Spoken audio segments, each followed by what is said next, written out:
Memoirs of a Revolutionist ******. Memoirs of a Revolutionist. P. Kropotkin. 1906 photo.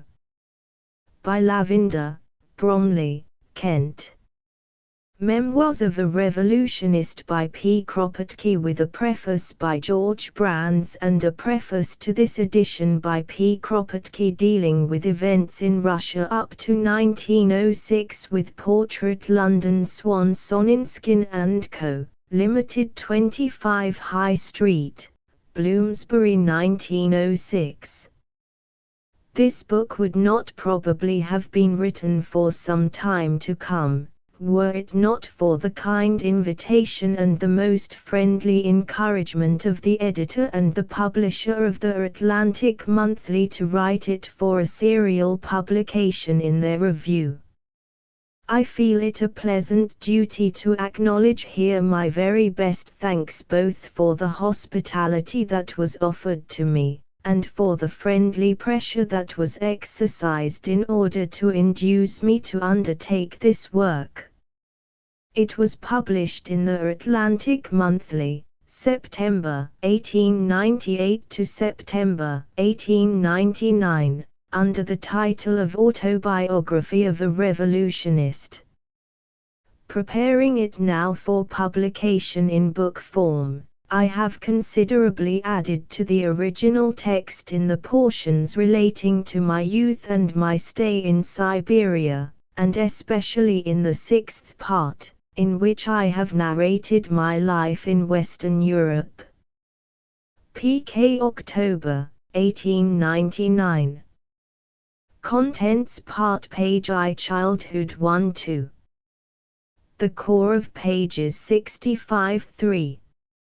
Siberia 144-4. St. Petersburg. First journey to Western Europe 209 v. The Fortress, The Escape 326. Western Europe 352 Portrait of P. Kropotkin in 1906 Frontispiece. Preface. The autobiographies which we owe to great minds have in former times generally been of one of three types. So far I went astray, thus I found the true path, Saint Augustine, or, so bad was I, but who dares to consider himself better? Rousseau, or, this is the way a genius has slowly been evolved from within and by favorable surroundings, Goethe. In these forms of self-representation the author is thus mainly preoccupied with himself. In the 19th century the autobiographies of men of mark are more often shaped on lines such as these: so full of talent and attractive was I, such appreciation and admiration I won. Johann Louis Herberg, A Life Lived Once More in Reminiscence, or, I was full of talent and worthy of being loved, but yet I was unappreciated, and these were the hard struggles I went through before I won the crown of fame. Hans Christian Andersen, The Tale of a Life. The main preoccupation of the writer, in these two classes of life records, is consequently with what his fellow men have thought of him and said about him. The author of the autobiography before us is not preoccupied with his own capacities, and consequently describes no struggle to gain recognition, still less does he care for the opinions of his fellow men about himself. What others have thought of him, he dismisses with a single word. There is in this work no gazing upon one's own image. The author is not one of those who willingly speak of themselves. When he does so, it is reluctantly and with a certain shyness. There is here no confession that divulges the inner self, no sentimentality, and no cynicism. The author speaks neither of his sins nor of his virtues. He enters into no vulgar intimacy with his reader. He does not say when he fell in love, and he touches so little upon his relations with the other sex, that he even omits to mention his marriage, and it is only incidentally we learn that he is married at all. That he is a father, and a very loving one, he finds time to mention just once in the rapid review of the last 16 years of his life. He is more anxious to give the psychology of his contemporaries than of himself, and one finds in his book the psychology of Russia, the official Russia and the masses underneath, Russia struggling forward and Russia stagnant. He strives to tell the story of his contemporaries rather than his own, and consequently, the record of his life contains the history of Russia during his lifetime, as well as that of the labor movement in Europe during the last half-century. When he plunges into his own inner world, we see the outer world reflected in it.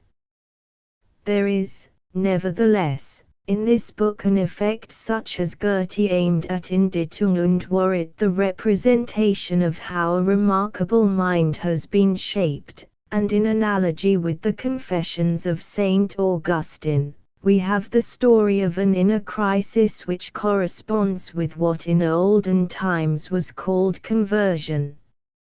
In fact, this inner crisis is the turning point and the core of the book. There are at this moment only two great Russians who think for the Russian people, and whose thoughts belong to mankind, Leo Tolstoy and Petr Kropotkin. Tolstoy has often told us, in poetical shape, parts of his life.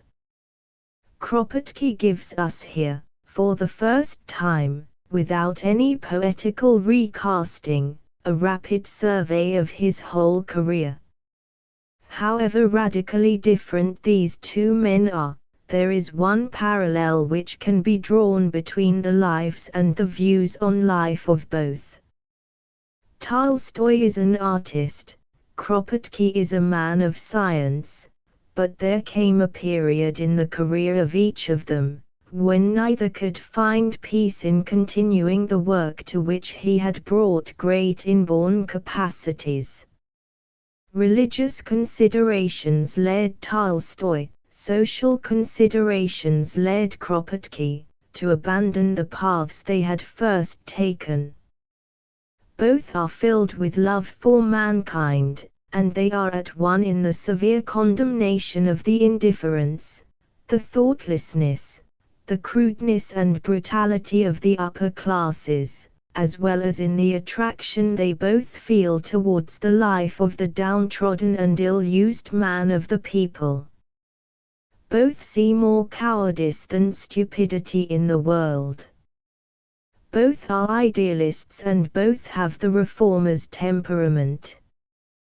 Both are peace-loving natures, and Kropotkin is the more peaceful of the two. Although Tolstoy always preaches peace and condemns those who take right into their own hands and resort to force, while Kropotkin justifies such action, and was on friendly terms with the terrorists.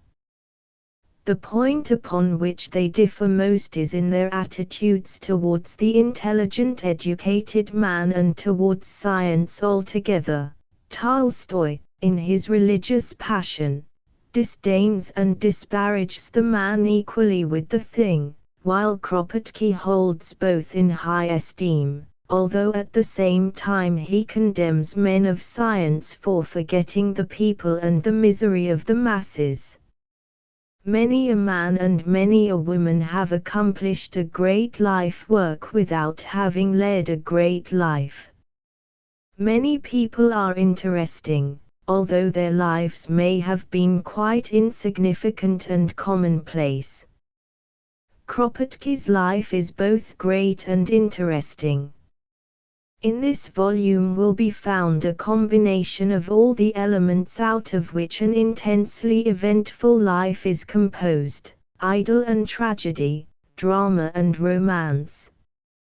The childhood in Moscow and in the country, the portraits of his mother, sister, and teachers, of the old and trusty servants, together with the many pictures of patriarchal life, are done in such a masterly way that every heart will be touched by them.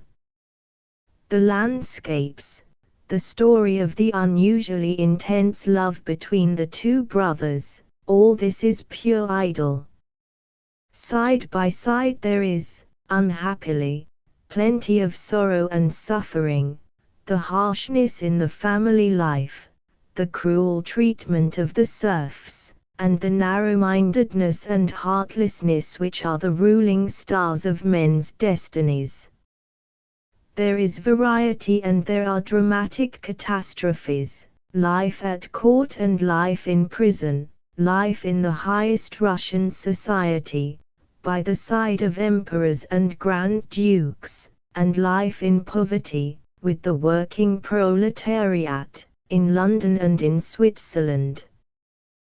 There are changes of costume as in a drama, the chief actor having to appear during the day in fine dress in the Winter Palace, and in the evening in peasant's clothes in the suburbs, as a preacher of revolution.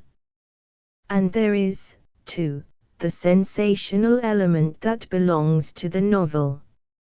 Although nobody could be simpler in tone and style than Kropotkin, nevertheless parts of his narrative, from the very nature of the events he has to tell, are more intensely exciting than anything in those novels which aim only at being sensational. One reads with breathless interest the preparations for the escape from the hospital of the fortress of St. Paul and St. Peter, and the bold execution of the plan. Few men have moved, as Kropotkin did, in all layers of society, few know all these layers as he does. What a picture! Kropotkin as a little boy with curled hair, in a fancy dress costume, standing by the Emperor Nicholas, or running after the Emperor Alexander as his page, with the idea of protecting him. And then again, Kropotkin in a terrible prison, sending away the Grand Duke Nicholas, or listening to the growing insanity of a peasant who is confined in a cell under his very feet. He has lived the life of the aristocrat and of the worker, he has been one of the emperor's pages and a poverty-stricken writer, he has lived the life of the student, the officer, the man of science, the explorer of unknown lands, the administrator, and the hunted revolutionist.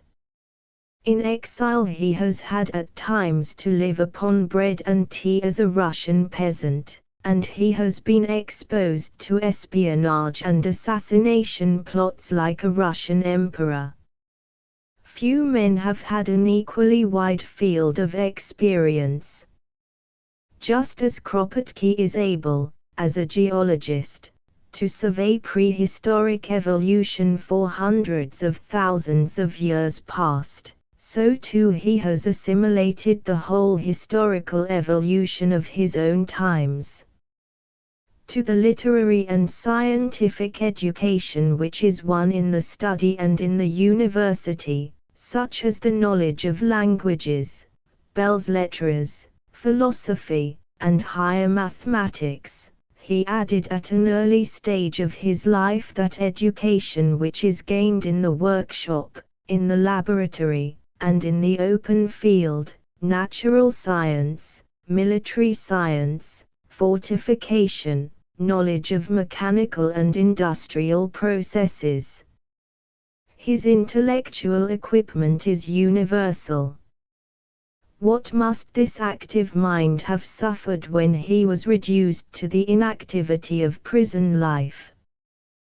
What a test of endurance and what an exercise in stoicism. Kropotkin says somewhere that a morally developed personality must be at the foundation of every organization. That applies to him. Life has made of him one of the cornerstones for the building of the future. The crisis in Kropotkin's life has two turning points which must be mentioned. He approaches his 30th year, the decisive year in a man's life. With heart and soul he is a man of science. He has made a valuable scientific discovery. He has found out that the maps of Northern Asia are incorrect, that not only the old conceptions of the geography of Asia are wrong, but that the theories of Humboldt are also in contradiction with the facts. For more than 2 years he has plunged into laborious research. Then, suddenly, on a certain day, the true relations of the facts flash upon him. He understands that the main lines of structure in Asia are not from north to south or from west to east, but from the southwest to the northeast. He submits his discovery to test. He applies it to numerous separated facts, and it holds its ground. Thus he knew the joy of scientific revelation in its highest and purest form. He has felt how elevating is its action on the mind. Then comes the crisis. The thought that these joys are the lot of so few fills him now with sorrow. He asks himself whether he has the right to enjoy this knowledge alone, for himself. He feels that there is a higher duty before him, to do his part in bringing to the mass of the people the information already gained, rather than to work at making new discoveries. For my part, I do not think that he was right. With such conceptions, Pasteur would not have been the benefactor of mankind that he has been. After all, everything, in the long run, is to the benefit of the mass of the people. I think that a man does the utmost for the well-being of all when he has given to the world the most intense production of which he is capable. But this fundamental notion is characteristic of Kropotkin, it contains his very essence. And this attitude of mind carries him farther. In Finland, where he is going to make a new scientific discovery, as he comes to the idea, which was heresy at that time, that in prehistoric ages all northern Europe was buried under ice. He is so much impressed with compassion for the poor, the suffering, who often know hunger in their struggle for bread, that he considers it his highest, absolute duty to become a teacher and helper of the great working and destitute masses. Soon after that a new world opens before him, the life of the working classes, and he learns from those whom he intends to teach. 5 or 6 years later this crisis appears in its second phase. It happens in Switzerland. Already during his first stay there Kropotkin had abandoned the group of state socialists, from fear of an economical despotism, from hatred of centralization, from love for the freedom of the individual and the commune. Now, however, after his long imprisonment in Russia, during his second stay amidst the intelligent workers of West Switzerland, the conception which floated before his eyes of a new structure of society, more distinctly dawns upon him in the shape of a society of federated associations, cooperating in the same way as the railway companies, or the postal departments of separate countries cooperate. He knows that he cannot dictate to the future the lines which it will have to follow. He is convinced that all must grow out of the constructive activity of the masses, but he compares, for the sake of illustration, the coming structure with the guilds and the mutual relations which existed in medieval times, and were worked out from below. He does not believe in the distinction between leaders and led, but I must confess that I am old-fashioned enough to feel pleased when Kropotkin, by a slight inconsistency, says once in praise of a friend that he was a born leader of men. The author describes himself as a revolutionist, and he is surely quite right in so doing. But seldom have there been revolutionists so humane and mild. One feels astounded when, in alluding on one occasion to the possibility of an armed conflict with the Swiss police, there appears in his character the fighting instinct which exists in all of us. He cannot say precisely in this passage whether he and his friends felt a relief at being spared a fight, or a regret that the fight did not take place. This expression of feeling stands alone. He has never been an avenger, but always a martyr. He does not impose sacrifices upon others, he makes them himself. All his life he has done it, but in such a way that the sacrifice seems to have cost him nothing. So little does he make of it. And with all his energy he is so far from being vindictive, that of a disgusting prison doctor he only remarks, "The less said of him the better." He is a revolutionist without emphasis and without emblem. He laughs at the oaths and ceremonies with which conspirators bind themselves in dramas and operas. This man is simplicity personified. In character he will bear comparison with any of the fighters for freedom in all lands. None have been more disinterested than he, none have loved mankind more than he does. But he would not permit me to say in the forefront of his book all the good that I think of him, and should I say it, my words would outrun the limits of a reasonable preface. George Brands.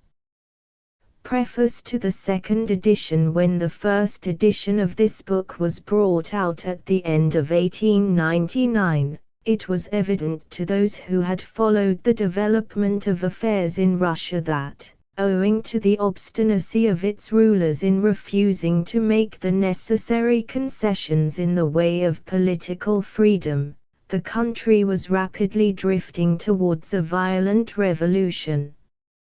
But everything seemed to be so calm on the surface, that when a few of us expressed this idea, we were generally told that we merely took our desires for realities.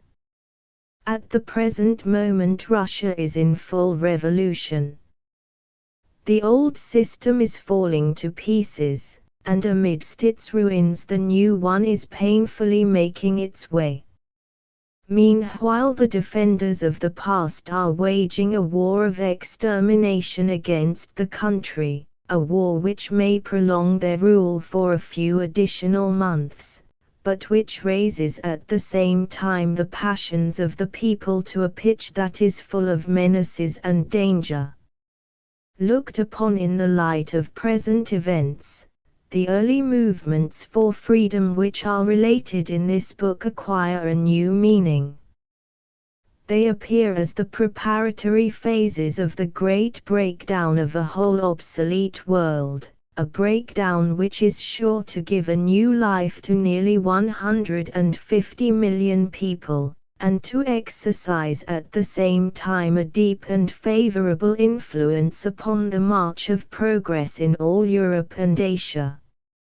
It seems necessary, therefore, to complete the record of events given in this book by a rapid review of those which have taken place during the last 7 years, and were the immediate cause of the present revolution.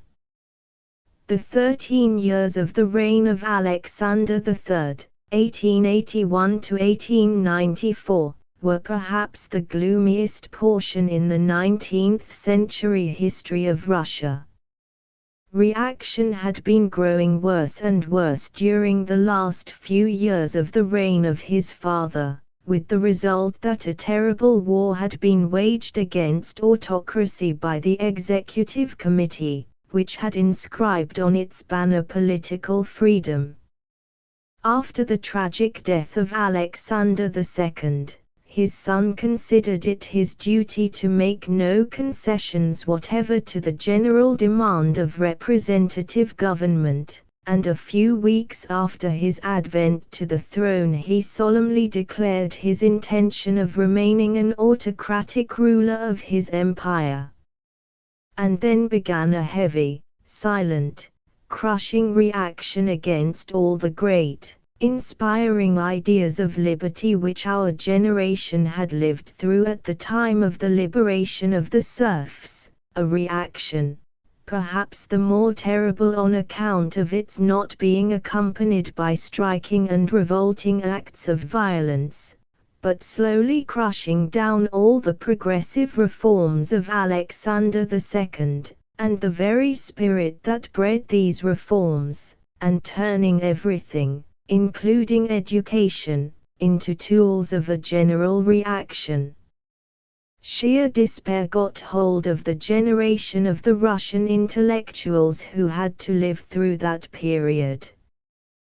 The few survivors of the Executive Committee laid down their arms, and there spread in Russian intellectual society that helpless despair, that loss of faith in the forces of the intellectual, that general invasion of commonplace vulgarity which Chekhov has pictured with such a depressing sadness in his novels. True, that Alexander III, since his advent to the throne, had vaguely understood the importance of several economic questions concerning the welfare of the peasants, and had included them in his program. But with the set of reactionary advisers whom he had summoned to his aid, and whom he retained throughout his reign, he could accomplish nothing serious. The reactionaries whom he trusted did not at all want to make those serious improvements in the conditions of the peasants which he considered it the mission of autocracy to accomplish, and he would not call in other men, because he knew that they would require a limitation of the powers of autocracy, which he would not admit. When he died, a general feeling of relief went through Russia and the civilized world at large. Never had a Tsar ascended the throne under more favorable circumstances than Nicholas II. After these 13 years of reaction, the state of mind in Russia was such, that if Nicholas II had only mentioned, in his Advent manifesto, the intention of taking the advice of his country upon the great questions of inner policy which required an immediate solution, he would have been received with open arms. The smallest concession would have been gladly accepted as an asset. In fact, the delegates of the Zemstvos, assembled to greet him, asked him only, and this in the most submissive manner, to establish a closer intercourse between the emperor and the provincial representation of the land. But instead of accepting this modest invitation, Nicholas II read before the Zemstvo representatives the insolent speech of reprimand, which had been written for him by Pobedonostsev, and which expressed his intention of remaining an autocratic ruler of his subjects. A golden opportunity was thus lost. Distrust became now the dominating note in the relations between the nation and the Tsar, and it was striking to see how this distrust, in one of those indescribable ways in which popular feelings develop, rapidly spread from the Winter Palace to the remotest corners of Russia. The results of that distrust soon became apparent. The great strikes which broke out at St. Petersburg in 1895, at the time of the coronation of Nicholas II, gave a measure of the depth of discontent which was growing in the masses of the people. The seriousness of the discontent and the unity of action which this revealed were quite unsuspected.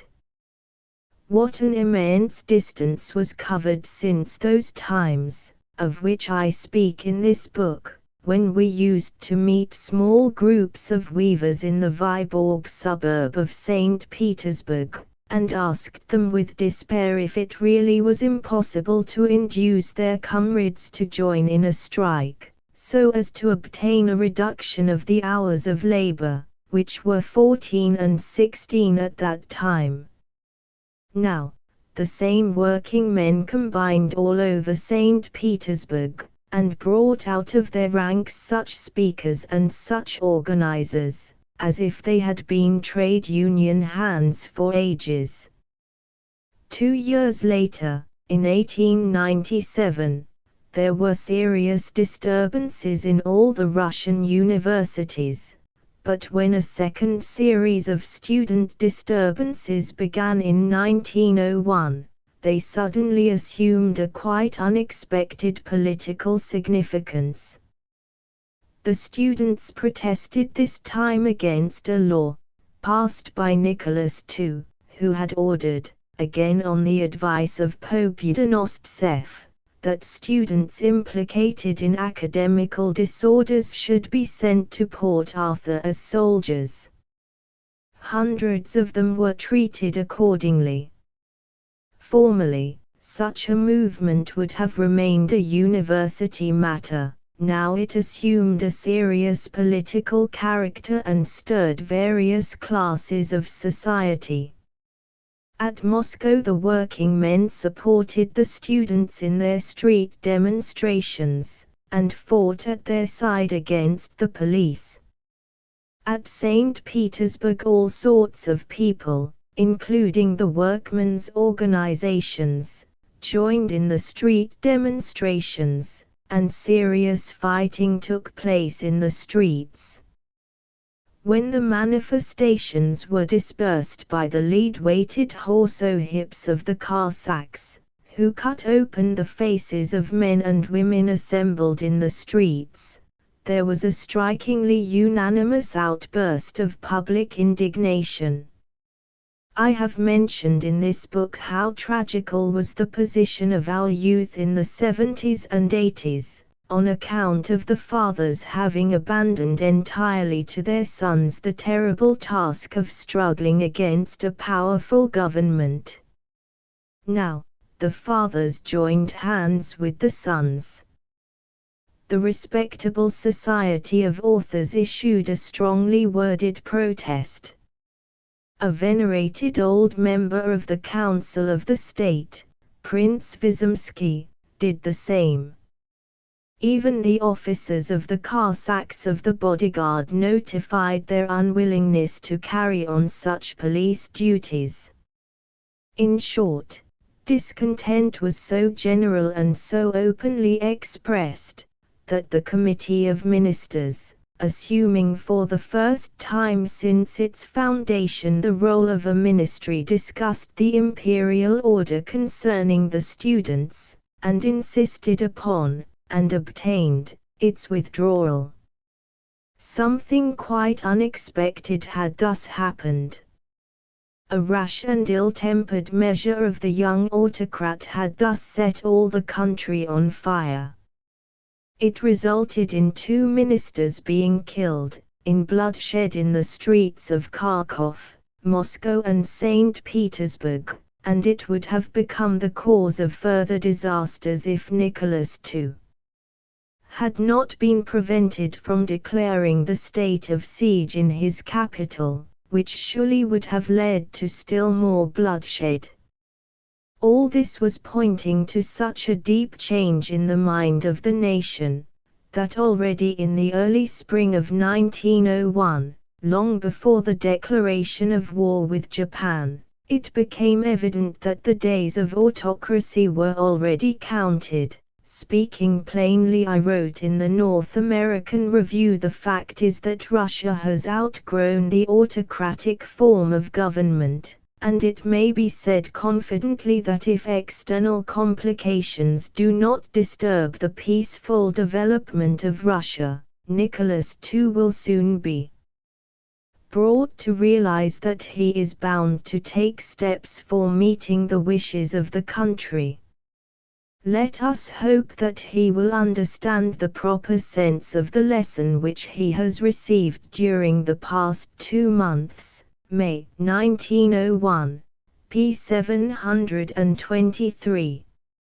Unfortunately, Nicholas II understood nothing.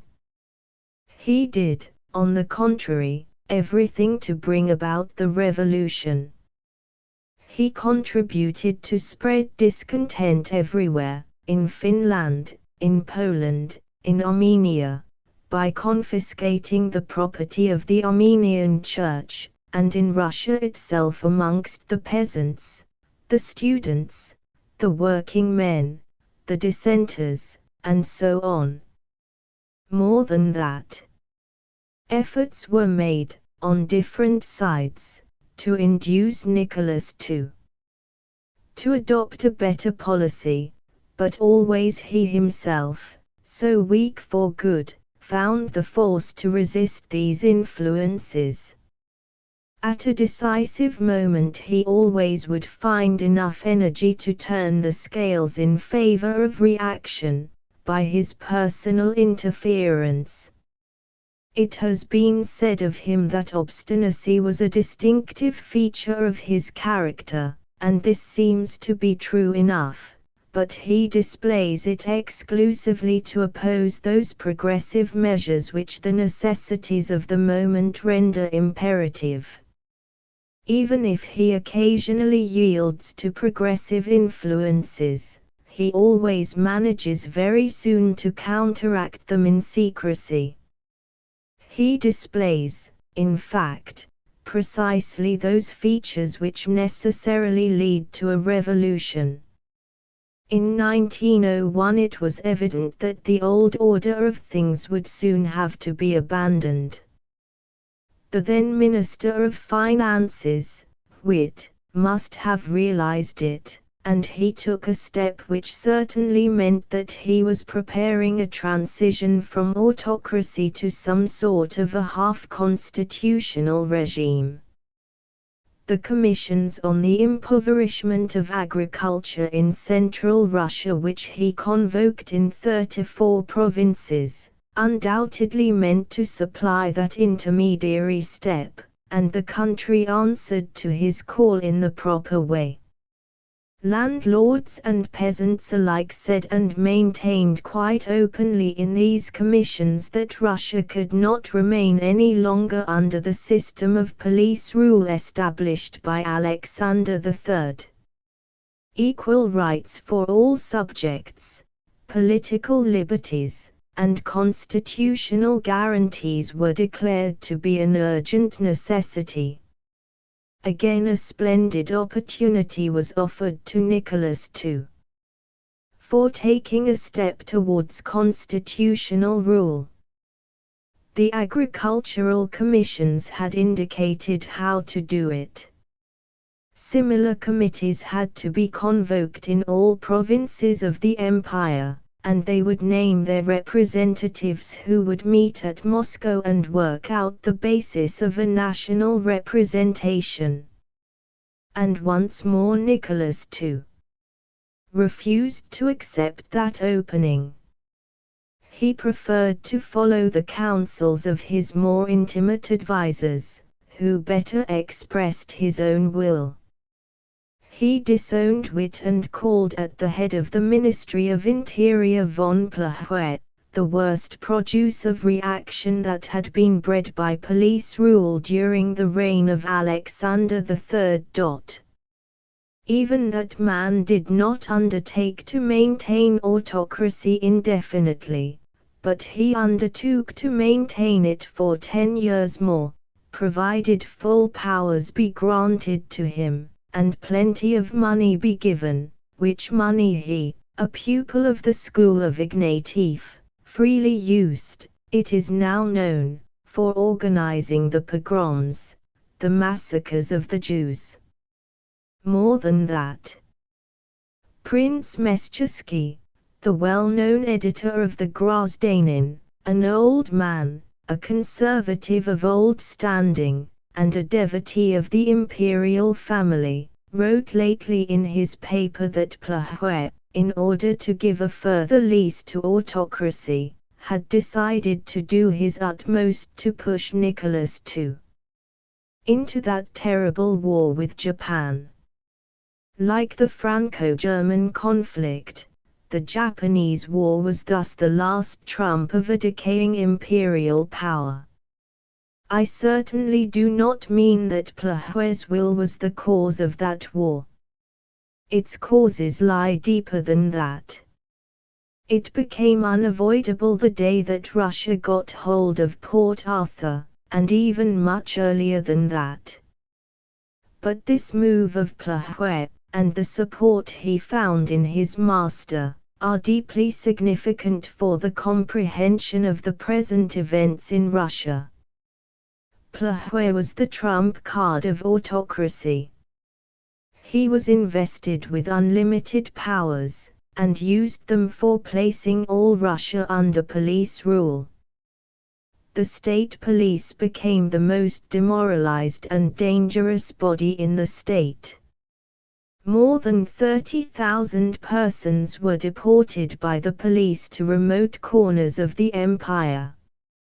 Fabulous sums of money were spent for his own protection, but that did not help.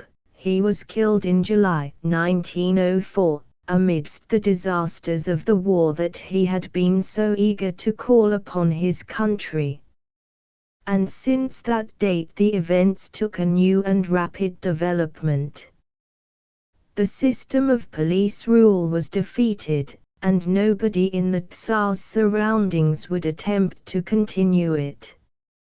For 6 weeks in succession nobody would agree to become the Tsar's Minister of Interior, and when the Prince Świętopoksky was induced at last to accept it, he did so under the condition that representatives of all the zemstvos would be convoked at once, to work out a scheme of national representation. A great agitation spread thereupon in all Russia, when a Congress of the zemstvos was allowed to come together unofficially at Moscow in December 1904. The zemstvos were quite outspoken in their demands for constitutional guarantees, and their memorandum to the Tsar, signed by 102 representatives out of 104, was soon signed also by numbers of representative persons of different classes in Russia. By and by similarly worded memoranda were addressed to the Tsar by the barristers and magistrates, the assemblies of the nobility in certain provinces, some municipalities, and so on. The Zemstvo memorandum became thus a sort of ultimatum of the educated portion of the nation, which rapidly organized itself into a number of professional unions. The year 1904 thus ended in a state of great excitement. Then a new element, the working men, came to throw the weight of their intervention in favor of the liberating movement. The working men of St. Petersburg, whom that original personality, Father Gapon, had been most energetically organizing for the preceding 12 months, came to the idea of an immense manifestation which would claim from the Tsar political rights for the workers. On the 22nd of January, 1905, they went out, a dense and unarmed crowd of more than 100,000 persons, marching from all the suburbs towards the Winter Palace. Up to that date they had retained an unbroken faith in the good intentions of Nicholas II, and they wanted to tell him themselves of their needs. They trusted him as if he really was their father.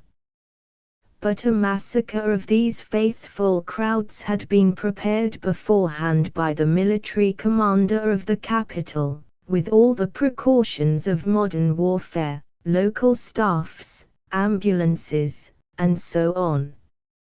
For a full week the manifestation was openly prepared by Gapon and his aides, and nothing was done by the government to dissuade the workers from their venture. They marched towards the palace and crowded round it, sure that the Tsar would appear before them and receive their petition, when the firing began. The troops fired into the dense, absolutely pacific and unarmed crowds, at a range of a few dozen yards, and more than 1,000, perhaps 2,000, men, women and children fell that day, the victims of the Tsar's fears and obstinacy. This was how the Russian Revolution began, by the extermination of peaceful, trustworthy crowds, and this double character of passive endurance from beneath, and of bloodthirsty extermination from above, it retains up till now. A deep chasm is thus being dug, deeper and deeper every day, between the people and the present rulers, a chasm which, I am inclined to think, never will be filled. If these massacres were meant to terrorize the masses, they utterly failed in their purpose.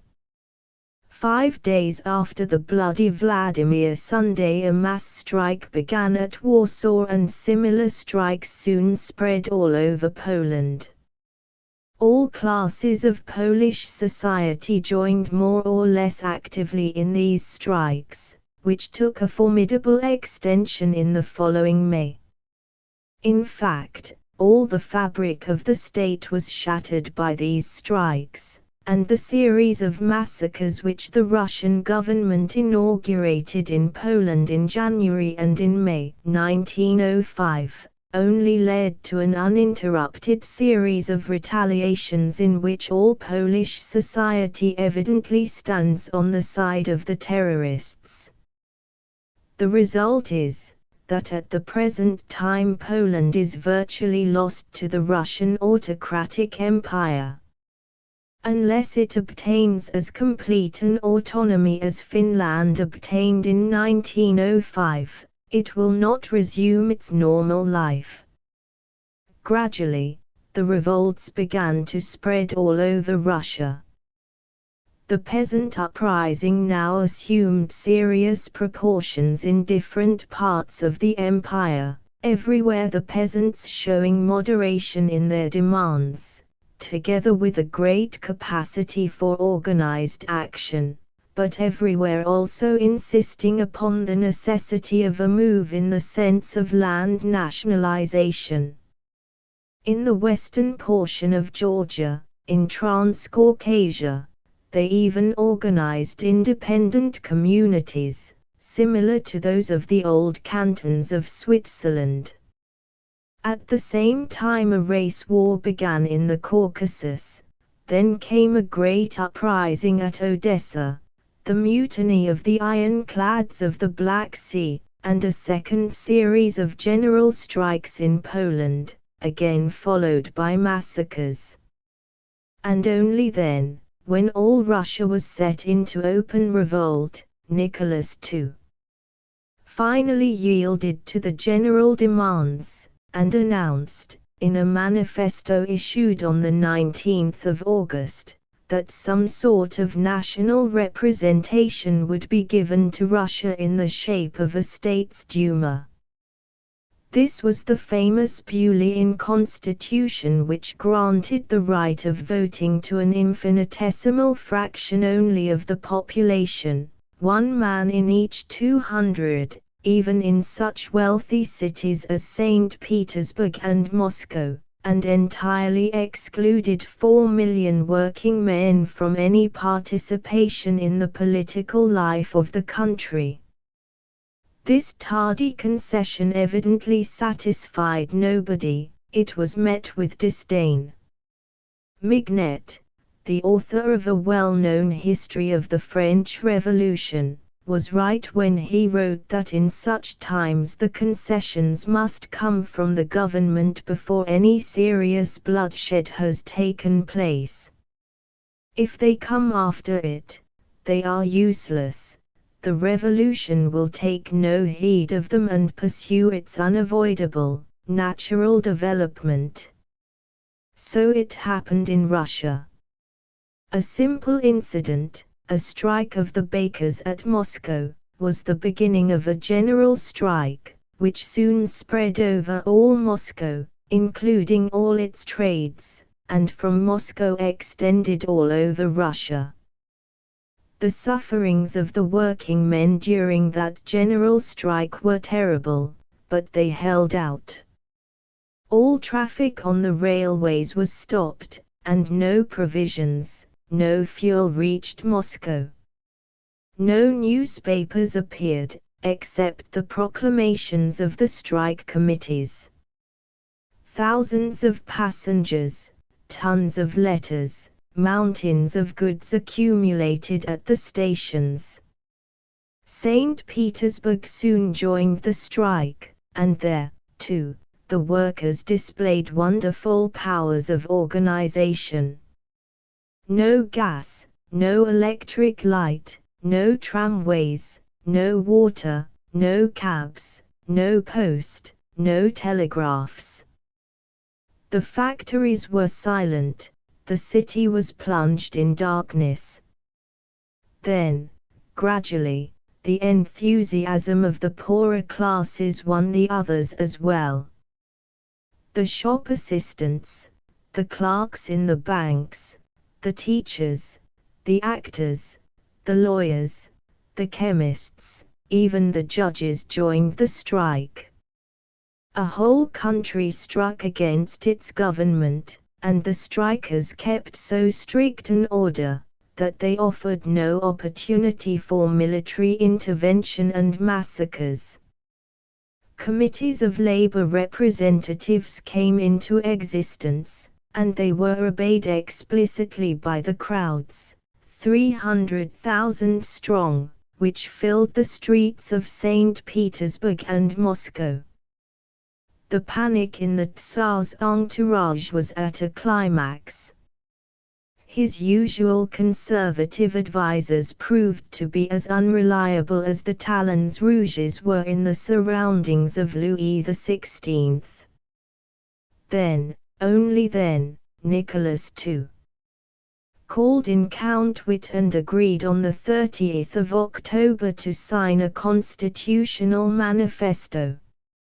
He declared in it that it was his inflexible will to grant to the population the immutable foundations of civic liberty, based on real inviolability of the person, conscience, speech, union, and association. For that purpose he ordered to elect a States Duma, and promised to establish it as an immutable rule that no law can come into force without the approval of the State Duma, and that the people's representatives should have a real participation in the supervision of the legality of the acts of the authorities appointed by the Crown.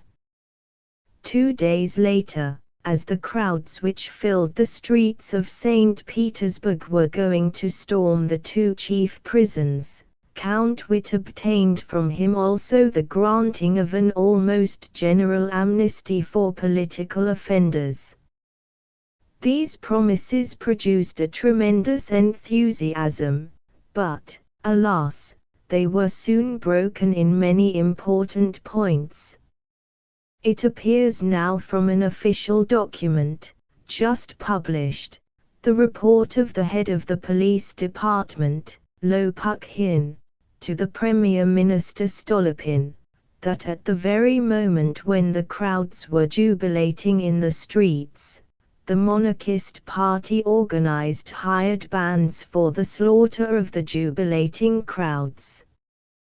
The gendarme officers hurriedly printed with their own hands appeals calling for the massacre of the intellectuals and the Jews and saying that they were the hirelings of the Japanese and the English.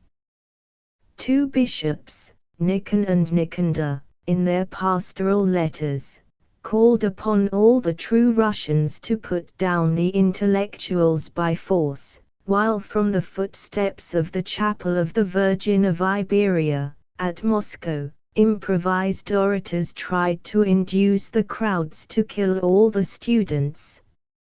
More than that, the same Prince Meschewski confessed in his paper, with horror as he said, that it was a settled plan, hatched among some of the rulers of St. Petersburg, to provoke a serious insurrection, to drown it in blood, and thus to let the Duma die before it was born, so as to return to the old regime.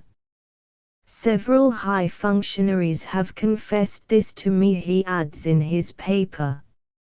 I have endeavored in this book to be fair towards Alexander II, and I certainly should like to be equally fair towards Nicholas too, the more as he, besides his own faults, pays for those of his father and grandfather. But I must say that the cordial reception which he gave at that time in his palace to the representatives of the above party, and his protection which they have enjoyed since, were certainly an encouragement to continue on these lines of breeding massacres of innocent people, even if the encouragement be unconscious. But then came the insurrection at Moscow, in January 1906, provoked to a great extent by the Governor-General, Admiral Dubasov, the uprising of the peasants in the Baltic provinces against the tyranny of their German landlords, the general strike along the Siberian Railway, and a great number, over 1,600, of peasant uprisings in Russia itself, and in all these cases the military repression was accomplished in such terrible forms, including flogging to death, and with such a cruelty, that one could really come to totally despair of civilization, if there were not by the side of these cruelties acts of sublime heroism on behalf of the lovers of freedom. It was under such conditions that the Duma met in May 1905, to be dissolved after an existence of only 70 days. Its fate evidently had been settled at Peterhof, before it met. A powerful league of all the reactionary elements, led by Kropotkin, who found strong support with Nicholas II himself, was formed with the firm intention of not allowing the Duma, under any pretext, to exercise a real control upon the actions of the ministers nominated by the Tsar. And as the Duma strove to obtain this right above all others, it was dissolved. And now, the condition of Russia is simply beyond description. The items which we have for the first year of constitutional rule since the 30th of October 1905, till the same date in 1906, are as follows: killed in the massacres, shot in the riots, etc., 22,721, condemned to penal servitude, 851, to an aggregate of 7,138 years, executed, mostly without any semblance of judgment, men, women and youths, 1,518, deported without judgment, mostly to Siberia, 30,000. And the list increases still at the rate of from 10 to 18 every day. These facts speak for themselves. They talk at Peterhof of maintaining autocracy, but there is none left, except that of the 80 governors of the provinces, each of whom is, like an African king, an autocrat in his own domain, so long as his orders please his subordinates. Bloodshed, drumhead military courts, and rapine are flourishing everywhere. Famine is menacing 30 different provinces. And Russia has to go through all that, merely to maintain for a few additional months the irresponsible rule of a camarilla standing round the throne of the Tsar. How long this state of affairs will last, nobody can foretell. During both the English and the French revolutions, reaction also took for a time the upper hand. In France this lasted nearly 2 years.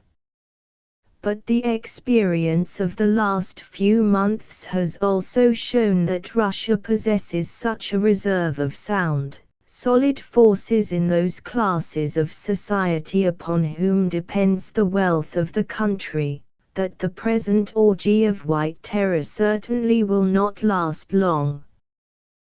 The army, which has hitherto been a support of reaction, shows already signs of a better comprehension of its duties towards its mother country, and the crimes of the joint reactionists become too evident not to be understood by the soldiers. As to the revolutionists, after having first minimized the forces of the old regime, they realize them now and prepare for a struggle on a more solid and a broader basis, while the devotion of thousands upon thousands of young men and women is such, that virtually it seems to be inexhaustible.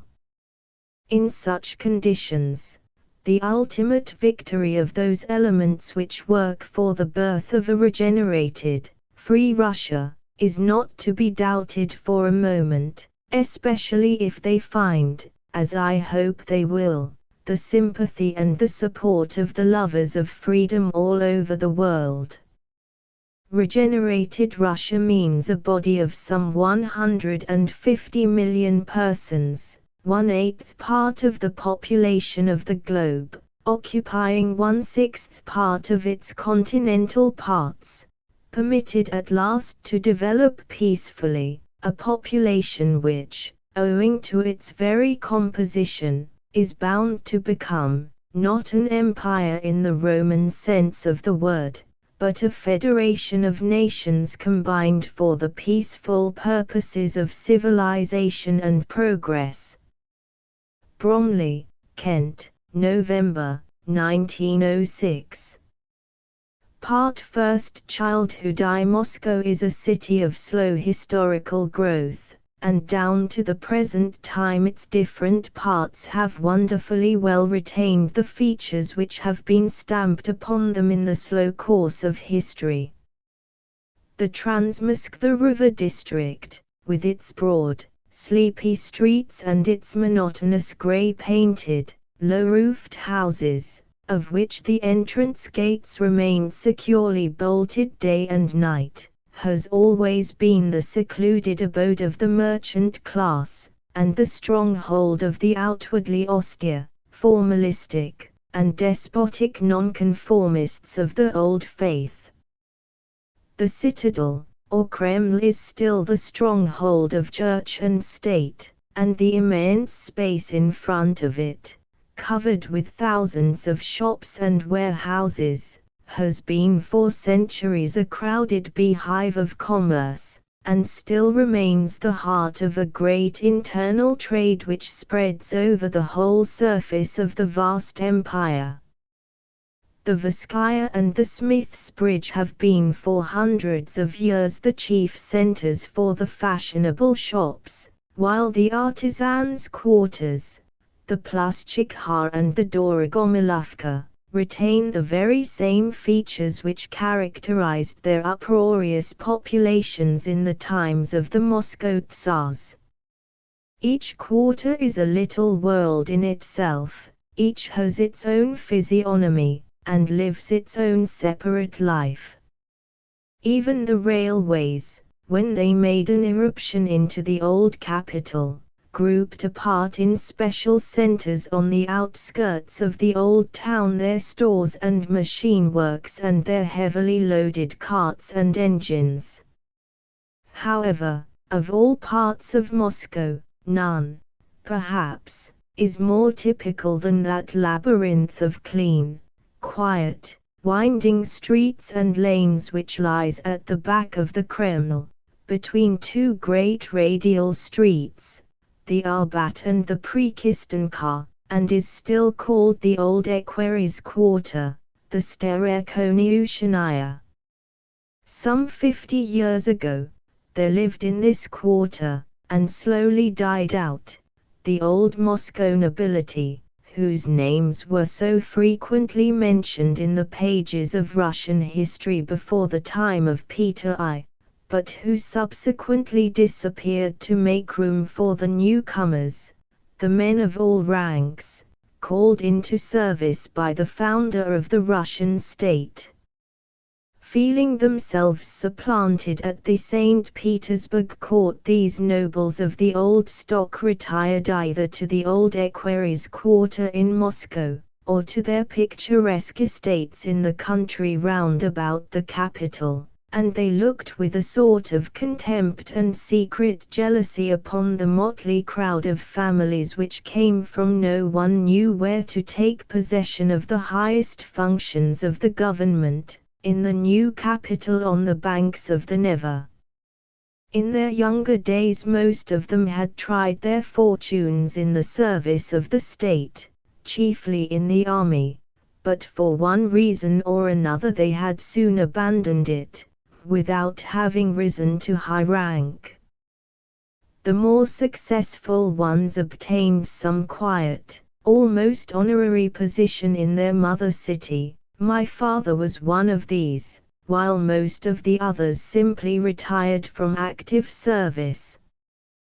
But wheresoever they might have been shifted, in the course of their careers, over the wide surface of Russia, they always somehow managed to spend their old age in a house of their own in the Old Equerries Quarter, under the shadow of the church where they had been baptized, and where the last prayers had been pronounced at the burial of their parents. New branches bud from the old stocks. Some of them achieved more or less distinction in different parts of Russia, some owned more luxurious houses in the new style in other quarters of Moscow or at St. Petersburg, but the branch which continued to reside in the Old Equerries Quarter, somewhere near to the green, the yellow, the pink, or the brown church which was ended through family associations, was considered as the true representative of the family, irrespective of the position it occupied in the family tree. Its old-fashioned head was treated with great respect, not devoid, I must say, of a slight tinge of irony, even by those younger representatives of the same stock who had left their mother city for a more brilliant career in the St. Petersburg Guards or in the court circles. He personified, for them, the antiquity of the family and its traditions. In these quiet streets, far away from the noise and bustle of the commercial Moscow, all the houses had much the same appearance. They were mostly built of wood, with bright green sheet iron roofs, the exteriors stuccoed and decorated with columns and porticos. All were painted in gay colors. Nearly every house had but one story, with 7 or 9 big, gay-looking windows facing the street. A second story was admitted only in the back part of the house, which looked upon a spacious yard, surrounded by numbers of small buildings, used as kitchens, stables, cellars, coach houses, and as dwellings for the retainers and servants. A wide gate opened upon this yard, and a brass plate on it usually bore the inscription, House of so-and-so, Lieutenant or Colonel, and Commander, very seldom Major General or any similarly elevated civil rank.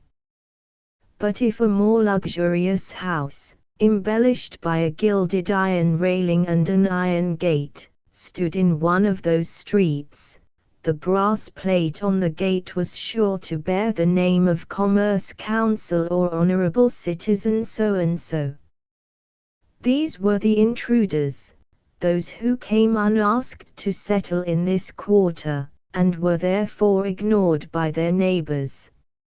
No shops were allowed in these select streets, except that in some small wooden house, belonging to the parish church, a tiny grocer's or greengrocer's shop might have been found, but then, the policeman's lodge stood on the opposite corner, and in the daytime the policeman himself, armed with a halberd, would appear at the door to salute with his inoffensive weapon the officers passing by, and would retire inside when dusk came, to employ himself either as a cobbler or in the manufacture of some special stuff patronized by the elder servants of the neighborhood.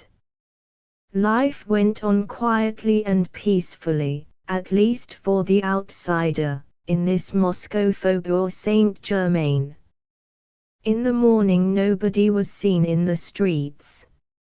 About midday the children made their appearance under the guidance of French tutors and German nurses, who took them out for a walk on the snow-covered boulevards. Later on in the day the ladies might be seen in their 2-horse sledges, with a valet standing behind on a small plank fastened at the end of the runners, or ensconced in an old-fashioned carriage, immense and high, suspended on big curved springs and dragged by 4 horses, with a postilion in front and 2 valets standing behind. In the evening most of the houses were brightly illuminated, and, the blinds not being drawn down, the passer-by could admire the card-players or the waltzers in the saloons. Opinions were not in vogue in those days, and we were yet far from the years when in each one of these houses a struggle began between fathers and sons, a struggle that usually ended either in a family tragedy or in a nocturnal visit of the state police.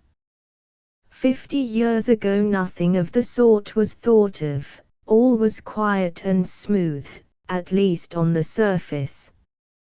In this old equerries' quarter I was born in 1842, and here I passed the first 15 years of my life. Even after our father had sold the house in which our mother died, and bought another, and when again he had sold that house, and we spent several winters in hired houses, until he had found a third one to his taste within a stone's throw of the church where he had been baptized, we still remained in the old equerries' quarter, leaving it only during the summer to go to our country seat. To a high, spacious bedroom, the corner room of our house, with a wide bed upon which our mother is lying, our baby chairs and tables standing close by, and the neatly served tables covered with sweets and jellies in pretty glass jars, a room into which we children are ushered at a strange hour, This is the first half-distinct reminiscence of my life. Our mother was dying of consumption. She was only 35 years old. Before parting with us forever, she had wished to have us by her side, to caress us, to feel happy for a moment in our joys, and she had arranged this little treat by the side of her bed which she could leave no more. I remember her pale thin face, her large, dark brown eyes. She looked at us with love, and invited us to eat, to climb upon her bed. Then suddenly she burst into tears and began to cough, and we were told to go. Some time after, we children, that is, my brother Alexander and myself, were removed from the big house to a small side house in the courtyard. The April sun filled the little rooms with its rays, but our German nurse Madame Berman and Uliana, our Russian nurse, told us to go to bed. Their faces wet with tears, they were sewing for us black shirts fringed with broad white tassels. We could not sleep, the unknown frightened us, and we listened to their subdued talk. They said something about our mother which we could not understand. We jumped out of our beds, asking, "Where is Mama? Where is Mama?" Both of them burst into sobs, and began to pat our curly heads, calling us poor orphans until Uliana could hold out no longer, and said, "Your mother is gone there, to the sky, to the angels." How to the sky? Why, our infantile imagination in vain demanded. This was in April 1846. I was only 3.5 years old, and my brother Sasha not yet 5. Where our elder brother and sister, Nicholas and Helen, had gone I do not know. Perhaps they were already at school. Nicholas was 12 years old, Helen was 11. They kept together, and we knew them but little. So we remained, Alexander and I, in this little house, in the hands of Madame Berman and Uliana. The good old German lady, homeless and absolutely alone in the wide world, took toward us the place of our mother. She brought us up as well as she could, buying us from time to time some simple toys, and overfeeding us with ginger cakes whenever another old German, who used to sell such cakes, probably as homeless and solitary as herself, paid an occasional visit to our house. We seldom saw our father, and the next 2 years passed without leaving any impression on my memory. Our father was very proud of the origin of his family, and would point with solemnity to a piece of parchment which hung on the wall of his study. It was decorated with our arms, the arms of the Principality of Smolensk covered with the ermine mantle and the crown of the Monomachs, and there was written on it, and certified by the heraldry department, that our family originated with a grandson of Rostislav Mstislavich the Bold, a name familiar in Russian history as that of a Grand Prince of Kiev, and that our ancestors had been Grand Princes of Smolensk. It cost me 300 rubles to obtain that parchment. Our father used to say. Like most people of his generation, he was not much versed in Russian history, and valued the parchment more for its cost than for its historical associations. As a matter of fact, our family is of very ancient origin indeed, but, like most descendants of Rurik who may be regarded as representative of the feudal period of Russian history, It was driven into the background when that period ended, and the Romanovs, enthroned at Moscow, began the work of consolidating the Russian state. In recent times, none of the Kropotkins seem to have had any special liking for state functions. Our great-grandfather and grandfather both retired from the military service when quite young men, and hastened to return to their family estates. It must also be said that of these estates the main one, Urusovo, situated in the government of Ryazan, on a high hill at the border of fertile prairies, might tempt anyone by the beauty of its shadowy forests, its winding rivers, and its endless meadows. Our grandfather was only a lieutenant when he left the service, and retired to Urusovo, devoting himself to his estate, and to the purchase of other estates in the neighboring provinces. Probably our generation would have done the same, but our grandfather married a Princess Gagarin, who belonged to a quite different family. Her brother was well known as a passionate lover of the stage. He kept a private theatre of his own, and went so far in his passion as to marry, to the scandal of all his relations, a serf, the genial actress Semyonova, who was one of the creators of dramatic art in Russia, and undoubtedly one of its most sympathetic figures.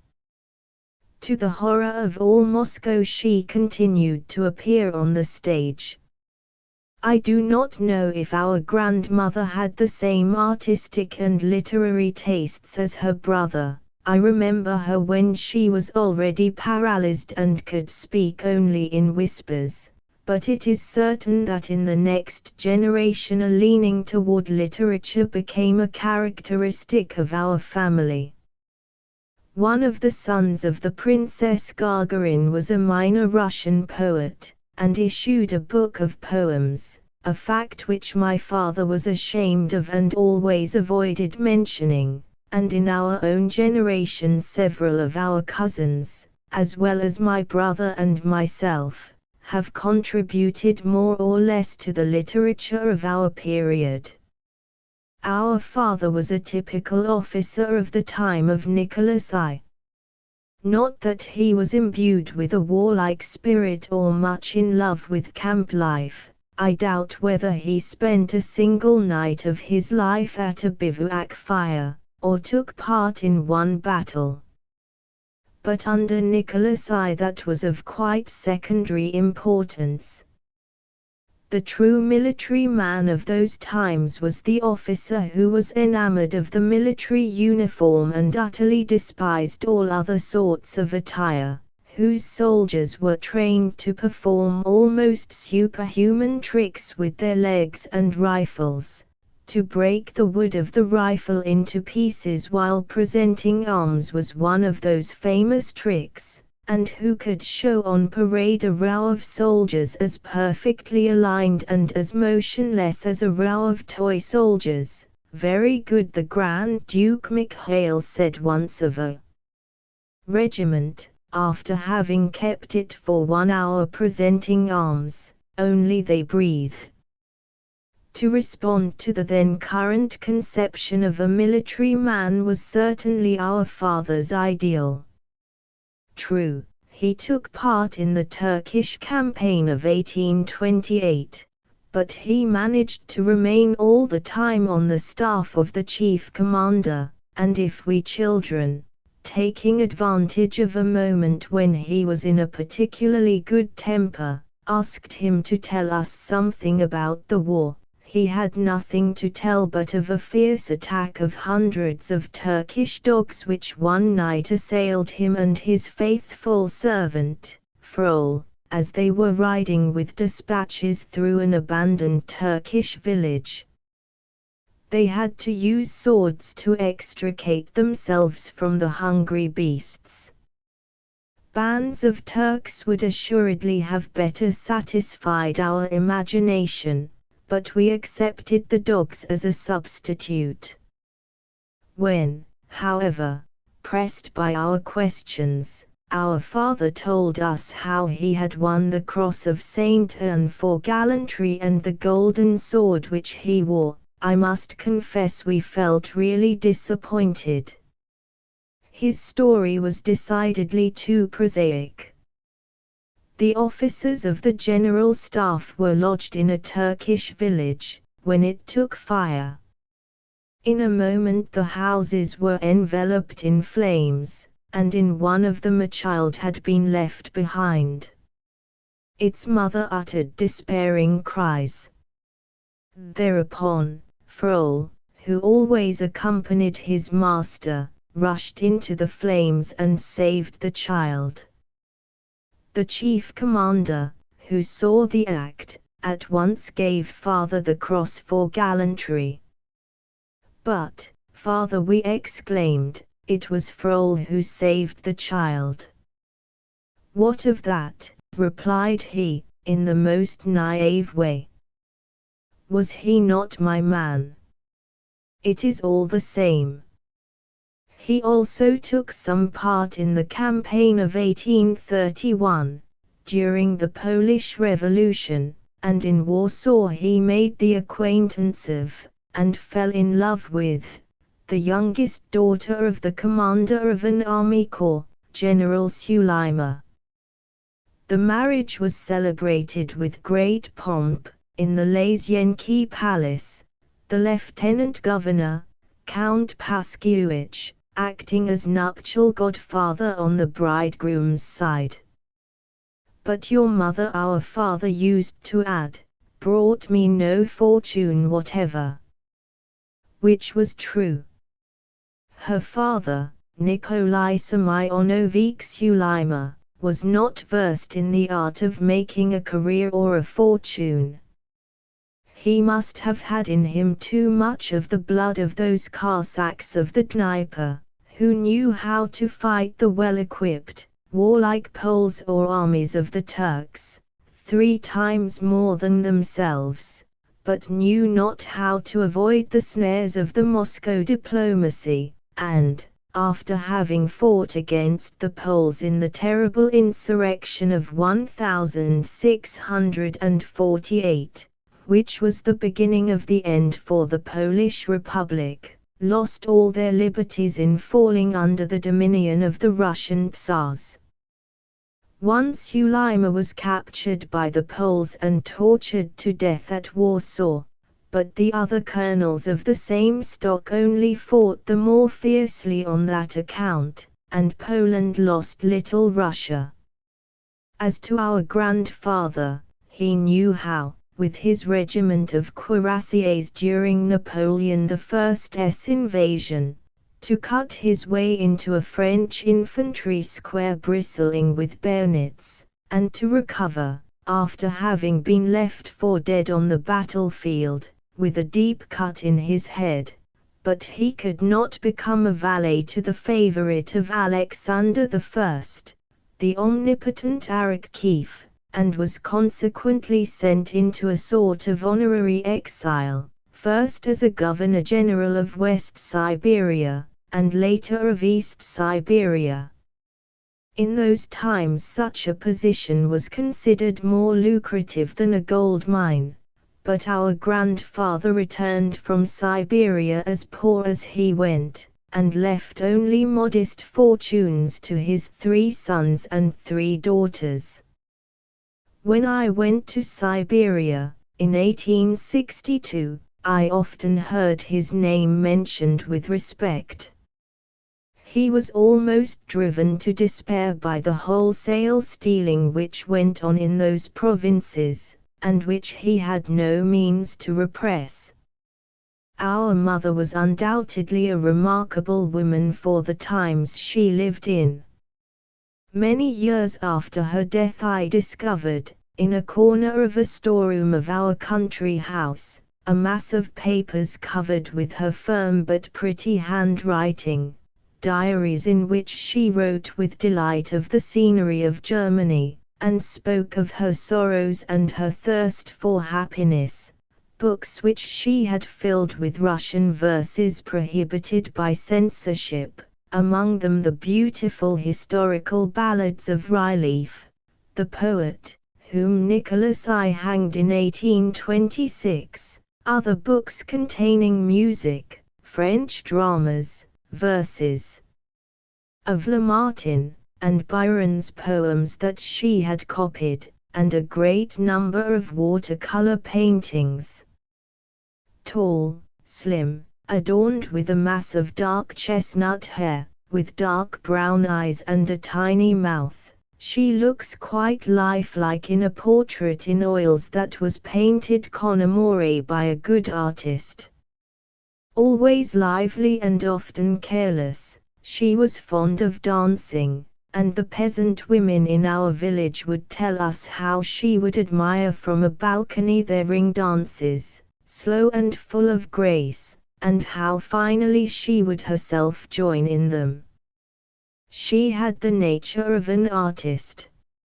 It was at a ball that she caught the cold that produced the inflammation of the lungs which brought her to the grave. All who knew her loved her. The servants worshipped her memory. It was in her name that Madame Berman took care of us, and in her name the Russian nurse bestowed upon us her love. While combing our hair, or signing us with the cross in our beds, Uliana would often say, "And your mamma must now look upon you from the skies, and shed tears on seeing you, poor orphans." Our whole childhood is irradiated by her memory. How often in some dark passage, the hand of a servant would touch Alexander or me with a caress, or a peasant woman, on meeting us in the fields, would ask, "Will you be as good as your mother was?" She took compassion on us. "You will, surely." Us meant, of course, the serfs. I do not know what would have become of us if we had not found in our house, amidst the serf servants, that atmosphere of love which children must have around them. We were her children, we bore likeness to her, and they lavished their care upon us, sometimes in a touching form, as will be seen later on. Men passionately desire to live after death, but they often pass away without noticing the fact that the memory of a really good person always lives. It is impressed upon the next generation, and is transmitted again to the children. Is not that an immortality worth striving for? For 2 years after the death of our mother, our father married again. He had already cast his eyes upon a nice-looking young person, this time belonging to a wealthy family, when the fates decided another way. One morning, while he was still in his dressing gown, the servants rushed madly into his room, announcing the arrival of General Timofeev, the commander of the 6th Army Corps, to which our father belonged. This favorite of Nicholas I was a terrible man. He would order a soldier to be flogged almost to death for a mistake made during a parade, or he would degrade an officer and send him as a private to Siberia because he had met him in the street with the hooks on his high, stiff collar unfastened. With Nicholas, General Timofeev's word was all-powerful. The general, who had never before been in our house, came to propose to our father to marry his wife's niece, Mademoiselle Elizabeth Karandino, one of several daughters of an admiral of the Black Sea Fleet, a young lady with a classical Greek profile, said to have been very beautiful. Father accepted, and his second wedding, like the first, was solemnized with great pomp. "You young people understand nothing of this kind of thing," he said in conclusion, after having told me the story more than once, with a very fine humor which I will not attempt to reproduce. "But do you know what it meant at that time? The commander of an army corps, above all that one-eyed devil, as we used to call him, coming himself to propose. Of course she had no dowry, only a big trunk filled with ladies' finery, and that Martha, her one serf, dark as a gypsy, sitting upon it. I have no recollection whatever of this event.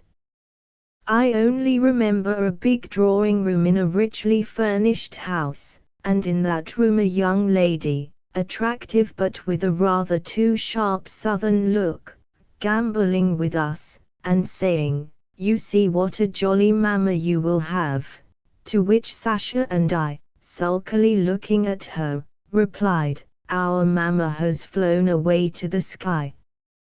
We regarded so much liveliness with suspicion. Winter came, and a new life began for us. Our house was sold and another was bought and furnished completely anew. All that could convey a reminiscence of our mother disappeared, her portraits, her paintings, her embroideries. In vain Madame Berman implored to be retained in our house, and promised to devote herself to the baby our stepmother was expecting as to her own child. She was sent away. Nothing of the Suleimers in my house, she was told. All connection with our uncles and aunts and our grandmother was broken. Uliana was married to Frol, who became a majordomo, while she was made housekeeper, and for our education a richly paid French tutor, M. Poulain, and a miserably paid Russian student, N.P. Smirnov, were engaged. Many of the sons of the Moscow nobles were educated at that time by Frenchmen, who represented the débris of Napoleon's Grande Armée. M. Poulain was one of them. He had just finished the education of the youngest son of the novelist Zagoskin, and his pupil, Serge, enjoyed in the old equerries' quarter the reputation of being so well brought up that our father did not hesitate to engage M. Poulain for the considerable sum of 600 rubles a year. M. Poulain brought with him his setter, Tusser, his coffee-pot Napoleon, and his French textbooks, and he began to rule over us and the serf Matvia who was attached to our service. His plan of education was very simple. After having woke us up he attended to his coffee, which he used to take in his room. While we were preparing the morning lessons he made his toilet with minute care. He shampooed his grey hair so as to conceal his growing baldness, put on his tailcoat, sprinkled and washed himself with eau de cologne, and then escorted us downstairs to say good morning to our parents. We used to find our father and stepmother at breakfast, and on approaching them we recited in the most ceremonious manner, "Bonjour, mon cher papa and bonjour, ma chère maman," and kissed their hands. M. Poulain made a very complicated and elegant obeisance in pronouncing the words, "Bonjour, Monsieur le Prince," and "Bonjour, Madame la Princesse," after which the procession immediately withdrew and retired upstairs. This ceremony was repeated every morning. Then our work began. M. Poulain changed his tailcoat for a dressing gown, covered his head with a leather cap, and dropping into an easy chair said, "Recite the lesson." We recited it by heart from one mark which was made in the book with the nail to the next mark.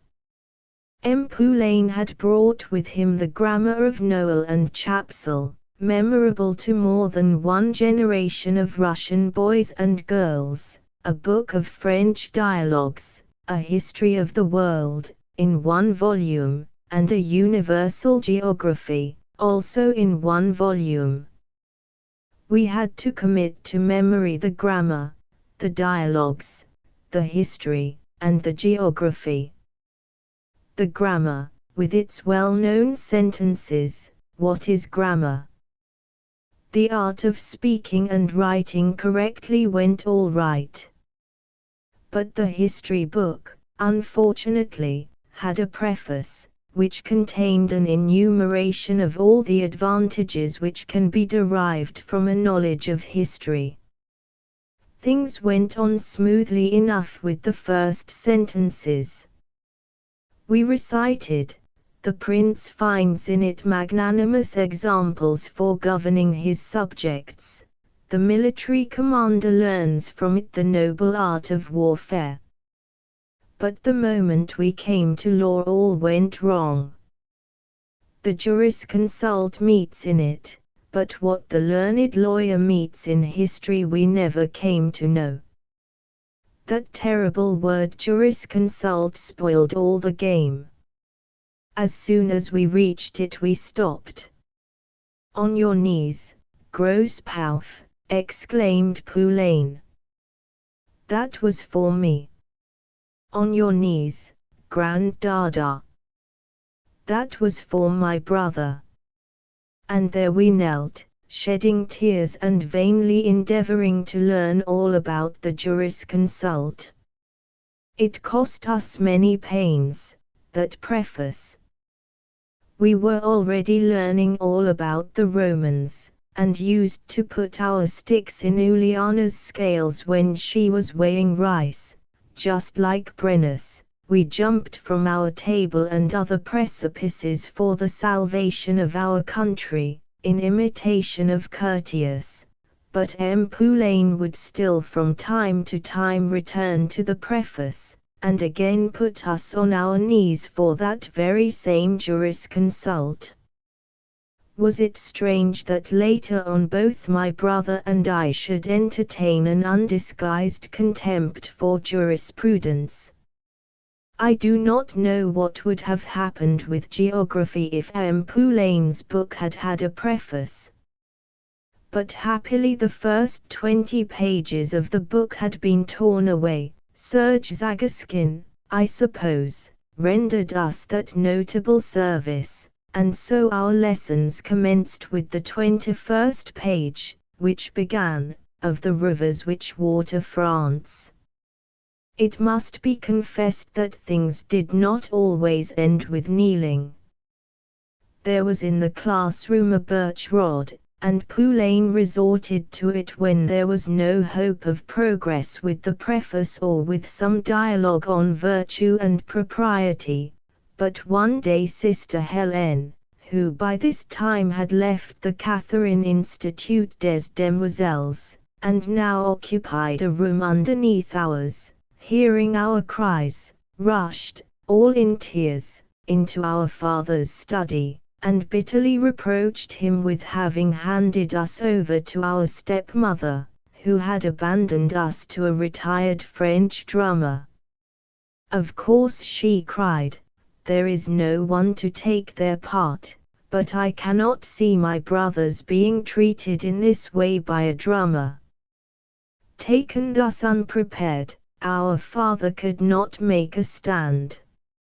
He began to scold Hélène, but ended by approving her devotion to her brothers. Thereafter the birch rod was reserved for teaching the rules of propriety to the setter, Tissa. No sooner had Poulain discharged himself of his heavy educational duties than he became quite another man, a lively comrade instead of a gruesome teacher. After lunch he took us out for a walk, and there was no end to his tales. We chattered like birds. Though we never went with him beyond the first pages of syntax, we soon learned, nevertheless, to speak correctly. We used to think in French, and when he had dictated to us half through a book of mythology, correcting our faults by the book, without ever trying to explain to us why a word must be written in a particular way, we had learned to write correctly. After dinner we had our lesson with the Russian teacher, a student of the Faculty of Law in the Moscow University. He taught us all Russian subjects, grammar, arithmetic, history, and so on. But in those years serious teaching had not yet begun. In the meantime he dictated to us every day a page of history, and in that practical way we quickly learned to write Russian quite correctly. Our best time was on Sundays, when all the family, with the exception of us children, went to dine with Madame la Générale Timofeev.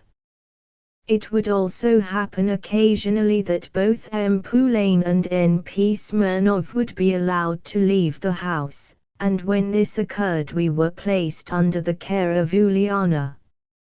After a hurriedly eaten dinner we hastened to the great hall, to which the younger housemaids soon repaired.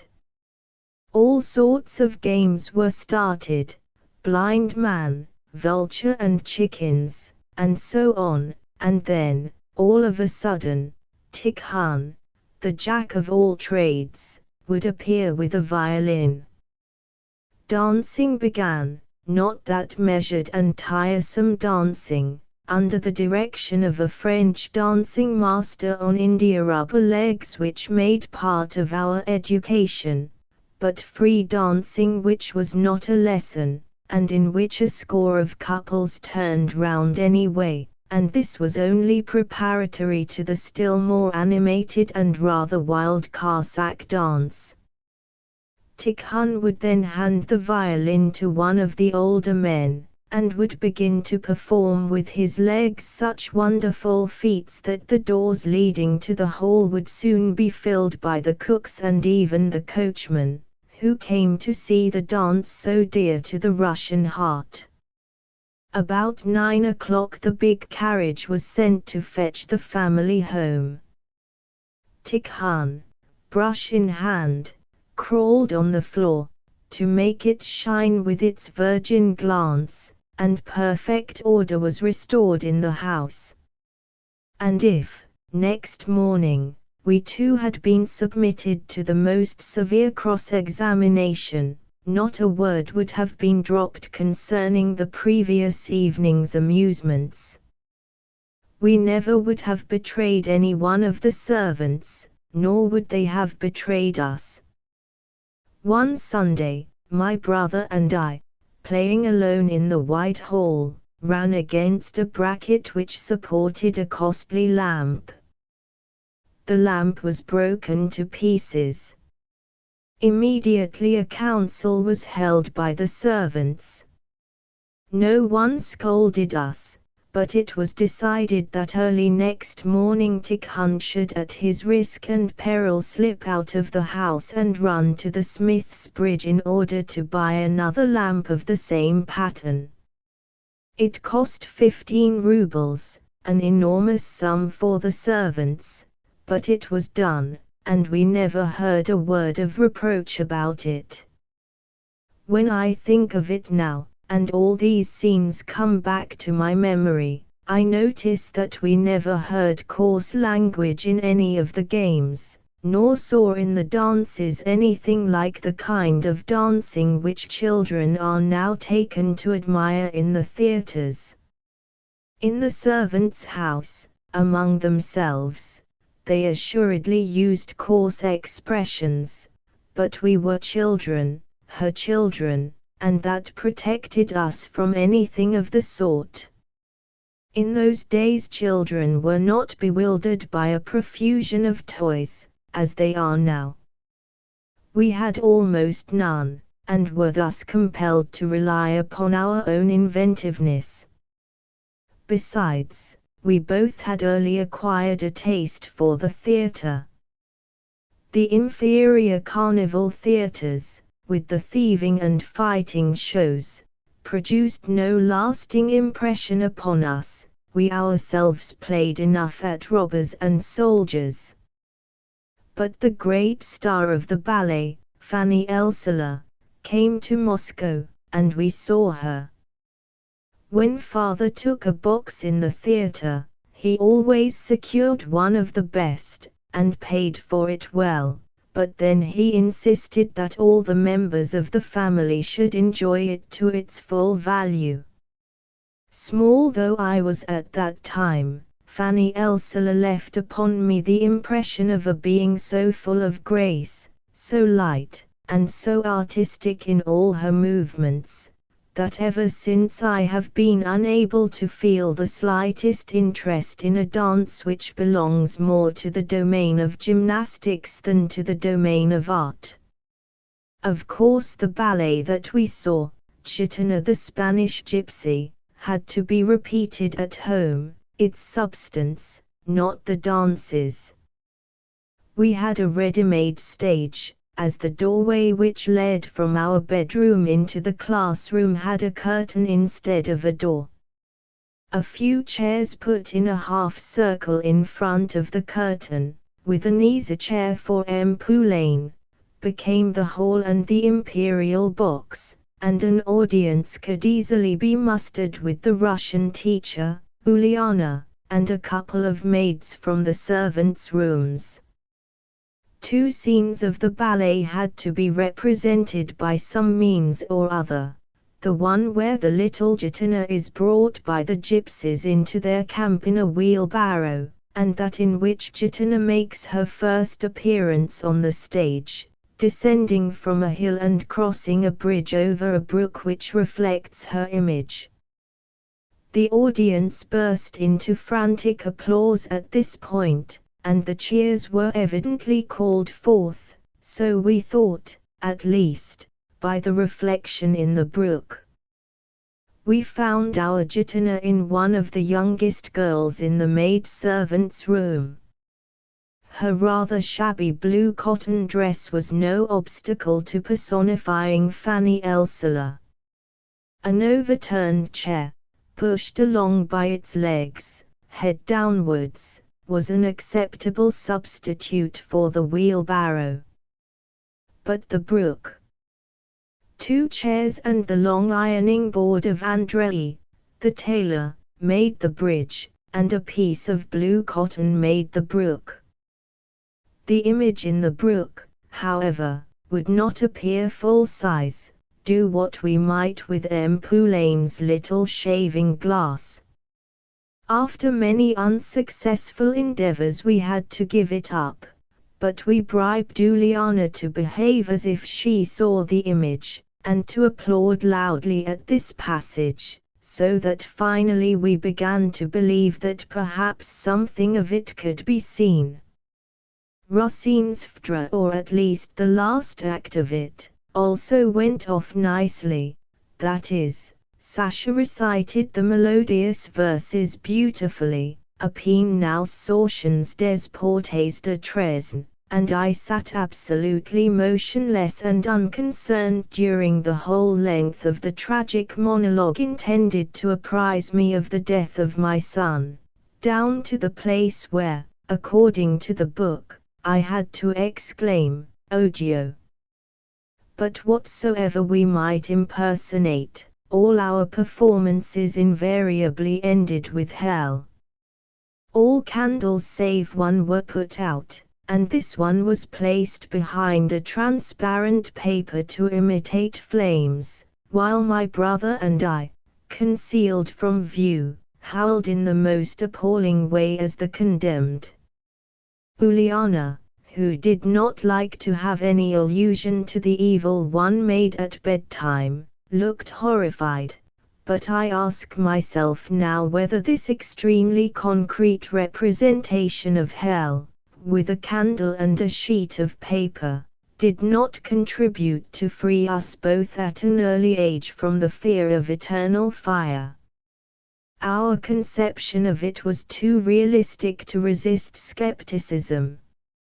I must have been very much of a child when I saw the great Moscow actors, Skepkin, Sadovsky, and Shumsky, in Gogol's Revizor and another comedy. Still, I remember not only the salient scenes of the two plays, but even the attitudes and expressions of these great actors of the realistic school which is now so admirably represented by Duse. I remembered them so well that when I saw the same plays given at St. Petersburg by actors belonging to the French declamatory school, I found no pleasure in their acting, always comparing them with Skepkin and Sadovsky, by whom my taste in dramatic art was settled.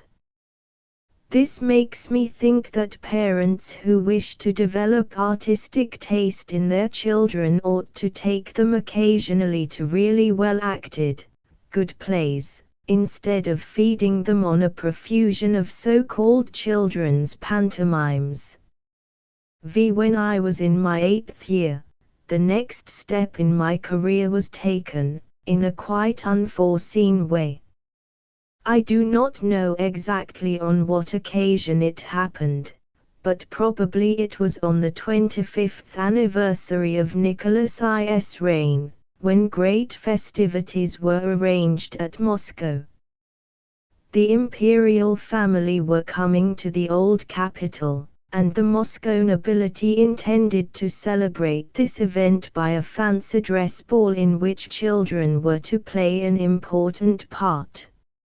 It was agreed that the whole motley crowd of nationalities of which the population of the Russian Empire is composed should be represented at this ball to greet the monarch.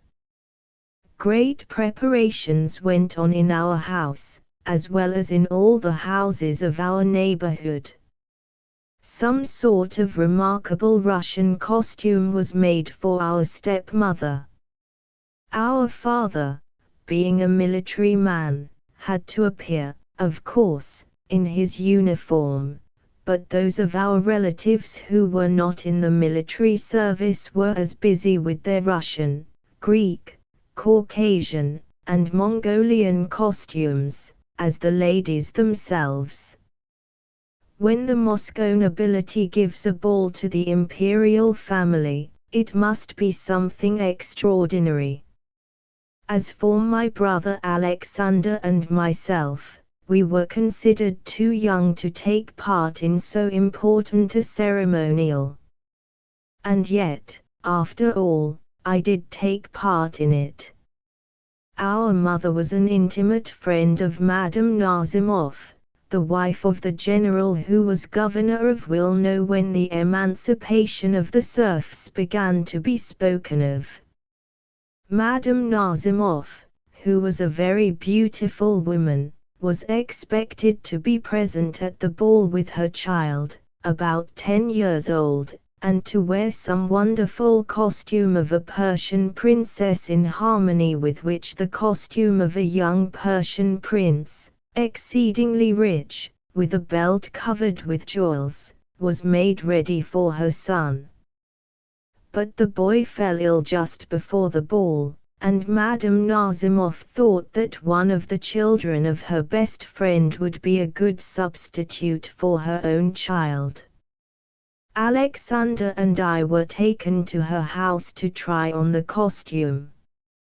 It proved to be too short for Alexander, who was much taller than I, but it fitted me exactly, and therefore it was decided that I should impersonate the Persian prince.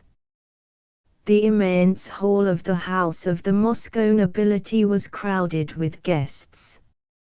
Each of the children received a standard bearing at its top the arms of one of the 60 provinces of the Russian Empire. I had an eagle floating over a blue sea, which represented, as I learned later on, the arms of the government of Astrakhan, on the Caspian Sea. We were then ranged at the back of the great hall, and slowly marched in 2 rows toward the raised platform upon which the emperor and his family stood. As we reached it we went right and left, and thus stood aligned in 1 row before the platform. At a given signal all standards were lowered before the emperor. The apotheosis of autocracy was made most impressive. Nicholas was enchanted. All provinces of the empire worshipped the supreme ruler. Then we children slowly retired to the rear of the hall. But here some confusion occurred.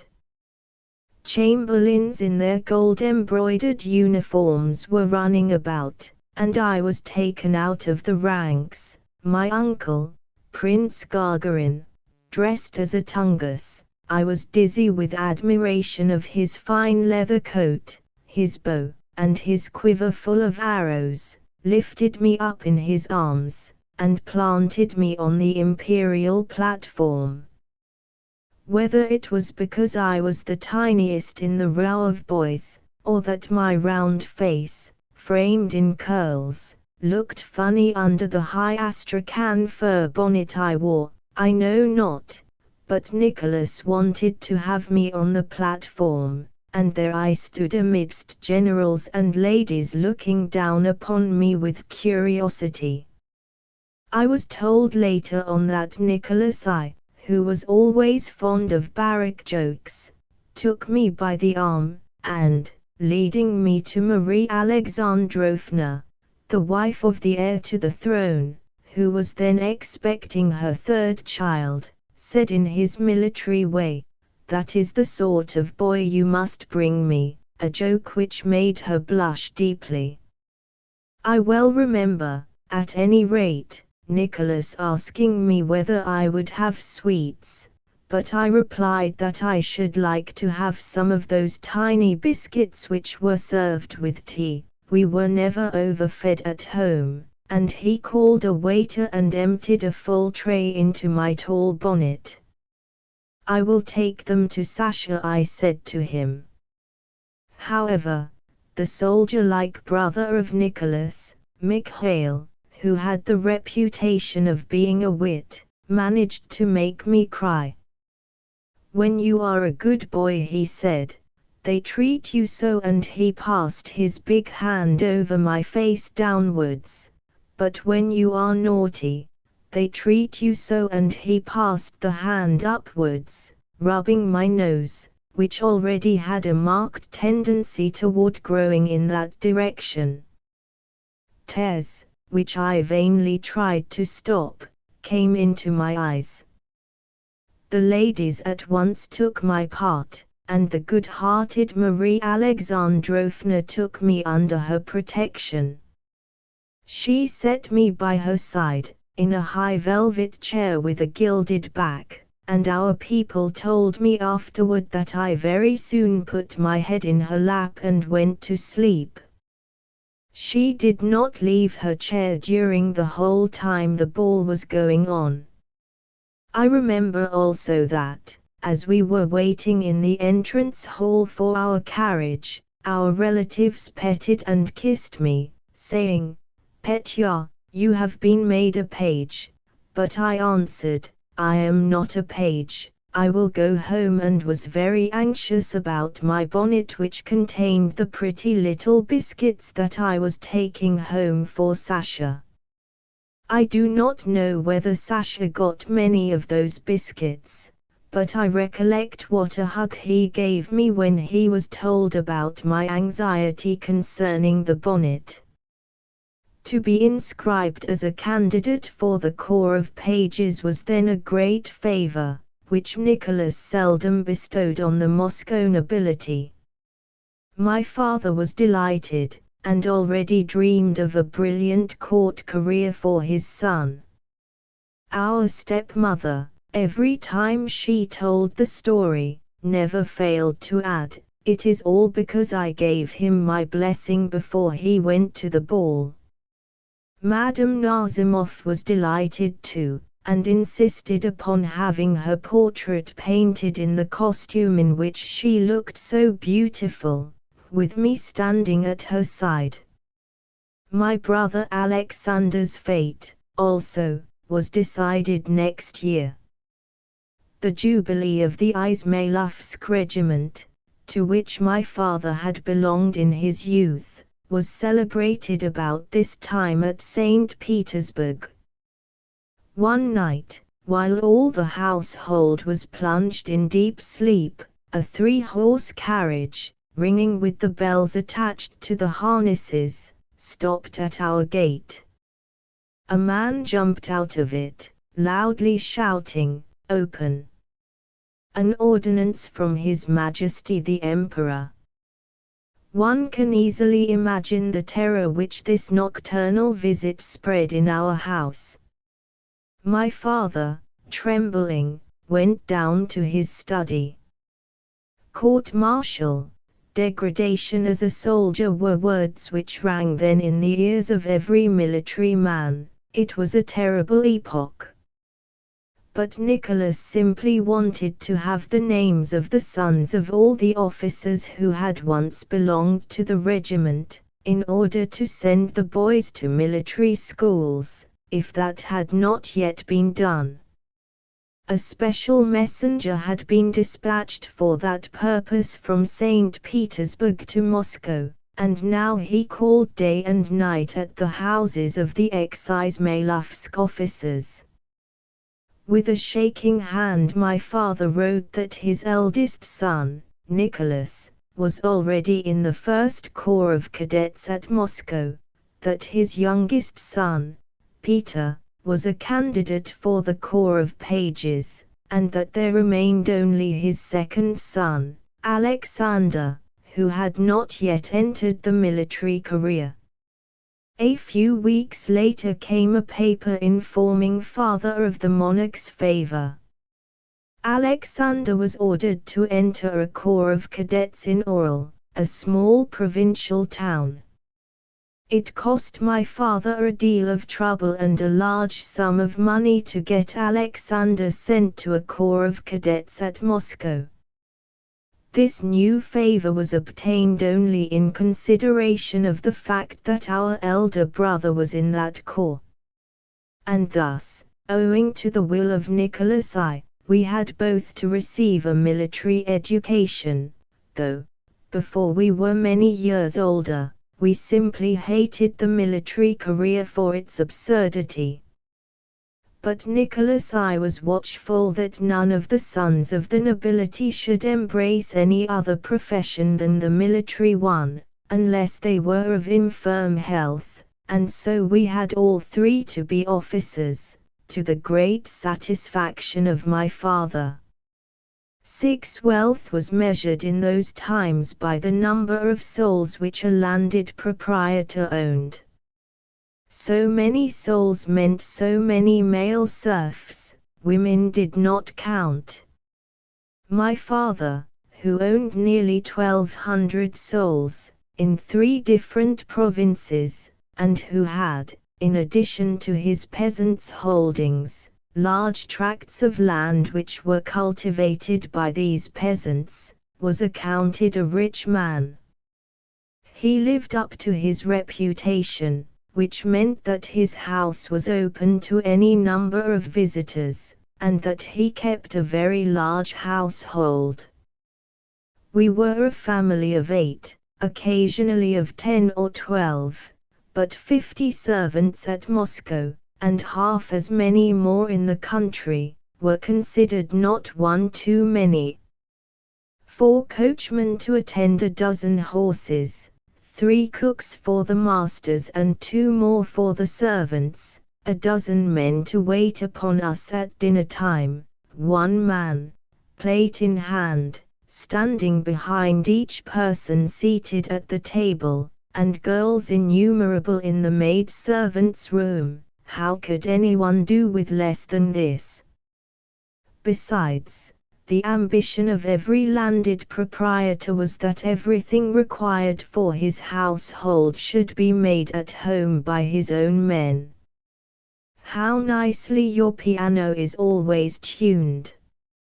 I suppose Herr Schimmel must be your tuner, perhaps a visitor would remark. To be able to answer, I have my own piano tuner was in those times the correct thing. What beautiful pastry, the guests would exclaim, when a work of art, composed of ices and pastry, appeared toward the end of the dinner. Confess, Prince, that it comes from Tremble, the fashionable pastry cook. It is made by my own confectioner, a pupil of Tremble, whom I have allowed to show what he can do, was a reply which elicited general admiration. To have embroideries, harnesses, furniture, in fact, everything, made by one's own men was the ideal of the rich and respected landed proprietor. As soon as the children of the servants attained the age of 10, they were sent as apprentices to the fashionable shops, where they were obliged to spend 5 or 7 years chiefly in sweeping, in receiving an incredible number of thrashings, and in running about town on errands of all sort. I must own that few of them became masters of their respective arts. The tailors and the shoemakers were found only skillful enough to make clothes or shoes for the servants, and when a really good pastry was required for a dinner party it was ordered at Tremble's, while our own confectioner was beating the drum in the music band. That band was another of my father's ambitions, and almost every one of his male servants, in addition to other accomplishments, was a bass viol or a clarinet in the band. Marker, the piano tuner, alias under butler, was also a flutist. Andrei, the tailor, played the French horn. The confectioner was first put to beat the drum, but he misused his instrument to such a deafening degree that a tremendous trumpet was bought for him, in the hope that his lungs would not have the power to make the same noise as his hands. When, however, this last hope had to be abandoned, he was sent to be a soldier. As to Spotted Tikhon, in addition to his numerous functions in the household as lamp cleaner, floor polisher, and footman, he made himself useful in the band, today as a trombone, tomorrow as a bassoon, and occasionally as second violin. The 2 first violins were the only exceptions to the rule, they were violins and nothing else. My father had bought them, with their large families, for a handsome sum of money, from his sisters. He never bought serfs from nor sold them to strangers. In the evenings when he was not at his club, or when there was a dinner or an evening party at our house, the band of 12 to 15 musicians was summoned. They played very nicely, and were in great demand for dancing parties in the neighborhood, still more when we were in the country. This was, of course, a constant source of gratification to my father, whose permission had to be asked to get the assistance of his band. Nothing, indeed, gave him more pleasure than to be asked for help, either in the way mentioned or in any other, for instance, to obtain free education for a boy, or to save somebody from a punishment inflicted upon him by a law court. Although he was liable to fall into fits of rage, he was undoubtedly possessed of a natural instinct toward leniency, and when his patronage was requested he would write scores of letters in all possible directions, to all sorts of persons of high standing, in favor of his protege. At such times, his mail, which was always heavy, would be swollen by half a dozen special letters, written in a most original, semi-official, and semi-humorous style, each of them sealed, of course, with his arms, in a big square envelope, which rattled like a baby rattle on account of the quantity of sand it contained, the use of blotting paper being then unknown. The more difficult the case, the more energy he would display, until he secured the favor he asked for his protege, whom in many cases he never saw. My father liked to have plenty of guests in his house. Our dinner hour was 4, and at 7 the family gathered round the samovar, tea urn, for tea. Everyone belonging to our circle could drop in at that hour, and from the time my sister Helen was again with us there was no lack of visitors, old and young, who took advantage of the privilege. When the windows facing the street showed bright light inside, that was enough to let people know that the family was at home and friends would be welcome. Nearly every night we had visitors. The green tables were opened in the hall for the card players, while the ladies and the young people stayed in the reception room or around Helen's piano. When the ladies had gone, card playing continued sometimes till the small hours of the morning, and considerable sums of money changed hands among the players. Father invariably lost. But the real danger for him was not at home, it was at the English club, where the stakes were much higher than in private houses, and especially when he was induced to join a party of very respectable gentlemen, in one of the aristocratic houses of the old Equerries' Quarter, where gambling went on all night. On an occasion of this kind his losses were sure to be heavy. Dancing parties were not infrequent, to say nothing of a couple of obligatory balls every winter. Father's way, in such cases, was to have everything done in a good style, whatever the expense. But at the same time such niggardliness was practiced in our house in daily life that if I were to recount it, I should be accused of exaggeration. It is said of a family of pretenders to the throne of France, renowned for their truly regal hunting parties, that in their everyday life even the tallow candles are minutely counted. The same sort of miserly economy ruled in our house with regard to everything, so much so that when we, the children of the house, grew up, we detested all saving and counting. However, in the old Equerries' Quarter such a mode of life only raised my father in public esteem. The old prince, it was said, seems to be sharp over money at home, but he knows how a nobleman ought to live.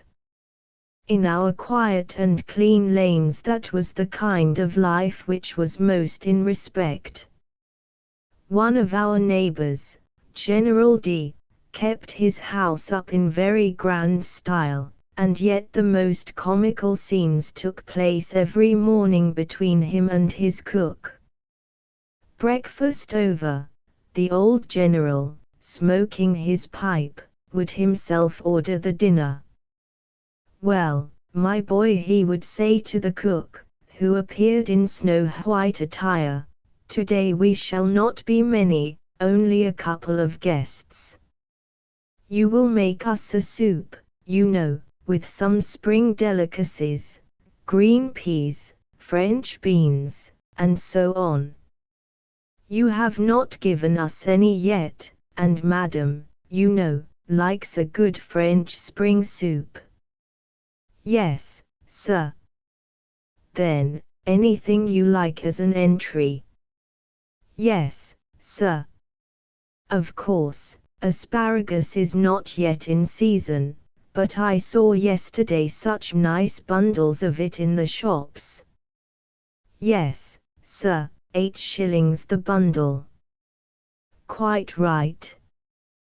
Then, we are sick of your roasted chickens and turkeys, you ought to get something for a change. Some venison, sir. Yes, yes, anything for a change. And when the 6 courses of dinner had been decided on, the old general would ask, "Now how much shall I give you for today's expenses?" 6 shillings will do, I suppose. £1, sir. What nonsense, my boy. Here is 6 shillings, I assure you that's quite enough. 8 shillings for asparagus, 5 for the vegetables. Now, look here, my dear boy, be reasonable. I'll go as high as 7 and 6, and you must be economical. And the bargaining would go on thus for half an hour, until the two would agree upon 14 shillings and sixpence, with the understanding that the morrow's dinner should not cost more than 3 shillings. Whereupon the general, quite happy at having made such a good bargain, would take his sledge, make a round of the fashionable shops, and return quite radiant, bringing for his wife a bottle of exquisite perfume, for which he had paid a fancy price in a French shop, and announcing to his only daughter that a new velvet mantle, something very simple and very costly, would be sent for her to try on that afternoon. All our relatives, who were numerous on my father's side, lived exactly in the same way, and if a new spirit occasionally made its appearance, it usually took the form of some religious passion. Thus a Prince Gagarin joined the Jesuit order. Again, to the scandal of all Moscow, another young prince entered a monastery, while several older ladies became fanatic devotees. There was a single exception. One of our nearest relatives, Prince, let me call him Mirsky, had spent his youth at St. Petersburg as an officer of the Guards. He took no interest in keeping his own tailors and cabinet makers, for his house was furnished in a grand modern style, and his wearing apparel was all made in the best St. Petersburg shops. Gambling was not his propensity, he played cards only when in company with ladies, but his weak point was his dinner table, upon which he spent incredible sums of money. Lent and Easter were his chief epochs of extravagance. When the Great Lent came, and it would not have been proper to eat meat, cream, or butter, he seized the opportunity to invent all sorts of delicacies in the way of fish. The best shops of the 2 capitals were ransacked for that purpose. Special emissaries were dispatched from his estate to the mouth of the Volga, to bring back on post horses. There was no railway at that time, a sturgeon of great size or some extraordinarily cured fish. And when Easter came, there was no end to his inventions. Easter, in Russia, is the most venerated and also the gayest of the yearly festivals.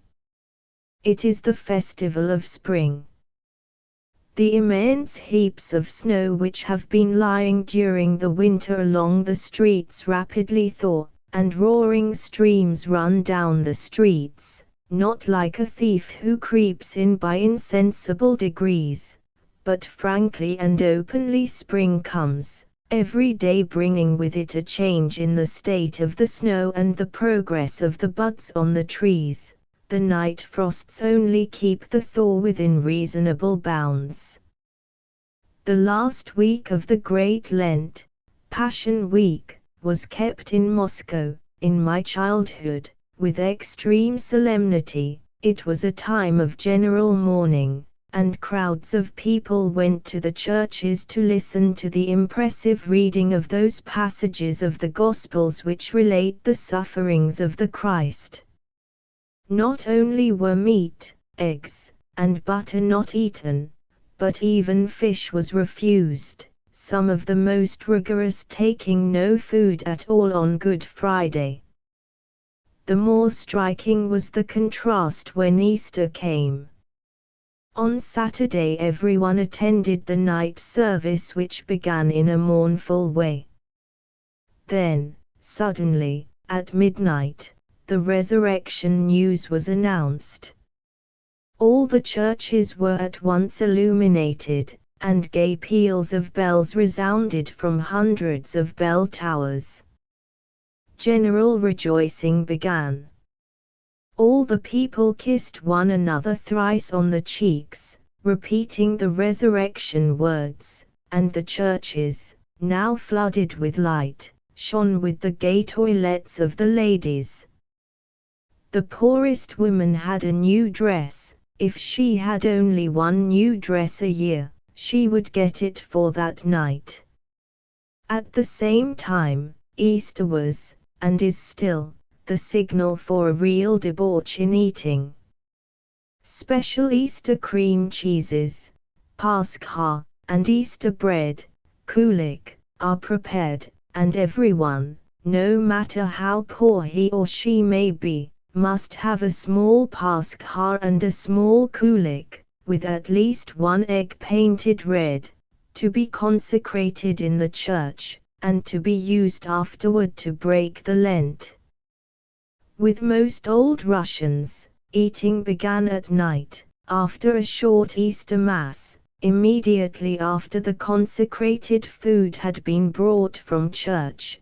But in the houses of the nobility the ceremony was postponed till Sunday morning, when a table was covered with all sorts of viands, cheeses, and pastry, and all the servants came to exchange with their masters 3 kisses and a red-painted egg. Throughout Easter week a table spread with Easter food stood in the great hall, and every visitor was invited to partake. On this occasion Prince Mirsky surpassed himself. Whether he was at St. Petersburg or at Moscow, messengers brought to his house, from his estate, a specially prepared cream cheese for the Pascha, and his cook managed to make out of it a piece of artistic confectionery. Other messengers were dispatched to the province of Novgorod to get a bear's ham, which was cured for the prince's Easter table. And while the princess, with her 2 daughters, visited the most austere monasteries, in which the night service would last 3 or 4 hours in succession, and spent all Passion Week in the most mournful condition of mind, eating only a piece of dry bread between the visits she paid to Russian, Roman, and Protestant preachers, her husband made every morning the tour of the well-known Milutin shops at St. Petersburg, where all possible delicacies are brought from the ends of the earth. There he used to select the most extravagant dainties for his Easter table. Hundreds of visitors came to his house, and were asked just to taste this or that extraordinary thing.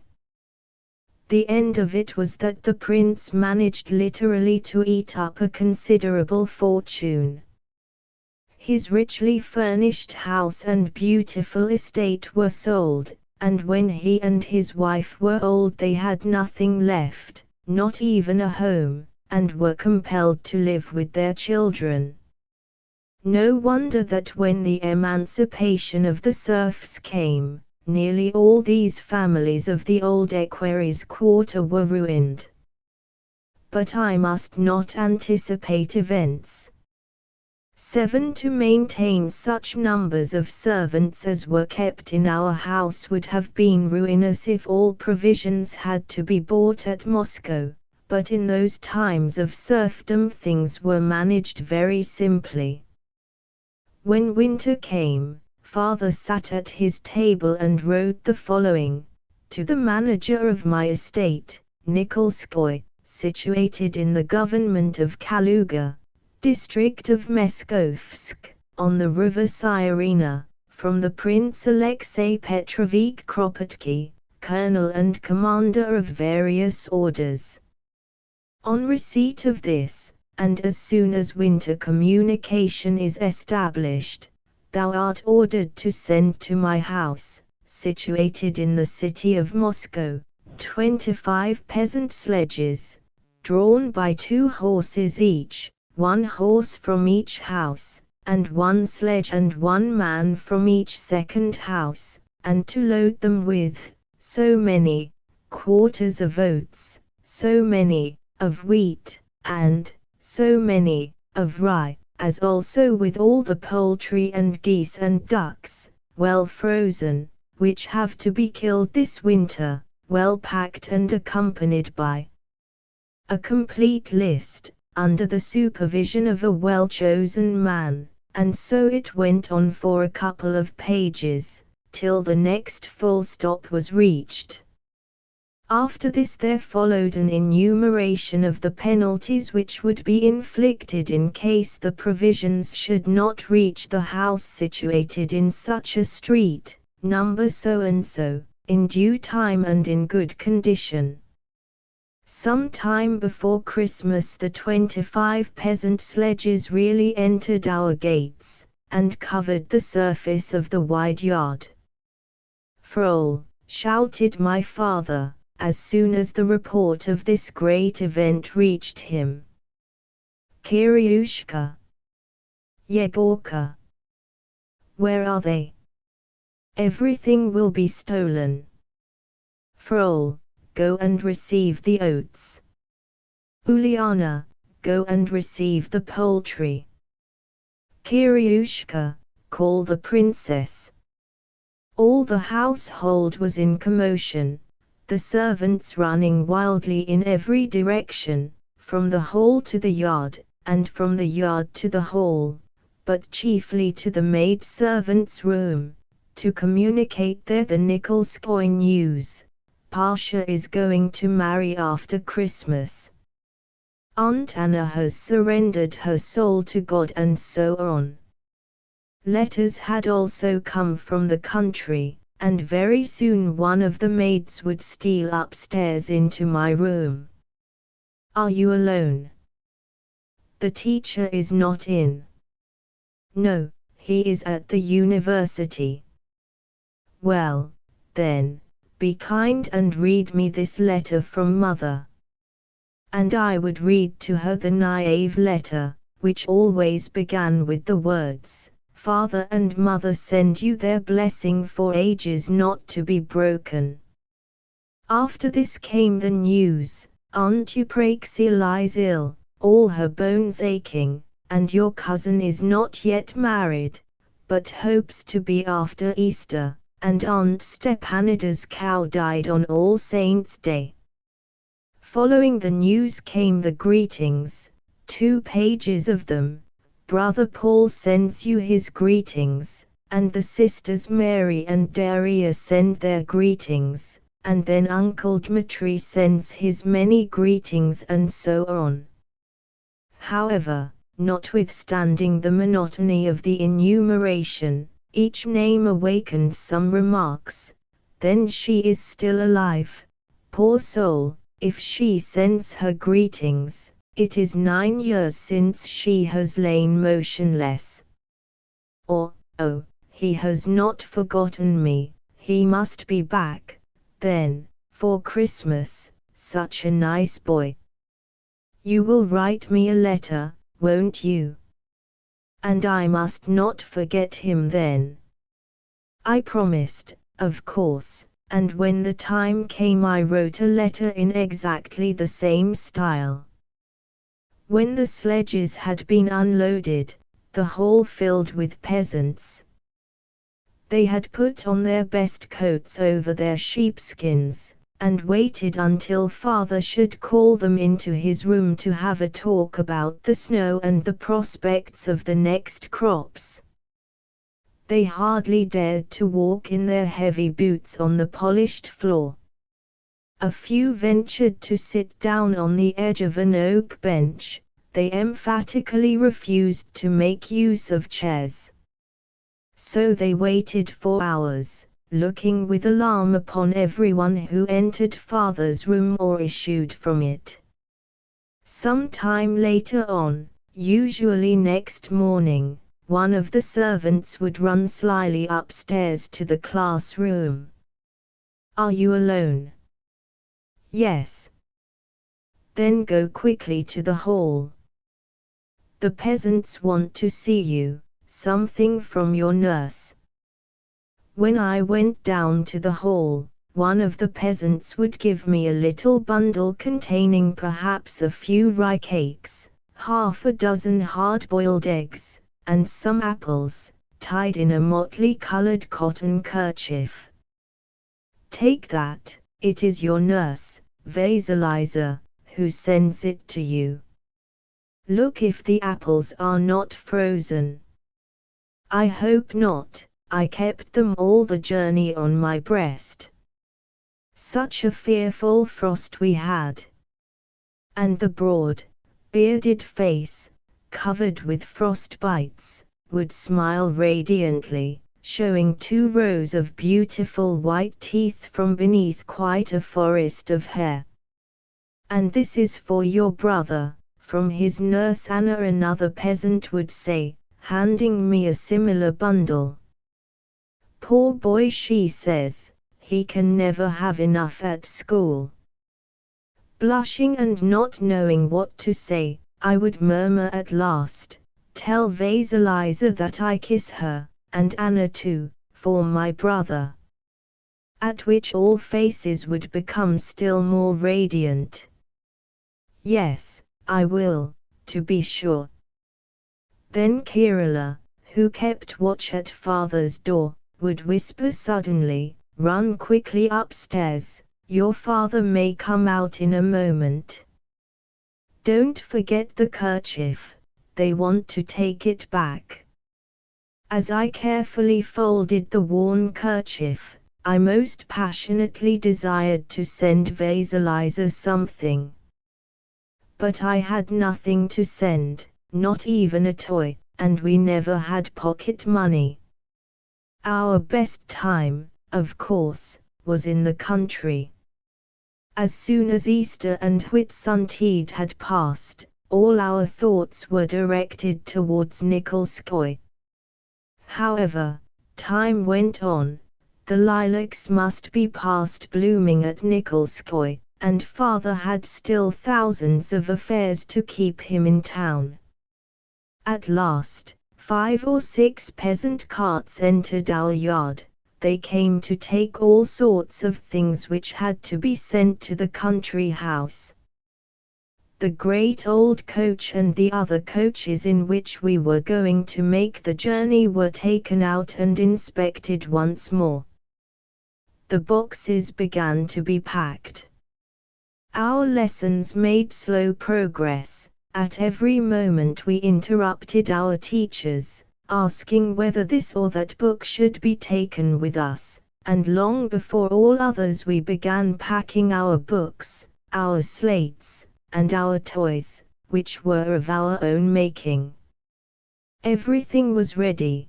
The peasant carts stood heavily loaded with furniture for the country house, boxes containing the kitchen utensils, and almost countless empty glass jars which were to be brought back in the autumn filled with all kinds of preserves.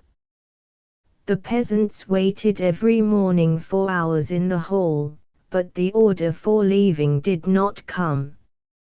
Father continued to write all the morning in his room, and disappeared at night. Finally, our stepmother interfered, her maid having ventured to report that the peasants were very anxious to return, as haymaking was near. Next afternoon, Frol, the majordomo, and Mikhail Alef, the first violin, were called into father's room. A sack containing the food money, that is, a few coppers a day, for each of the 40 or 50 souls who were to accompany the household to Nikolskoye, was handed to Frol, with a list.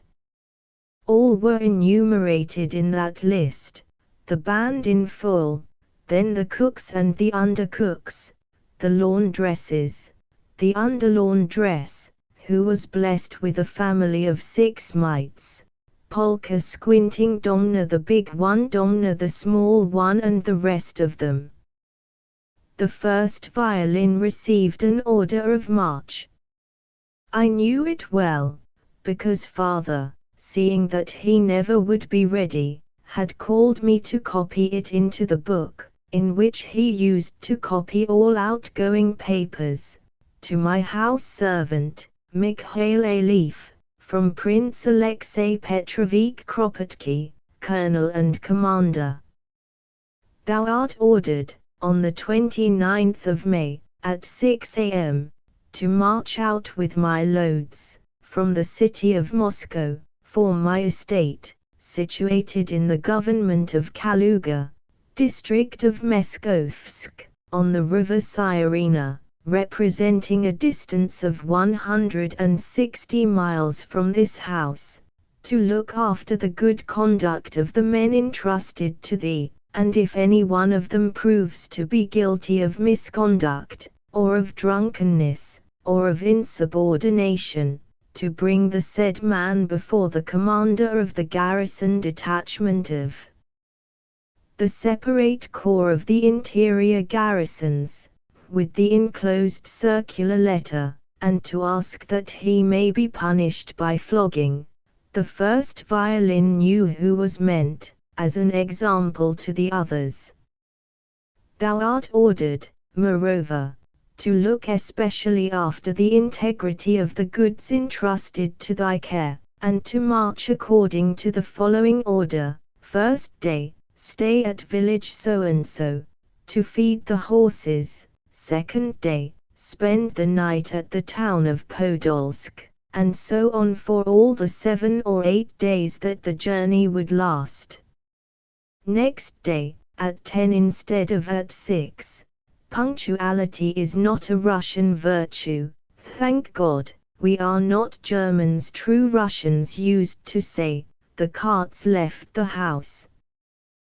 The servants had to make the journey on foot, only the children were accommodated with a seat in a bathtub or basket, on the top of a loaded cart, and some of the women might find an occasional resting place on the ledge of a cart. The others had to walk all the 160 miles. As long as they were marching through Moscow, discipline was maintained. It was peremptorily forbidden to wear top boots or to pass a belt over the coat. But when they were on the road, and we overtook them a couple of days later, and especially when it was known that father would stay a few days longer at Moscow, the men and the women, dressed in all sorts of impossible coats, belted with cotton handkerchiefs, burned by the sun or dripping under the rain, and helping themselves along with sticks cut in the woods, certainly looked more like a wandering band of gypsies than the household of a wealthy landowner. Similar peregrinations were made by every household in those times, and when we saw a file of servants marching along one of our streets, we at once knew that the Apuktins or the Pryonishnikovs were migrating. The carts were gone, yet the family did not move. All of us were sick of waiting, but father still continued to write interminable orders to the managers of his estates, and I copied them diligently into the big outgoing book. At last the order to start was given. We were called downstairs. My father read aloud the order of march, addressed to the Princess Kropotkin, wife of Prince Alexei Petrovich Kropotkin, colonel and commander, in which the halting places during the 5 days' journey were duly enumerated.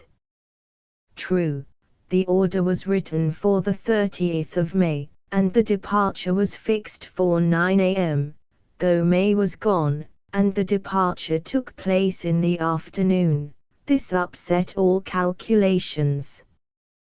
But, as is usual in military marching orders, this circumstance had been foreseen, and was provided for in the following paragraph. If, however, contrary to expectation, the departure of your Highness does not take place at the said day and hour, you are requested to act according to the best of your understanding, in order to bring the said journey to its best issue.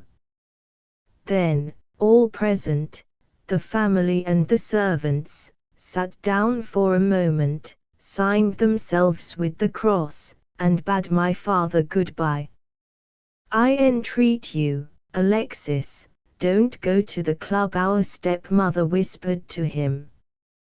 The great coach, drawn by 4 horses, with a postilion, stood at the door, with its little folding ladder to facilitate climbing in. The other coaches also were there.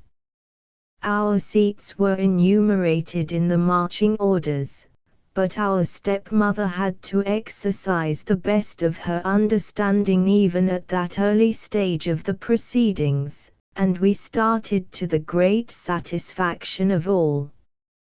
The journey was an inexhaustible source of enjoyment for us children. The stages were short, and we stopped twice a day to feed the horses.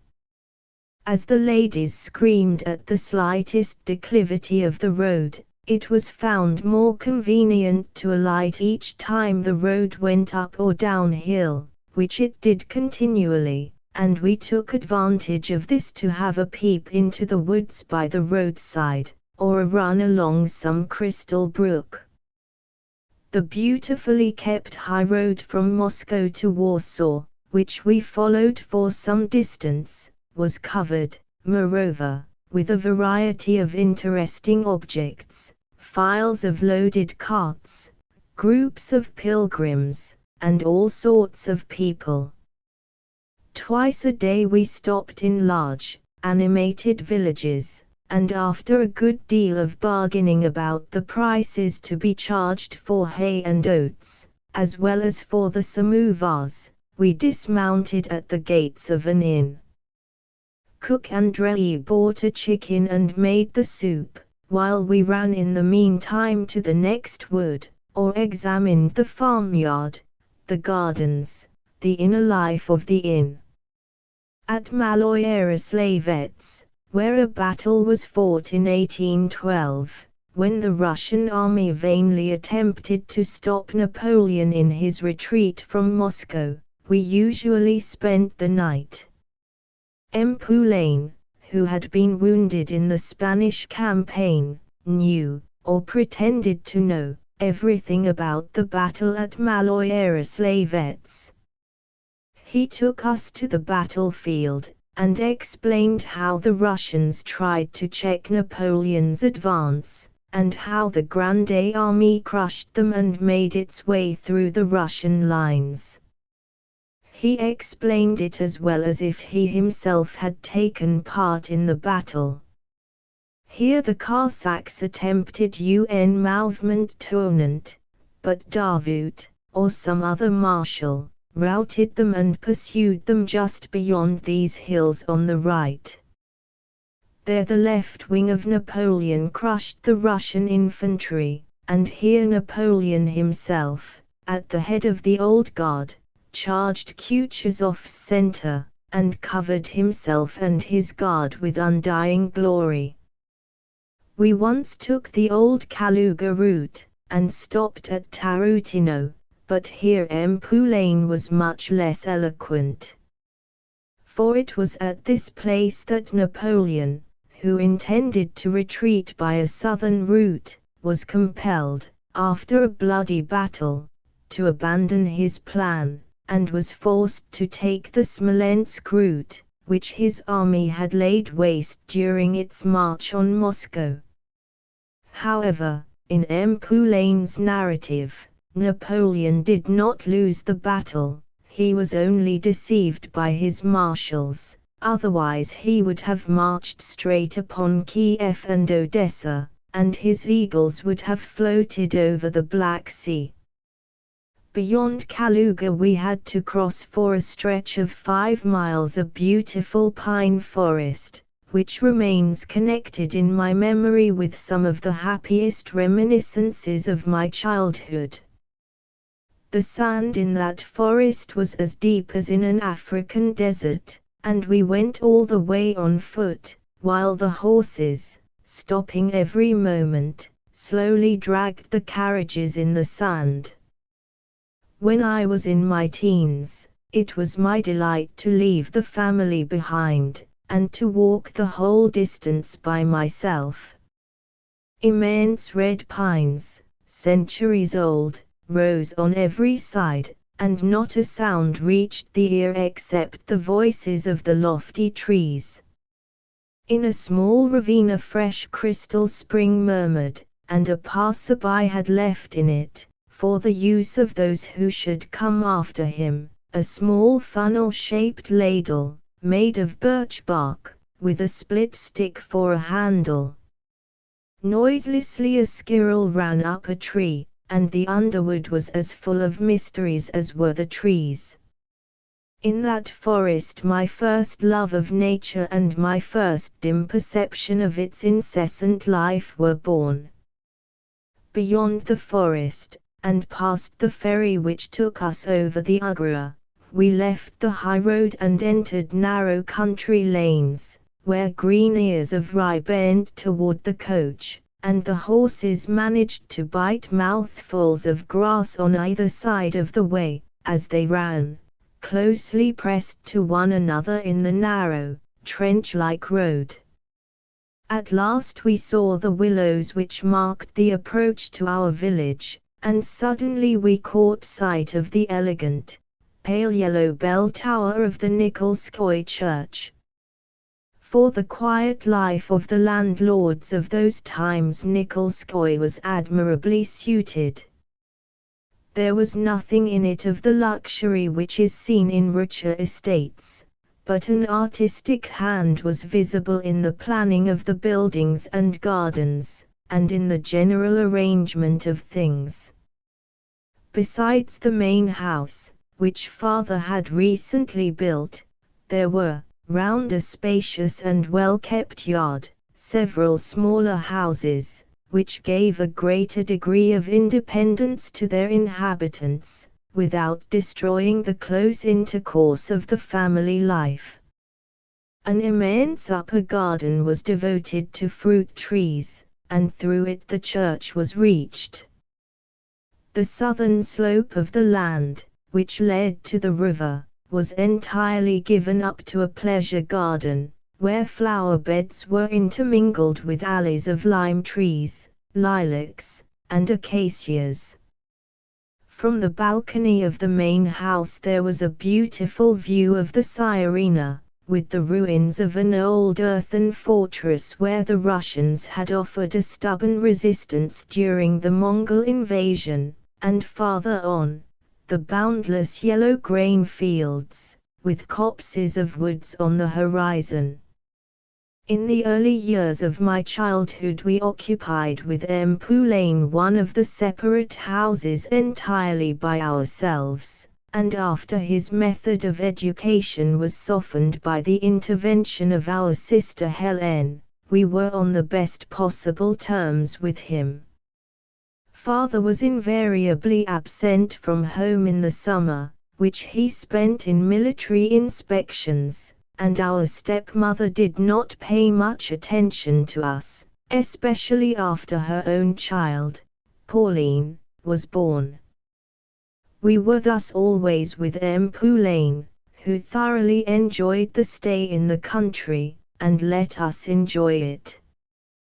The woods, the walks along the river, the climbing over the hills to the old fortress, which M. Poulain made alive for us as he told how it was defended by the Russians, and how it was captured by the Tartars, the little adventures, in one of which he became our hero by saving Alexander from drowning, an occasional encounter with wolves.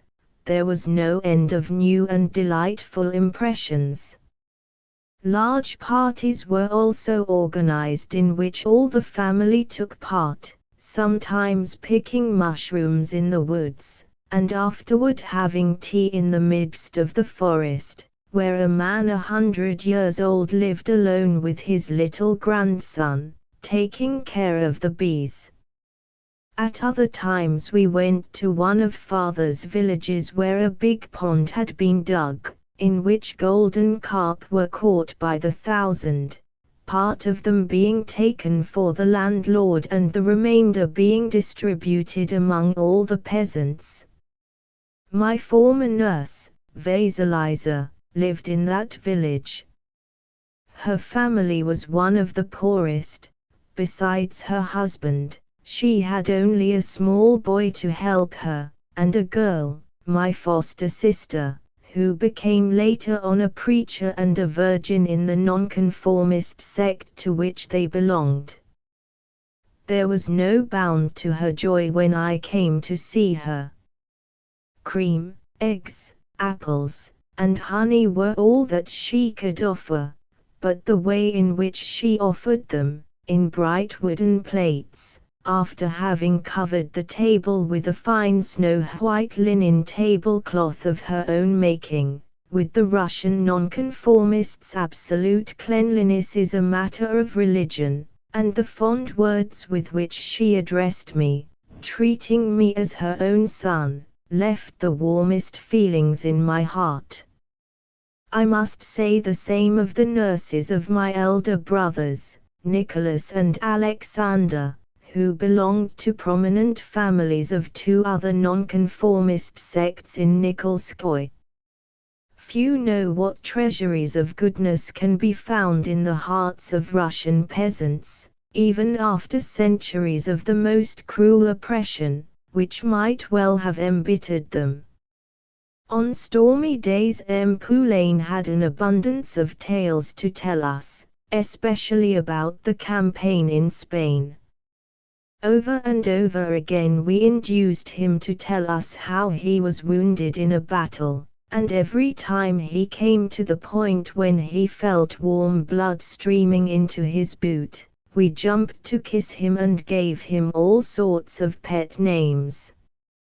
Everything seemed to prepare us for the military career, the predilection of our father. The only toys that I remember his having bought for us were a rifle and a real sentry box, the war tales of M. Poulain, nay, even the library which we had at our disposal. This library, which had once belonged to General Repninski, our mother's grandfather, a learned military man of the 18th century, consisted exclusively of books on military warfare, adorned with rich plates and beautifully bound in leather. It was our chief recreation, on wet days, to look over the plates of these books, representing the weapons of warfare since the times of the Hebrews, and giving plans of all the battles that had been fought since Alexander of Macedonia. These heavy books also offered excellent materials for building out of them strong fortresses which would stand for some time the blows of a battering ram and the projectiles of an Archimedean catapult, which, however, persisted in sending stones into the windows, and was soon prohibited. Yet neither Alexander nor I became military men. The literature of the 60s wiped out the teachings of our childhood. M. Poulain's opinions about revolutions were those of the Orleanist illustration franchise, of which he received back numbers, and of which we knew all the woodcuts. For a long time I could not imagine a revolution otherwise than in the shape of death riding on a horse, the red flag on one hand and a scythe in the other, mowing down men right and left. So it was pictured in the illustration. But I now think that M. Poulain's dislike was limited to the uprising of 1848, for one of his tales about the Revolution of 1789 deeply impressed my mind. The title of prince was used in our house with and without occasion. M. Poulain must have been shocked by it, for he began once to tell us what he knew of the Great Revolution. I cannot now recall what he said, but one thing I remember, namely, that Count Mirabeau and other nobles one day renounced their titles, and that Count Mirabeau, to show his contempt for aristocratic pretensions, opened a shop decorated with a signboard which bore the inscription, Mirabeau, Tailor. I tell the story as I had it from M. Poulain. For a long time after that I worried myself thinking what trade I should take up, so as to write, Kropotkin, such and such a handicraft man. Later on, my Russian teacher, Nikolai Pavlovich Smirnov, and the general Republican tone of Russian literature influenced me in the same way, and when I began to write novels, that is, in my 12th year, I adopted the signature P. Kropotkin, which I never have departed from, notwithstanding the remonstrances of my chiefs when I was in the military service. In the autumn of 1852 my brother Alexander was sent to the Corps of Cadets, and from that time we saw each other only during the holidays and occasionally on Sundays. The Corps of Cadets was 6 miles from our house, and although we had a dozen horses, it always happened that when the time came to send the sledge to the corps there was no horse free for that purpose. My eldest brother, Nicholas, came home very seldom. The relative freedom which Alexander found at school, and especially the influence of 2 of his teachers in literature, developed his intellect rapidly, and later on I shall have ample occasion to speak of the beneficial influence that he exercised upon my own development. It is a great privilege to have had a loving, intelligent elder brother. In the meantime I remained at home. I had to wait till my turn to enter the Corps of Pages should come, and that did not happen until I was nearly 15 years of age. M. Poulain was dismissed, and a German tutor was engaged instead. He was one of those idealistic men who are not uncommon among Germans, but I remember him chiefly on account of the enthusiastic way in which he used to recite Schiller's poetry, accompanying it by a most naive kind of acting that delighted me. He stayed with us only one winter. The next winter I was sent to attend the classes at a Moscow gymnasium, and finally I remained with our Russian teacher, Smirnov. We soon became friends, especially after my father took both of us for a journey to his Ryazan estate. During this journey we indulged in all sorts of fun, and we used to invent humorous stories in connection with the men and the things that we saw, while the impression produced upon me by the hilly tracts we crossed added some new and fine touches to my growing love of nature. Under the impulse given me by Smirnov, my literary tastes also began to grow, and during the years from 1854 to 1857 I had full opportunity to develop them. My teacher, who had by this time finished his studies at the university, obtained a small clerkship in a law court, and spent his mornings there. I was thus left to myself till dinner time, and after having prepared my lessons and taken a walk, I had plenty of leisure for reading and writing. In the autumn, when my teacher returned to his office at Moscow, while we remained in the country, I was left again to myself, and though in continual intercourse with the family, and spending part of the day in playing with my little sister Pauline, I could in fact dispose of my time as I liked. Serfdom was then in the last years of its existence. It is recent history, it seems to be only of yesterday, and yet, even in Russia, few realize what serfdom was in reality. There is a dim conception that the conditions which it created were very bad, but how these conditions affected human beings bodily and mentally is only vaguely understood. It is amazing, indeed, to see how quickly an institution and its social consequences are forgotten when the institution has ceased to exist, and with what rapidity men and things change after that. I will try to recall the conditions of serfdom by telling, not what I heard, but what I saw. Uliana, the housekeeper, stands in the passage leading to father's room, and crosses herself. She dares neither to advance nor to retreat.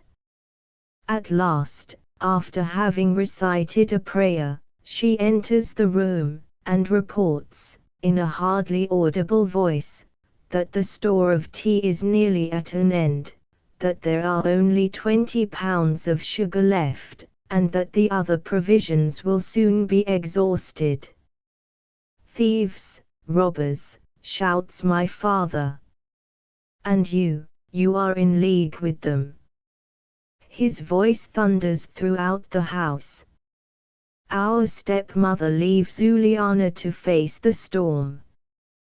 But father cries, "Frol, call the princess."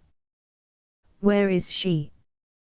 And when she enters, he receives her with the same reproaches.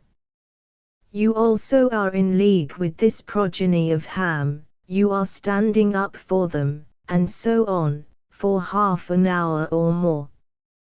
Then he commences to verify the accounts. At the same time, he thinks about the hay. Frol is sent to weigh what is left of that, and our stepmother is sent to be present during the weighing, while father calculates how much of it ought to be in the barn. A considerable quantity of hay appears to be missing, and Uliana cannot account for several pounds of such and such provisions. Father's voice becomes more and more menacing. Uliana is trembling, but it is the coachman who now enters the room, and is stormed at by his master.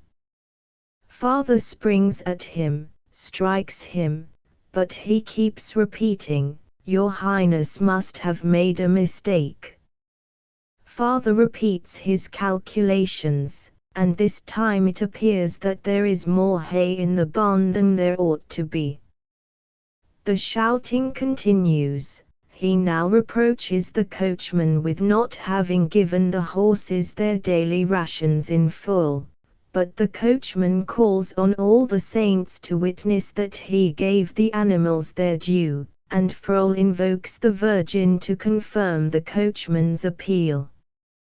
But father will not be appeased. He calls in Marka, the piano tuner and sub-butler, and reminds him of all his recent sins. "He was drunk last week," and must have been drunk yesterday, for he broke half a dozen plates. In fact, the breaking of these plates was the real cause of all the disturbance. Our stepmother had reported the fact to father in the morning, and that was why Uliana was received with more scolding than was usually the case, why the verification of the hay was undertaken, and why father now continues to shout that this progeny of Ham deserve all the punishments on earth. Of a sudden there is a lull in the storm. My father takes his seat at the table and writes a note. Take marker with this note to the police station, and let 100 lashes with the birch rod be given to him. Terror and absolute muteness reign in the house. The clock strikes 4, and we all go down to dinner, but no one has any appetite, and the soup remains in the plates untouched. We are 10 at table, and behind each of us a violinist or a trombone player stands, with a clean plate in his left hand, but Marker is not among them. Where is Marker? Our stepmother asks. Call him in. Marker does not appear, and the order is repeated. He enters at last, pale, with a distorted face, ashamed, his eyes cast down. Father looks into his plate, while our stepmother, seeing that no one has touched the soup, tries to encourage us. Don't you find, children, she says, that the soup is delicious? Tears suffocate me, and immediately after dinner is over I run out, catch Marker in a dark passage and try to kiss his hand, but he tears it away, and says, either as a reproach or as a question, let me alone. You, too, when you are grown up, will you not be just the same? No, no, never. Yet father was not among the worst of landowners. On the contrary, the servants and the peasants considered him one of the best. What we saw in our house was going on everywhere, often in much more cruel forms. The flogging of the serfs was a regular part of the duties of the police and of the fire brigade. A landowner once made the remark to another, "Why is it, General, that the number of the souls on your estate increases so slowly? You probably do not look after their marriages." A few days later the general ordered that a list of all the inhabitants of his village should be brought him. He picked out from it the names of the boys who had attained the age of 18, and of the girls just past 16. These are the legal ages for marriage in Russia. Then he wrote, John to marry Anna, Paul to marry Parashka, and so on with 5 couples. The 5 weddings, he added, must take place in 10 days, the next Sunday but one. A general cry of despair rose from the village. Women, young and old, wept in every house. Anna had hoped to marry Gregory. Paul's parents had already had a talk with the Fedotoffs about their girl, who would soon be of age. Moreover, it was the season for ploughing, not for weddings, and what wedding can be prepared in 10 days? Dozens of peasants came to see the landowner. Peasant women stood in groups at the back entrance of the mansion, with pieces of fine linen for the landowner's spouse, to secure her intervention. All in vain. The master had said that the wedding should take place at such a date, and so it must be. At the appointed time, the nuptial processions, in this case more like burial processions, went to the church. The women cried with loud voices, as they are wont to cry during burials. One of the house valets was sent to the church, to report to the master as soon as the wedding ceremonies were over, but soon he came running back, cap in hand, pale and distressed.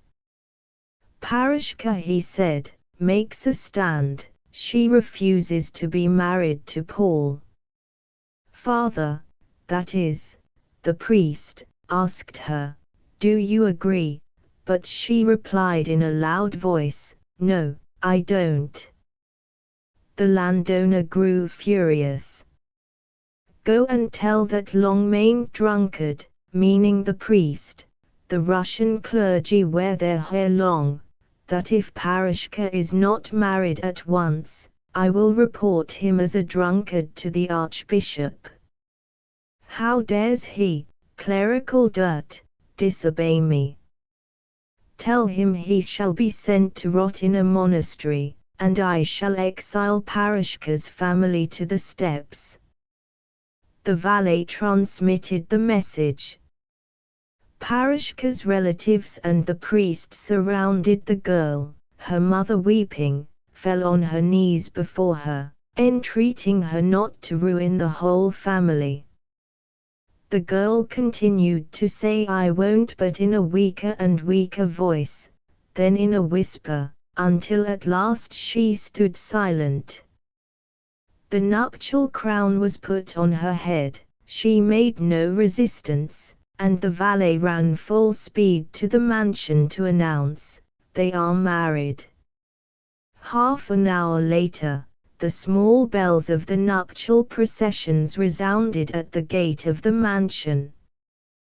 The 5 couples alighted from the cars, crossed the yard and entered the hall. The landlord received them, offering them glasses of wine, while the parents, standing behind the crying daughters, ordered them to bow to the earth before their lord. Marriages by order were so common that amongst our servants, each time a young couple foresaw that they might be ordered to marry, although they had no mutual inclination for each other, they took the precaution of standing together as godfather and godmother at the christening of a child in one of the peasant families. This rendered marriage impossible, according to Russian church law. The stratagem was usually successful, but once it ended in a tragedy. Andrei, the tailor, fell in love with a girl belonging to one of our neighbors. He hoped that my father would permit him to go free, as a tailor, in exchange for a certain yearly payment, and that by working hard at his trade he could manage to lay aside some money and to buy freedom for the girl. Otherwise, in marrying one of my father's serfs, she would have become the serf of her husband's master. However, as Andrei and one of the maids of our household foresaw that they might be ordered to marry, they agreed to unite as godparents in the christening of a child. What they had feared happened. One day they were called to the master, and the dreaded order was given. "We are always obedient to your will," they replied, "but a few weeks ago we acted as godfather and godmother at a christening." Andrei also explained his wishes and intentions. The result was that he was sent to the recruiting board to become a soldier. Under Nicholas I there was no obligatory military service for all, such as now exists. Nobles and merchants were exempt, and when a new levy of recruits was ordered, the landowners had to supply a certain number of men from their serfs. As a rule, the peasants, within their village communities, kept a roll amongst themselves, but the house servants were entirely at the mercy of their lord, and if he was dissatisfied with one of them, he sent him to the recruiting board and took recruit acquittance, which had a considerable money value, as it could be sold to anyone whose turn it was to become a soldier. Military service in those times was terrible. A man was required to serve 25 years under the colors, and the life of a soldier was hard in the extreme. To become a soldier meant to be torn away forever from one's native village and surroundings, and to be at the mercy of officers like Timofeev, whom I have already mentioned. Blows from the officers, flogging with birch rods and with sticks, for the slightest fault, were normal affairs. The cruelty that was displayed surpasses all imagination. Even in the corps of cadets, where only noblemen's sons were educated, 1,000 blows with birch rods were sometimes administered, in the presence of all the corps, for a cigarette, the doctor standing by the tortured boy, and ordering the punishment to end only when he ascertained that the pulse was about to stop beating. The bleeding victim was carried away unconscious to the hospital. The Grand Duke Mikhail, commander of the military schools, would quickly have removed the director of a corps in which 1 or 2 such cases did not occur every year. No discipline, he would have said. With common soldiers it was far worse. When one of them appeared before a court-martial, the sentence was that 1,000 men should be placed in 2 ranks facing each other, every soldier armed with a stick of the thickness of the little finger. These sticks were known under their German name of Spitzruthen, and that the condemned man should be dragged 3, 4, 5, and 7 times between these 2 rows, each soldier administering a blow. Sergeants followed to see that full force was used. After 1 or 2,000 blows had been given, the victim, spitting blood, was taken to the hospital and attended to, in order that the punishment might be finished as soon as he had more or less recovered from the effects of the first part of it. If he died under the torture, the execution of the sentence was completed upon the corpse. Nicholas I and his brother Mikhail were pitiless, no remittance of the punishment was ever possible. "I will send you through the ranks, you shall be skinned under the sticks," were threats which made part of the current language. A gloomy terror used to spread through our house when it became known that one of the servants was to be sent to the recruiting board. The man was chained and placed under guard in the office to prevent suicide. A peasant cart was brought to the office door, and the doomed man was taken out between 2 watchmen. All the servants surrounded him. He made a deep bow, asking everyone to pardon him his willing or unwilling offenses. If his father and mother lived in our village, they came to see him off. He bowed to the ground before them, and his mother and his other female relatives began loudly to sing out their lamentations, a sort of half-song and half-recitative. "To whom do you abandon us? Who will take care of you in the strange lands? Who will protect me from cruel men?" Exactly in the same way in which they sang their lamentations at a burial, and with the same words. Thus Andrei had now to face for 25 years the terrible fate of a soldier. All his schemes of happiness had come to a violent end. The fate of one of the maids, Pauline, or Polya, as she used to be called, was even more tragical. She had been apprenticed to make fine embroidery, and was an artist at the work. At Nikolskoye her embroidery frame stood in Sister Helen's room, and she often took part in the conversations that went on between our sister and a sister of our stepmother who stayed with Helen. Altogether, by her behavior and talk, Polya was more like an educated young person than a housemaid.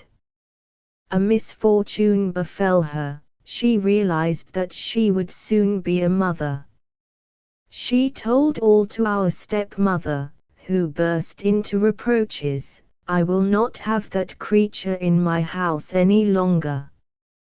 I will not permit such a shame in my house. Oh, the shameless creature," and so on. The tears of Helen made no difference. Polya had her hair cut short, and was exiled to the dairy, but as she was just embroidering an extraordinary skirt, she had to finish it at the dairy, in a dirty cottage, at a microscopical window. She finished it, and made many more fine embroideries, all in the hope of obtaining her pardon. But pardon did not come. The father of her child, a servant of one of our neighbors, implored permission to marry her, but as he had no money to offer, his request was refused. Polya's 2 gentlewomanlike manners were taken as an offense, and a most bitter fate was kept in reserve for her. There was in our household a man employed as a postilion. On account of his small size, he went under the name of Bandy-legged Filka. In his boyhood a horse had kicked him terribly, and he did not grow.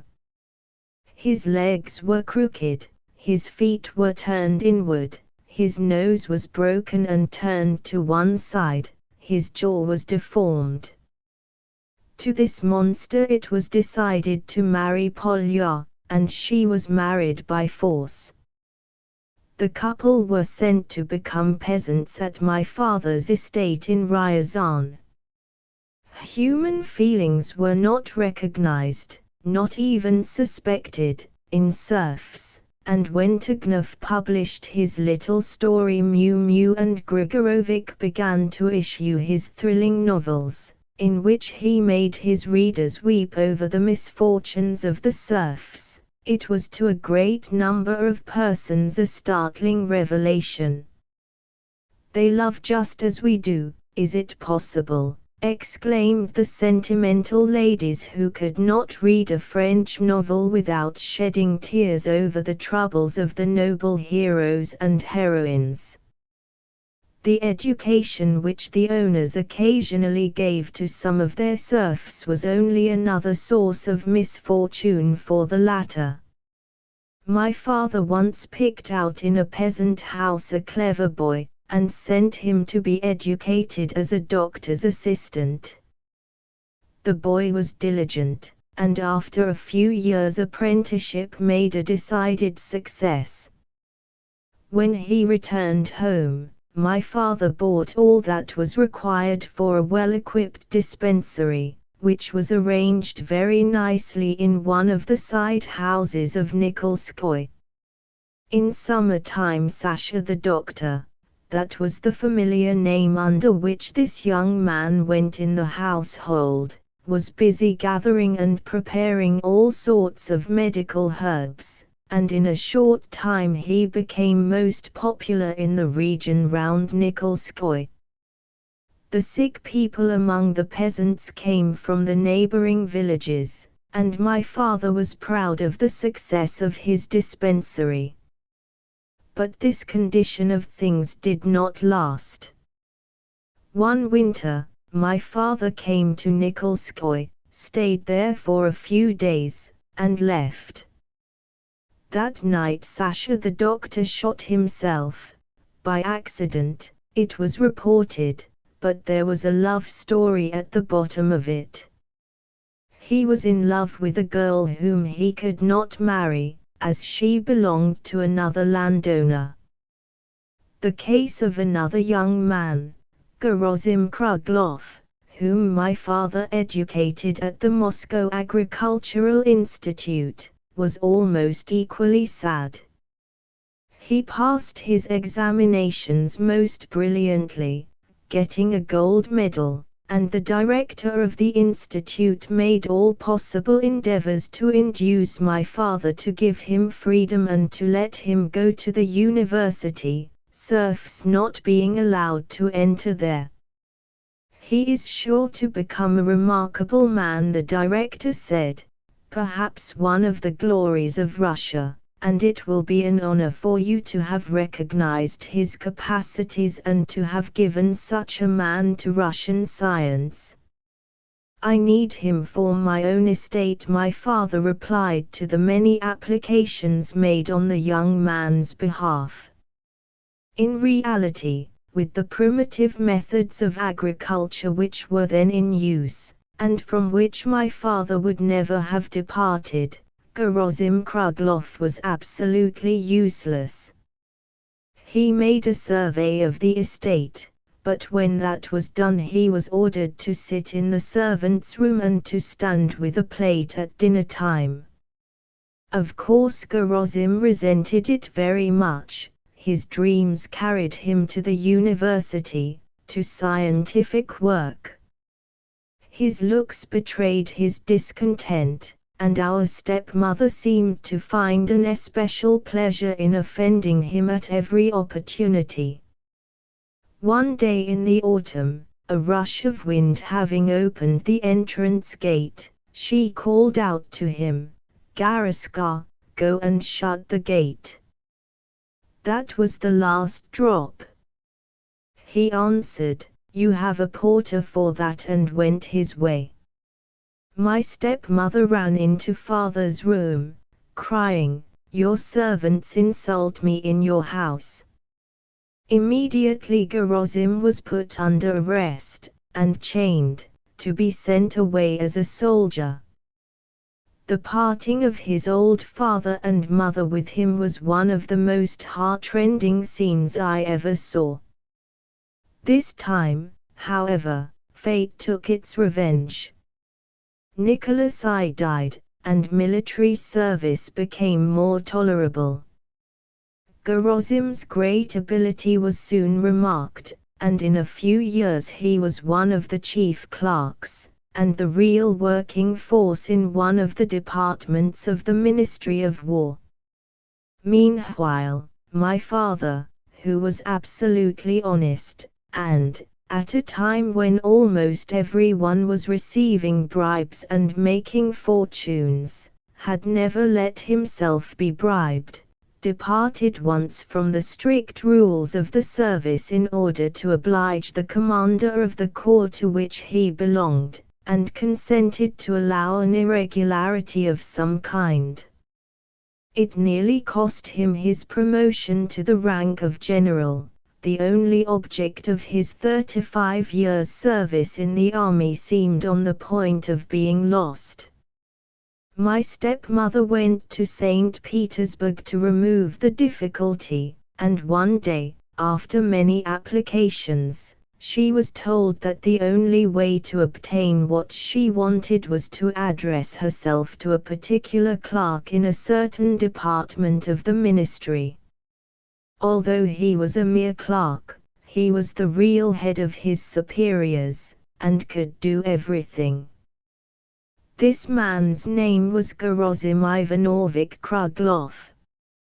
"Imagine, our Garaska," she said to me afterward.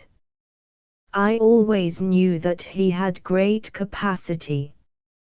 I went to see him, and spoke to him about this affair, and he said, 'I have nothing against the old prince, and I will do all I can for him.' Gerasim kept his word. He made a favorable report, and my father got his promotion. At last he could put on the long-coveted red trousers and the red-lined overcoat, and could wear the plumage on his helmet. These were things which I myself saw in my childhood. If, however, I were to relate what I heard of in those years, it would be a much more gruesome narrative. Stories of men and women torn from their families and their villages, and sold, or lost in gambling, or exchanged for a couple of hunting dogs, and then transported to some remote part of Russia for the sake of creating a new estate, of children taken from their parents and sold to cruel or dissolute masters, of flogging in the stables which occurred every day with unheard of cruelty, of a girl who found her only salvation in drowning herself, of an old man who had grown grey-haired in his master's service, and at last hanged himself under his master's window, and of revolts of serfs, which were suppressed by Nicholas's generals by flogging to death each 10th or 5th man taken out of the ranks, and by laying waste the village, whose inhabitants, after a military execution, went begging for bread in the neighboring provinces, as if they had been the victims of a conflagration. As to the poverty which I saw during our journeys in certain villages, especially in those which belonged to the imperial family, no words would be adequate to describe the misery to readers who have not seen it. To become free was the constant dream of the serfs, a dream not easily realized, for a heavy sum of money was required to induce a landowner to part with a serf. "Do you know," my father said to me once, "that your mother appeared to me after her death? You young people do not believe in these things, but it was so. I sat one night very late in this chair, at my writing table, and slumbered, when I saw her enter from behind, all in white, quite pale, and with her eyes gleaming. When she was dying she begged me to promise that I would give liberty to her maid, Masha, and I did promise, but then what with one thing and another, nearly a whole year passed without my having fulfilled my intention. Then she appeared, and said to me in a low voice, 'Alexis, you promised me to give liberty to Masha, have you forgotten it?' I was quite terrified, I jumped out of my chair, but she had vanished. I called the servants, but no one had seen anything. Next morning I went to her grave and had a litany sung, and immediately gave liberty to Masha. When my father died, Masha came to his burial, and I spoke to her. She was married, and quite happy in her family life. My brother Alexander, in his jocose way, told her what my father had said, and we asked her what she knew of it. 'These things,' she replied, 'happened a long time ago, so I may tell you the truth. I saw that your father had quite forgotten his promise, so I dressed up in white and spoke like your mother. I recalled the promise he had made to her, "You won't bear a grudge against me, will you?" Of course not. 10 or 12 years after the scenes described in the early part of this chapter, I sat one night in my father's room, and we talked of things past. Serfdom had been abolished, and my father complained of the new conditions, though not very severely, he had accepted them without much grumbling. "You must agree, father," I said, "that you often punished your servants cruelly, and without any reason." "With the people," he replied, "it was impossible to do otherwise," and, leaning back in his easy-chair, he remained plunged in thought. "But what I did was nothing worth speaking of," he said after a long pause. "Take that same Sablev, he looks so soft, and talks in such a meek voice, but he was really terrible with his serfs. How many times they plotted to kill him. I, at least, never took advantage of my maids, whereas that old devil Tonkov went on in such a way that the peasant women were going to inflict a terrible punishment upon him. Goodbye, Bourne knew it. 9. I well remember the Crimean War. At Moscow it affected people but little. Of course, in every house lint and bandages for the wounded were made at evening parties. Not much of it, however, reached the Russian armies, immense quantities being stolen and sold to the armies of the enemy. My sister Helen and other young ladies sang patriotic songs, but the general tone of life in society was hardly influenced by the great struggle that was going on. In the country, on the contrary, the war caused much gloominess. The levies of recruits followed one another rapidly, and we continually heard the peasant women singing their funereal songs. The Russian people look upon war as a calamity which is being sent upon them by Providence, and they accepted this war with a solemnity that contrasted strangely with the levity I saw elsewhere under similar circumstances. Young though I was, I realized that feeling of solemn resignation which pervaded our villages. My brother Nicholas was smitten like many others by the war fever, and before he had ended his course at the corps he joined the army in the Caucasus. I never saw him again. In the autumn of 1854 our family was increased by the arrival of 2 sisters of our stepmother. They had had their own house and some vineyards at Sebastopol, but now they were homeless, and came to stay with us. When the Allies landed in the Crimea, the inhabitants of Sebastopol were told that they need not be afraid, and had only to stay where they were, but after the defeat at the Alma, they were ordered to leave with all haste, as the city would be invested within a few days. There were few conveyances, and there was no way of moving along the roads in face of the troops which were marching southward. To hire a cart was almost impossible, and the ladies, having abandoned all they had on the road, had a very hard time of it before they reached Moscow. I soon made friends with the younger of the 2 sisters, a lady of about 30, who used to smoke one cigarette after another, and to tell me of all the horrors of their journey. She spoke with tears in her eyes of the beautiful battleships which had to be sunk at the entrance of the harbor of Sebastopol, and she could not understand how the Russians would be able to defend Sebastopol from the land. There was no wall even worth speaking of. I was in my 13th year when Nicholas I died.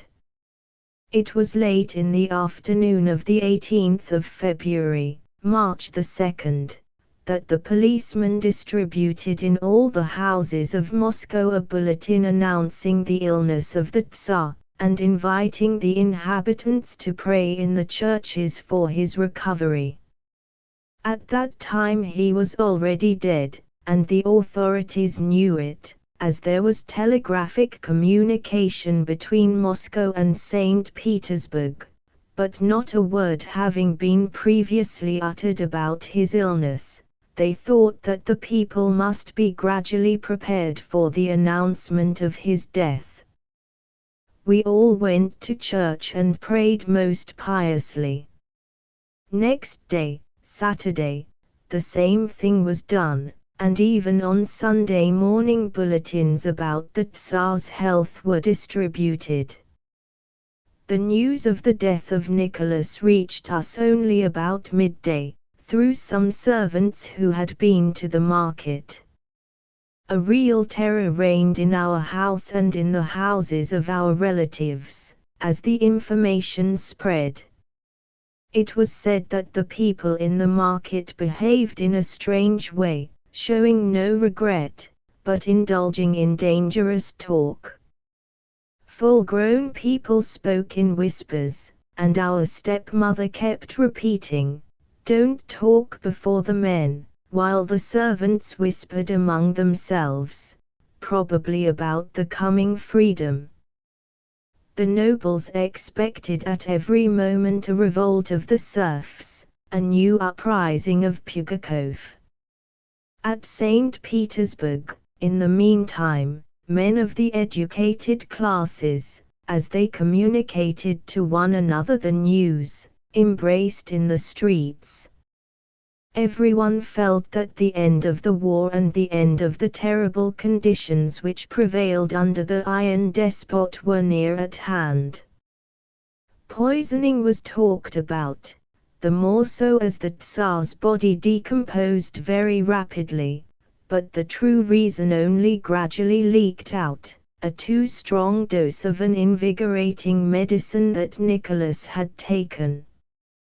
In the country, during the summer of 1855, the heroic struggle which was going on in Sebastopol for every yard of ground and every bit of its dismantled bastions was followed with a solemn interest. A messenger was sent regularly twice a week from our house to the district town to get the papers, and on his return, even before he had dismounted, the papers were taken from his hands and opened. Helen or I read them aloud to the family, and the news was at once transmitted to the servants' room, and thence to the kitchen, the office, the priest's house, and the houses of the peasants.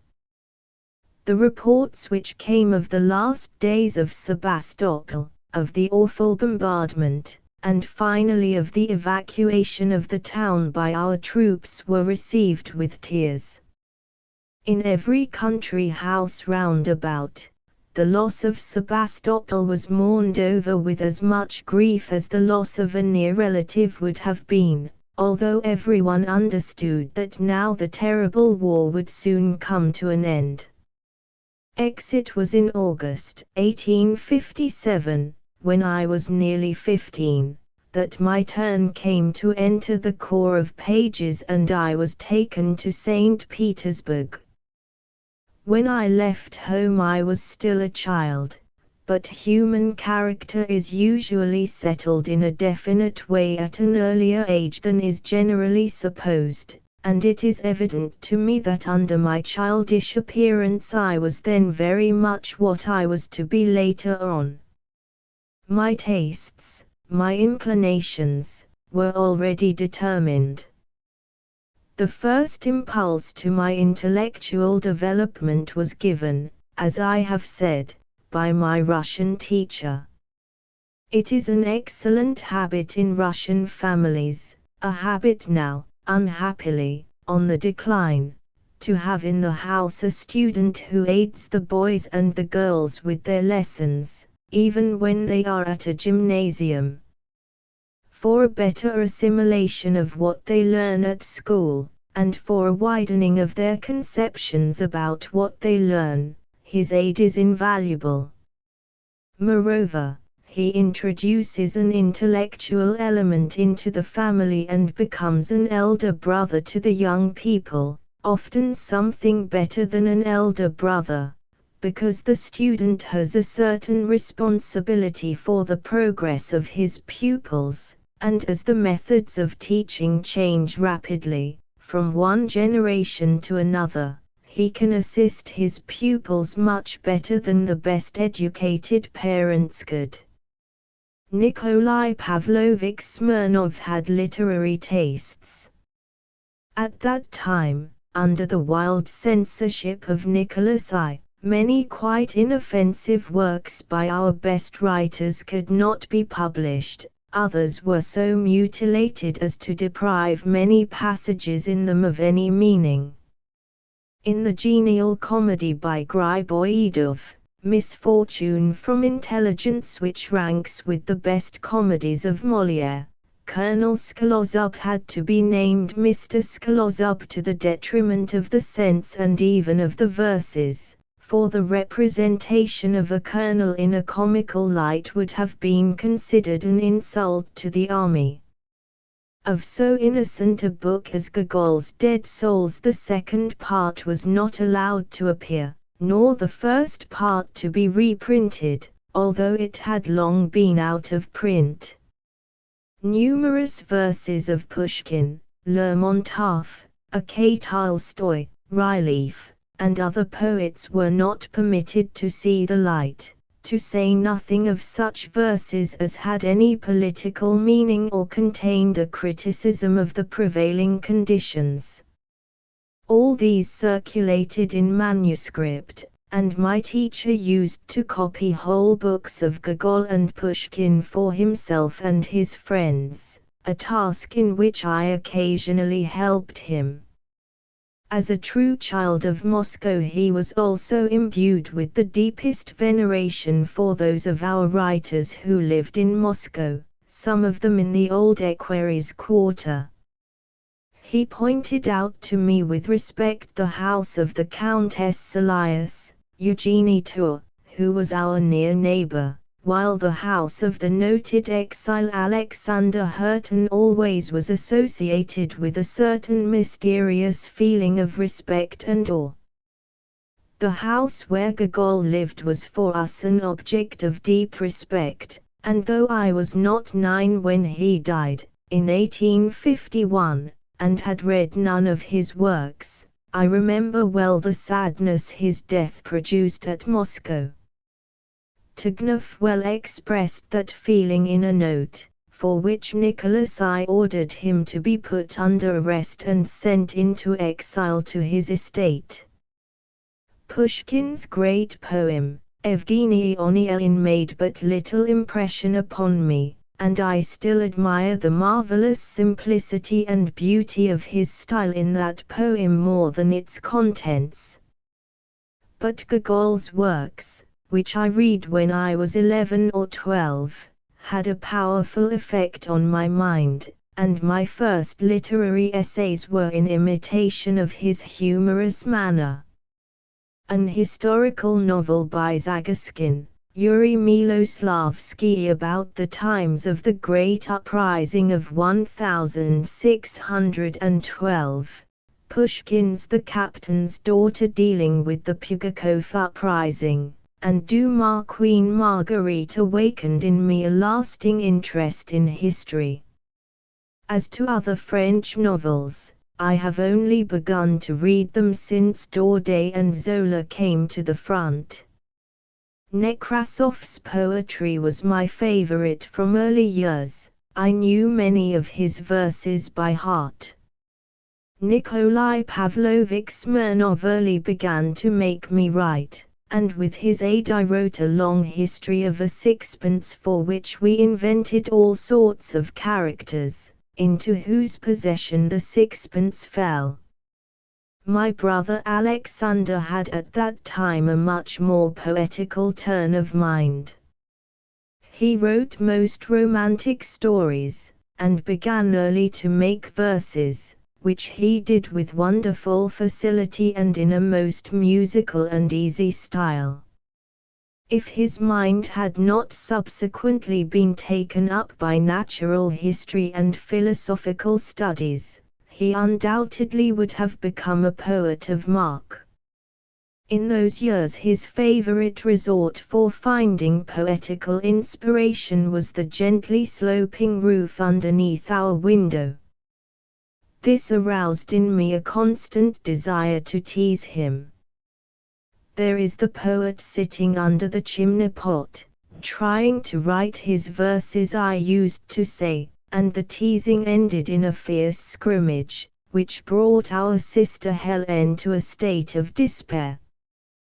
But Alexander was so devoid of revengefulness that peace was soon concluded, and we loved each other immensely. Among boys, scrimmage and love seemed to go hand in hand. I had even then taken to journalism. In my 12th year I began to edit a daily journal. Paper was not to be had at will in our house, and my journal was of a Lilliputian size. As the Crimean War had not yet broken out, and the only newspaper which my father used to receive was the Gazette of the Moscow Police, I had not a great choice of models. As a result, my own gazette consisted merely of short paragraphs announcing the news of the day, as went out to the woods. N.P. Smirnov shot 2 thrushes and the like. This soon ceased to satisfy me, and in 1855 I started a monthly review which contained Alexander's verses, my novelettes, and some sort of varieties. The material existence of this review was fully guaranteed, for it had plenty of subscribers, that is, the editor himself and Smirnov, who regularly paid his subscription, of so many sheets of paper, even after he had left our house. In return, I accurately wrote out for my faithful subscriber a second copy.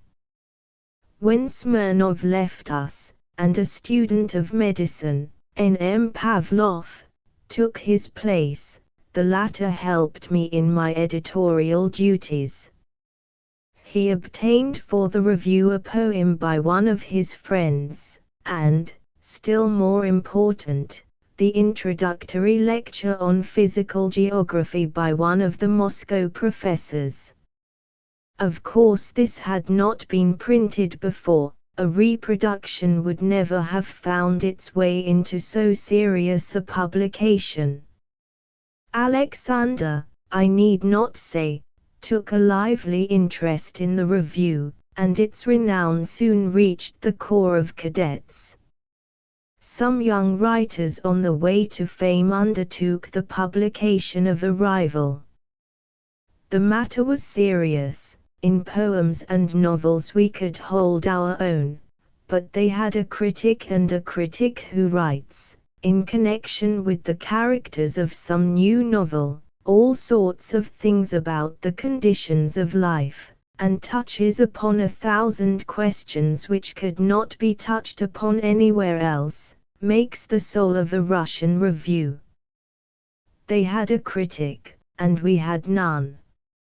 Happily enough, the article he wrote for the first number was shown to my brother.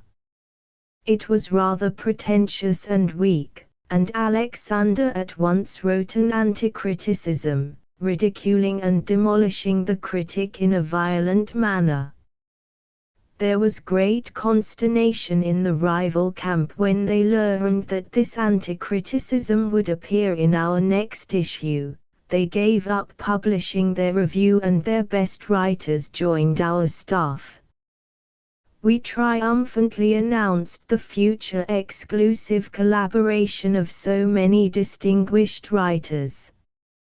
In August 1857 the review had to be suspended, after nearly 2 years' existence. New surroundings and a quite new life were before me. I went away from home with regret, the more so because the whole distance between Moscow and St. Petersburg would be between me and Alexander, and I already considered it a misfortune that I had to enter a military school. Part second. The corps of pages. The long-cherished ambition of my father was thus realized. There was a vacancy in the corps of pages which I could fill before I had got beyond the age to which admission was limited, and I was taken to St. Petersburg and entered the school. Only 150 boys, mostly children of the nobility belonging to the court, received education in this privileged corps, which combined the character of a military school endowed with special rights and of a court institution attached to the imperial household. After a stay of 4 or 5 years in the Corps of Pages, those who had passed the final examinations were received as officers in any regiment of the Guard or of the army they chose, irrespective of the number of vacancies in that regiment, and each year the first 16 pupils of the highest form were nominated pages de chambre, that is, they were personally attached to the several members of the imperial family, the emperor, the empress, the grand duchesses, and the grand dukes. That was considered, of course, a great honor, and, moreover, the young men upon whom this honor was bestowed became known at the court, and had afterward every chance of being nominated aides-de-camp of the emperor or of one of the grand dukes, and consequently had every facility for making a brilliant career in the service of the state. Fathers and mothers took due care, therefore, that their boys should not miss entering the Corps of Pages, even though entrance had to be secured at the expense of other candidates who never saw a vacancy opening for them. Now that I was in the Select Corps, my father could give free play to his ambitious dreams. The Corps was divided into 5 forms, of which the highest was the first, and the lowest the 5th, and the intention was that I should enter the 4th form. However, as it appeared at the examinations that I was not sufficiently familiar with decimal fractions, and as the 4th form contained that year over 40 pupils, while only 20 had been mustered for the 5th form, I was enrolled in the latter. I felt extremely vexed at this decision. It was with reluctance that I entered a military school, and now I should have to stay in it 5 years instead of 4. What should I do in the 5th form, when I knew already all that would be taught in it? With tears in my eyes I spoke of it to the inspector, the head of the educational department, but he answered me with a joke. You know, he told me, what Caesar said, better to be the first in a village than the second in Rome. To which I warmly replied that I should prefer to be the very last if only I could leave the military school as soon as possible. Perhaps, after some time, you will like the school, he remarked, and from that day he became friendly to me. To the teacher of arithmetic, who also tried to console me, I gave my word of honor that I would never cast a glance into his textbook, and nevertheless you will have to give me the highest marks. I kept my word, but thinking now of this scene, I fancy that the pupil was not of a very docile disposition. And yet, as I look back upon that remote past, I cannot but feel grateful for having been put in the lower form. Having only to repeat during the first year what I already knew, I got into the habit of learning my lessons by merely listening to what the teachers said in the classroom, and, the lessons over, I had plenty of time to read and to write to my heart's content.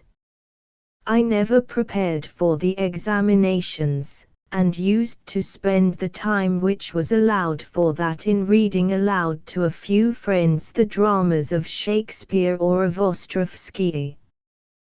When I reached the higher special forms, I was also better prepared to master the variety of subjects we had to study.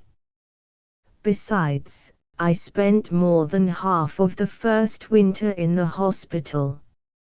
Like all children who are not born at St. Petersburg, I had to pay a heavy tribute to the capital on the swamps of Finland in the shape of several attacks of local cholera, and finally one of typhoid fever.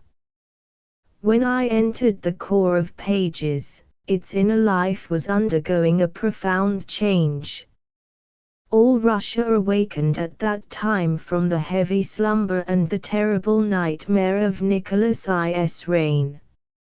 Our school also felt the effects of that revival.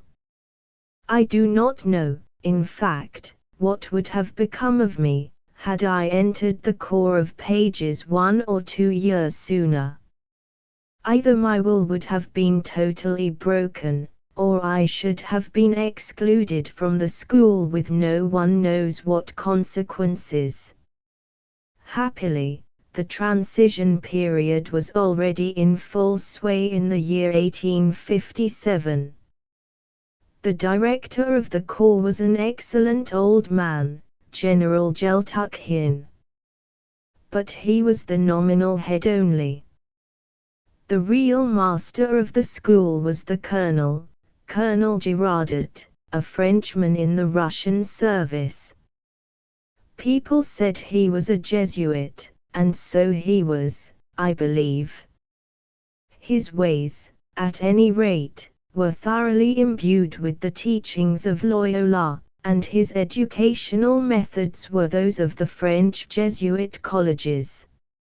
Imagine a short, extremely thin man, with dark, piercing, and furtive eyes, wearing short-clipped moustaches, which gave him the expression of a cat, very quiet and firm, not remarkably intelligent, but exceedingly cunning, a despot at the bottom of his heart, who was capable of hating, intensely hating, the boy who would not fall under his fascination, and of expressing that hatred, not by silly persecutions, but unceasingly by his general behavior, by an occasionally dropped word, a gesture, a smile, an interjection.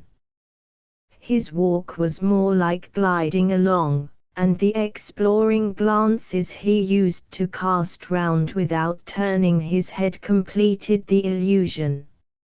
A stamp of cold dryness was impressed on his lips, even when he tried to look well disposed, and that expression became still more harsh when his mouth was contorted by a smile of discontent or of contempt. With all this there was nothing of a commander in him. You would rather think, at first sight, of a benevolent father who talks to his children as if they were full-grown people. And yet, you soon felt that everyone and everything had to bend before his will. Woe to the boy who would not feel happy or unhappy according to the degree of good disposition shown towards him by the colonel. The words "the colonel" were continually on all lips. Other officers went by their nicknames, but no one dared to give a nickname to Girardet. A sort of mystery hung about him, as if he were omniscient and everywhere present. True, he spent all the day and part of the night in the school.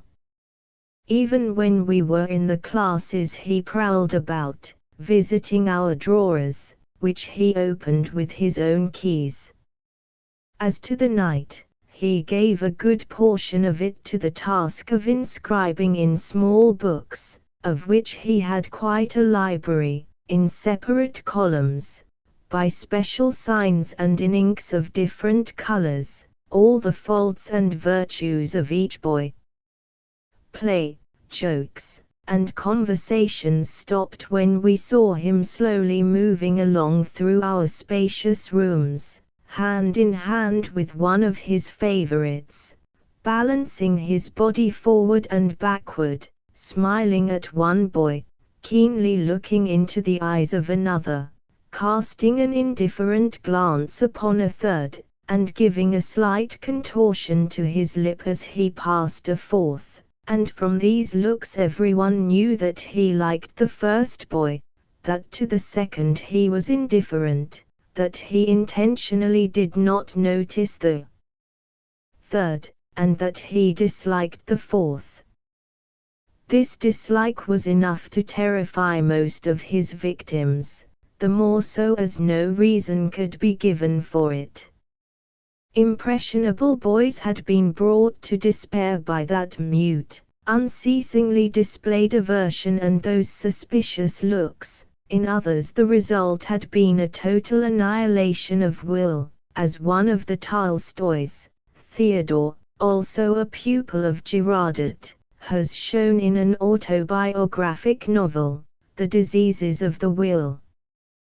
The inner life of the corps was miserable under the rule of the colonel. In all boarding schools the newly entered boys are subjected to petty persecutions. The greenhorns are put in this way to a test. What are they worth? Are they not going to turn sneaks? And then the old hands like to show to newcomers the superiority of an established brotherhood. So it is in all schools and in prisons.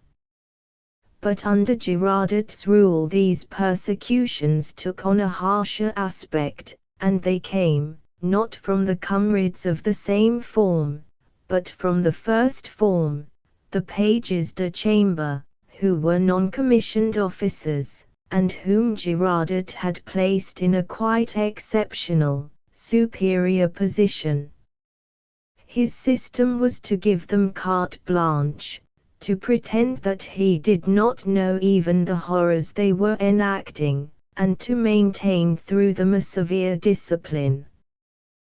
To answer a blow received from a page de chambre would have meant, in the times of Nicholas I, to be sent to a battalion of soldiers' sons, if the fact became public, and to revolt in any way against the mere caprice of a page de chambre meant that the 20 youths of the first form, armed with their heavy oak rulers, would assemble in a room, and, with Girardot's tacit approval, administer a severe beating to the boy who had shown such a spirit of insubordination.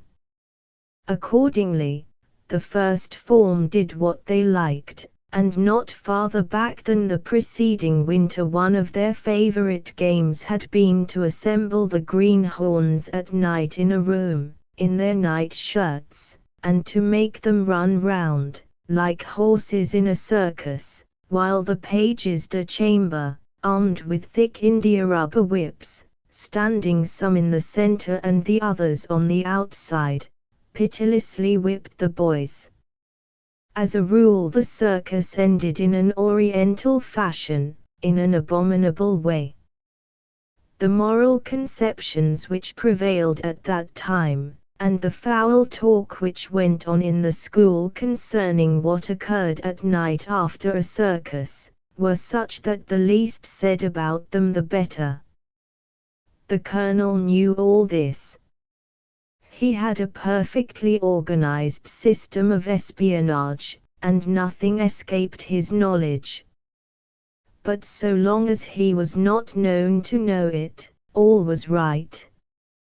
To shut his eyes to what was done by the first form was the foundation of his system of maintaining discipline.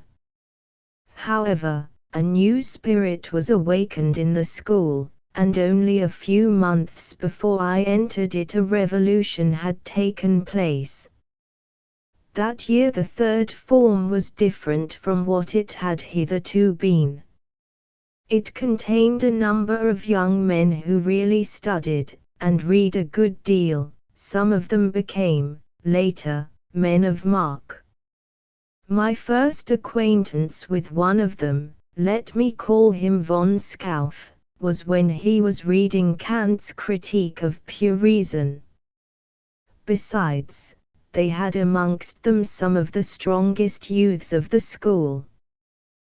The tallest member of the corps was in that form, as also a very strong young man, Koshtaff, a great friend of von Schauff. This third form did not bear the yoke of the pages de chambre with the same docility as their predecessors. They were disgusted with what was going on, and in consequence of an incident, which I prefer not to describe, a fight took place between the third and the first form, with the result that the pages de chambre got a severe thrashing from their subordinates. Girardet hushed up the affair, but the authority of the first form was broken down. The India rubber whips remained, but were never again brought into use. The circuses and the like became things of the past. That much was won, but the lowest form, the fifth, composed almost entirely of very young boys who had just entered the school, had still to obey the petty caprices of the pages de chambre. We had a beautiful garden, filled with old trees, but the boys of the fifth form could enjoy it little. They were forced to run a roundabout, while the first form boys sat in it and chattered, or to send back the balls when these gentlemen played ninepins. A couple of days after I had entered the school, seeing how things stood in the garden, I did not go there, but remained upstairs. I was reading, when a page de chambre, with carroty hair and a face covered with freckles, came upon me, and ordered me to go at once to the garden to run the roundabout. I shan't, don't you see I am reading, was my reply. Anger disfigured his never too pleasant face. He was ready to jump upon me. I took the defensive. He tried to give me blows on the face with his cap. I fenced as best I could. Then he flung his cap on the floor. "Pick it up. Pick it up yourself." Such an act of disobedience was unheard of in the school. Why he did not beat me unmercifully on the spot I do not know. He was much older and stronger than I was. Next day and the following days I received similar commands, but obstinately remained upstairs. Then began the most exasperating petty persecutions at every step, enough to drive a boy to desperation. Happily, I was always of a jovial disposition, and answered them with jokes, or took little heed of them. Moreover, it all soon came to an end. The weather turned rainy, and we spent most of our time indoors. In the garden the first form smoked freely enough, but when we were indoors the smoking club was the tower. It was kept beautifully clean, and a fire was always burning there. The pages de chambre severely punished any of the other boys whom they caught smoking, but they themselves sat continually at the fireside chattering and enjoying cigarettes. Their favorite smoking time was after 10 o'clock at night, when all were supposed to have gone to bed. They kept up their club till 11:30, and, to protect themselves from an unexpected interruption by Girardet, they ordered us to be on the watch. The small boys of the fifth form were taken out of their beds in turn, 2 at a time, and they had to loiter about the staircase till 11:30, to give notice of the approach of the colonel. We decided to put an end to these night watches. Long were the discussions, and the higher forms were consulted as to what was to be done. At last the decision came, refuse, all of you, to keep the watch, and when they begin to beat you, which they are sure to do, go, as many of you as you can, in a block, and call in Girardet. He knows it all, but then he will be bound to stop it. The question whether that would not be reporting was settled in the negative by experts in matters of honor. The pages de chamber did not behave towards the others like comrades. The turn to watch fell that night to a Prince Shaovskoy, an old hand, and to Solanov, a newcomer, an extremely timid boy, who even spoke in a girlish voice. The old hand was called upon first, but refused to go, and was left alone. Then 2 pages de chamber went to the timid newcomer, who was in bed, and as he refused to obey, they began to flog him brutally with heavy leather braces. Shaovskoy woke up several comrades who were near at hand, and they all ran to find Girardet. I was also in bed when the 2 came upon me, ordering me to take the watch. I refused. Thereupon, seizing 2 pairs of braces, we always used to put our clothes in perfect order on a bench by the bedside, braces uppermost, and the necktie across them, they began to flog me. Sitting up in bed, I fenced with my hands, and had already received several heavy blows, when a command resounded, the first form to the colonel. The fierce fighters became tame at once, and hurriedly put my things in order. "Don't say a word," they whispered. "The necktie across, in good order," I said to them, while my shoulders and arms burned from the blows. What Girardet's talk with the first form was we did not know, but next day, as we stood in the ranks before marching downstairs to the dining room, he addressed us in a minor key, saying how sad it was that pages de chamber should have fallen upon a boy who was right in his refusal. And upon whom? A newcomer, and so timid a boy as Solanov was. The whole school was disgusted at this Jesuitic speech. It surely was also a blow to Girardet's authority, and he resented it very much. He regarded our form, and me especially, with great dislike. The roundabout affair had been reported to him, and he manifested it at every opportunity. During the first winter I was a frequent inmate of the hospital. After suffering from typhoid fever, during which the director and the doctor bestowed on me a really parental care, I had very bad and persistently recurring gastric attacks. Girardet, as he made his daily rounds of the hospital, seeing me so often there, began to say to me every morning, half jokingly, in French, "Here is a young man who is as healthy as the new bridge, and loiters in the hospital." Once or twice I replied jestingly, but at last, seeing malice in this constant repetition, I lost patience and grew very angry. "How dare you say that?" I exclaimed. "I shall ask the doctor to forbid your entering this room," and so on. Girardet recoiled 2 steps, his dark eyes glittered, his thin lip became still thinner. At last he said, "I have offended you, have I?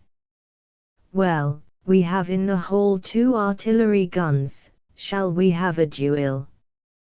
I don't make jokes, and I tell you that I shall bear no more of your insinuations," I continued. He did not repeat his joke, but regarded me with even more dislike than before. Happily enough, there was little opportunity for punishing me. I did not smoke, my clothes were always hooked and buttoned, and properly folded at night. I liked all sorts of games, but, plunged as I was in reading and in a correspondence with my brother, I could hardly find time to play a lap-tar match, a sort of cricket, in the garden, and always hurried back to my books. But when I was caught in fault, it was not I that Girardot punished, but the page de chambre who was my superior. Once, for instance, at dinner, I made a physical discovery. I noticed that the sound given out by a tumbler depends on the amount of water it contains, and at once tried to obtain a chord with 4 glasses. But there stood Girardot behind me, and without saying a word to me he ordered my page de chambre under arrest. It so happened that this young man was an excellent fellow, a third cousin of mine, who refused even to listen to my excuses, saying, "All right. I know he dislikes you." His comrades, though, gave me a warning. "Take care, naughty boy, we are not going to be punished for you," they said, and if reading had not been my all-absorbing occupation, they probably would have made me pay dearly for my physical experiment. Everyone spoke of Girardot's dislike for me, but I paid no attention to it, and probably increased it by my indifference. For full 18 months he refused to give me the epaulets, which were usually given to newly entered boys after 1 or 2 months' stay at the school, when they had learned some of the rudiments of military drill, but I felt quite happy without that military decoration. At last, an officer, the best teacher of drill in the school, a man simply enamored of drill, volunteered to teach me, and when he saw me performing all the tricks to his entire satisfaction, he undertook to introduce me to Girardot. The colonel refused again, twice in succession, so that the officer took it as a personal offense, and when the director of the corps once asked him why I had no epaulets yet, he bluntly answered, "The boy is all right, it is the colonel who does not want him," whereupon, probably after the remark of the director, Girardot himself asked to examine me again, and gave me the epaulets that very day. But the colonel's influence was rapidly vanishing. The whole character of the school was changing. For 20 years Girardot had realized his ideal, which was to have the boys nicely combed, curled, and girlish-looking, and to send to the court pages as refined as courtiers of Louis XIV. Whether they learned or not, he cared little. His favorites were those whose clothes basket was best filled with all sorts of nail brushes and scent bottles, whose private uniform, which could be put on when we went home on Sundays, was of the best make, and who knew how to make the most elegant salade oblique. Formerly, when Girardot had held rehearsals of court ceremonies, wrapping up a page in a striped red cotton cover taken from one of our beds, in order that he might represent the Empress at a baize main, the boys almost religiously approached the imaginary Empress, seriously performed the ceremony of kissing the hand, and retired with a most elegant oblique bow.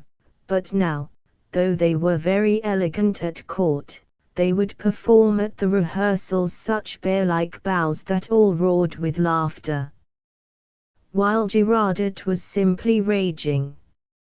Formerly, the younger boys who had been taken to a court levee, and had been curled for that purpose, used to keep their curls as long as they would last. Now, on returning from the palace, they hurried to put their heads under the cold water tap, to get rid of the curls.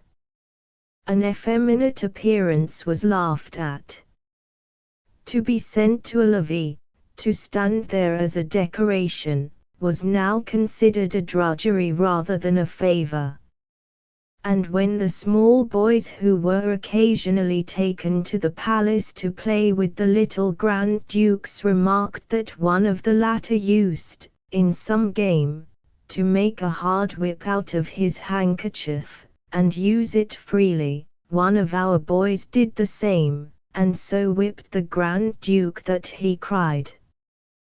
Girardet was terrified, while the old Sebastopol admiral who was tutor of the Grand Duke only praised our boy.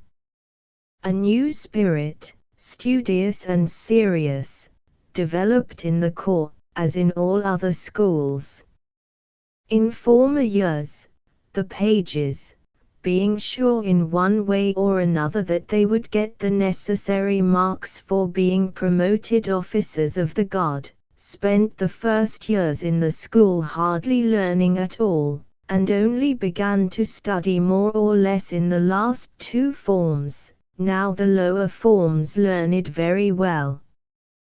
The moral tone also became quite different from what it was a few years before. Oriental amusements were looked upon with disgust, and an attempt or two to revert to old manners resulted in scandals which reached the St. Petersburg drawing rooms. Girardet was dismissed. He was only allowed to retain his bachelor apartment in the building of the corps, and we often saw him afterward, wrapped in his long military cloak, pacing along, plunged in reflections, sad, I suppose, because he could not but condemn the new spirit which rapidly developed in the corps of pages. All over Russia people were talking of education. As soon as peace had been concluded at Paris, and the severity of censorship had been slightly relaxed, educational matters began to be eagerly discussed. The ignorance of the masses of the people, the obstacles that had hitherto been put in the way of those who wanted to learn, the absence of schools in the country, the obsolete methods of teaching, and the remedies for these evils became favorite themes of discussion in educated circles, in the press, and even in the drawing rooms of the aristocracy. The first high schools for girls had been opened in 1857, on an excellent plan and with a splendid teaching staff. As by magic a number of men and women came to the front who have not only devoted their lives to education, but have proved to be remarkable practical pedagogists, their writings would occupy a place of honor in every civilized literature, if they were known abroad. The corps of pages also felt the effect of that revival. Apart from a few exceptions, the general tendency of the three younger forms was to study. The head of the educational department, the inspector, Winkler, who was a well-educated colonel of artillery, a good mathematician, and a man of progressive opinions, hit upon an excellent plan for stimulating that spirit. Instead of the indifferent teachers who formerly used to teach in the lower forms, he endeavored to secure the best ones. In his opinion, no professor was too good to teach the very beginnings of a subject to the youngest boys. Thus, to teach the elements of algebra in the fourth form he invited a first-rate mathematician and a born teacher, Captain Sukhonin, and the form took at once to mathematics. By the way, it so happened that this captain was a tutor of the heir of the throne, Nikolai Alexandrovich, who died at the age of 22, and the heir apparent was brought once a week to the corps of pages to be present at the algebra lessons of Captain Sukhonin. The Empress Marie Alexandrovna, who was an educated woman, thought that perhaps the contact with studious boys would stimulate her son to learning. He sat among us, and had to answer questions like all the others. But he managed mostly, while the teacher spoke, to make drawings, very nicely, or to whisper all sorts of droll things to his neighbors. He was good-natured and very gentle in his behavior, but superficial in learning and still more so in his affections. For the fifth form the inspector secured two remarkable men. He entered our classroom, one day, quite radiant, and told us that we should have a rare chance. Professor Klasovsky, a great classical scholar and expert in Russian literature, had consented to teach us Russian grammar, and would take us through all the 5 forms in succession, shifting with us every year to the next form. Another university professor, Herr Becker, librarian of the Imperial, National, Library, would do the same in German.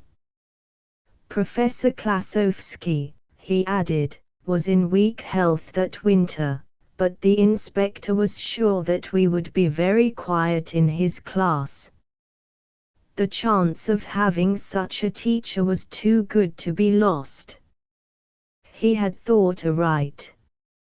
We became very proud of having university professors for teachers, and although there came voices from the Kamchatka, in Russia, the back benches of each class bear the name of that remote and uncivilized peninsula, to the effect that the sausage maker, that is, the German, must be kept by all means in obedience. Public opinion in our form was decidedly in favor of the professors. The sausage maker won our respect at once. A tall man, with an immense forehead and very kind, intelligent eyes, slightly veiled by his spectacles, came into our class, and told us in quite good Russian that he intended to divide our form into 3 sections. The first section would be composed of Germans, who already knew the language, and from whom he would require more serious work. To the second section he would teach grammar, and later on German literature, in accordance with the established programs, and the third section, he concluded with a charming smile, would be the Kamchatka. From you, he said, I shall only require that at each lesson you copy 4 lines which I will choose for you from a book. The 4 lines copied, you can do what you like, only do not hinder the rest. And I promise you that in 5 years you will learn something of German and German literature. Now, who joins the Germans? You, Stackelberg. You, Lambsdorff. Perhaps some one of the Russians. And who joins the Kamchatka? 5 or 6 boys, who knew not a word of German, took residence in the peninsula. They most conscientiously copied their 4 lines, a dozen or a score of lines in the higher forms, and Becker chose the lines so well, and bestowed so much attention upon the boys that by the end of the 5 years they really knew something of the language and its literature. I joined the Germans. My brother Alexander insisted so much in his letters upon my acquiring German, which possesses so rich a literature and into which every book of value is translated, that I set myself assiduously to learn it. I translated and studied most thoroughly one page of a rather difficult poetical description of a thunderstorm. I learned by heart, as the professor had advised me, the conjugations, the adverbs, and the prepositions, and began to read. A splendid method it is for learning languages. Becker advised me, moreover, to subscribe to a cheap illustrated weekly, and its illustrations and short stories were a continual inducement to read a few lines or a column. I soon mastered the language. Toward the end of the winter I asked Herr Becker to lend me a copy of Goethe's Faust. I had read it in a Russian translation. I had also read Tughneff's beautiful novel, Faust, and I now longed to read the great work in the original.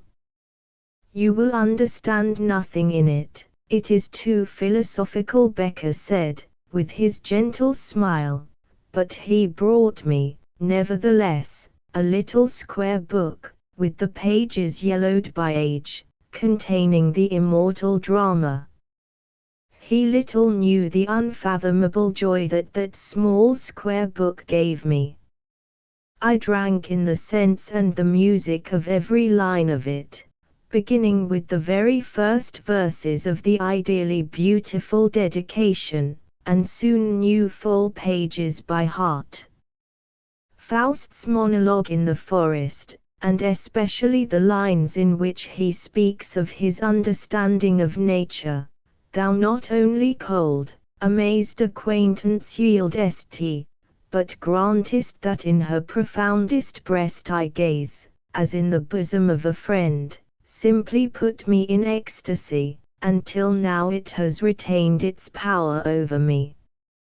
Every verse gradually became a dear friend.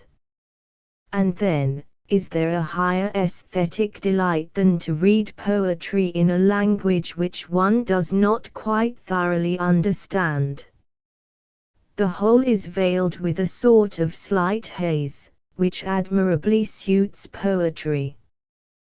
Words, the trivial meanings of which, when one knows the language colloquially, sometimes interfere with the poetical image they are intended to convey, retain but their subtle, elevated sense, while the music of the poetry is only the more strongly impressed upon the ear.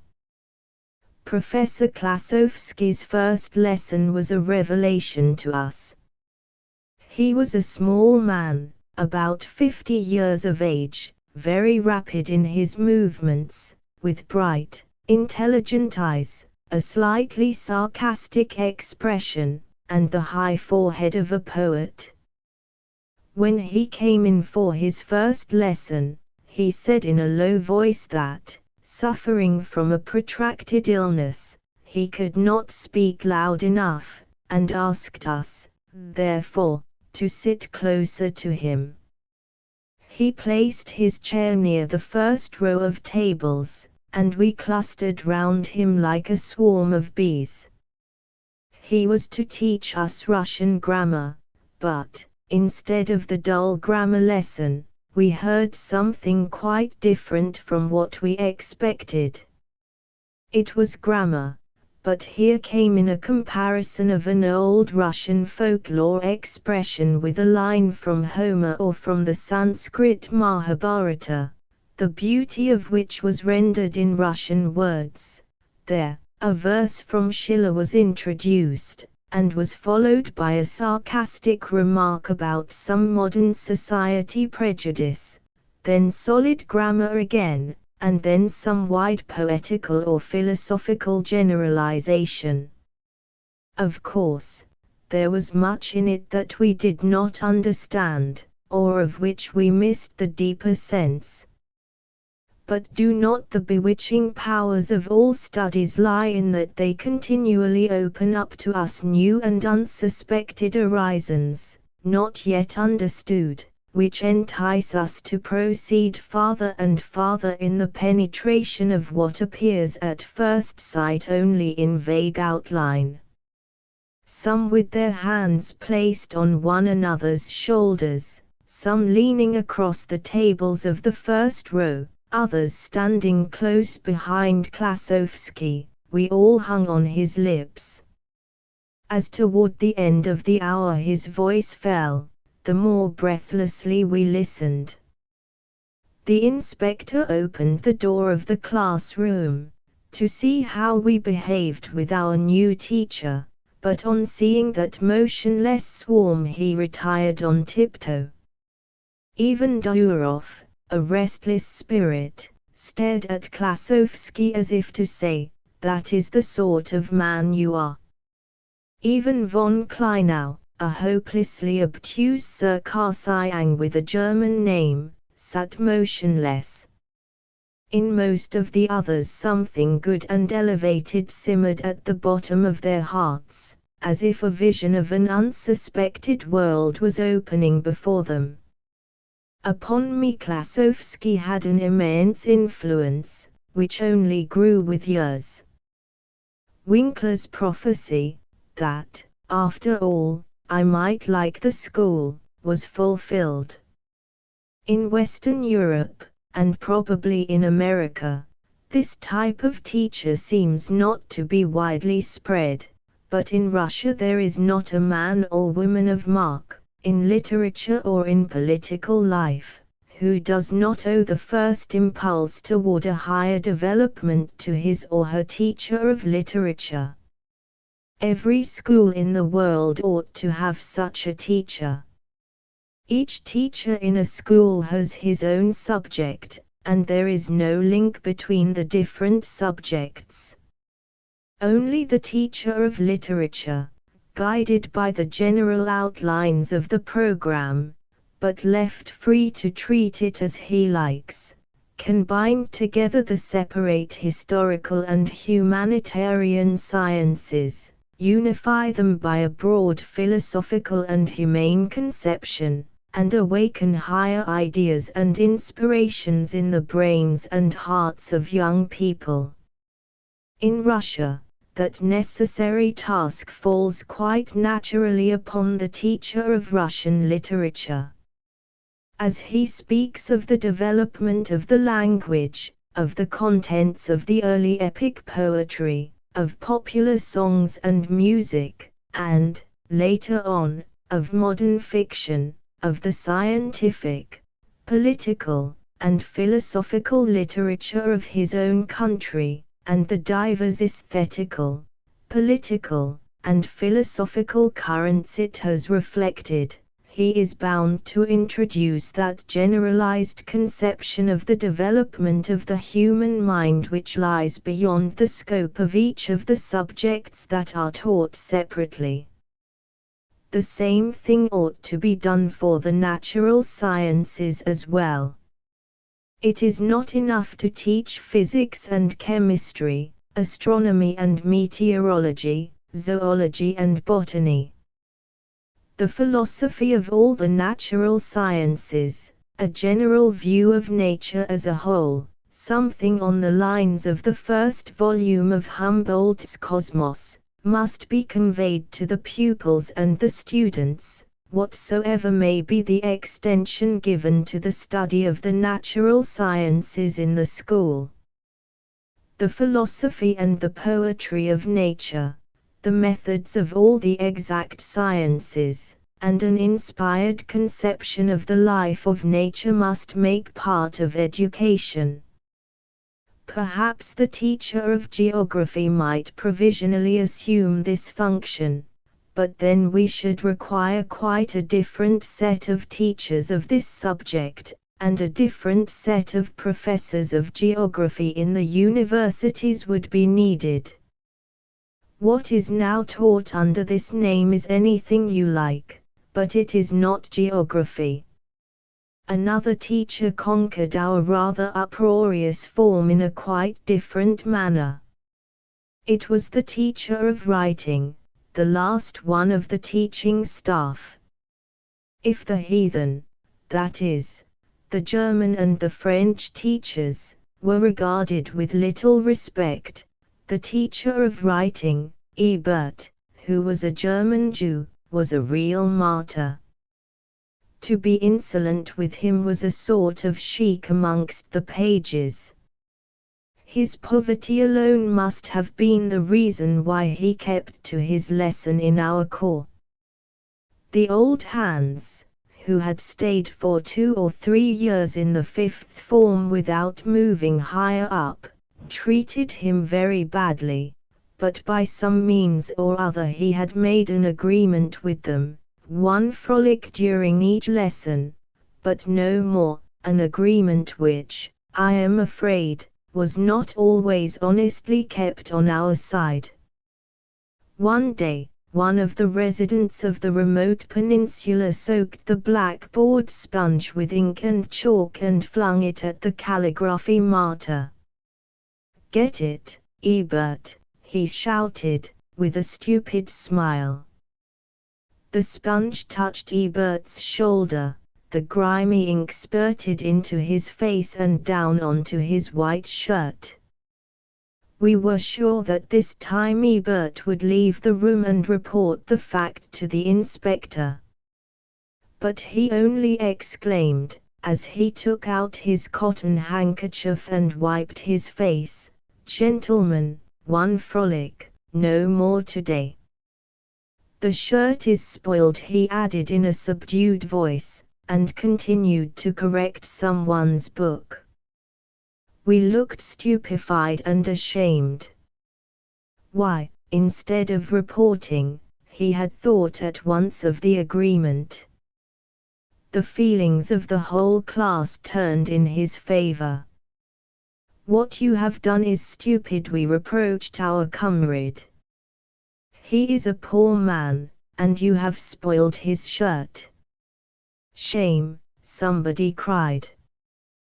The culprit went at once to make excuses.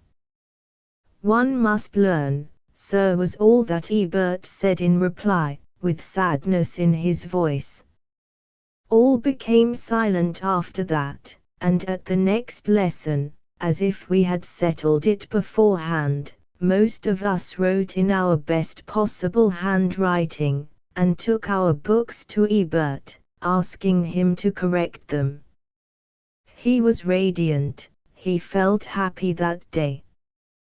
This fact deeply impressed me, and was never wiped out from my memory. To this day I feel grateful to that remarkable man for his lesson.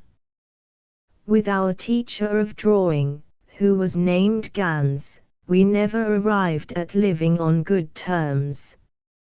He continually reported those who played in his class.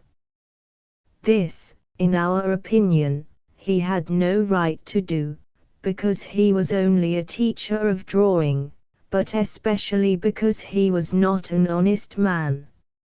In the class he paid little attention to most of us, and spent his time in improving the drawings of those who took private lessons from him, or paid him in order to show at the examinations a good drawing and to get a good mark for it. Against the comrades who did so we had no grudge. On the contrary, we thought it quite right that those who had no capacity for mathematics or no memory for geography, should improve their total of marks by ordering from a draftsman a drawing or a topographical map for which they would get a full 12. Only for the first 2 pupils of the form it would not have been fair to resort to such means, while the remainder could do it with untroubled consciences. But the teacher had no business to make drawings to order, and if he chose to act in this way, he ought to bear with resignation the noise and the tricks of his pupils. These were our ethics. Instead of this, no lesson passed without his lodging complaints, and each time he grew more arrogant. As soon as we were moved to the 4th form, and felt ourselves naturalized citizens of the corps, we decided to tighten the bridle upon him. It is your own fault, our elder comrades told us, that he takes such airs with you. We used to keep him in obedience. So we decided to bring him into subjection. One day, two excellent comrades of our form approached Gans with cigarettes in their mouths, and asked him to oblige them with a light.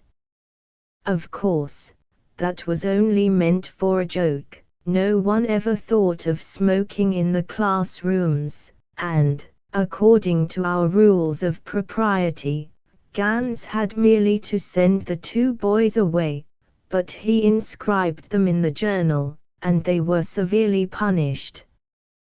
That was the last drop. We decided to give him a benefit night.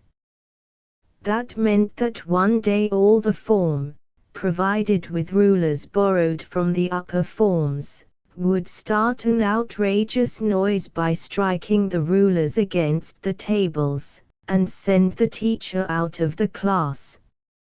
However, the plot offered many difficulties. We had in our form a lot of goody boys who would promise to join in the demonstration, but at the last moment would grow nervous and draw back, and then the teacher would name the others. In such enterprises unanimity is the first requisite, because the punishment, whatsoever it may be, is always lighter when it falls on the whole class instead of on a few. The difficulties were overcome with a truly Machiavellian craft. At a given signal all were to turn their backs to Gans, and then, with the rulers laid in readiness on the desks of the next row, they would produce the required noise. In this way the goody boys would not feel terrified at Gans staring at them. But the signal, whistling, as in robbers' tales, shouting, or even sneezing would not do. Gans would be capable of naming any one of us as having whistled or sneezed. The signal must be a silent one. One of us who drew nicely would take his drawing to show it to Gans, and the moment he returned and took his seat, that was to be the time. All went on admirably.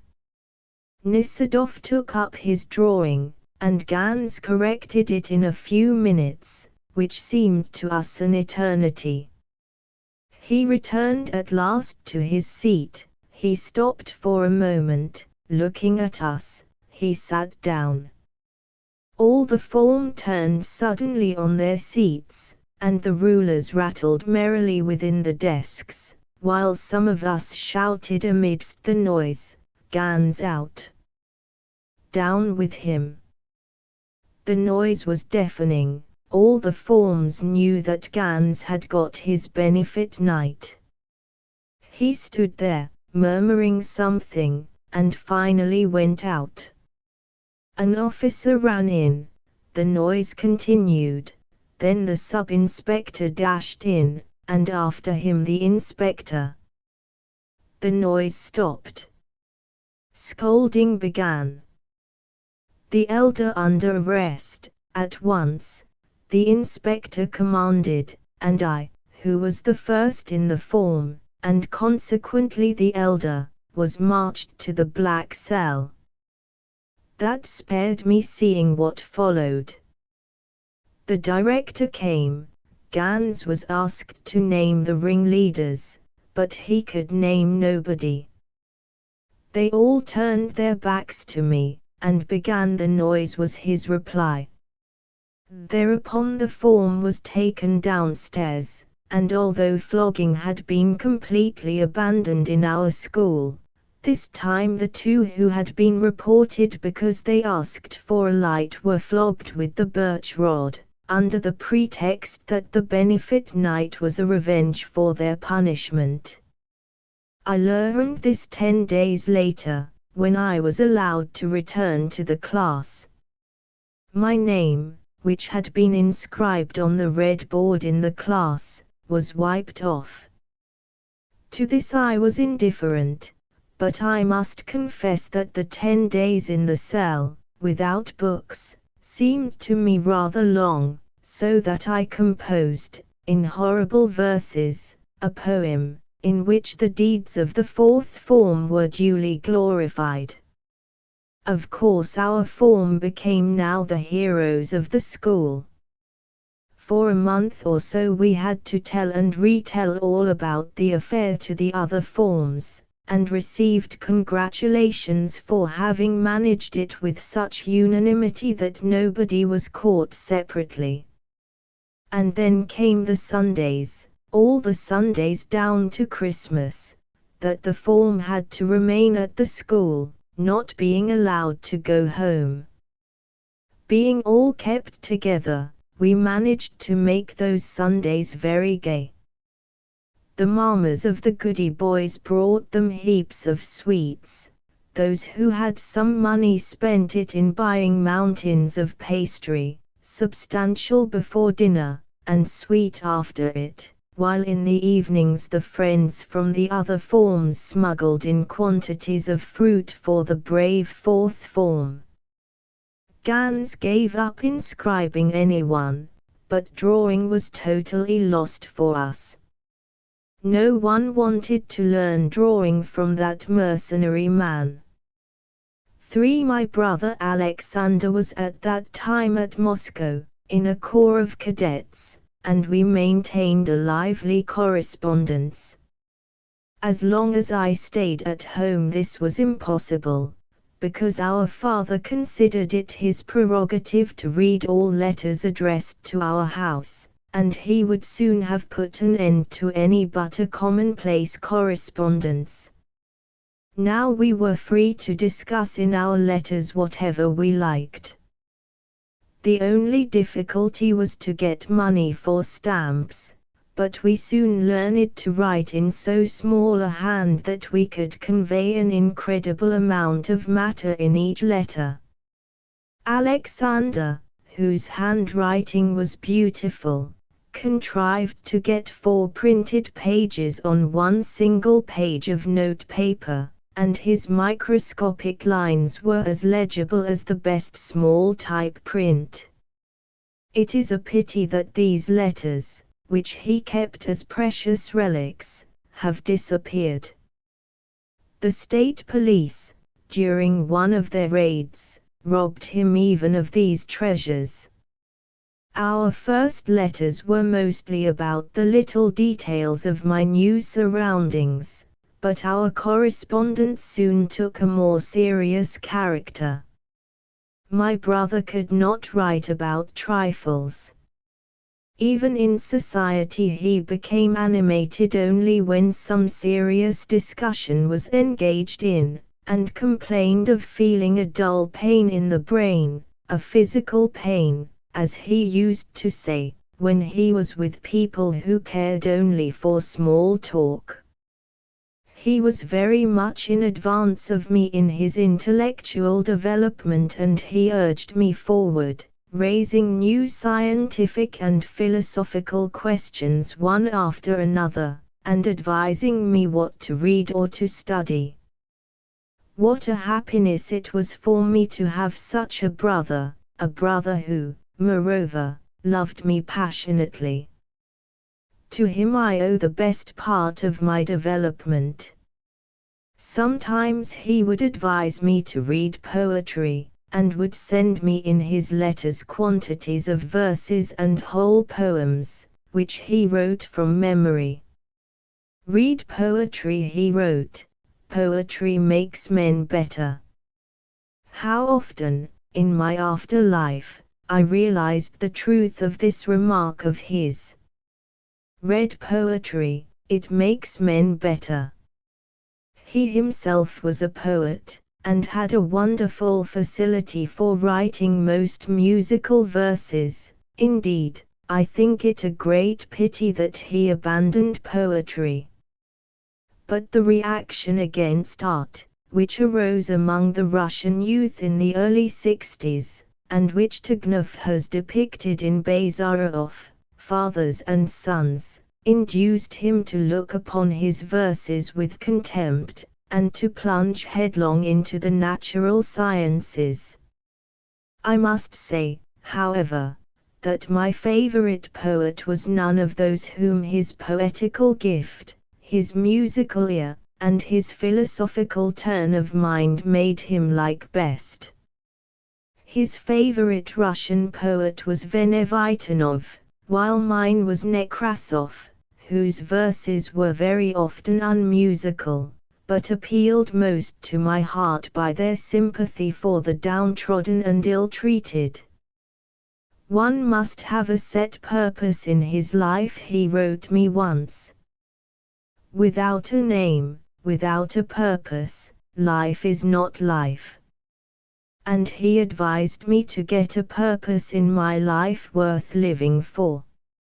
I was too young then to find one, but something undetermined, vague, good altogether, already rose under that appeal, even though I could not say what that good would be. Our father gave us very little spending money, and I never had any to buy a single book, but if Alexander got a few rubles from some aunt, he never spent a penny of it for pleasure, but bought a book and sent it to me. He objected, though, to indiscriminate reading. One must have some question, he wrote, addressed to the book one is going to read. However, I did not then appreciate this remark, and cannot think now without amazement of the number of books, often of a quite special character, which I read, in all branches, but particularly in the domain of history. I did not waste my time upon French novels, since Alexander, years before, had characterized them in one blunt sentence: they are stupid and full of bad language. The great questions concerning the conception we should form of the universe, our Weltanschauung, as the Germans say, were, of course, the dominant subjects in our correspondence. In our childhood we had never been religious. We were taken to church, but in a Russian church, in a small parish or in a village, the solemn attitude of the people is far more impressive than the Mass itself. Of all that I ever had heard in church, only two things had impressed me: the 12 passages from the Gospels, relative to the sufferings of the Christ, which I'll read in Russia at the night service on the eve of Good Friday, and the short prayer condemning the spirit of domination, which is recited during the Great Lent, and is really beautiful by reason of its simple, unpretentious words and feeling. Pushkin has rendered it into Russian verse. Later on, at St. Petersburg, I went several times to a Roman Catholic church, but the theatrical character of the service and the absence of real feeling in it shocked me, the more so when I saw there with what simple faith some retired Polish soldier or a peasant woman would pray in a remote corner. I also went to a Protestant church, but coming out of it I caught myself murmuring Goethe's words. But you will never link hearts together unless the linking springs from your own heart. Alexander, in the meantime, had embraced with his usual passion the Lutheran faith. He had read Michelet's book on Servetus, and had worked out for himself a religion on the lines of that great fighter. He studied with enthusiasm the Augsburg Declaration, which he copied out and sent me, and our letters now became full of discussions about grace, and of texts from the Apostles Paul and James. I followed my brother, but theological discussions did not deeply interest me. Since I had recovered from the typhoid fever I had taken to quite different reading. Our sister Hélène, who was now married, was at St. Petersburg, and every Saturday night I went to visit her. Her husband had a good library, in which the French philosophers of the last century and the modern French historians were well represented, and I plunged into them. Such books were prohibited in Russia, and evidently could not be taken to school, so I spent most of the night, every Saturday, in reading the works of the encyclopedists, the philosophical dictionary of Voltaire, the writings of the Stoics, especially Marcus Aurelius, and so on. The infinite immensity of the universe, the greatness of nature, its poetry, its ever-throbbing life, impressed me more and more, and that never-ceasing life and its harmonies gave me the ecstasy of admiration which the young soul thirsts for, while my favorite poets supplied me with an expression in words of that awakening love of mankind and faith in its progress which make the best part of youth and impress man for life.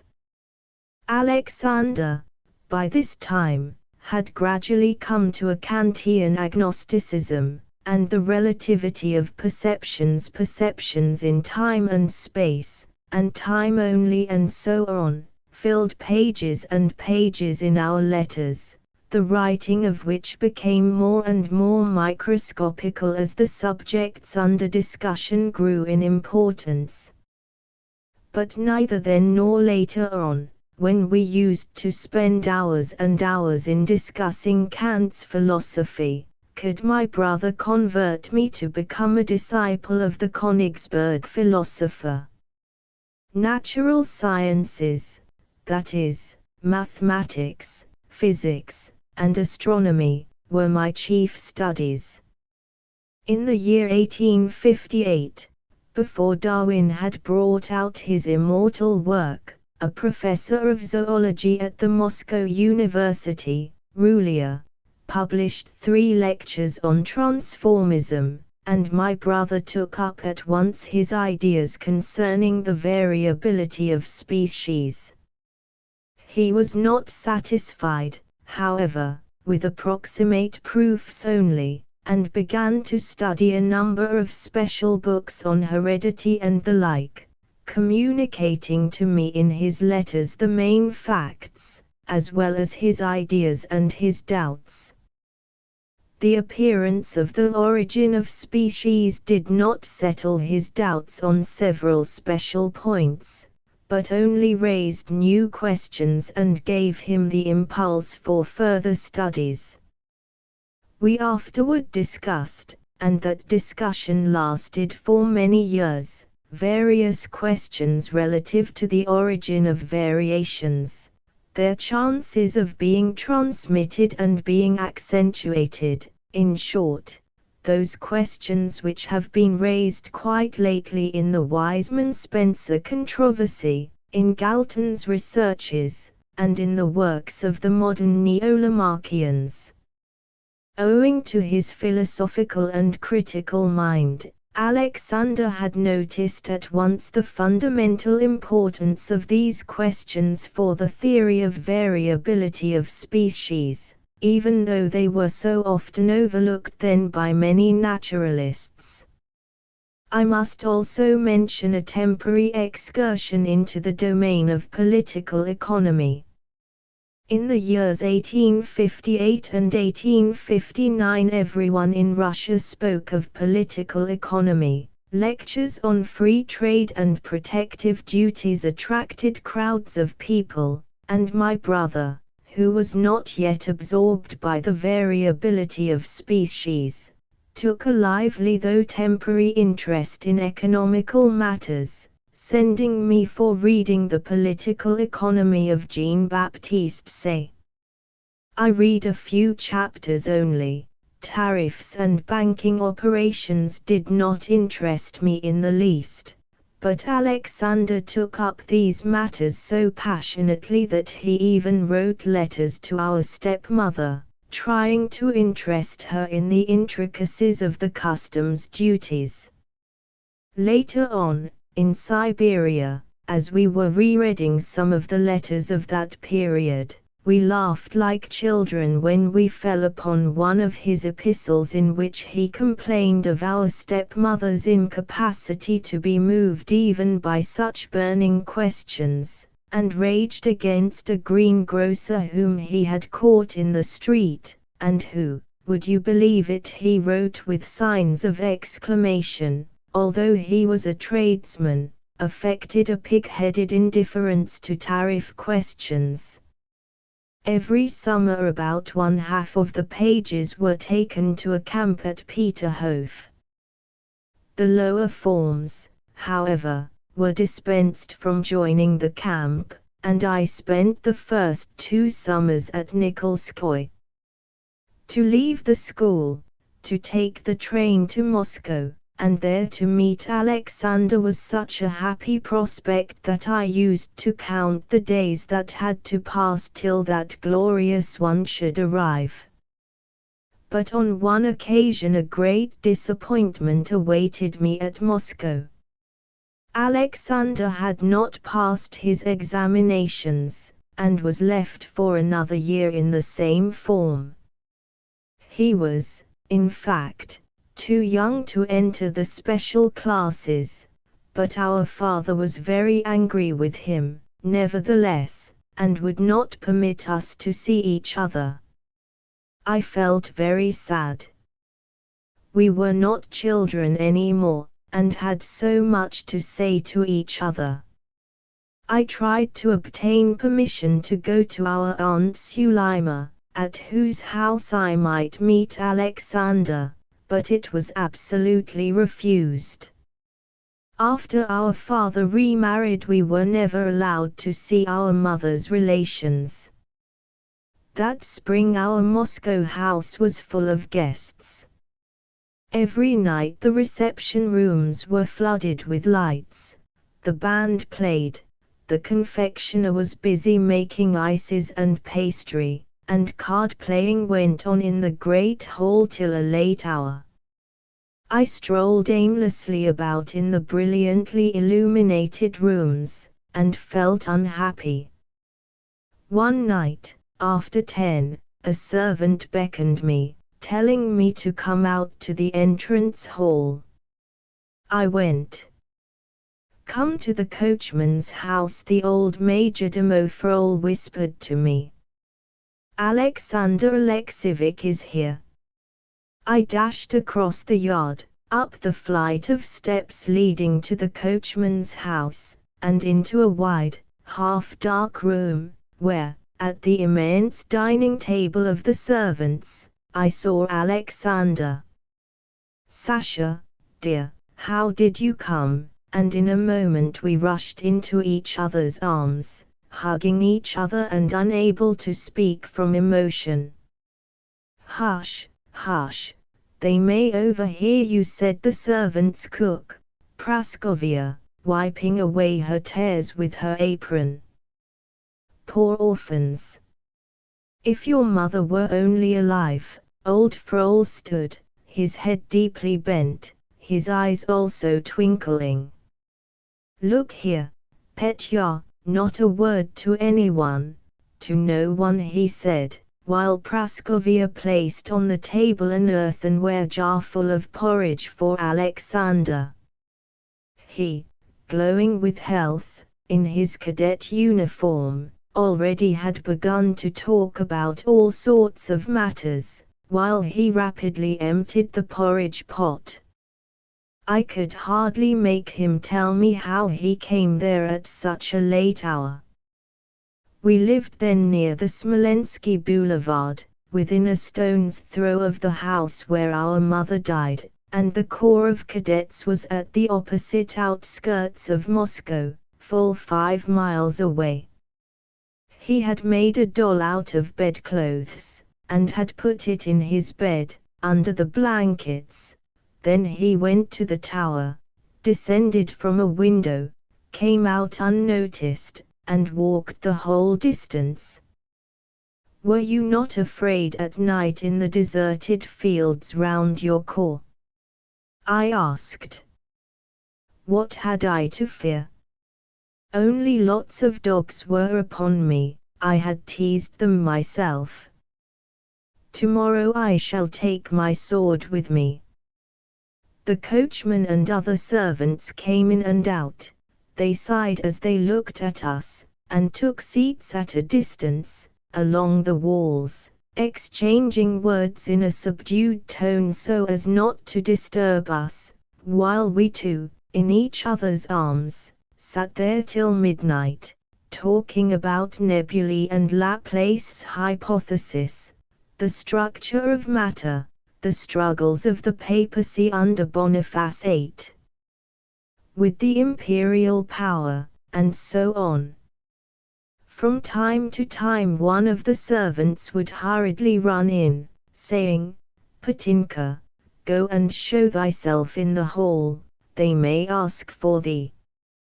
I implored Sasha not to come next night, but he came, nevertheless, not without having had a scrimmage with the dogs, against whom he had taken his sword.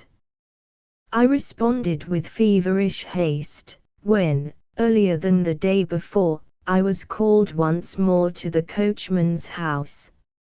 Alexander had made part of the journey in a cab.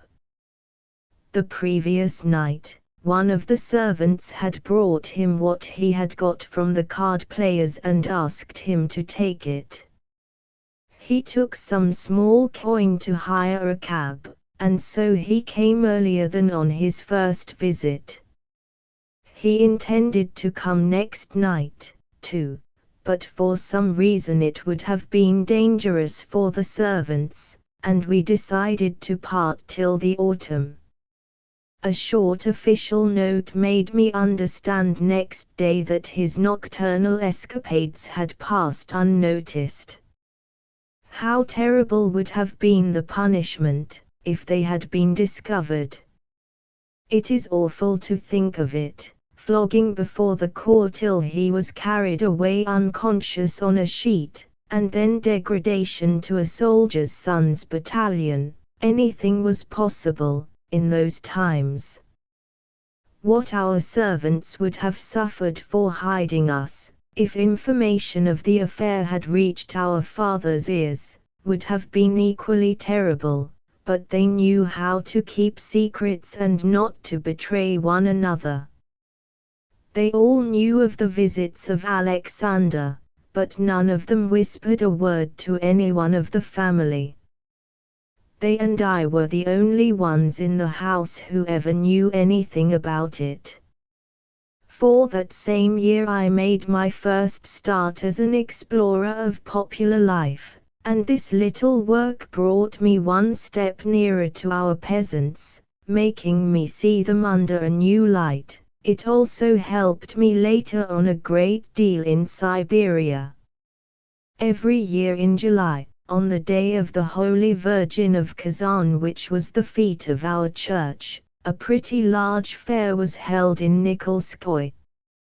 Tradesmen came from the neighboring towns, and many thousands of peasants flocked from 30 miles round to our village, which for a couple of days had a most animated aspect.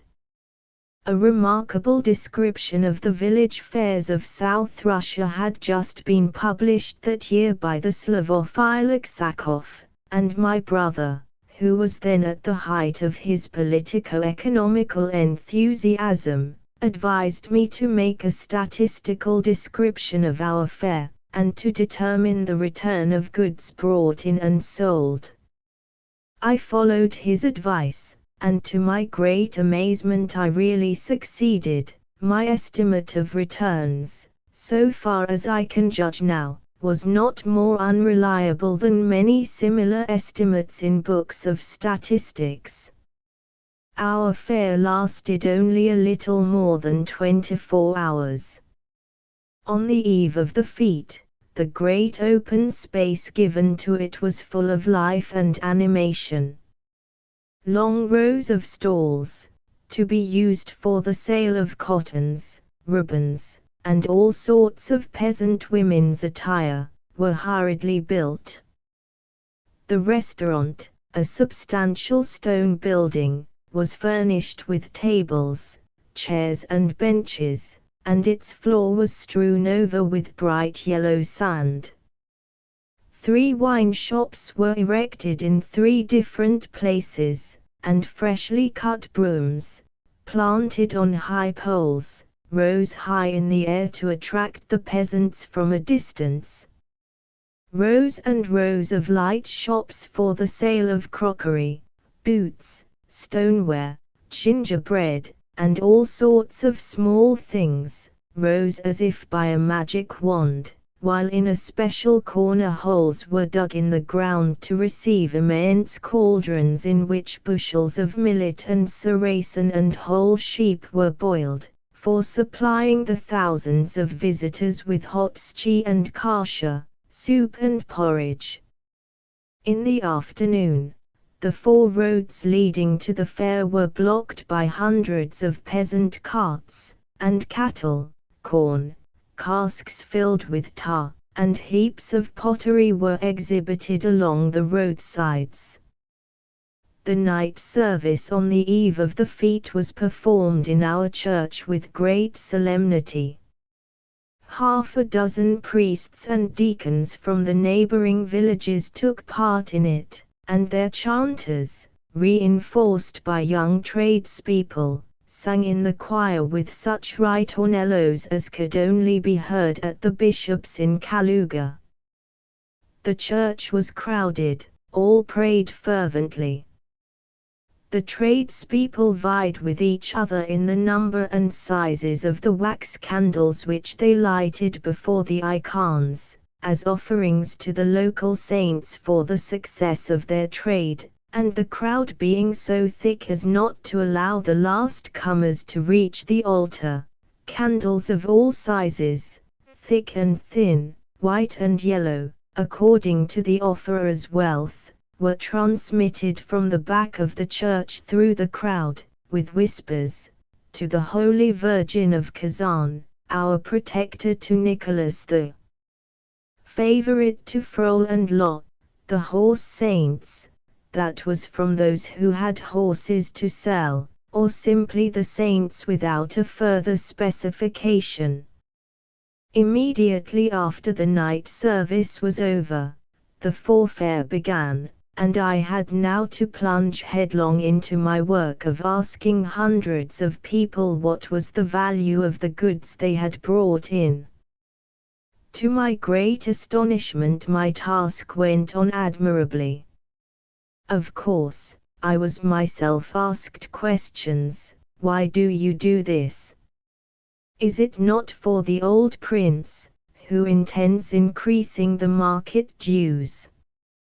But the assurance that the old prince knew and would know nothing of it, he would have found it a disgraceful occupation, settled all doubts at once.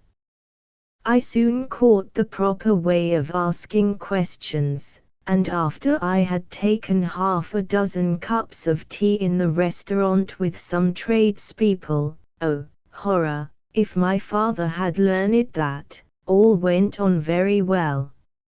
Vasily Ivanov, the elder of Nikolskoye, a beautiful young peasant with a fine intelligent face and a silky fair beard, took an interest in my work.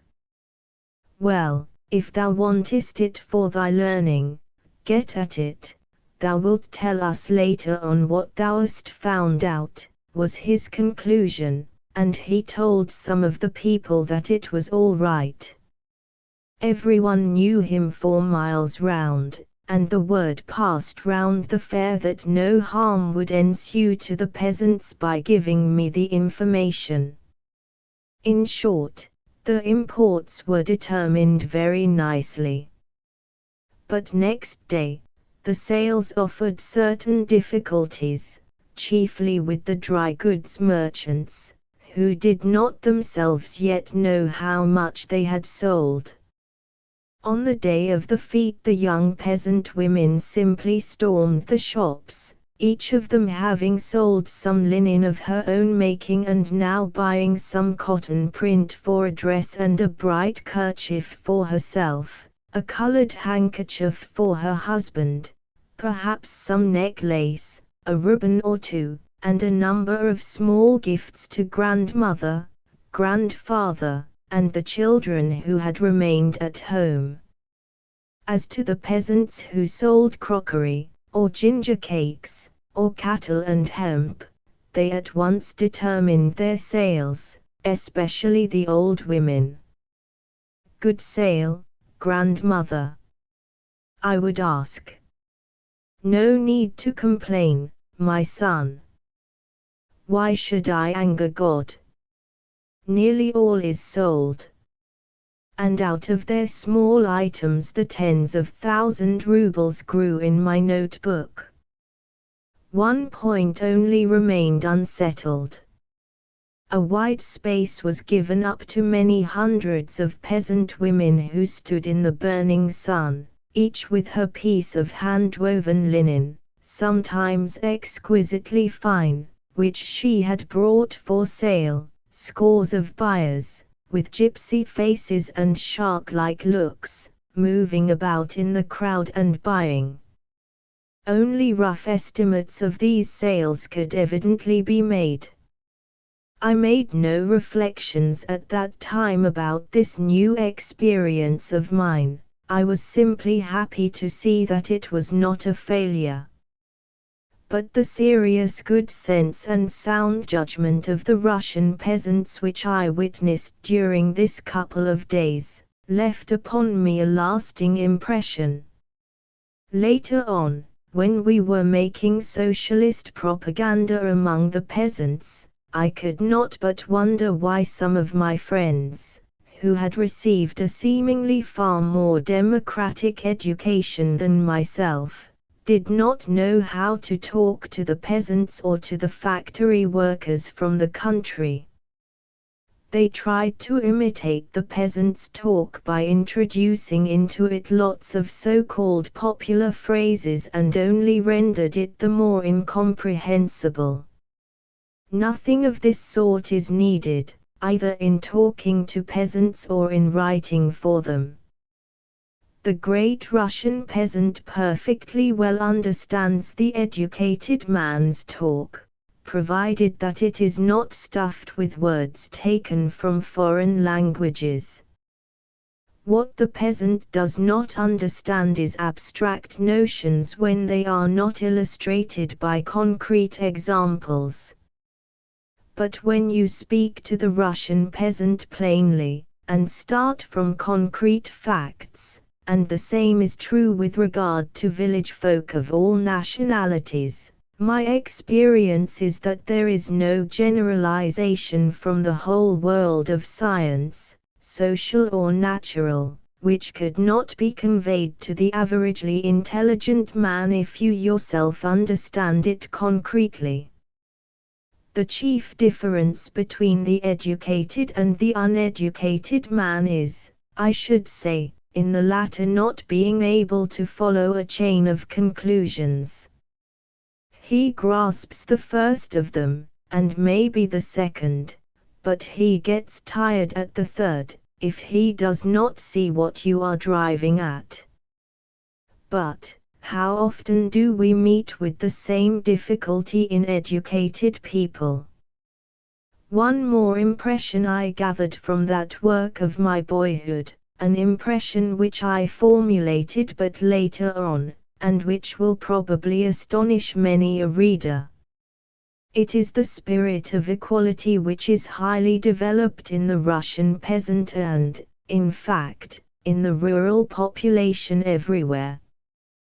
The Russian peasant is capable of much servile obedience to the landlord or to the police officer. He will bend before their will in a servile manner, but he does not consider them superior men, and if the next moment that same landlord or officer talks to the same peasant about hay or ducks, the latter will converse with them as an equal to an equal.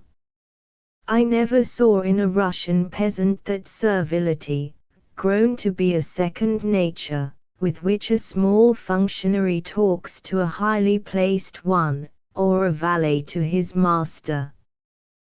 The peasant much too easily submits to force, but he does not worship it. I returned that summer from Nikolskoye to Moscow in a new fashion. There being then no railway between Kaluga and Moscow, a man, Buck by name, kept some sort of carriages running between the two towns. Our people never thought of traveling in such a way, they had their own horses and conveyances, but when my father, in order to save my stepmother a double journey, offered me, half in joke, to travel alone in that way, I accepted his offer with delight. An old and very stout tradesman's wife and myself on the back seats, and a small tradesman or artisan on the front seat, were the only occupants of the carriage. I found the journey very pleasant, first of all because I travelled by myself, I was not yet 16, and next because the old lady, who had brought with her for a 3 days' journey a colossal hamper full of provisions, treated me to all sorts of home-made delicacies. All the surroundings during that journey were delightful. One evening especially is still vivid in my memory. We came at night to one of the great villages and stopped at some inn. The old lady ordered a samovar for herself, while I went out in the street, walking about anywhere. A small white inn at which only food is served, but no drinks, attracted my attention and I went in. Numbers of peasants sat round the small tables, covered with white napkins, and enjoyed their tea. I did the same. All was so new for me in these surroundings. It was a village of crown peasants, that is, peasants who had not been serfs and enjoyed a relative well-being, probably owing to the weaving of linen which they carried on as a home industry. Slow, serious conversations, with occasional laughter, were going on at those tables, and after the usual introductory questions, I soon found myself engaged in a conversation with a dozen peasants about the crops in our neighborhood, and answering all sorts of questions. They wanted to know all about St. Petersburg, and most of all about the rumors concerning the coming abolition of serfdom, and a feeling of simplicity and of the natural relations of equality, as well as of hearty goodwill, which I always felt afterwards when among peasants or in their houses, took possession of me at that inn. Nothing extraordinary happened that night, so that I even ask myself if the incident is worth mentioning at all, and yet that warm, dark night in the village, that small inn, that talk with the peasants, and the keen interest they took in hundreds of things lying far beyond their habitual surroundings, have made ever since a poor white inn more attractive to me than the best restaurant in the world. Stormy times came now in the life of our corps. When Girardet was dismissed, his place was taken by one of our officers, Captain B. He was rather good-natured than otherwise, but he had got into his head that he was not treated by us with due reverence, corresponding to the high position which he now occupied, and he tried to enforce upon us more respect and awe toward himself. He began by quarreling about all sorts of petty things with the upper form, and, what was still worse, he attempted to destroy our liberties, the origin of which was lost in the darkness of time, and which, insignificant in themselves, were perhaps on that same account only the dearer to us. The result of it was that the school broke for several days into an open revolt, which ended in wholesale punishment, and the exclusion from the corps of 2 of our favorite pages de chambre. Then, the same captain began to intrude in the classrooms, where we used to spend 1 hour in the morning in preparing our lessons before the classes began. We were considered to be there under our teaching staff, and were happy to have nothing to do with our military chiefs. We resented that intrusion very much, and one day I loudly expressed our discontent, saying to the captain that this was the place of the inspector of the classes, not his. I spent weeks under arrest for that frankness, and perhaps should have been excluded from the school, were it not that the inspector of the classes, his assistant, and even our old director, judged that after all I had only expressed aloud what they all used to say to themselves. No sooner all these troubles were over, than the death of the Dowager Empress, the widow of Nicholas I. brought a new interruption in our work.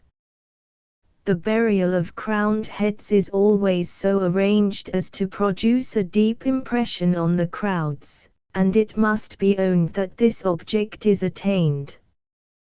The body of the Empress was brought from Tsarskoye, where she died, to St. Petersburg, and here, followed by the imperial family, all the high dignitaries of the state, and scores of thousands of functionaries and corporations, and preceded by hundreds of clergy and choirs, it was taken from the railway station through the main thoroughfares to the fortress, where it had to lie in state for several weeks.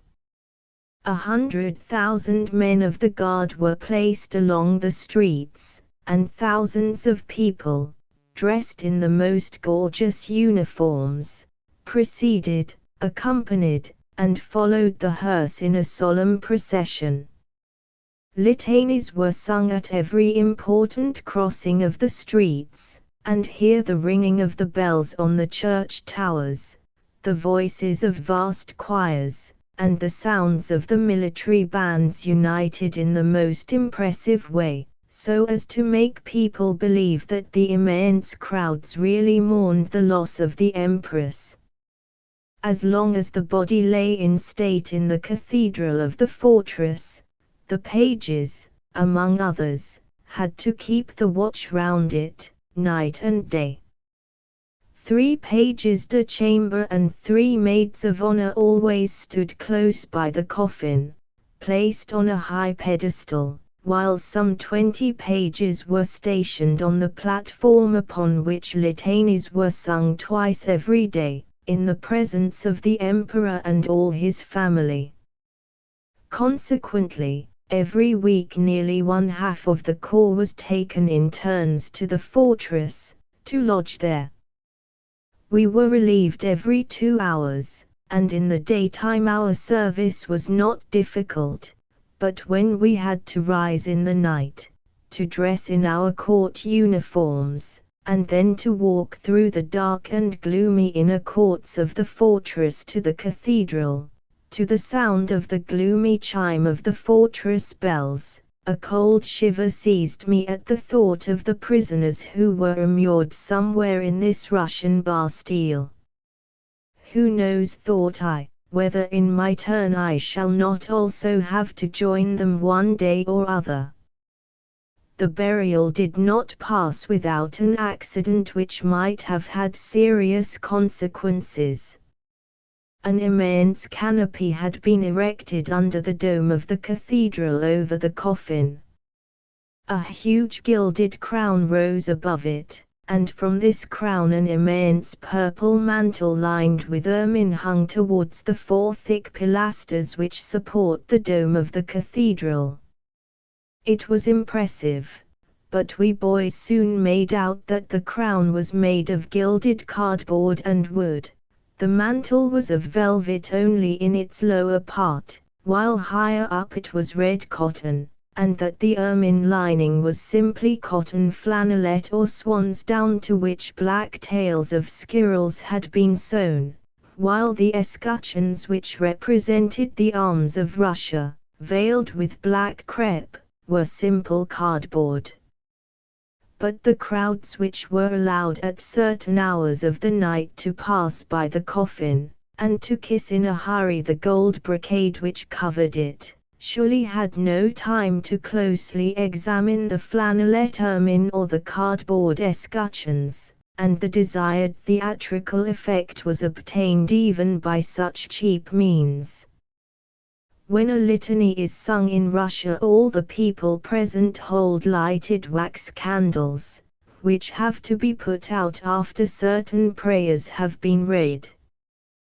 The imperial family also held such candles, and one day the young son of the Grand Duke Constantine, seeing that the others put out their candles by turning them upside down, did the same. The black gauze which hung behind him from an escutcheon took fire, and in a second the escutcheon and the cotton stuff were ablaze. An immense tongue of fire ran up the heavy folds of the supposed ermine mantle. The service was stopped. All looks were directed with terror towards the tongue of fire, which went higher and higher towards the cardboard crown and the woodwork which supported the whole structure. Bits of burning stuff began to fall down, threatening to set fire to the black gauze veils of the ladies present. Alexander II lost his presence of mind for a couple of seconds only, but he recovered immediately and said in a composed voice, "The coffin must be taken." The pages de chamber at once covered it with the thick gold brocade, and we all advanced to lift the heavy coffin, but in the meantime the big tongue of flame had broken into a number of smaller ones, which now slowly devoured only the fluffy outside of the cotton stuff and, meeting more and more dust and soot in the upper part of the structure, gradually died out in the folds. I cannot say what I looked most at, the creeping fire or the stately slender figures of the three ladies who stood by the coffin, the long trains of their black dresses spreading over the steps which led to the upper platform, and their black lace veils hanging down their shoulders. None of them had made the slightest movement, they stood like three beautiful carved images. Only in the dark eyes of one of them, Mdlle. Gamalya, tears glittered like pearls. She was a daughter of South Russia, and was the only really handsome lady amongst the maids of honor at the court. At the court, in the meantime, everything was upside down. The classes were interrupted. Those of us who returned from the fortress were lodged in temporary quarters, and, having nothing to do, spent the whole day in all sorts of frolics. In one of them we managed to open a cupboard which stood in the room and contained a splendid collection of models of all kinds of animals for the teaching of natural history. That was its official purpose, but it was never even so much as shown to us, and now that we got hold of it we utilized it in our own way. With the human skull which made part of the collection we made a ghostly figure wherewith to frighten at night other comrades and the officers. As to the animals, we placed them in the most inappropriate positions and groups. Monkeys were seen riding on lions, sheep were playing with leopards, the giraffe danced with the elephant, and so on. The worst was that a few days later one of the Prussian princes who had come to assist at the burial ceremony, it was the one, I think, who became later on the Emperor Frederick, visited our school, and was shown all that concerned our education. Our director did not fail to boast of the excellent educational appliances which we had at the school, and brought him to that same unfortunate cupboard. When the German prince caught a glimpse of our zoological classification, he drew a long face and quickly turned away. Our old director looked horrified. He had lost the power of speech, and only pointed repeatedly with his hand at some starfishes which were placed in glass boxes on the walls by the sides of the cupboard. The suite of the prince tried to look as if they had noticed nothing, and only threw rapid glimpses at the cause of so much disturbance, while we wicked boys made all sorts of faces in order not to burst with laughter. 6. The school years of a Russian youth are so very different from what they are in West European schools that I must dwell upon my school life.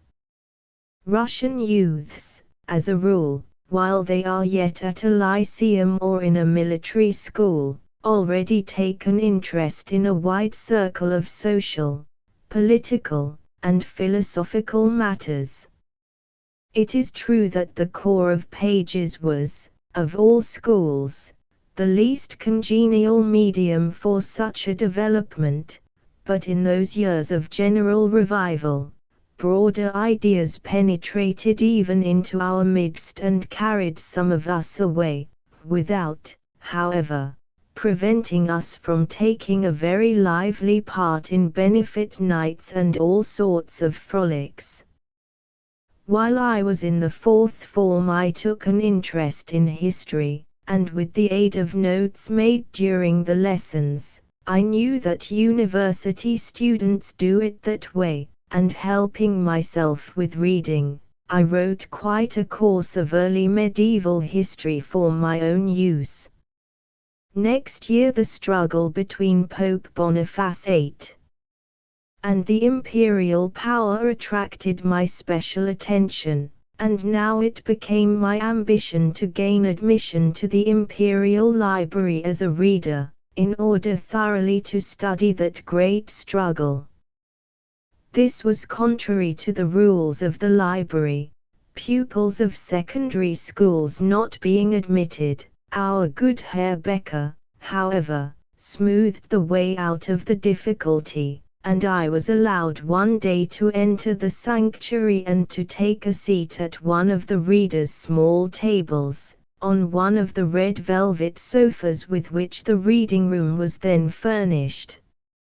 From various textbooks and some books from our own library, I soon got to the sources. Knowing no Latin, I discovered nevertheless a rich supply of original sources in Old Teutonic and Old French, and found an immense aesthetic enjoyment in the quaint structure and expressiveness of the latter in the chronicles. Quite a new structure of society and quite a world of complicated relations opened before me, and from that time I learned to value far more the original sources of history than works in which it is generalized in accordance with modern views, the prejudices of modern politics, or even mere current formulae being substituted for the real life of the period. Nothing gives more impetus to one's intellectual development than some sort of independent research, and these studies of mine immensely helped me afterwards. Unhappily, I had to abandon them when we reached the 2nd form, the last but one. The Pages had to study during the last 2 years nearly all that was taught in other military schools in 3 special forms, and we had an immense amount of work to do for the school. Natural sciences, mathematics, and military sciences necessarily relegated history to the background. In the second form we began seriously to study physics.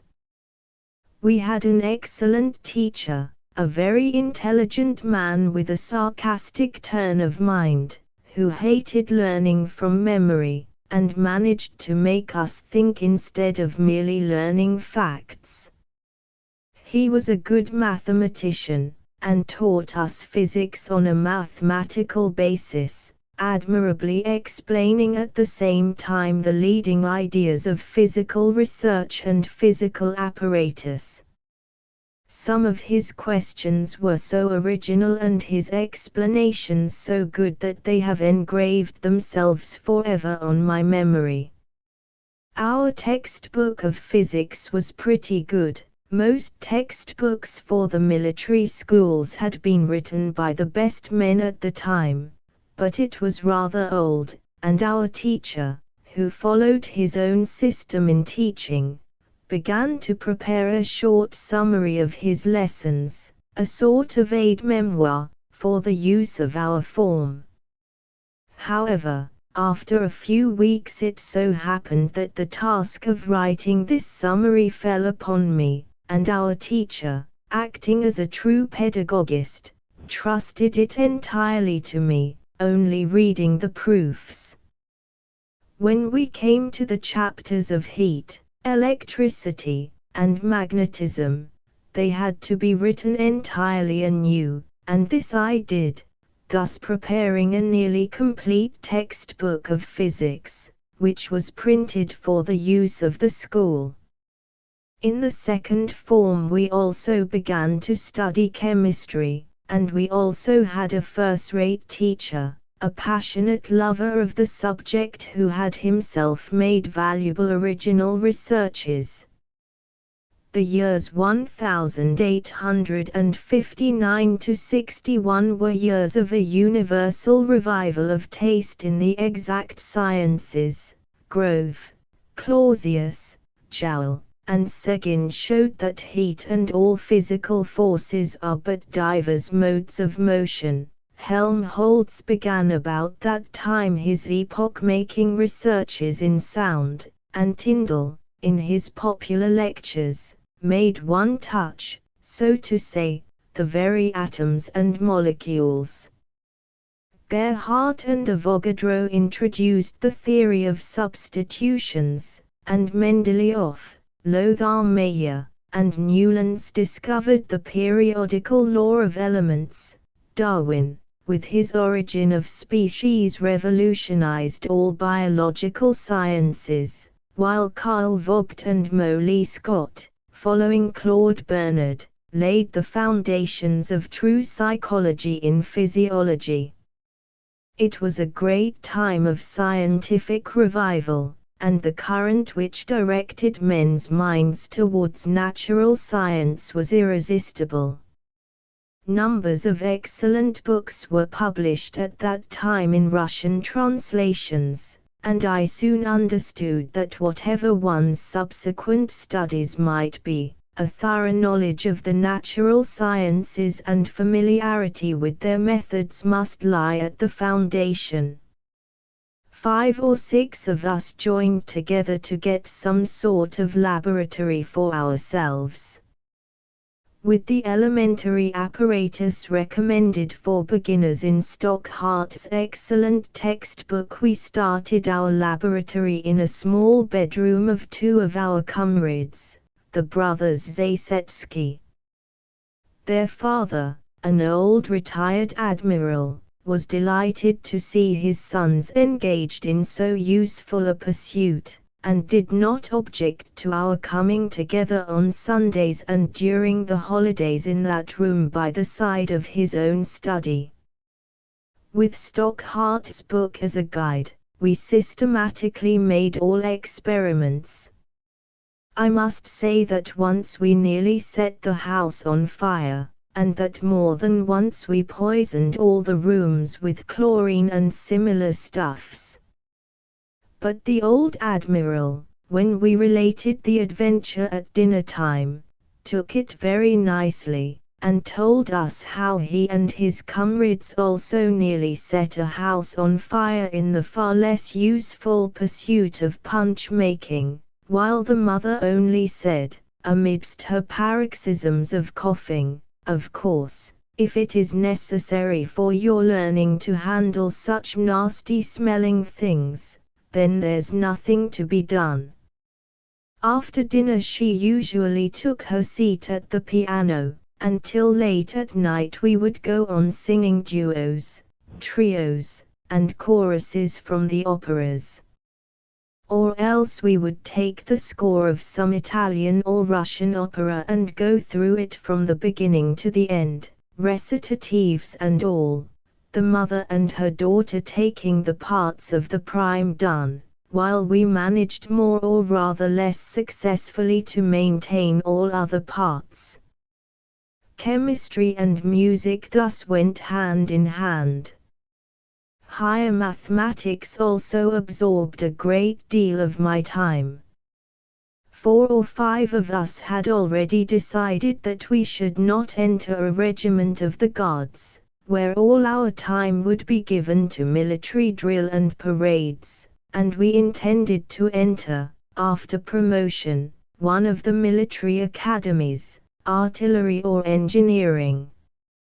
In order to do so we had to prepare in higher geometry, the differential and the beginnings of the integral calculus, and we took private lessons for that purpose.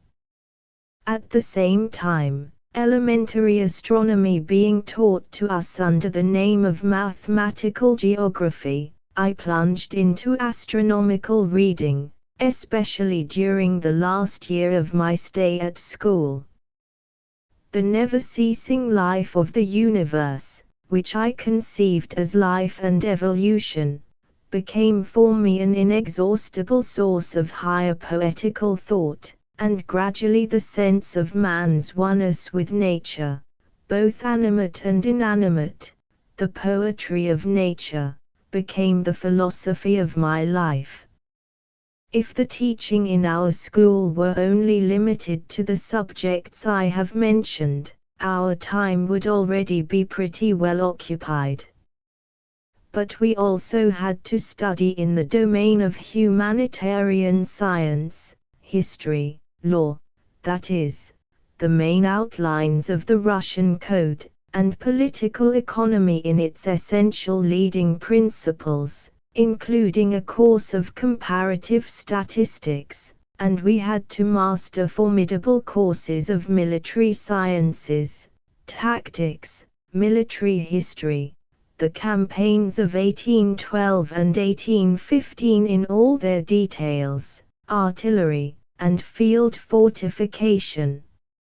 Looking now back upon this education, I think that apart from the subjects relative to military warfare, which might have been advantageously substituted by more detailed studies in the exact sciences, the variety of subjects which we were taught was not beyond the capacities of the average youth. Owing to a pretty good knowledge of elementary mathematics and physics, which we gained in the lower forms, nearly all of us managed to master all these subjects. Some subjects were neglected by most of us, especially law, as also modern history, for which we had unfortunately an old wreck of a master who was only kept at his post in order to give him his full old age pension. Moreover, some latitude was given to us in the choice of the subjects we liked best, and, while we underwent severe examinations in these chosen subjects, we were treated rather leniently in the remainder. But the chief cause of the relative success which was obtained in the school was that the teaching was rendered as concrete as possible. As soon as we had learned elementary geometry on paper, we relearned it in the field with poles and the surveyor's chain, and next with the astrolabe, the compass, and the surveyor's table. After such a concrete training, elementary astronomy offered no difficulties, while the surveys themselves were an endless source of enjoyment. The same system of concrete teaching was applied to fortification. In the winter we solved such problems as, for instance, the following: having 1,000 men and a fortnight at your disposal, build the strongest fortification you can build to protect that bridge for a retreating army, and we hotly discussed our schemes with the teacher when he criticized them. In the summer we applied that knowledge in the field. To these practical and concrete exercises I entirely attribute the easiness with which most of us mastered such a variety of subjects at the age of 17 and 18. With all that, we had plenty of time for amusement. Our best time was when the examinations were over, and we had 3 or 4 weeks quite free before going to camp, or when we returned from the camp, and had another 3 weeks free before the beginning of the lessons.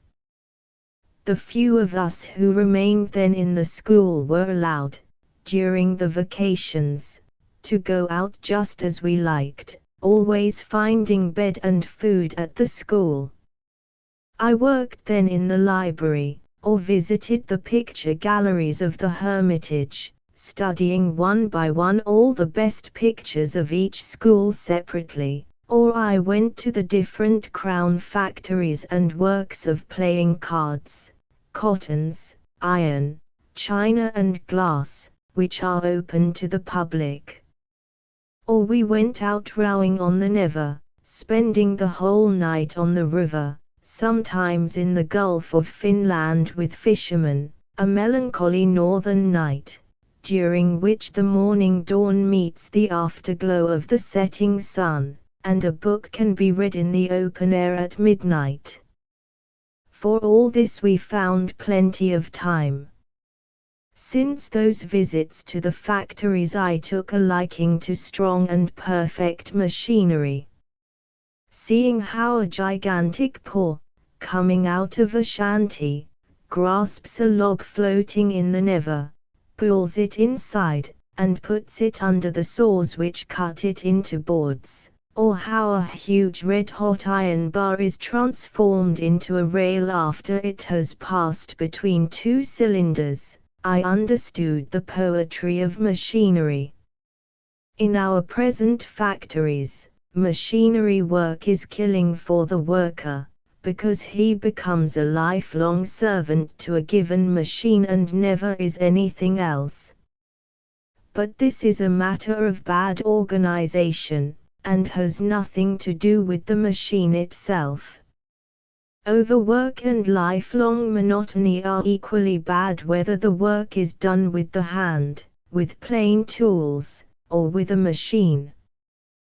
But, apart from these, I fully understand the pleasure that man can derive from the consciousness of the might of his machine, the intelligent character of its work, the gracefulness of its movements, and the correctness of what it is doing, and I think that William Morris's hatred of machines only proved that the conception of the machine's power and gracefulness was missing in his great poetical genius.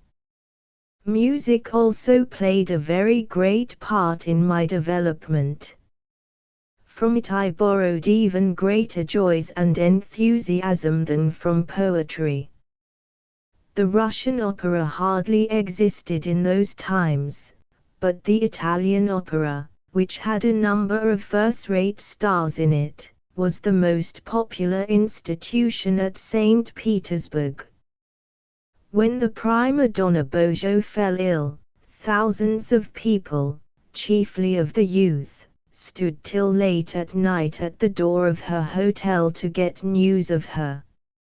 She was not beautiful, but was so much so when she sang that young men madly in love with her could be counted by the hundred, and when she died she had a burial which no one before had ever had at St. Petersburg.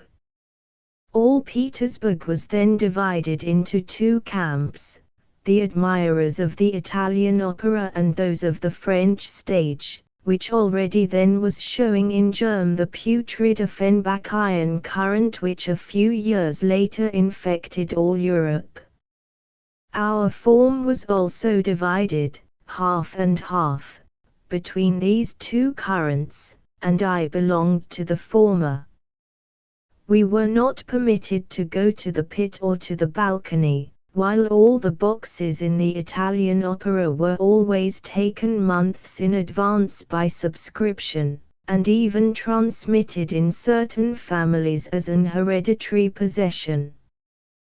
But we gained admission, on Saturday nights, to the passages in the uppermost gallery, and had to stand there on our legs in a Turkish bath atmosphere, while to conceal our showy uniforms we used to wear, in that Turkish bath, our black overcoats, lined with wadding and with a fur collar, tightly buttoned. It is a wonder that none of us got pneumonia in this way, especially as we came out overheated with the ovations which we used to make to our favorite singers, and stood afterwards at the stage door to catch once more a glimpse of our favorites, and to cheer them. The Italian opera in those years was in some strange way intimately connected with the radical movement, and the revolutionary recitatives in Wilhelm Tell and the Puritans were always met with stormy applause and vociferations which went straight to the heart of Alexander II. While in the sixth-story galleries, in the smoking room of the opera, and at the stage door the best part of the St. Petersburg youth came together in a common idealist worship of a noble art. All this may seem childish, but many higher ideas and pure inspirations were kindled in us by this worship of our favorite artists. Every summer we went out camping at Peterhof, with the other military schools of the St. Petersburg district. All things considered, our life there was very pleasant, and certainly was excellent for our health. We slept in spacious tents, we bathed in the sea, and spent all the 6 weeks in open-air exercise. In military schools the main purpose of camp life was evidently military drill, which we all disliked very much, but the dullness of which was occasionally relieved by making us take part in maneuvers. One night, as we were already going to bed, Alexander II aroused the camp by having the alert sounded. In a few minutes all the camp was alive, several thousand boys gathering round their colors, and the guns of the artillery school booming in the stillness of the night. All military Peterhof was galloping to our camp, but, owing to some misunderstanding, the emperor remained on foot. Orderlies were sent in all directions to get a horse for him, but there was none, and he, not being a good rider, would not ride any horse but one of his own. Alexander II was very angry, and freely ventilated his anger. "Imbecile, Durek, have I only one horse?" I heard him shout to an orderly who reported that his horse was in another camp. What with the increasing darkness, the booming of the guns, and the rattling of the cavalry, we boys grew very much excited, and when Alexander ordered charging, our column charged straight upon him.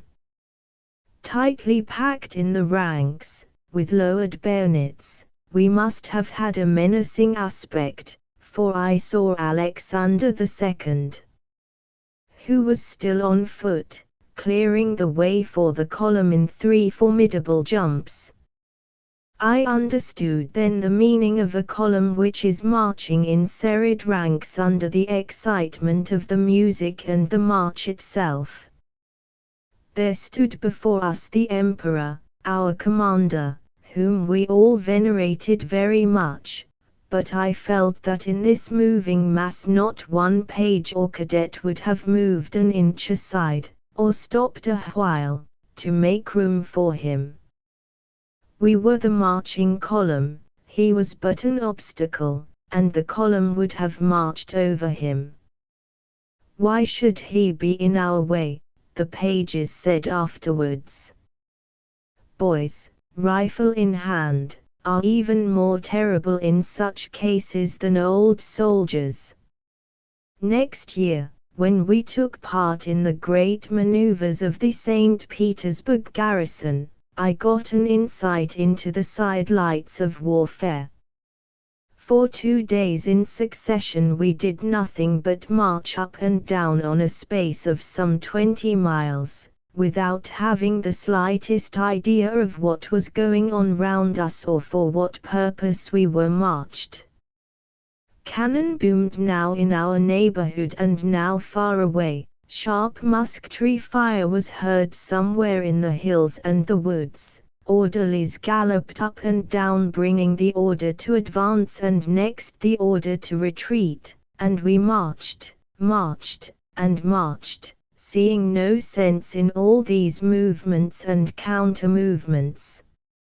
Masses of cavalry had passed along the same road, making out of it a deep mass of movable sand, and we had to advance and retreat several times along the same road, till at last our column broke all discipline and represented an incoherent mass of pilgrims rather than a military unit. The colors alone remained in the road, the remainder slowly paced along the sides of the road, in the wood. The orders and supplications of the officers were of no avail. Suddenly a shout came from behind. The Emperor is coming. The Emperor. The officers ran about supplicating us to gather in the ranks, no one listened to them. The Emperor came and ordered to retreat once more, turn round, the words of command resounded. The Emperor is behind us, please turn round, the officers whispered. But the battalion hardly took any notice of the command, and none whatever of the presence of the Emperor.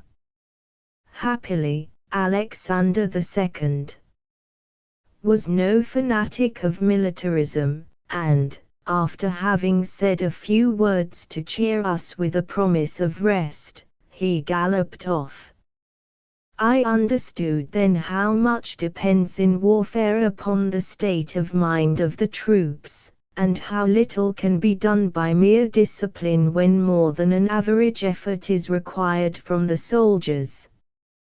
What can discipline do when tired troops have to make a supreme effort to reach the field of battle at a given hour? It is absolutely powerless.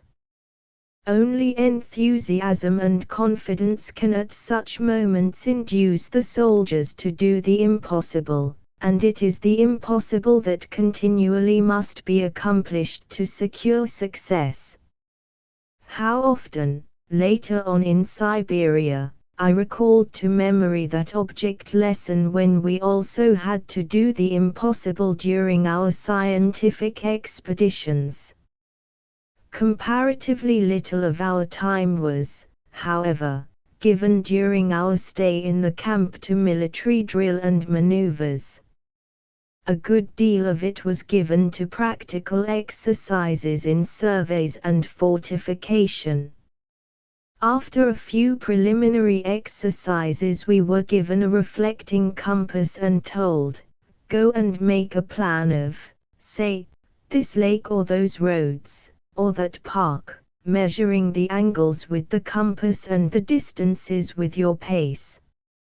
And early in the morning, after a hurriedly swallowed breakfast, the boy would fill his spacious military pockets with slices of rye bread, and would go out for 4 or 5 hours every day in the parks, miles away, mapping with his compass and paces the beautiful shady roads, the rivulets, and the lakes.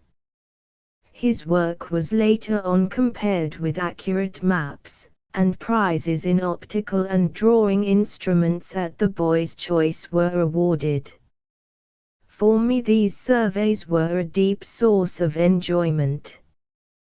That independent work, that isolation under the centuries-old trees, that life of the forest which I could enjoy undisturbed, while there was at the same time the interest in the work, all these left deep traces in my mind, and if I later on became an explorer of Siberia and several of my comrades became explorers in Central Asia, the ground for it was prepared in these surveys.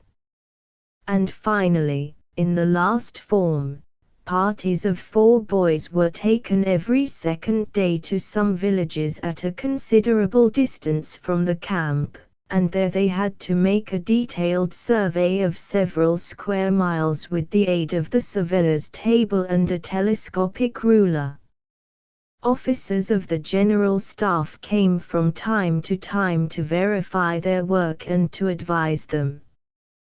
This life amidst the peasants in the villages had the best effect upon the intellectual and moral development of many boys. At the same time, exercises were made in the construction of natural-sized cross-sections of fortifications. We were taken out by an officer in the open field, and there we had to make the cross-sections of a bastion, or of a bridgehead, nailing poles and battens together in exactly the same way as railway engineers do in tracing a railway. When it came to embrasures and barbettes, we had to calculate a great deal to obtain the inclinations of the different planes, and after that geometry in the space ceased to be difficult to understand. We delighted in such work, and once, in town, finding in our garden a heap of clay and gravel, we at once began to build a real fortification on a reduced scale, with well-calculated straight and oblique embrasures and barbettes. All was done very neatly, and our ambition now was to obtain some planks for making the platforms for the guns, and to place upon them the model guns which we had in our classrooms. But, alas, our trousers wore an alarming aspect. "What are you doing there?" our captain exclaimed. "Look at yourselves. You look like navvies." That was exactly what we were proud of. What if the Grand Duke comes and finds you in such a state? We will show him our fortifications and ask him to get us tools and boards for the platforms. All protests were vain. A dozen workers were sent next day to cart away our beautiful work, as if it were a mere heap of mud. I mention this to show how children and youths long for real applications of what they learn at school in abstract, and how stupid are the educators who are unable to see what a powerful aid they could find in concrete applications for helping their pupils to grasp the real sense of the things they learn. In our school all was directed towards training us for warfare. But we should have worked with the same enthusiasm at tracing a railway, at building a log house, or at cultivating a garden or a field. But all this longing of the children and youths for real work is wasted simply because our idea of the school is still the medieval scholasticism, the medieval monastery. The years 1857 to 61 were years of rich growth in the intellectual forces of Russia.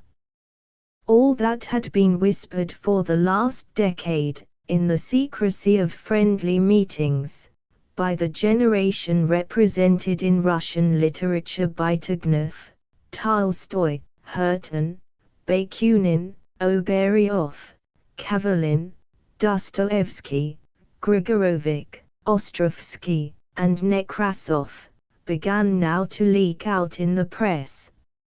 Censorship was still very rigorous, but what could not be said openly in political articles was smuggled in under the form of novels, humorous sketches, or veiled comments on West European events, and everyone read between the lines and understood.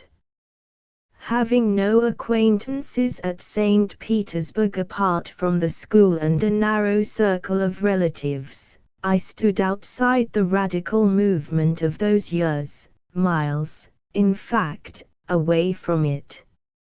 And yet this was, perhaps, the main feature of the movement, that it had the power to penetrate into so well-meaning a school as our corps was, and to find an echo in such a circle as that of my Moscow relatives. I used at that time to spend my Sundays and holidays at the house of my aunt, mentioned in a previous chapter under the name of Princess Mirsky. Prince Mirsky thought only of extraordinary lunches and dinners, while his wife and their young daughter led a very gay life. My cousin was a beautiful girl of 19, of a most amiable disposition, and nearly all her male cousins were madly in love with her.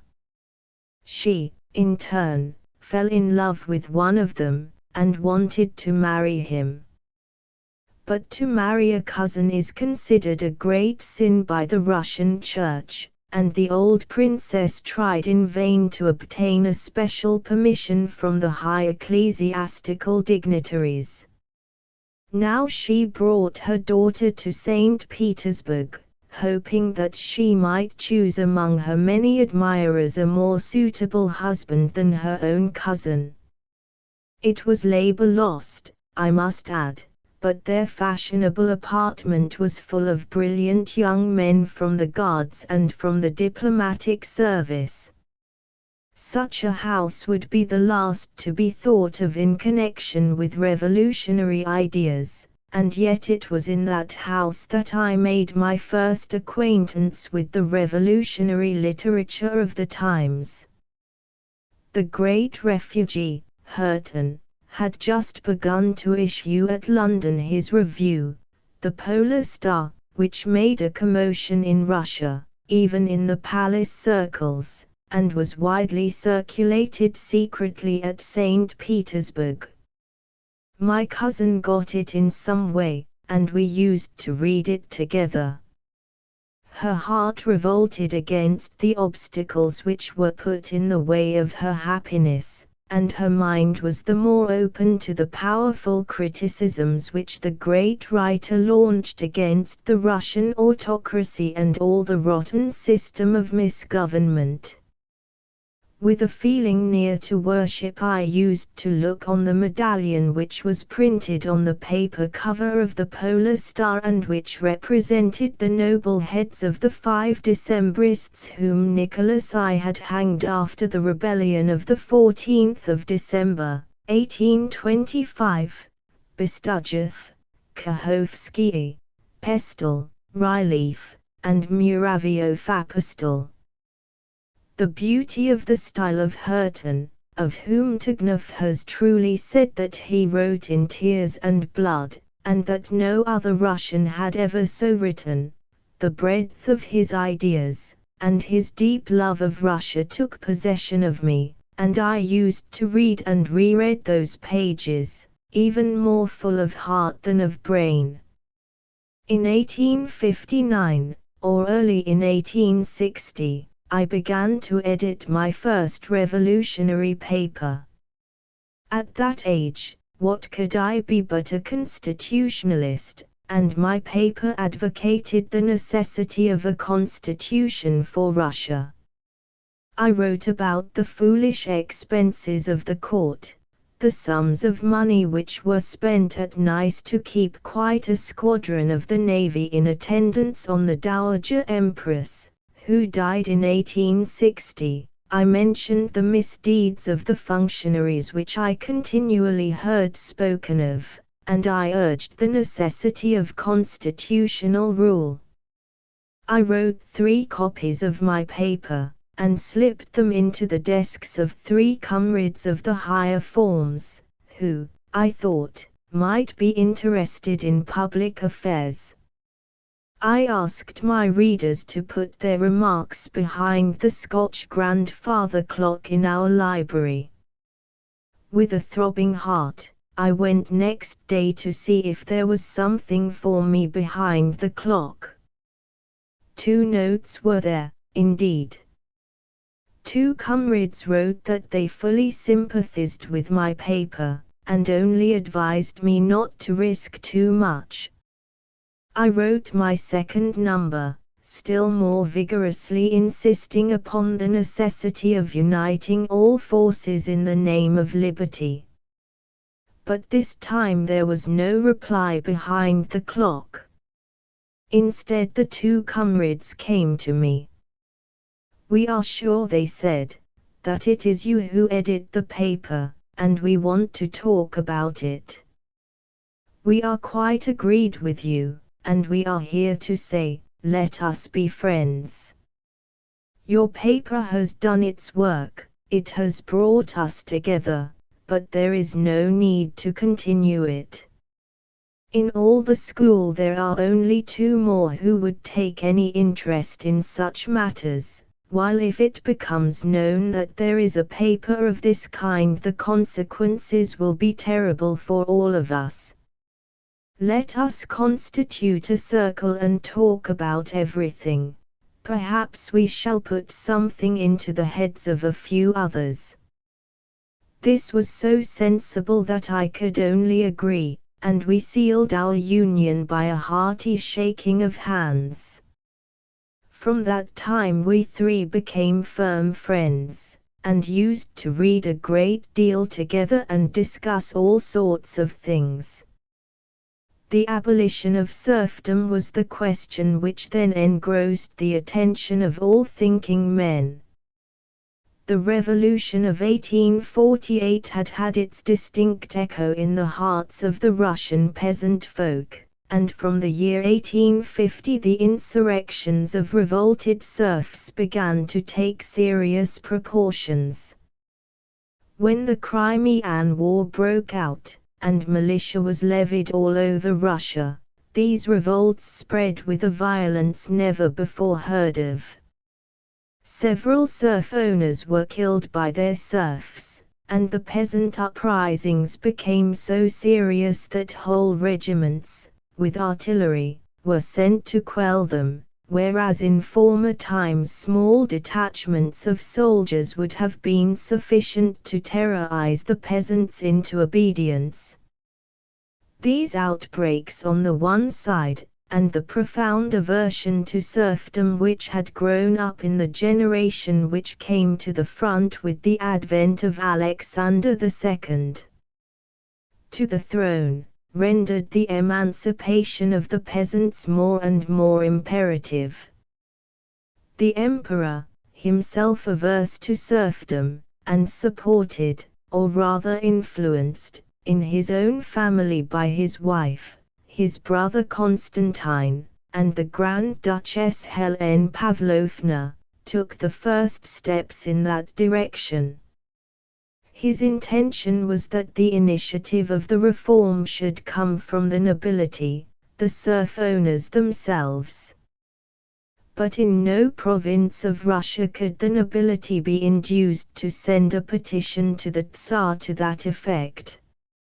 In March 1856 he himself addressed the Moscow nobility on the necessity of such a step, but a stubborn silence was all their reply to his speech, so that Alexander II, growing quite angry, concluded with those memorable words of Hurton, "It is better, gentlemen, that it should come from above than to wait till it comes from beneath." Even these words had no effect, and it was to the provinces of Old Poland, Grodno, Wilno, and Kowno, where Napoleon I had abolished serfdom, on paper, in 1812, that recourse was had. The Governor-General of those provinces, Nazimov, managed to obtain the desired address from the Polish nobility. In November 1857 the famous rescript to the Governor-General of the Lithuanian provinces, announcing the intention of the Emperor to abolish serfdom, was launched, and we read, with tears in our eyes, the beautiful article of Hurton, "Thou hast conquered," Galilean, in which the refugees in London declared that they would no more look upon Alexander II as an enemy, but would support him in the great work of emancipation. The attitude of the peasants was very remarkable. No sooner had the news spread that the liberation long sighed for was coming than the insurrections nearly stopped. The peasants waited now, and during a journey which Alexander made in Middle Russia they flocked around him as he passed, beseeching him to grant them liberty, a petition, however, which Alexander received with great repugnance.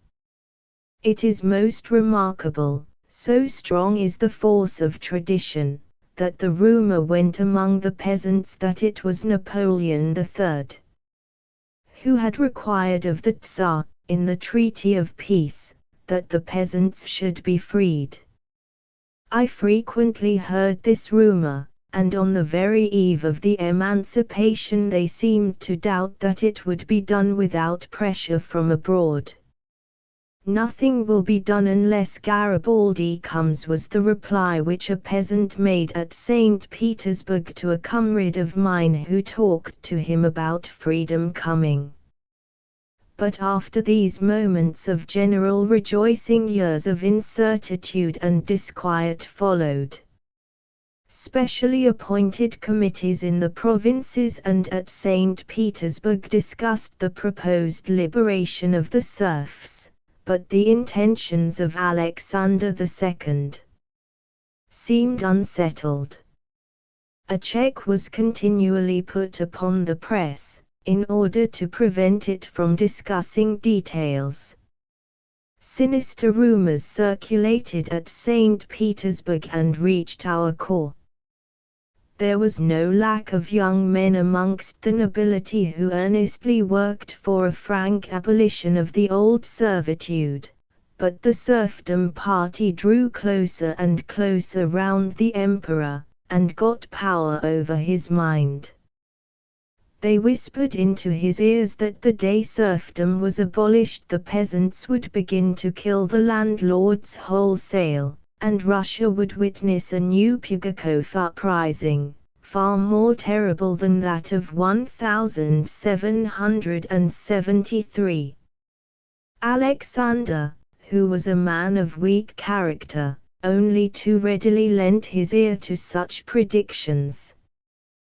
But the huge machine for working out the emancipation law had been set to work. The committees had their sittings, scores of schemes of emancipation, addressed to the emperor, circulated in manuscript or were printed in London. Hurton, seconded by Tugnuth, who kept him well informed about all that was going on in government circles, discussed in his Bell and his Polar Star the details of the various schemes, and Chernyshevsky in the contemporary, Sovremennik. The Slavophiles, especially Aksakov and Bulyaf, had taken advantage of the first moments of relative freedom allowed the press to give the matter a wide publicity in Russia, and to discuss the features of the emancipation with a thorough understanding of its technical aspects. All intellectual St. Petersburg was with Hurton, and particularly with Chernyshevsky, and I remember how the officers of the Horse Guards, whom I saw on Sundays, after the church parade, at the home of my cousin, Dmitry Nikolaevich Kropotkin, who was aide-de-camp of that regiment and aide-de-camp of the Emperor, used to side with Chernyshevsky, the leader of the advanced party in the emancipation struggle. The whole disposition of St. Petersburg, in the drawing rooms and in the street, was such that it was impossible to go back. The liberation of the serfs had to be accomplished, and another important point was one: the liberated serfs would receive, besides their homesteads, the land that they had hitherto cultivated for themselves. However, the party of the old nobility were not discouraged. They centered their efforts on obtaining a postponement of the reform, on reducing the size of the allotments, and on imposing upon the emancipated serfs so high a redemption tax for the land that it would render their economical freedom illusory, and in this they fully succeeded. Alexander II dismissed the real soul of the whole business, Nikolai Milutin, brother of the Minister of War, saying to him, "I am so sorry to part with you, but I must, the nobility describe you as one of the Reds." The first committees, which had worked out the scheme of emancipation, were dismissed too, and new committees revised the whole work in the interest of the serf owners. The press was muzzled once more. Things assumed a very gloomy aspect. The question whether the liberation would take place at all was now asked. I feverishly followed the struggle, and every Sunday, when my comrades returned from their homes, I asked them what their parents said. By the end of 1860 the news became worse and worse. The Valuev party has got the upper hand. They intend to revise the whole work. The relatives of the Princess X, a friend of the Tsar, work hard upon him. The liberation will be postponed, they fear a revolution. In January 1861 slightly better rumors began to circulate, and it was generally hoped that something would be heard of the emancipation on the day of the Emperor's accession to the throne, the 19th of February. The 19th came, but it brought nothing with it. I was on that day at the palace. There was no grand levee, only a small one, and pages of the second form were sent to such levees in order to get accustomed to the palace ways. It was my turn that day, and as I was seeing off one of the Grand Duchesses who came to the palace to assist at the Mass, her husband did not appear and I went to fetch him. He was called out of the Emperor's study, and I told him, in a half-jocose way, of the perplexity of his wife, without having the slightest suspicion of the important matters that may have been talked of in the study at that time. Apart from a few of the initiated, no one in the palace suspected that the manifesto had been signed on the 19th of February, and was kept back for a fortnight only because the next Sunday, the 26th, was the beginning of the carnival week, and it was feared that, owing to the drinking which goes on in the villages during the carnival, peasant insurrections might break out. Even the carnival fair, which used to be held at St. Petersburg on the square near the Winter Palace, was removed that year to another square, from fear of a popular insurrection in the capital. Most sanguinary instructions had been issued to the army as to the ways of repressing peasant uprisings. A fortnight later, on the last Sunday of the Carnival, March the 5th, or rather the 17th of March, New Style, I was at the corps, having to take part in the military parade at the riding school. I was still in bed, when my soldier servant, Ivanov, dashed in with the tea tray, exclaiming, "Prince, freedom! The manifesto is posted on the Gostinoy Dvor, the shops opposite the corps. Did you see it yourself?" "Yes." People stand round, one reads, the others listen. It is freedom. In a couple of minutes I was dressed and out. A comrade was coming in. "Kropotkin, freedom," he shouted. "Here is the manifesto. My uncle learned last night that it would be read at the early Mass at the Isaac Cathedral, so we went. There were not many people there, peasants only. The manifesto was read and distributed after the Mass. They well understood what it meant. When I came out of the church, two peasants, who stood in the gateway, said to me in such a droll way, 'Well, sir, now, all gone.' And he mimicked how they had shown him the way out. Years of expectation were in that gesture of sending away the master. I read and reread the manifesto. It was written in an elevated style by the old Metropolitan of Moscow, Filet, but with a useless mixture of Russian and Old Slavonian which obscured the sense. It was liberty, but it was not liberty yet, the peasants having to remain serfs for 2 years more, till the 19th of February, 1863. Notwithstanding all this, one thing was evident: serfdom was abolished, and the liberated serfs would get the land and their homesteads. They would have to pay for it, but the old stain of slavery was removed. They would be slaves no more, the reaction had not got the upper hand. We went to the parade, and when all the military performances were over, Alexander II, remaining on horseback, loudly called out, the officers to me.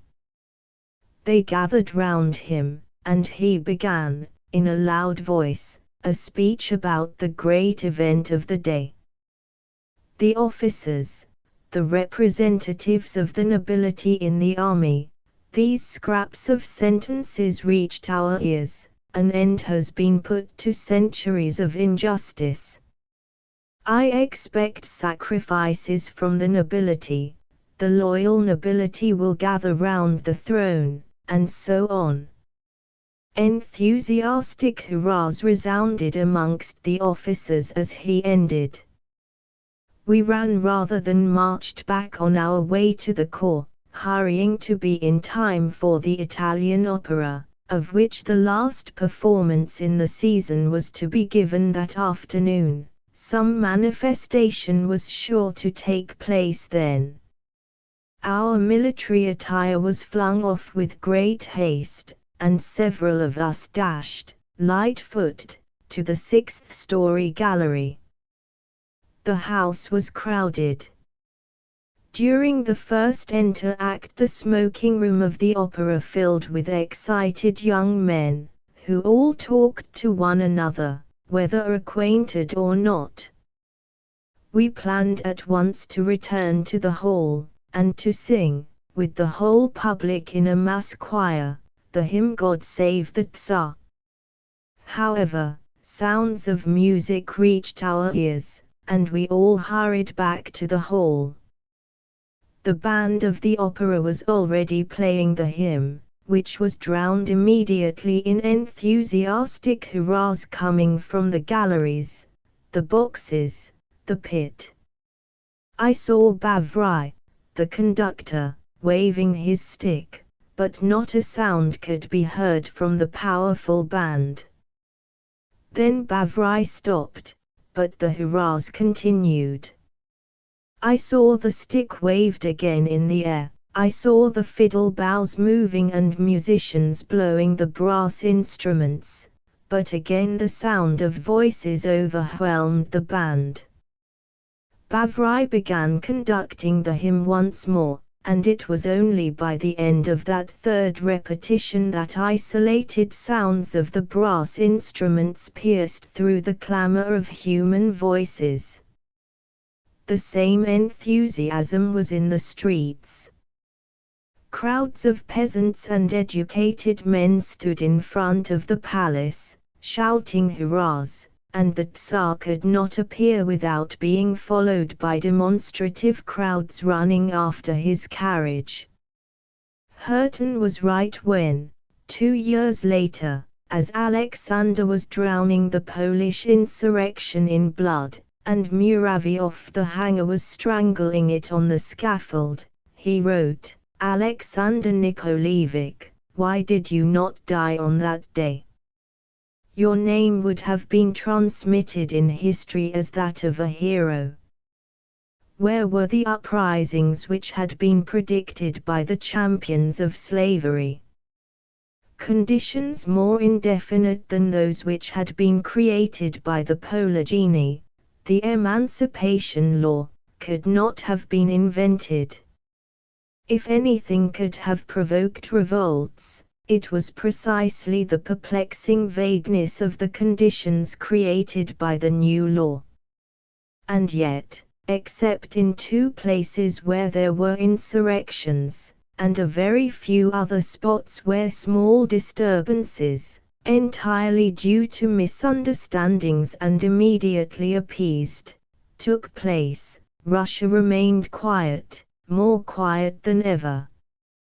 With their usual good sense, the peasants had understood that serfdom was done away with, that freedom had come, and they accepted the conditions imposed upon them, although these conditions were very heavy. I was in Nikolskoye in August 1861, and again in the summer of 1862, and I was struck with the quiet, intelligent way in which the peasants had accepted the new conditions. They knew perfectly well how difficult it would be to pay the redemption tax for the land, which was in reality an indemnity to the nobles in lieu of the obligations of serfdom. But they so much valued the abolition of their personal enslavement that they accepted the ruinous charges, not without murmuring, but as a hard necessity, the moment that personal freedom was obtained. For the first months they kept 2 holidays a week, saying that it was a sin to work on Friday. But when the summer came they resumed work with even more energy than before.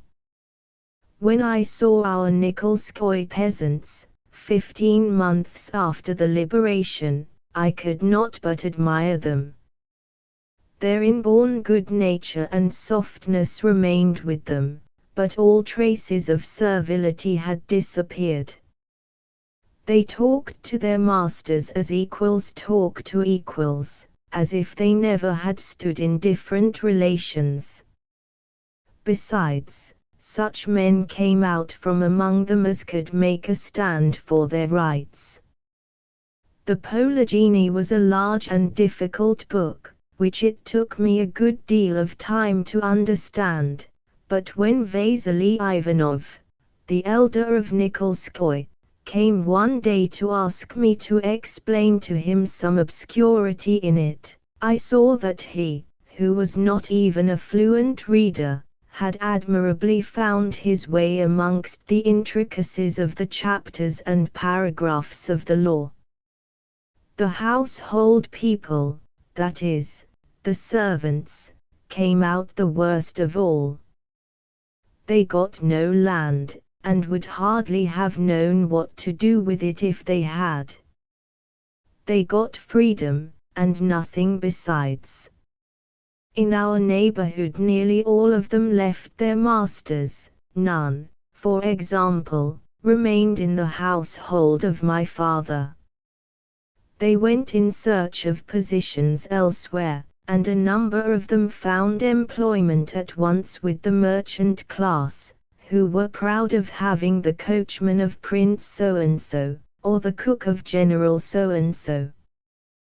Those who knew a trade found work in the towns. For instance, my father's band remained a band, and made a good living at Kaluga, retaining amiable relations with us. But those who had no trade had hard times before them, and yet the majority preferred to live anyhow rather than remain with their old masters. As to the landlords, while the larger ones made all possible efforts at St. Petersburg to reintroduce the old conditions under one name or another, they succeeded in doing so to some extent under Alexander III. By far the greater number submitted to the abolition of serfdom as to a sort of necessary calamity. The young generation gave to Russia that remarkable staff of peace mediators and justices of the peace who contributed so much to the peaceful issue of the emancipation. As to the old generation, most of them had already discounted the considerable sums of money they were to receive from the peasants for the land which was granted to the liberated serfs, and which was valued much above its market price. They schemed as to how they would squander that money in the restaurants of the capitals, or at the green tables in gambling. And they did squander it, almost all of them, as soon as they got it. For many landlords the liberation of the serfs was an excellent money transaction. Thus, land which my father, in anticipation of the emancipation, sold in parcels at the rate of 11 rubles the Russian acre, was now estimated at 40 rubles in the peasants' allotments, that is, 3.5 times above its market value, and this was the rule in all our neighborhood, while in my father's Tambov estate, on the prairies, the mir, that is, the village community, rented all his land for 12 years at a price which represented twice as much as he used to get from that land, by cultivating it with servile labor. 11 years after that memorable time I went to the Tambov estate, which I had inherited from my father. I stayed there for a few weeks, and on the evening of my departure our village priest, an intelligent man of independent opinions, such as one meets occasionally in our southern provinces, went out for a walk round the village. The sunset was glorious, a balmy air came from the prairies. He found a middle-aged peasant, Anton Savleaf, sitting on a small eminence outside the village and reading a book of psalms. The peasant hardly knew how to spell in Old Slavonic, and often he would read a book from the last page, turning the pages backward. It was the process of reading which he liked most, and then a word would strike him, and its repetition pleased him. He was reading now a psalm of which each verse began with the word rejoice. "What are you reading?" he was asked. "Well, father, I will tell you," was his reply. 14 years ago the old prince came here. It was in the winter. I had just returned home, quite frozen. A snowstorm was raging. I had scarcely begun undressing when we heard a knock at the window. It was the elder, who was shouting, "Go to the prince. He wants you." We all, my wife and our children, were thunderstricken. "What can he want of you?" my wife cried in alarm. I signed myself with the cross and went. The snowstorm almost blinded me as I crossed the bridge. Well, it ended all right. The old prince was taking his afternoon sleep, and when he woke up he asked me if I knew plastering work, and only told me, "Come tomorrow to repair the plaster in that room." So I went home quite happy, and when I came to the bridge I found my wife standing there. She had stood there all the time in the snowstorm, with the baby in her arms, waiting for me. "What has happened, Savlik?" she cried. "Well," I said, "no harm, he only asked me to make some repairs." That, father, was under the old prince. And now, the young prince came here the other day.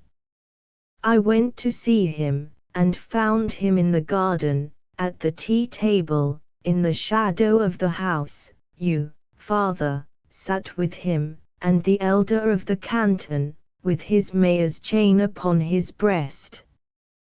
"Will you have tea, Savlik?" he asks me. "Take a chair." "Petr Grigoriev," he says that to the old one, "give us one more chair." And Petr Grigoriev, you know what a terror for us he was when he was the manager of the old prince, brought the chair, and we all sat round the tea table, talking, and he poured out tea for all of us. Well, now, father, the evening is so beautiful, the balm comes from the prairies, and I sit and read, rejoice. Rejoice. This is what the abolition of serfdom meant for the peasants. 9 In June 1861 I was nominated Sergeant of the Corps of Pages. Some of our officers, I must say, did not like the idea of it, saying that there would be no discipline with me acting as a sergeant, but it could not be helped. It was usually the first pupil of the upper form who was nominated sergeant, and I had been at the top of our form for several years in succession.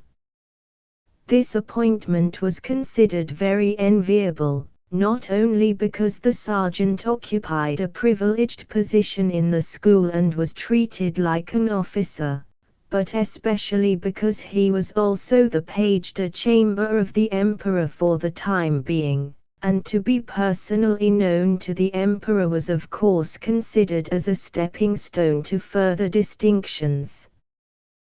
The most important point to me was, however, that it freed me from all the drudgery of the inner service of the school, which fell on the pages de chambre, and that I should have for my studies a separate room where I could isolate myself from the bustle of the school.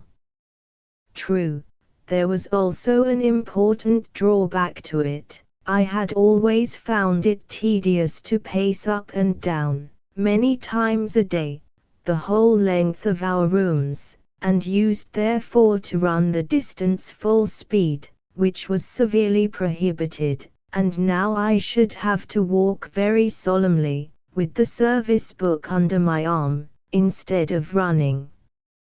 A consultation was even held among a few friends of mine upon this serious matter, and it was decided that from time to time I could still find opportunities to take my favorite runs. As to my relations with all the others, it depended upon myself to put them on a new comrade-like footing, and this I did.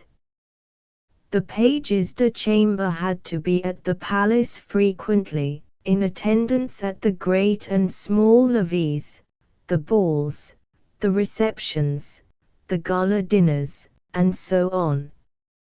During Christmas, New Year, and Easter weeks we were summoned to the palace almost every day, and sometimes twice a day.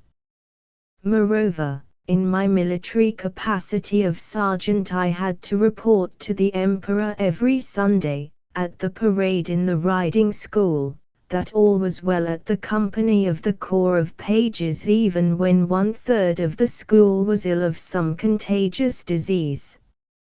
Shall I not report today that all is not quite well? I asked the colonel on this occasion. God bless you, was his reply. You ought only to say so if there were an insurrection.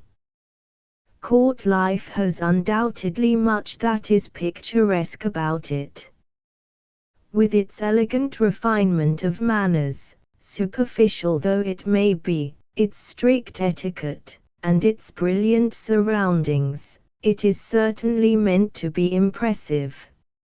A great levee is a fine pageant, and even the simple reception of a few ladies by the Empress becomes quite different from a common call when it takes place in a richly decorated drawing-room of the palace, the guests ushered by chamberlains in gold-embroidered uniforms, the hostess followed by brilliantly dressed pages and a suite of ladies, and everything conducted with striking solemnity.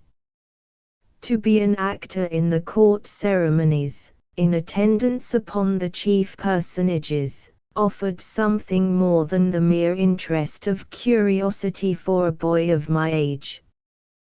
Besides, I then looked upon Alexander II as a sort of hero, a man who attached no importance to the court ceremonies, but who, at this period of his reign, began his working day at 6 in the morning, and was engaged in a hard struggle with a powerful reactionary party in order to carry through a series of reforms in which the abolition of serfdom was only the first step.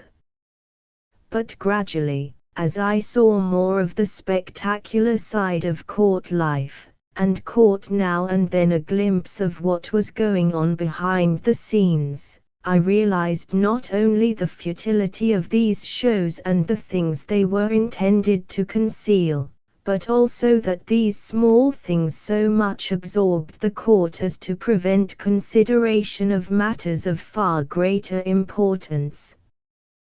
The realities were often lost in the acting. And then from Alexander II himself slowly faded the aureole with which my imagination had surrounded him, so that by the end of the year, even if at the outset I had cherished some illusions as to useful activity in the spheres nearest to the palace, I should have retained none. On every important holiday, as also on the birthdays and name days of the Emperor and Empress, on the coronation day, and on other similar occasions, a great levee was held at the palace.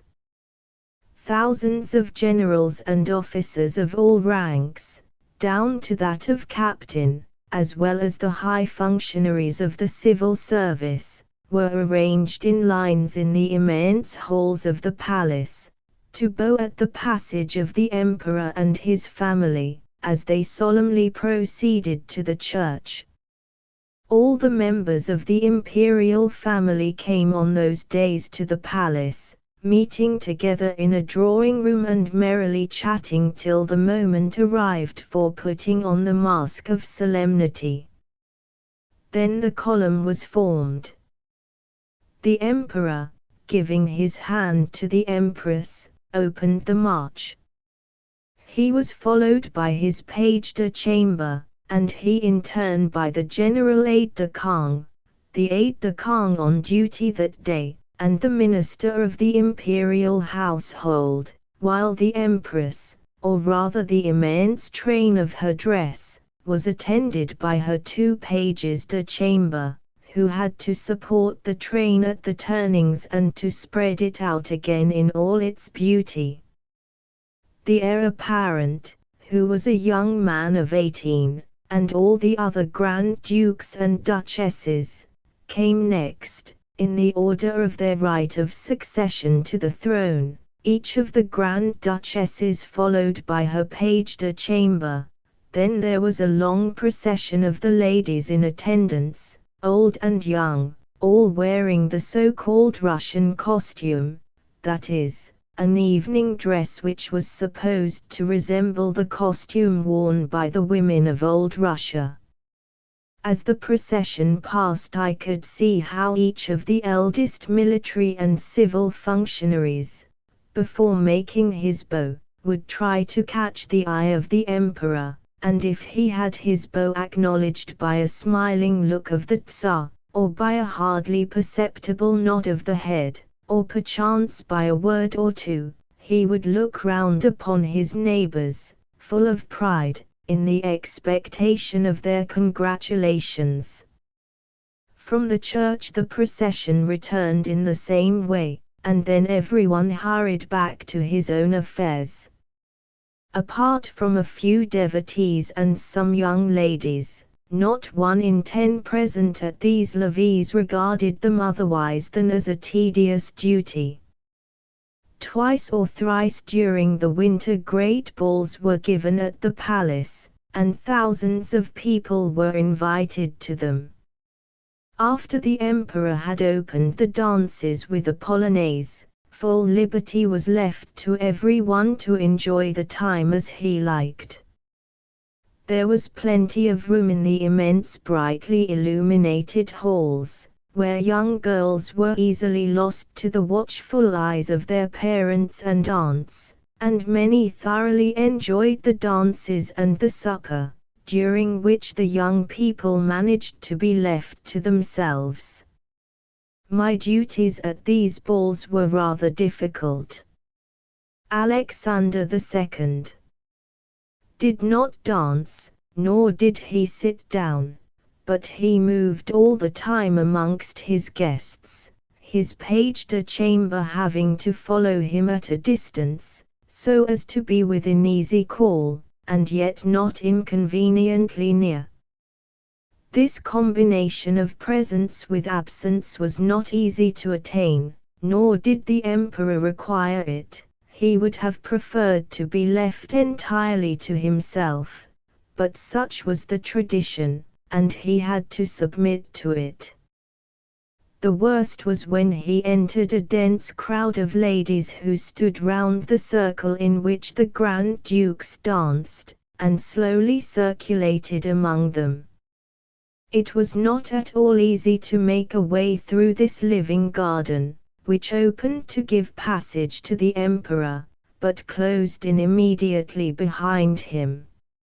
Instead of dancing themselves, hundreds of ladies and girls stood there, closely packed, each in the expectation that one of the Grand Dukes would perhaps notice her and invite her to dance a waltz or a polka. Such was the influence of the court upon St. Petersburg society that if one of the Grand Dukes cast his eye upon a girl, her parents would do all in their power to make their child fall madly in love with the great personage, even though they knew well that no marriage could result from it, the Russian Grand Dukes not being allowed to marry subjects of the Tsar. The conversations which I once heard in a respectable family, connected with the court, after the heir apparent had danced twice or thrice with a girl of 17, and the hopes which were expressed by her parents, surpassed all that I could possibly have imagined.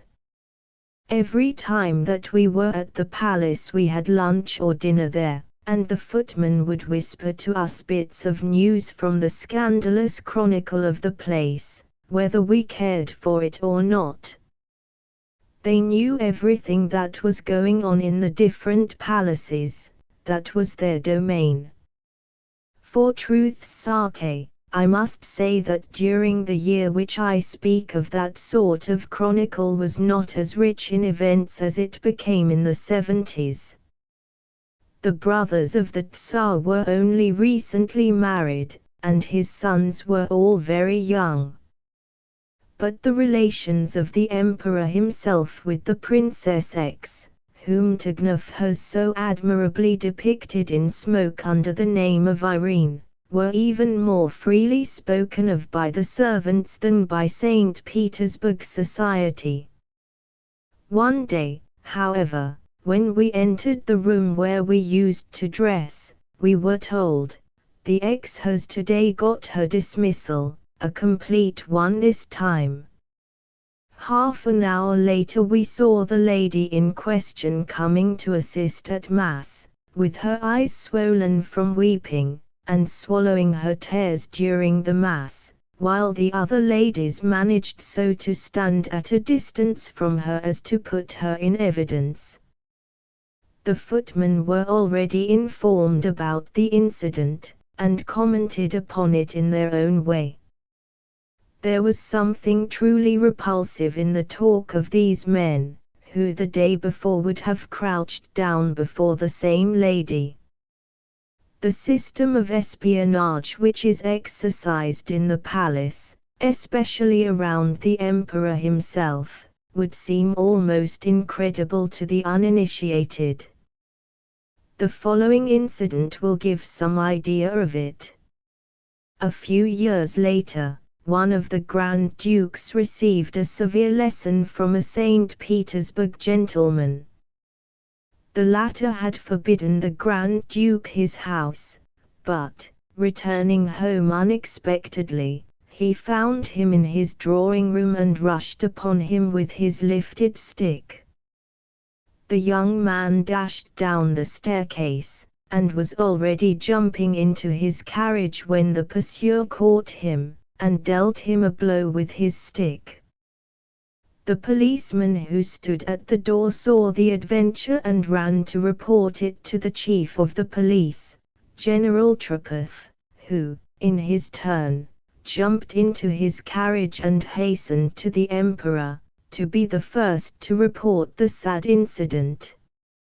Alexander II summoned the Grand Duke and had a talk with him.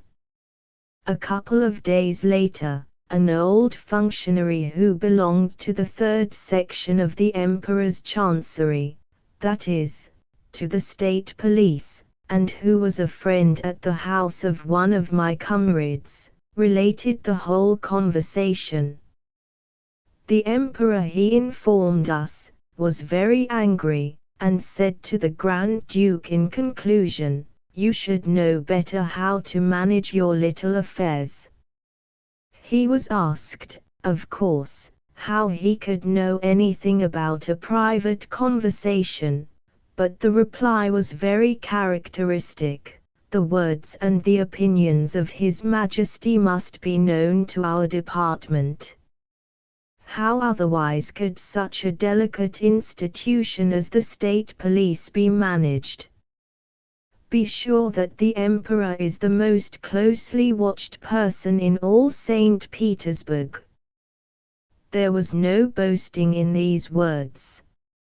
Every minister, every governor-general, before entering the Emperor's study with his reports, had a talk with the private valet of the Emperor, to know what was the mood of the master that day, and according to that mood he either laid before him some knotty affair, or let it lie at the bottom of his portfolio in hope of a more lucky day. The Governor-General of East Siberia, when he came to St. Petersburg, always sent his private aide-de-camp with a handsome gift to the private valet of the Emperor. There are days, he used to say, when the Emperor would get into a rage, and order a searching inquest upon everyone and myself, if I should lay before him on such a day certain reports, whereas there are other days when all will go off quite smoothly. a precious man that valet is. To know from day to day the frame of mind of the emperor was a substantial part of the art of retaining a high position, an art which later on Count Shavalov and General Trepov understood to perfection, also Count Ignatieff, who, I suppose from what I saw of him, possessed that art even without the help of the valet. At the beginning of my service I felt a great admiration for Alexander II, the liberator of the serfs.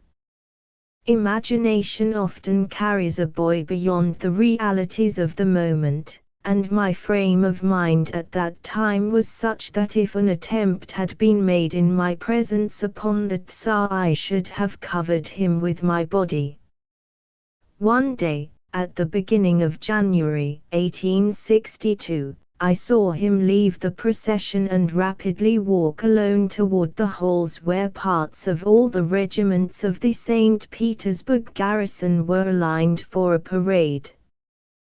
This parade usually took place outdoors, but this year, on account of the frost, it was held indoors, and Alexander II, who generally galloped at full speed in front of the troops at the reviews, had now to march in front of the regiments.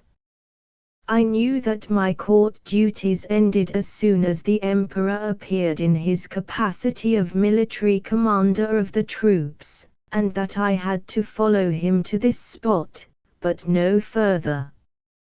However, on looking round, I saw that he was quite alone.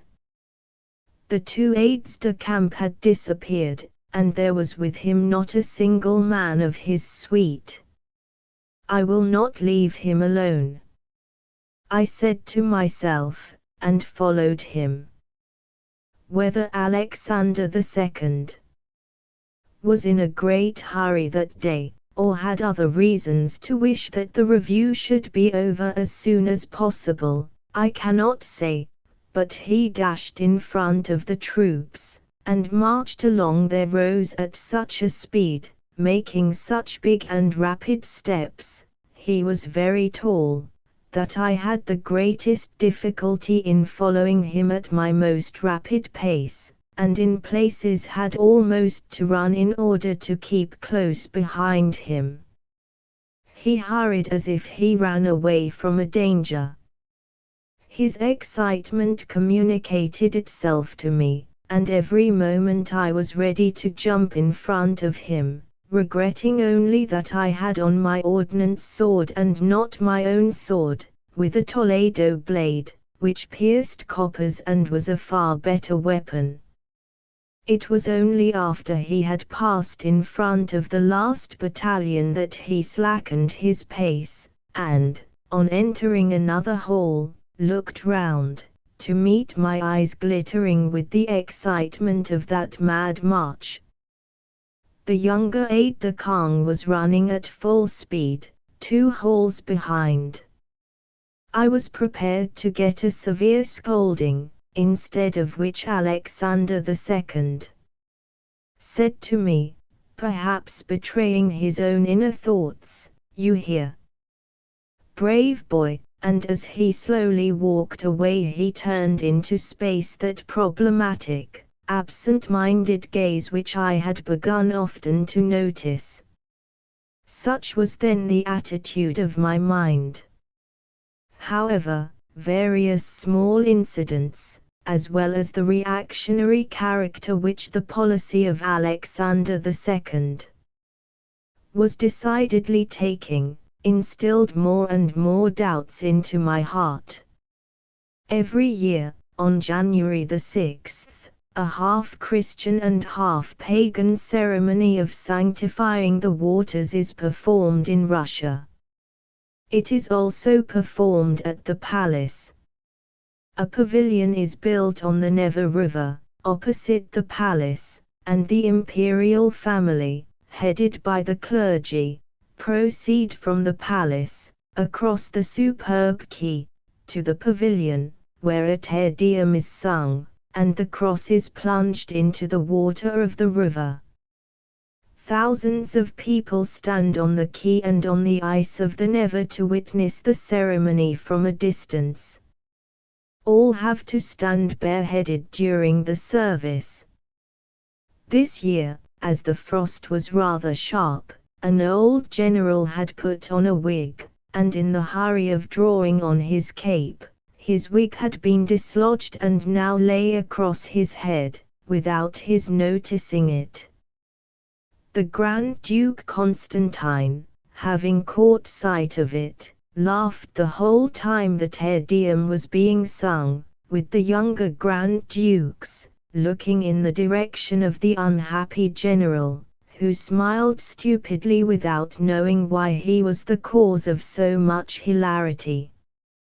Constantine finally whispered to the emperor, who also looked at the general and laughed. A few minutes later, as the procession once more crossed the quay, on its way back to the palace, an old peasant, bareheaded too, pushed himself through the double hedge of soldiers who lined the path of the procession, and fell on his knees just at the feet of the emperor, holding out a petition, and crying with tears in his eyes, "Father, defend us." Ages of oppression of the Russian peasantry was in this exclamation, but Alexander II, who a few minutes before laughed during the church service at a wig lying the wrong way, now passed by the peasant without taking the slightest notice of him. I was close behind him, and only saw in him a shudder of fear at the sudden appearance of the peasant, after which he went on without deigning even to cast a glance on the human figure at his feet. I looked round. The aides-de-camp were not there. The Grand Duke Constantine, who followed, took no more notice of the peasant than his brother did. There was nobody even to take the petition, so that I took it, although I knew that I should get a scolding for doing so. It was not my business to receive petitions, but I remembered what it must have cost the peasant before he could make his way to the capital, and then through the lines of police and soldiers who surrounded the procession. Like all peasants who hand petitions to the Tsar, he was going to be put under arrest, for no one knows how long. On the day of the emancipation of the serfs, Alexander II was worshipped at St. Petersburg, but it is most remarkable that, apart from that moment of general enthusiasm, he had not the love of the city. His brother Nicholas, no one could say why, was at least very popular among the small tradespeople and the cabmen, but neither Alexander II, nor his brother Constantine, the leader of the Reform Party, nor his third brother, Michael, had won the hearts of any class of people in St. Petersburg. Alexander II had retained too much of the despotic character of his father, which pierced now and then through his usually good-natured manners. He easily lost his temper, and often treated his courtiers in the most contemptuous way. He was not what one would describe as a reliable man, either in his policy or in his personal sympathies, and he was vindictive. I doubt whether he was sincerely attached to anyone. Some of the men in his nearest surroundings were of the worst description, Count Adlerberg, for instance, who made him pay over and over again his enormous debts, and others renowned for their colossal thefts. From the beginning of 1862 he commenced to show himself capable of reviving the worst practices of his father's reign. It was known that he still wanted to carry through a series of important reforms in the judicial organization and in the army, that the terrible corporal punishments were about to be abolished, and that a sort of local self-government, and perhaps a constitution of some sort, would be granted. But the slightest disturbance was repressed under his orders with a stern severity. He took each movement as a personal offense, so that at any moment one might expect from him the most reactionary measures. The disorders which broke out at the universities of St. Petersburg, Moscow, and Kazan in October 1861 were repressed with an ever-increasing strictness. The University of St. Petersburg was closed, and although free courses were opened by most of the professors at the town hall, they also were soon closed, and the best professors left the university. Immediately after the abolition of serfdom, a great movement began for the opening of Sunday schools. They were opened everywhere by private persons and corporations, all the teachers being volunteers, and the peasants and workers, old and young, flocked to these schools. Officers, students, even a few pages, became teachers, and such excellent methods were worked out that, Russian having a phonetic spelling, we succeeded in teaching a peasant to read in 9 or 10 lessons. But suddenly all Sunday schools, in which the mass of the peasantry would have learned to read in a few years, without any expenditure by the state, were closed. In Poland, where a series of patriotic manifestations had begun, the Cossacks were sent out to disperse the crowds with their whips, and to arrest hundreds of people in the churches with their usual brutality. Men were shot in the streets of Warsaw by the end of 1861, and for the suppression of the few peasant insurrections which broke out the horrible flogging through the double line of soldiers, that favorite punishment of Nicholas I. was applied. The despot that Alexander II became in the years 1870 to 81 was foreshadowed in 1862. Of all the imperial family, undoubtedly the most sympathetic was the Empress Marie Alexandrovna. She was sincere, and when she said something pleasant she meant it.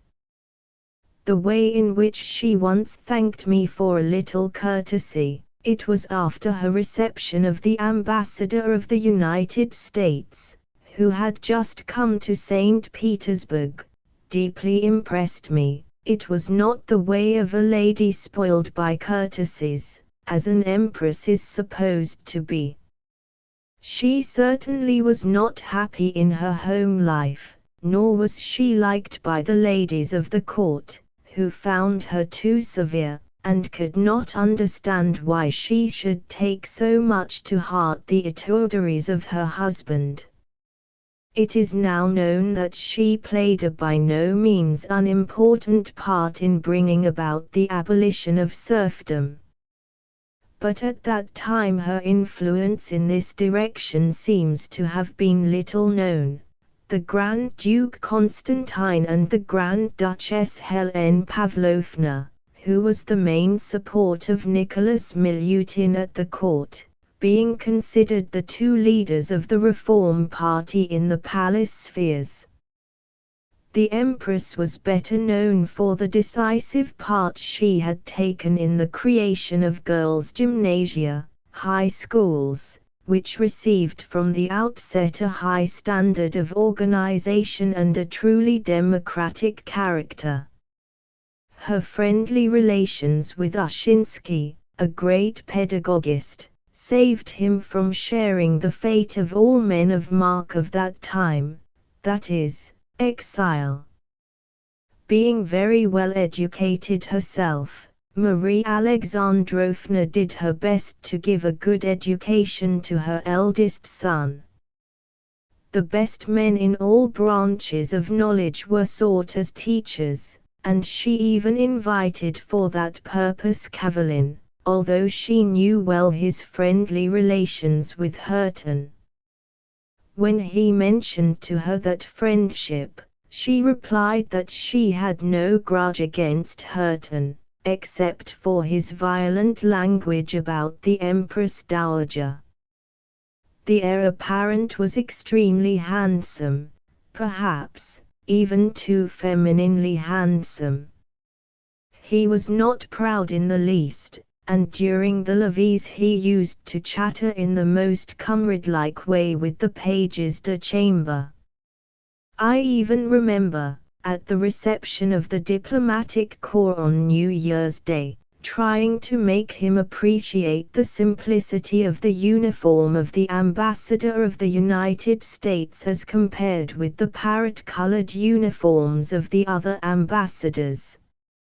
However, those who knew him well described him as profoundly egoistic, a man absolutely incapable of contracting an attachment to anyone. This feature was prominent in him, even more than it was in his father. As to his education, all the pains taken by his mother were of no avail. In August 1861 his examinations, which were made in the presence of his father, proved to be a dead failure, and I remember Alexander II, at a parade of which the heir apparent was the commander, and during which he made some mistake, loudly shouting out, so that everyone would hear it, even that you could not learn. He died, as is known, at the age of 22, from some disease of the spinal cord. His brother, Alexander, who became the heir apparent in 1865, and later on was Alexander III, was a decided contrast to Nikolai Alexandrovich.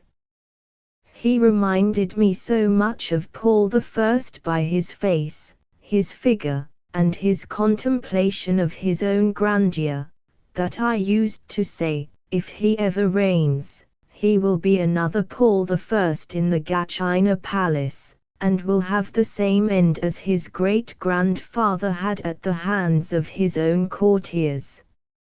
He obstinately refused to learn. It was rumored that Alexander II, having had so many difficulties with his brother Constantine, who was better educated than himself, adopted the policy of concentrating all his attention on the heir apparent and neglecting the education of his other sons. However, I doubt if such was the case. Alexander Alexandrovich must have been averse to any education from childhood. In fact, his spelling, which I saw in the telegrams he addressed to his bride at Copenhagen, was unimaginably bad. I cannot render here his Russian spelling, but in French he wrote, "Écrire oncle à propos parade, les nouvelles sont mauvaises," and so on.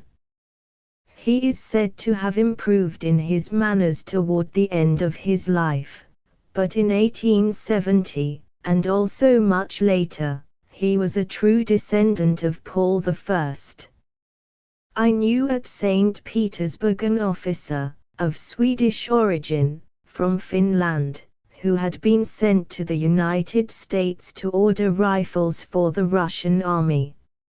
On his return he had to report about his mission to Alexander Alexandrovich, who had been appointed to superintend the rearming of the army. During this interview, the Tsarevich, giving full vent to his violent temper, began to scold the officer, who probably replied with dignity, whereupon the prince fell into a real fit of rage, insulting the officer in bad language. The officer, who belonged to that type of very loyal but self-respecting men who are frequently met with amongst the Swedish nobility in Russia, left at once, and wrote a letter in which he asked the heir apparent to apologize within 24 hours, adding that if the apology did not come he would shoot himself. It was a sort of Japanese duel. Alexander Alexandrovich sent no excuses, and the officer kept his word. I saw him at the house of a warm friend of mine, his intimate friend, when he was expecting every minute to receive the apology. Next morning he was dead. The Tsar was very angry with his son, and ordered him to follow the hearse of the officer to the grave. But even this terrible lesson did not cure the young man of his Romanov haughtiness and impetuosity. Part 3, Siberia. In the middle of May 1862, a few weeks before our promotion, I was told one day by the captain to make up the final list of the regiments which each of us intended to join. We had the choice of all the regiments of the Guards, which we could enter with the first officer's grade, and of the army with the third grade of lieutenant. I took a list of our form, and went the round of my comrades. Everyone knew well the regiment he was going to join, most of them already wearing in the garden the officer's cap of that regiment. Her Majesty's cuirassiers, the bodyguard Preobrazhensky, the horse guards were the replies which I inscribed in my list. But you, Kropotkin? The artillery? The Cossacks? I was asked on all sides. I could not stand these questions, and at last, asking a comrade to complete the list, I went to my room to think once more over my final decision. That I should not enter a regiment of the Guard, and give my life to parades and court balls, I had settled long before. My dream was to enter the university, to study, to live the student's life. That meant, of course, to break entirely with my father, whose ambitions were quite different, and to rely for my living upon what I might earn by means of lessons. Thousands of Russian students live in that way, and such a life did not frighten me in the least. But, how should I get over the first steps in that life? In a few weeks I should have to leave the school, to don my own clothes, to have my own lodging, and I saw no possibility of providing even the little money which would be required for the most modest start. Then, failing the university, I had been often thinking of late that I could enter the artillery academy. That would free me for 2 years from the drudgery of military service, and by the side of the military sciences I could study mathematics and physics. But the wind of reaction was blowing, and the officers of the academies had been treated during the previous winter as if they were schoolboys. In 2 academies they had revolted, and in one of them they had left in a body. My thoughts turned more and more toward Siberia. The Amur region had recently been annexed by Russia. I had read all about that Mississippi of the East, the mountains it pierces, the subtropical vegetation of its tributary, the usury, and my thoughts went further, to the tropical regions which Humboldt had described, and to the great generalizations of Ritter, which I delighted to read. Besides, I reasoned, there is in Siberia an immense field for the application of the great reforms which have been made or are coming. The workers must be few there, and I shall find a field of action to my tastes. The worst would be that I should have to separate from my brother Alexander, but he had been compelled to leave the University of Moscow after the last disorders, and in a year or two, I guessed, and guessed rightly, in one way or another we should be together. There remained only the choice of the regiment in the Amur region. The usury attracted me most, but, alas, there was on the usury only one regiment of infantry Cossacks. A Cossack not on horseback, that was too bad for the boy that I still was, and I settled upon the mounted Cossacks of the Amur. This I wrote on the list, to the great consternation of all my comrades. It is so far, they said, while my friend Durov, seizing the officer's handbook, read out of it, to the horror of all present, uniform, black, with a plain red collar without braids, fur bonnet made of dog's fur or any other fur, trousers, grey. "Only look at that uniform," he exclaimed. "Bother the cap, you can wear one of wolf or bear fur, but think only of the trousers. Grey, like a soldier of the train." The consternation reached its climax after that reading. I joked as best I could, and took the list to the captain. "Kropotkin must always have his joke," he cried. "Did I not tell you that the list must be sent to the Grand Duke today?" I had some difficulty in making him believe that the list really stated my intention. However, next day my resolution almost gave way when I saw how Klasovsky took my decision.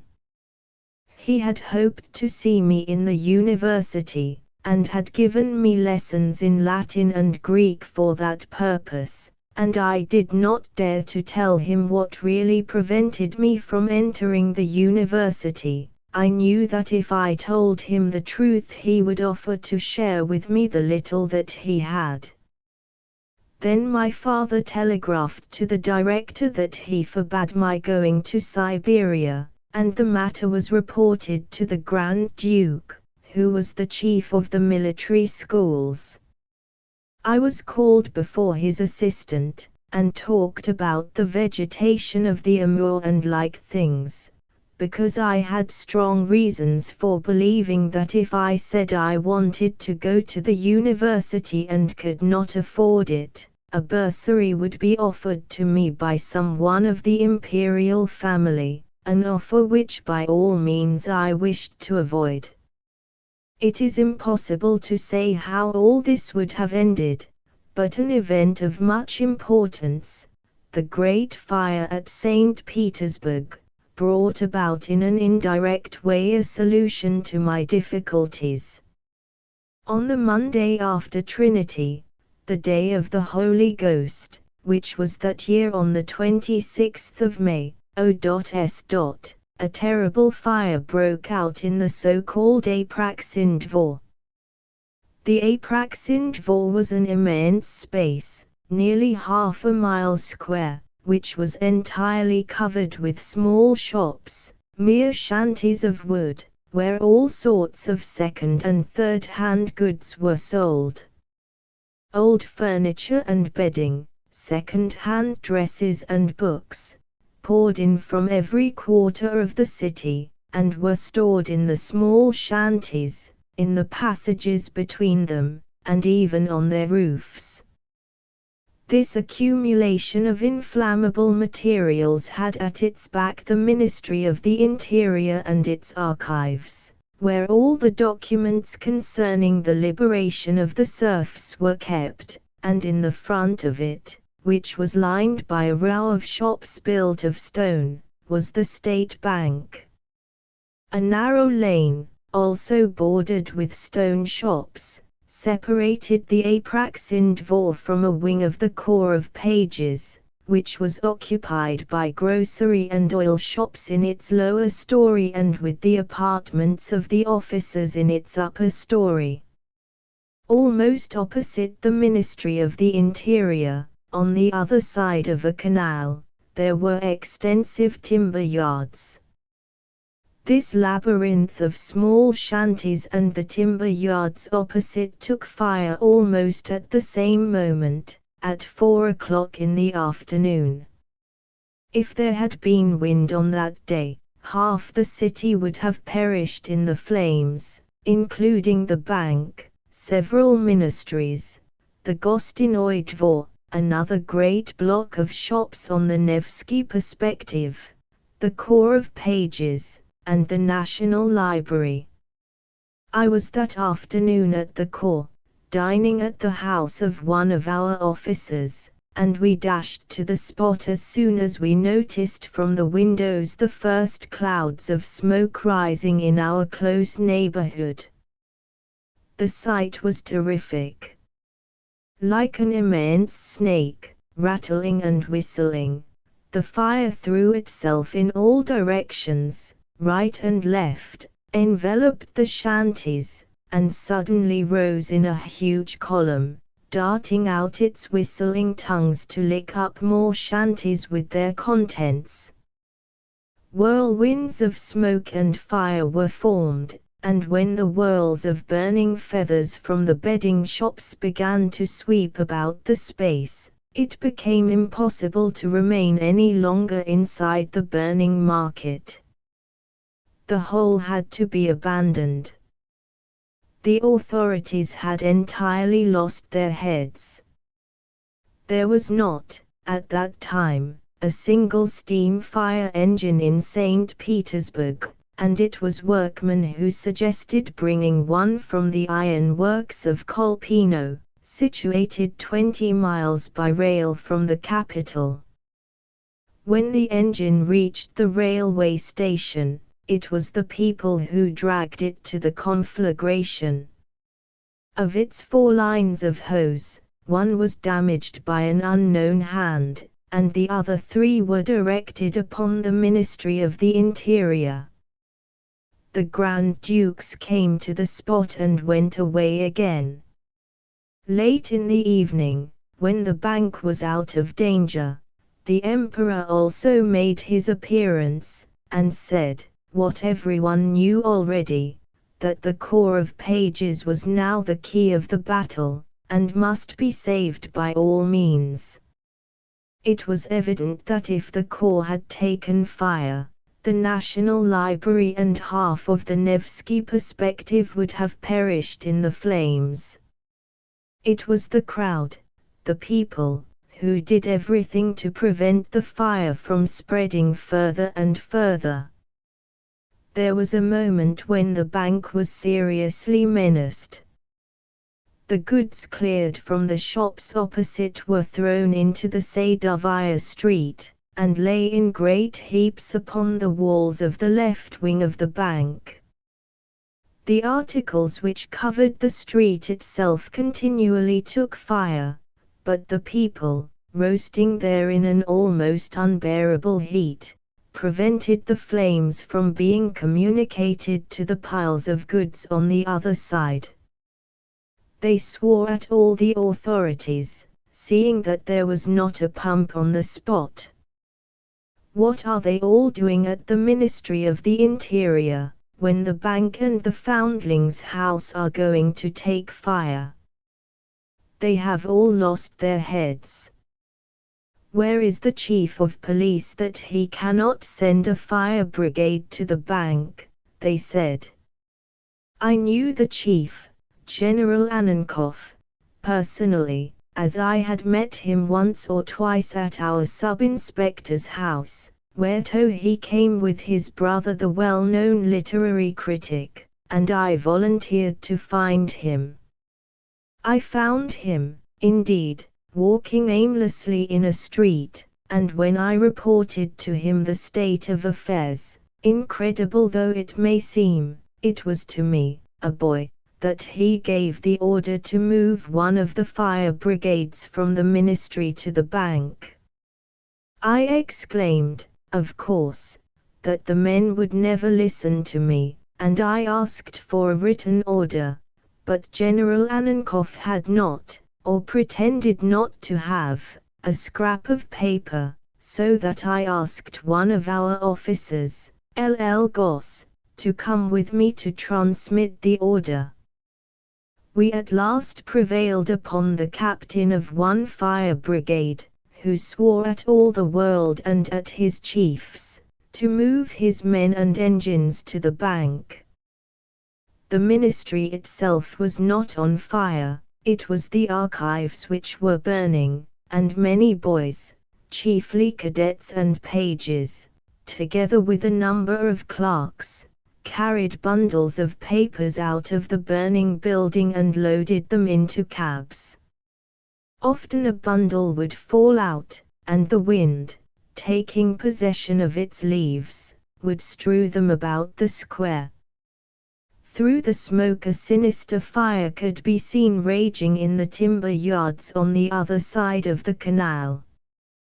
The narrow lane which separated the corps of pages from the Apraksin Dvor was in a deplorable state. The shops which lined it were full of brimstone, oil, turpentine, and the like, and immense tongues of fire of many hues, thrown out by explosions, licked the roofs of the wing of the corps, which bordered the lane on its other side. The windows and the pilasters under the roof began already to smoulder, while the pages and some cadets, after having cleared the lodgings, pumped water through a small fire engine, which received at long intervals scanty supplies from old-fashioned barrels, which had to be filled with ladles. A couple of firemen who stood on the hot roof continually shouted out, "Water! Water!" in tones which were heart-rending. I could not stand these cries, and rushed into the Sadovaya street, where, by sheer force, I compelled the driver of one of the barrels belonging to a police fire brigade to enter our yard and to supply our pump with water. But when I attempted to do the same once more, I met with an absolute refusal from the driver. "I shall be court-martialed," he said, "if I obey you." On all sides my comrades urged me, "Go and find somebody, the chief of the police, the Grand Duke, anyone, and tell them that without water we shall have to abandon the corps to the fire." "Ought we not to report to our director?" somebody would remark. "Bother the whole lot, you won't find them with a lantern. Go and do it yourself." I went once more in search of General Annenkov, and was at last told that he must be in the yard of the bank. Several officers stood there, indeed, around a general in whom I recognized the Governor-General of St. Petersburg, Prince Suvorov. The gate, however, was locked, and a bank official who stood at it refused to let me in. I insisted, menaced, and finally was admitted. Then I went straight up to Prince Suvorov, who was writing a note on the shoulder of his aide-de-camp. When I reported to him the state of affairs, his first question was, "Who has sent you?" "Nobody, the comrades," was my reply. "So you say the corps will soon be on fire?" "Yes."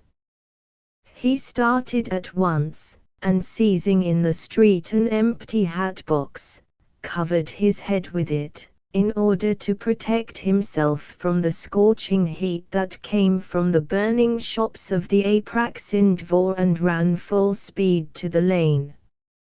Empty barrels, straw, wooden boxes, and the like covered the lane, between the flames of the oil shops on the one side and the buildings of our corps, of which the window frames and the pilasters were smouldering, on the other side. Prince Suvorov acted resolutely. "There is a company of soldiers in your garden," he said to me. "Take a detachment and clear that lane, at once. A hose from the steam engine will be brought here immediately. Keep it playing. I trust it to you personally." It was not easy to move the soldiers out of our garden. They had cleared the barrels and boxes of their contents, and with their pockets full of coffee, and with conical lumps of sugar concealed in their kepis, they were enjoying the warm night under the trees, cracking nuts. No one cared to move till an officer interfered. The lane was cleared, and the pump kept going. The comrades were delighted, and every 20 minutes we relieved the men who directed the jet of water, standing by their side in an almost unbearable heat. About 3 or 4 in the morning it was evident that bounds had been put to the fire. The danger of its spreading to the corps was over, and after having quenched my thirst with half a dozen glasses of tea, in a small white inn which happened to be open, I fell, half dead from fatigue, on the first bed that I found unoccupied in the hospital of the corps. Next morning I woke up early and went to see the site of the conflagration, when on my return to the corps I met the Grand Duke Michael, whom I accompanied, as was my duty, on his round. The pages, with their faces quite black from the smoke, with swollen eyes and inflamed lids, some of them with their hair burned, raised their heads from the pillows. It was hard to recognize them. They were proud, though, of feeling that they had not been merely white hands and had worked as hard as anyone else. This visit of the Grand Duke settled my difficulties. He asked me why did I conceive that fancy of going to the Amur, whether I had friends there, whether the Governor-General knew me. And, learning that I had no relatives in Siberia and knew nobody there, he exclaimed, "But how are you going, then? They may send you to a lonely Cossack village. What will you be doing there? I had better write about you to the Governor-General, to recommend you." After such an offer I was sure that my father's objection would be removed, and so it was. I was free to go to Siberia. This great conflagration became a turning point not only in the policy of Alexander II, but also in the history of Russia in that part of the century. That it was not a mere accident was self-evident. Trinity and the Day of the Holy Ghost are great holidays in Russia, and there was nobody inside the market except a few watchmen. Besides, the Apraksin market and the timber yards took fire at the same time, and the conflagration at St. Petersburg was followed by similar disasters in several provincial towns. The fire was lit by somebody, but by whom? This question remains unanswered to the present time.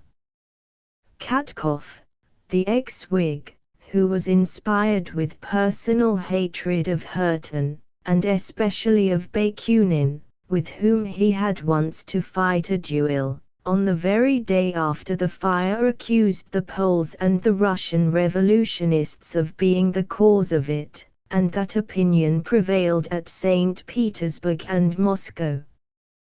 Poland was preparing then for the revolution which broke out in the following January, and the secret revolutionary government had concluded an alliance with the London refugees, and had its men in the very heart of the St. Petersburg administration. Only a short time after the conflagration occurred, the Lord Lieutenant of Poland, Count Ludas, was shot at by a Russian officer, and when the Grand Duke Constantine was nominated in his place, with intention, it was said, of making Poland a separate kingdom for Constantine, he also was immediately shot at, on the 26th of June.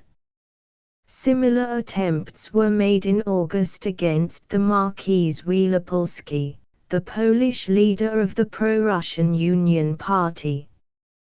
Napoleon III maintained among the Poles the hope of an armed intervention in favor of their independence. In such conditions, judging from the ordinary narrow military standpoint, to destroy the Bank of Russia and several ministries, and to spread a panic in the capital might have been considered a good plan of warfare, but there never was the slightest scrap of evidence forthcoming to support this hypothesis. On the other side, the advanced parties in Russia saw that no hope could any longer be placed in Alexander's reformatory initiative. He was clearly drifting into the reactionary camp. To men of forethought it was evident that the liberation of the serfs, under the conditions of redemption which were imposed upon them, meant their certain ruin, and revolutionary proclamations were issued in May at St. Petersburg calling the people and the army to a general revolt, while the educated classes were asked to insist upon the necessity of a national convention. Under such circumstances, to disorganize the machine of the government might have entered into the plans of some revolutionists. Finally, the indefinite character of the emancipation had produced a great deal of fermentation among the peasants, who constitute a considerable part of the population in all Russian cities, and through all the history of Russia. Every time such a fermentation has begun it has resulted in anonymous letters foretelling fires, and eventually in incendiarism. It was possible that the idea of setting the Apraxin market on fire might occur to isolated men in the revolutionary camp, but neither the most searching inquiries nor the wholesale arrests which began all over Russia and Poland immediately after the fire revealed the slightest indication showing that such was really the case. If anything of the sort had been found, the reactionary party would have made capital out of it.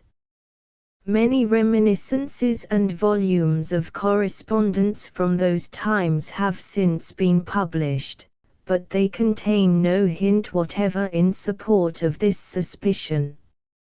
On the contrary, when similar conflagrations broke out in several towns on the Volga, and especially at Saratov, and when Zhdanov, a member of the Senate, was sent by the Tsar to make a searching inquiry, he returned with the firm conviction that the conflagration at Saratov was the work of the reactionary party. There was among that party a general belief that it would be possible to induce Alexander II to postpone the final abolition of serfdom, which was to take place on the 19th of February, 1863. They knew the weakness of his character, and immediately after the Great Fire at St. Petersburg they began a violent campaign for postponement, and for the revision of the Emancipation Law in its practical applications. It was rumored in well-informed legal circles that Senator Zhdanov was in fact returning with positive proofs of the culpability of the reactionaries at Saratov, but he died on his way back, his portfolio disappeared, and it has never been found. Be it as it may, the Apraxin fire had the most deplorable consequences. After it Alexander II surrendered to the reactionaries, and, what was still worse, the public opinion of that part of society at St. Petersburg, and especially at Moscow, which carried most weight with the government, suddenly threw off its liberal garb, and turned against not only the more advanced section of the Reform Party, but even against its moderate wing. A few days after the conflagration I went on Sunday to see my cousin, the aide-de-camp of the Emperor, in whose apartment I had often heard the Horse Guard officers expressing sympathy with Chernyshevsky. My cousin himself had been up till then an assiduous reader of the Contemporary, the organ of the advanced Reform Party. Now he brought several numbers of the Contemporary and, putting them on the table I was sitting at, said to me, "Well, now, after this I will have no more of that incendiary stuff, enough of it," and these words expressed the opinion of all St. Petersburg. It became improper to talk of reforms. The whole atmosphere was laden with a reactionary spirit. The Contemporary and other similar reviews were suppressed, the Sunday schools were prohibited under any form, wholesale arrests began. The capital was placed under a state of siege. A fortnight later, on the 13th of June, 25, the time which we pages and cadets had so long looked for came at last. The Emperor gave us a sort of military examination in all kinds of evolutions, during which we commanded the companies and I paraded on a horse before the battalion, and we were promoted to be officers. When the parade was over, Alexander II loudly called out the promoted officers to me, and we gathered round him. He remained on horseback.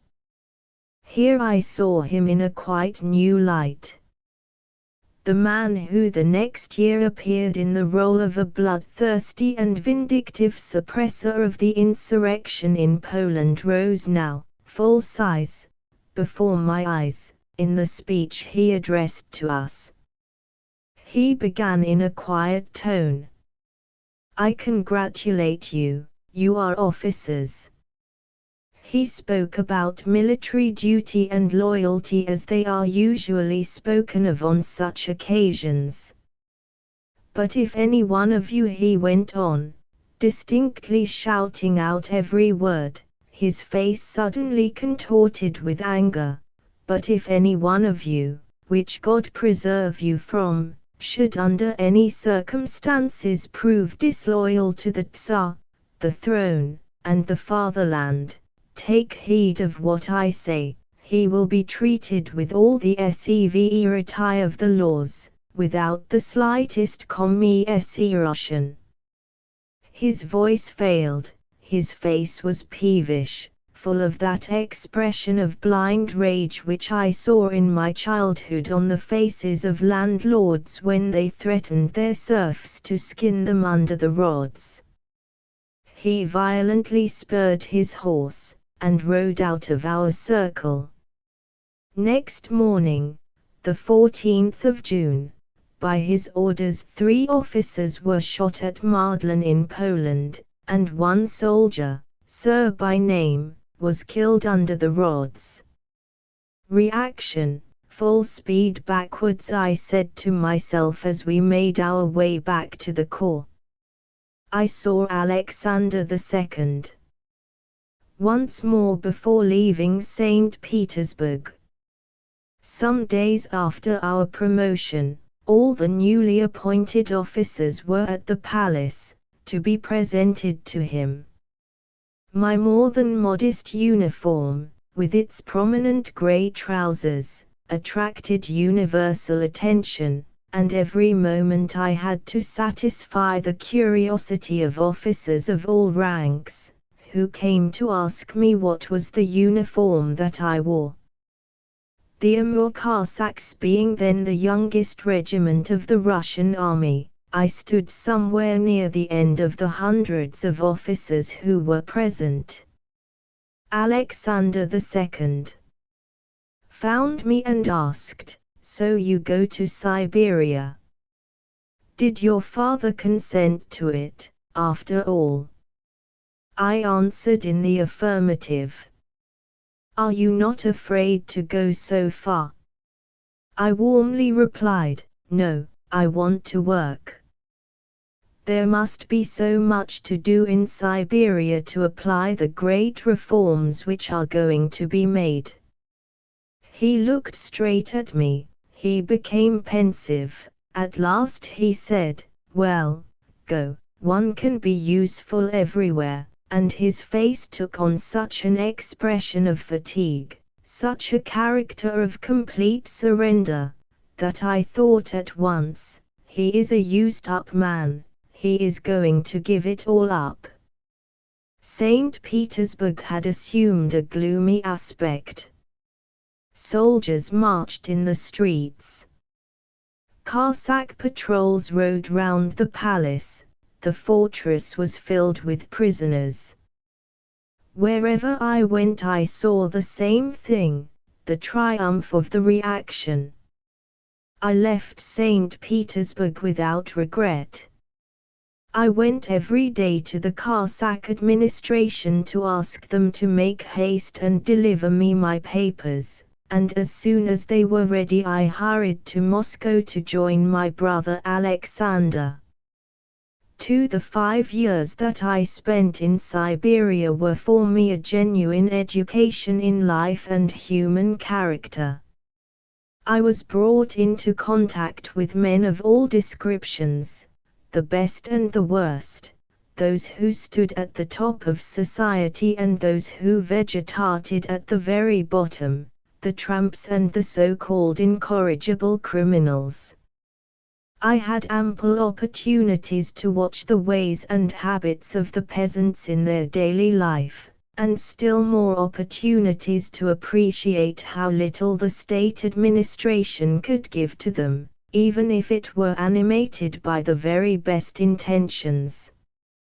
Finally, my extensive journeys, during which I traveled over 50,000 miles in carts, on board steamers, in boats, but chiefly on horseback, had a wonderful effect in strengthening my health. They also taught me how little man really needs as soon as he comes out of the enchanted circle of conventional civilization. With a few pounds of bread and a few ounces of tea in a leather bag, a kettle and a hatchet hanging at the side of the saddle, and under the saddle a blanket, to be spread at the campfire upon a bed of freshly cut spruce twigs, a man feels wonderfully independent, even amidst unknown mountains thickly clothed with woods or capped with snow. A book might be written about this part of my life, but I must rapidly glide over it here, there being so much more to say about the later periods. Siberia is not the frozen land buried in snow and peopled with exiles only that it is imagined to be, even by many Russians. In its southern parts it is as rich in natural productions as are the southern parts of Canada, which it resembles very much in its physical aspects, and beside 500,000 of natives, it has a population of more than 4 millions of Russians. The southern parts of West Siberia are as thoroughly Russian as the provinces to the north of Moscow.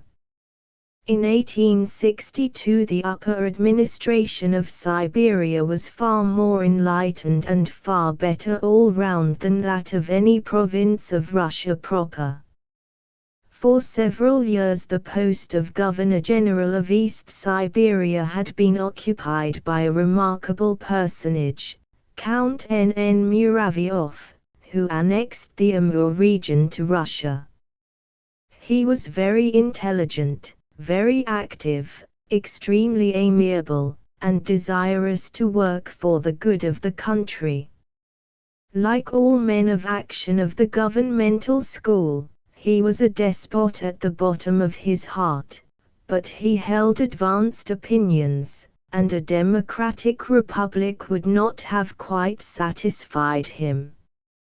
He had succeeded to a great extent in getting rid of the old staff of civil service officials, who considered Siberia a camp to be plundered, and he had gathered around him a number of young officials, quite honest, and many of them animated by the same excellent intentions as himself.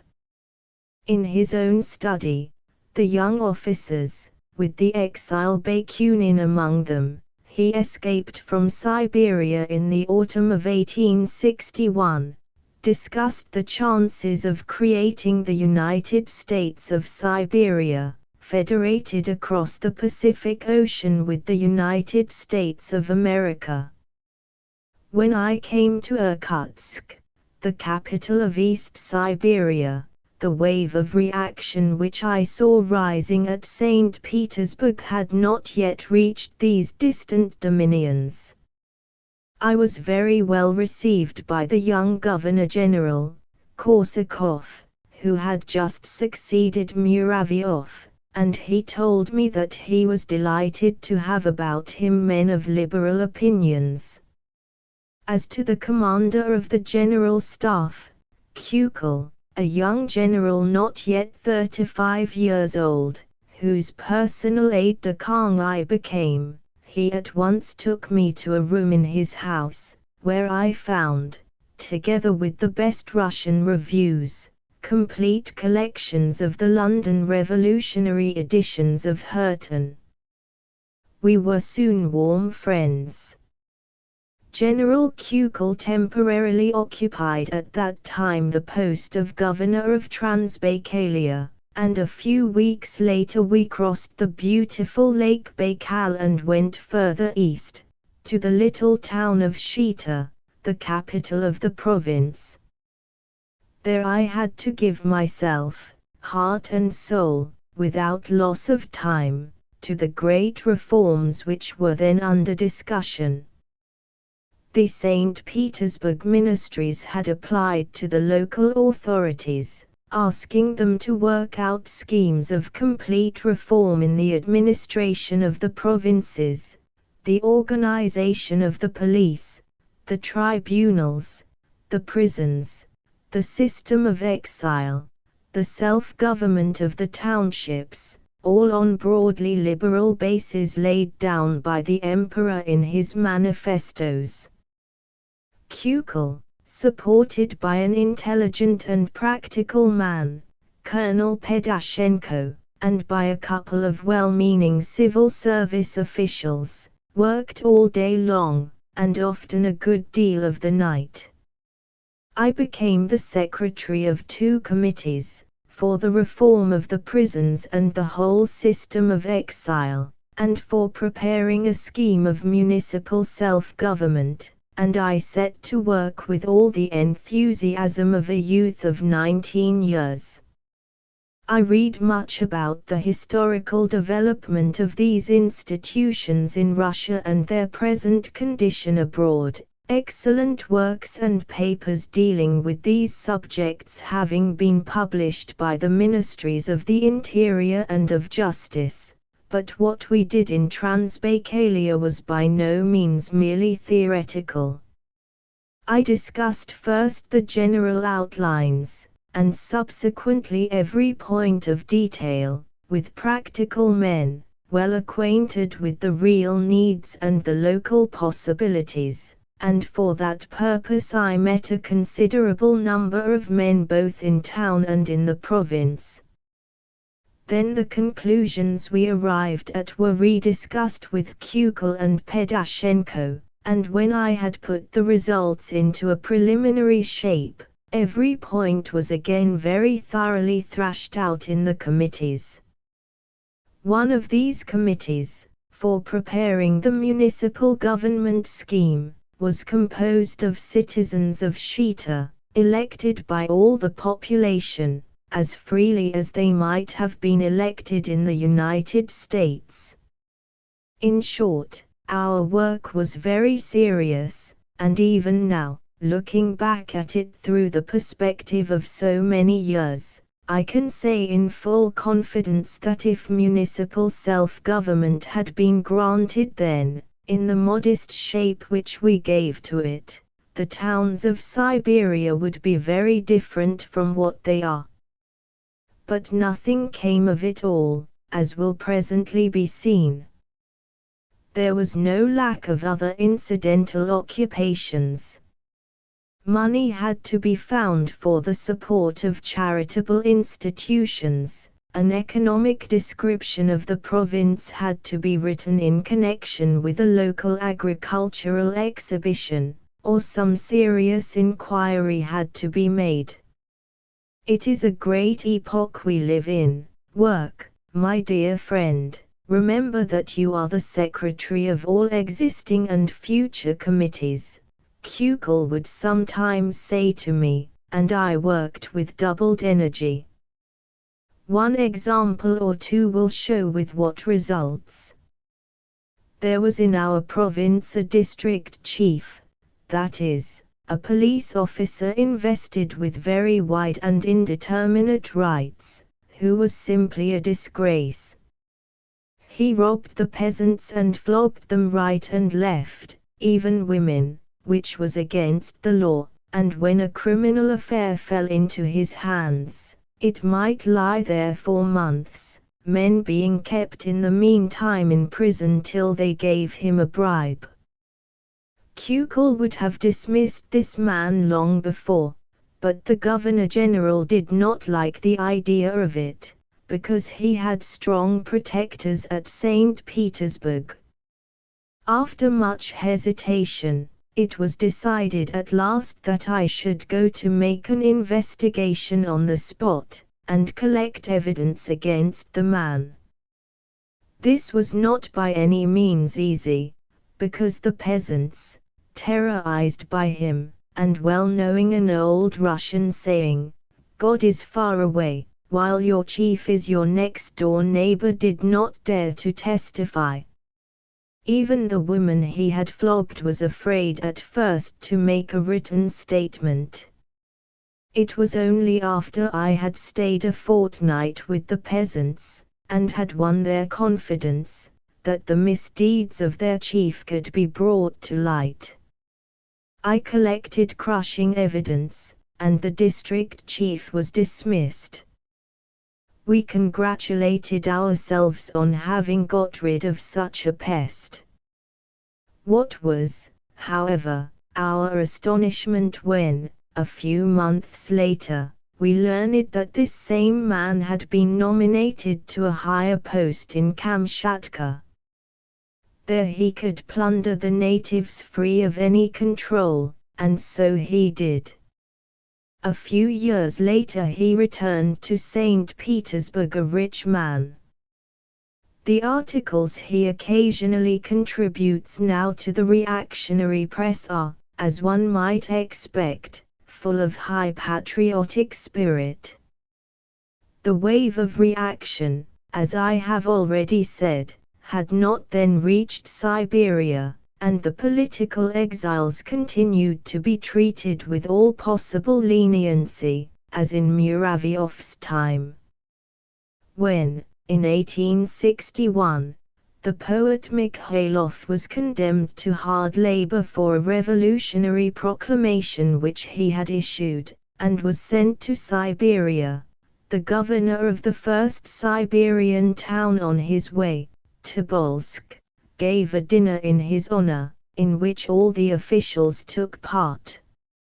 In Transbaikalia he was not kept at hard labor, but was allowed officially to stay in the hospital prison of a small mining village. His health being very poor, he was dying from consumption, and did actually die a few months later. General Kukul gave him permission to stay in the house of his brother, a mining engineer, who had rented a gold mine from the crown on his own account. Unofficially that was well known in East Siberia. But one day we learned from Irkutsk that, in consequence of a secret denunciation, a general of the gendarmes, state police, was on his way to Shita to make a strict inquiry into the affair. An aide-de-camp of the Governor-General brought us the news. I was dispatched in great haste to warn Mikhailov, and to tell him that he must return at once to the hospital prison, while the general of the gendarmes was kept at Shita. As that gentleman found himself every night the winner of considerable sums of money at the green table in Kukul's house, he soon decided not to exchange this pleasant pastime for a long journey to the mines in a temperature which was then a dozen degrees below the freezing point of mercury, and eventually went back to Irkutsk quite satisfied with his lucrative mission.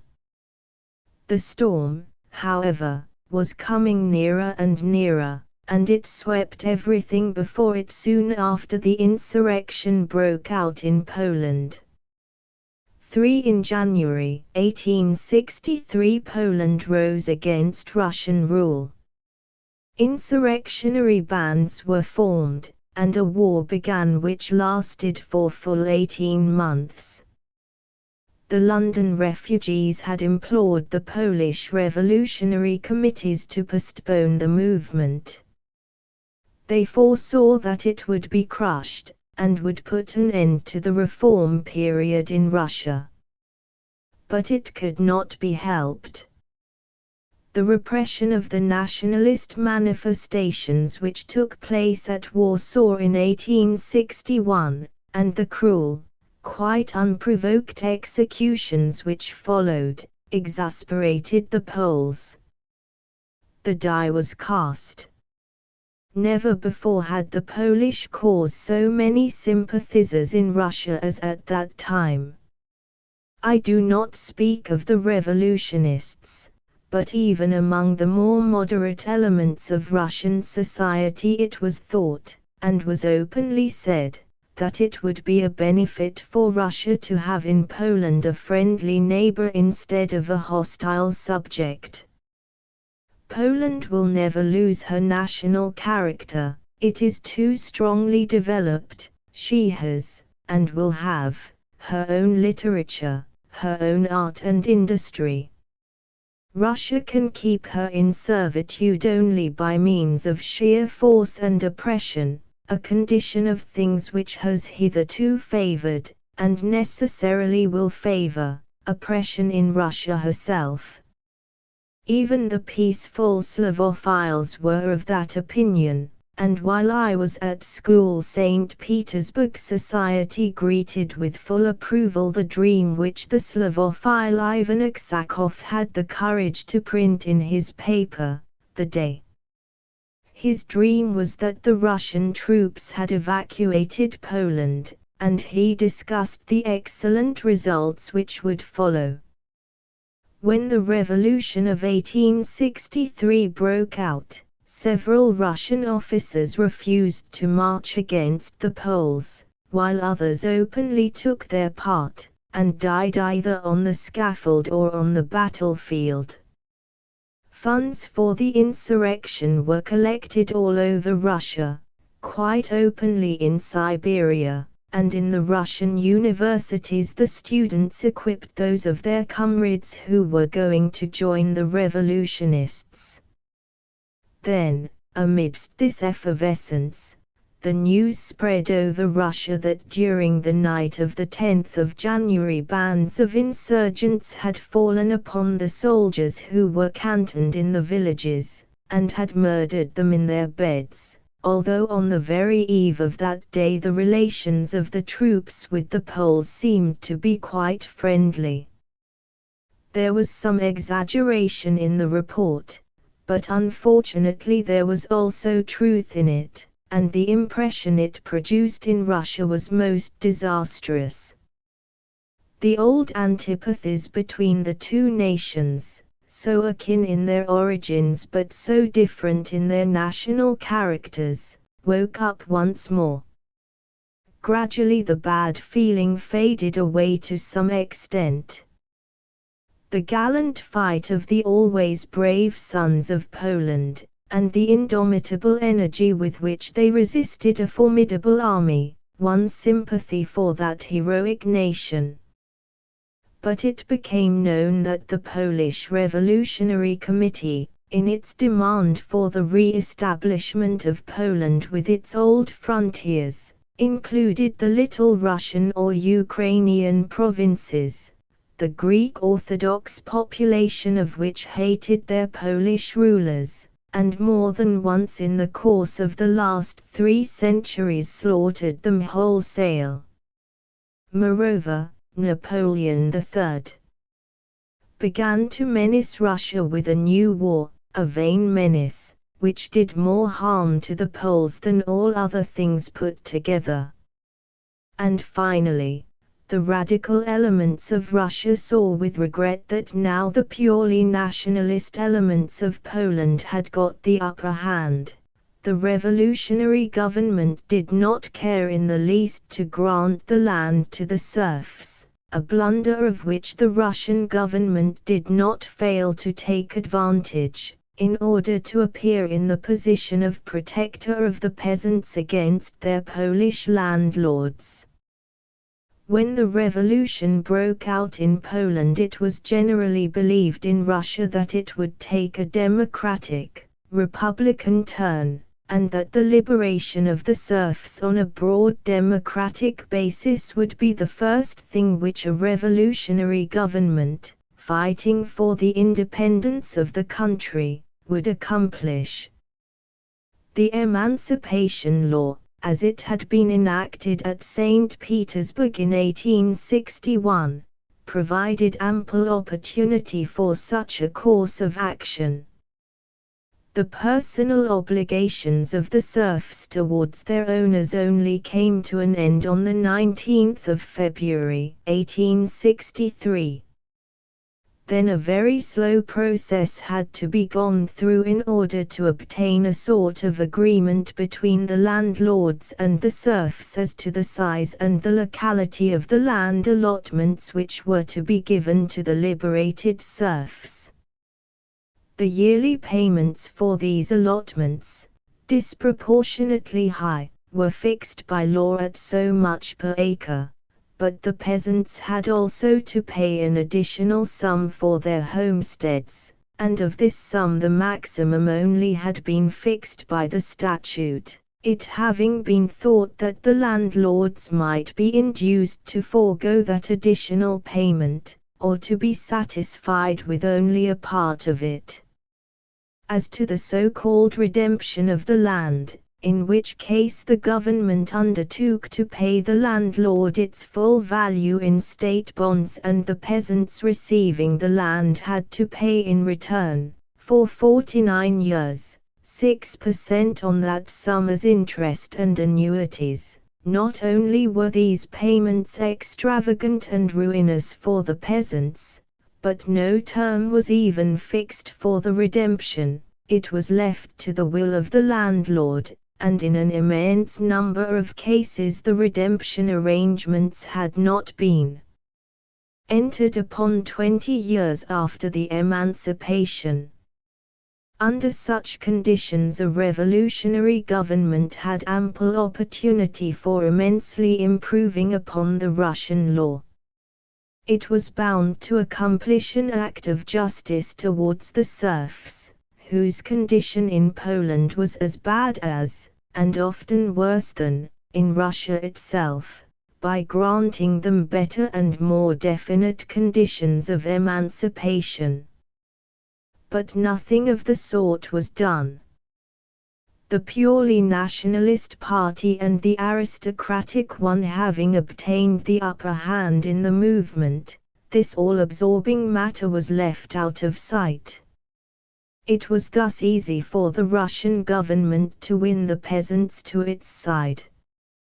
Full advantage was taken of this fault when Nicholas Milutin was sent to Poland by Alexander II, with the mission to liberate the peasants in the way he intended doing it in Russia.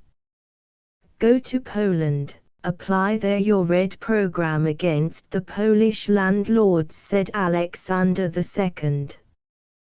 To him, and Milutin, together with Prince Cherkassky and many others, really did their best to take the land from the landlords and give full-sized allotments to the peasants.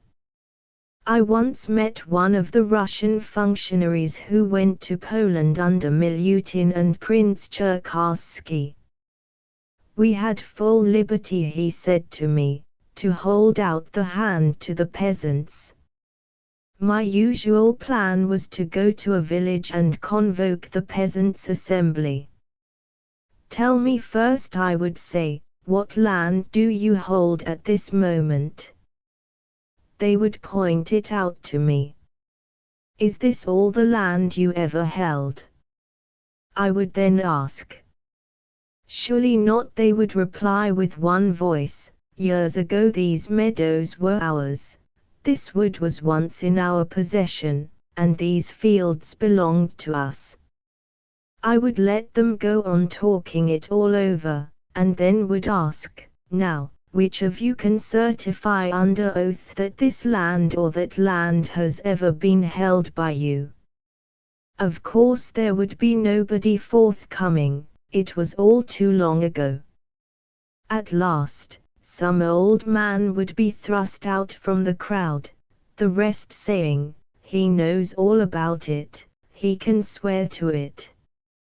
The old man would begin a long story about what he knew in his youth, or had heard from his father, but I would cut the story short.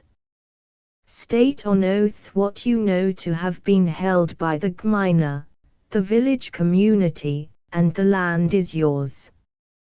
And as soon as he took the oath, one could trust that oath implicitly. I wrote out the papers and declared to the assembly, now, this land is yours.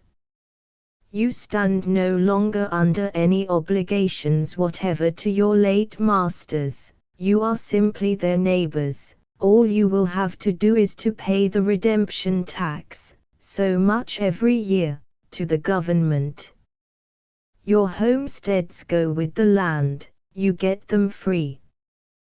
One can imagine the effect which such a policy produced upon the peasants. A cousin of mine, Petr Alekseevich, a brother of the aide-de-camp whom I have mentioned, was in Poland or in Lithuania with his regiment of Uhlans of the Guard.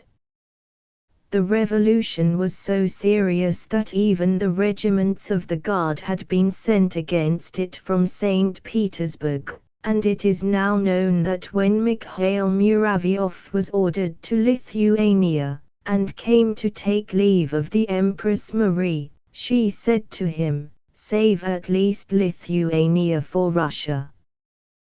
Poland was regarded as lost.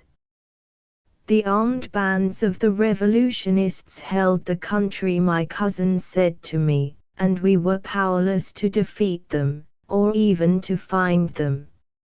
Small bands over and over again attacked our small detachments, and as they fought admirably, and knew the country and found support in the population, they often had the best of the skirmishes. We were thus compelled to march in large columns only. We would cross a region, marching through the woods without finding any trace of the bands. But when we marched back again we learned that bands had appeared in our rear, that they had levied the patriotic tax in the country, and if some peasant had rendered himself useful in any way to our troops, we found him hanged on a tree by the revolutionary bands. So it went on for months, with no chance of improvement, until Milutin came and freed the peasants, giving them the land. Then, all was over. The peasants sided with us, they helped us to lay hold of the bands, and the insurrection came to an end.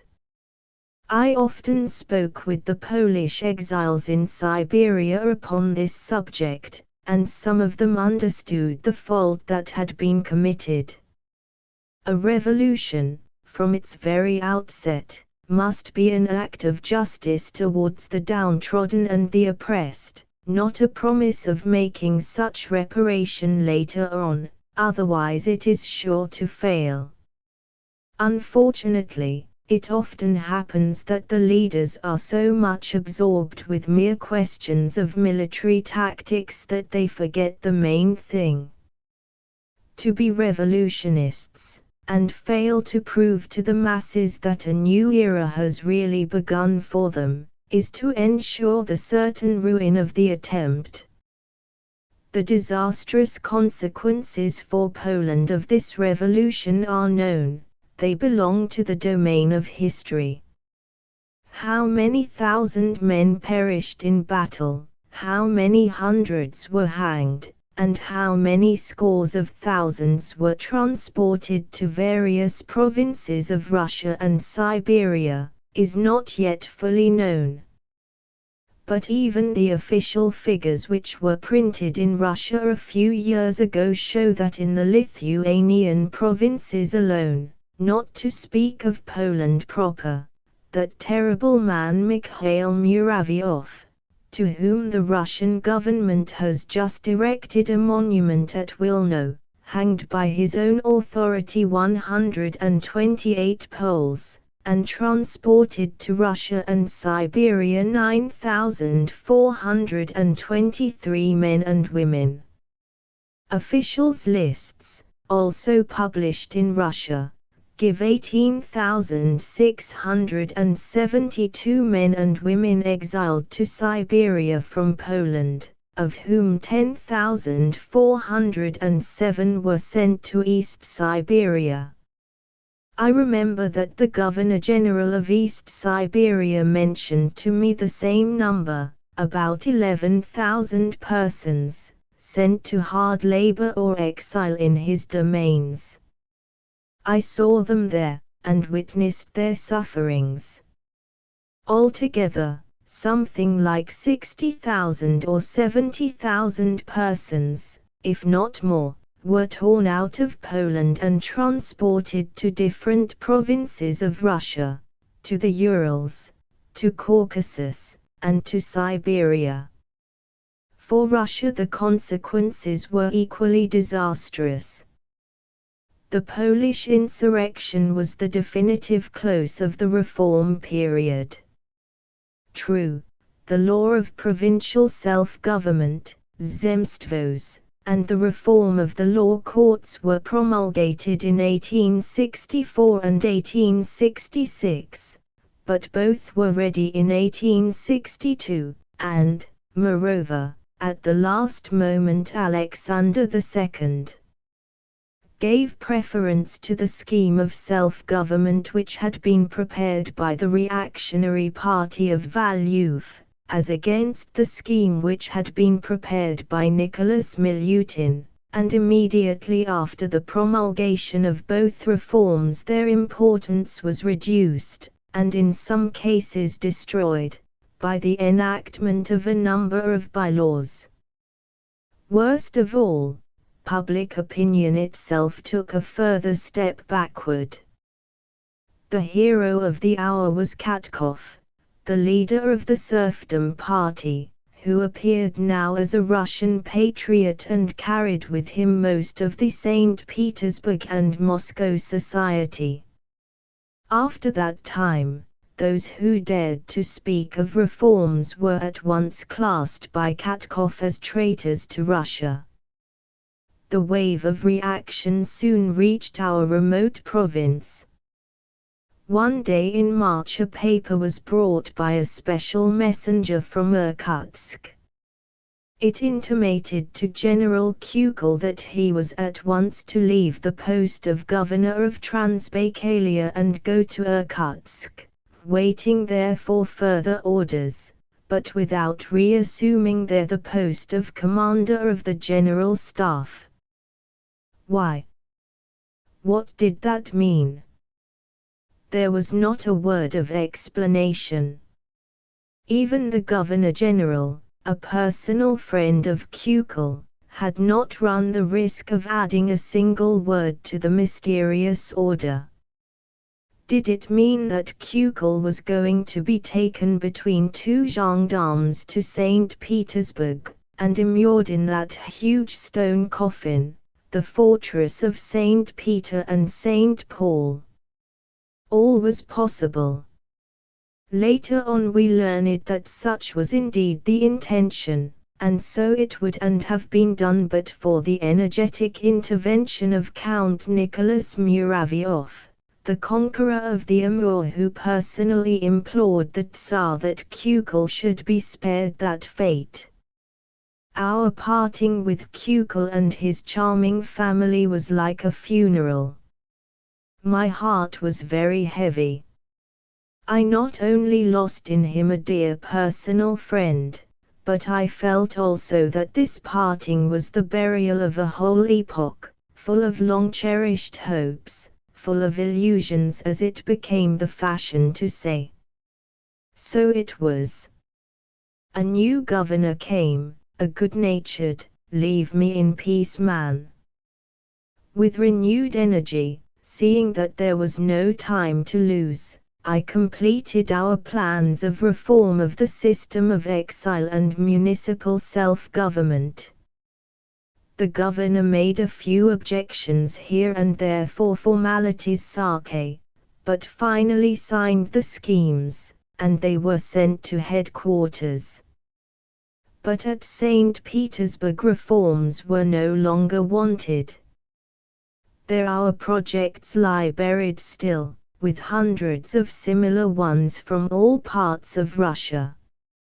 A few improved prisons, even more terrible than the old unimproved ones, have been built in the capitals, to be shown during prison congresses to distinguished foreigners, but the remainder, and the whole system of exile, were found by George Kennan in 1886 in exactly the same state in which I left them in 1862. Only now, after 36 years have passed away, the authorities are introducing the reformed tribunals and a parody of self-government in Siberia, and committees have been nominated again to inquire into the system of exile. When Kennan came back to London from his journey to Siberia, he managed, on the very next day after his arrival in London, to hunt up Stepniak, Shakovsky, myself, and another Russian refugee. In the evening we all met at Kennan's room in a small hotel near Charing Cross. We saw him for the first time, and having no excess of confidence in enterprising Englishmen who had previously undertaken to learn all about the Siberian prisons without even learning a word of Russian, we began to cross-examine Kennan. To our astonishment, he not only spoke excellent Russian, but he knew everything worth knowing about Siberia. One or another of us had been acquainted with the greater proportion of all political exiles in Siberia, and we besieged Kennan with questions: where is so-and-so? Is he married? Is he happy in his marriage? Does he still keep fresh in spirit? We were soon satisfied that Kennan knew all about every one of them. When this questioning was over, and we were preparing to leave, I asked, Do you know, Mr. Kennan, if they have built a watchtower for the fire brigade at Shita?" Stepniak looked at me, as if to reproach me for abusing Kennan's goodwill. Kennan, however, began to laugh, and I soon joined him. And with much laughter we tossed each other questions and answers. "Why, do you know about that? And you too? Built?" "Yes, double estimates," and so on, till at last Stepniak interfered, and in his most severely good-natured way objected, "Tell us at least what you are laughing about." Whereupon Kennan told the story of that watchtower which his readers must remember. In 1859 the Shita people wanted to build a watchtower, and collected the money for it, but their estimates had to be sent to the Ministry of the Interior. So they went to St. Petersburg, but when they came back, 2 years later, duly approved, all the prices for timber and work had gone up in that rising young town. This was in 1862, while I was at Shita. New estimates were made and sent to St. Petersburg, and the story was repeated for full 25 years, till at last the Shita people, losing patience, put in their estimates prices nearly double the real ones. These fantastic estimates were solemnly considered at St. Petersburg, and approved. This is how Shita got its watchtower.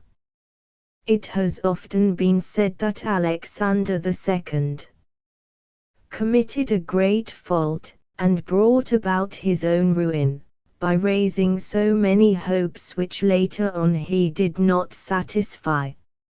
It is seen from what I have just said, and the story of little Shita was the story of all Russia, that he did worse than that.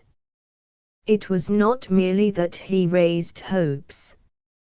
Yielding for a moment to the current of public opinion around him, he induced men all over Russia to set to work, to issue from the domain of mere hopes and dreams, and to touch with the finger the reforms that were required.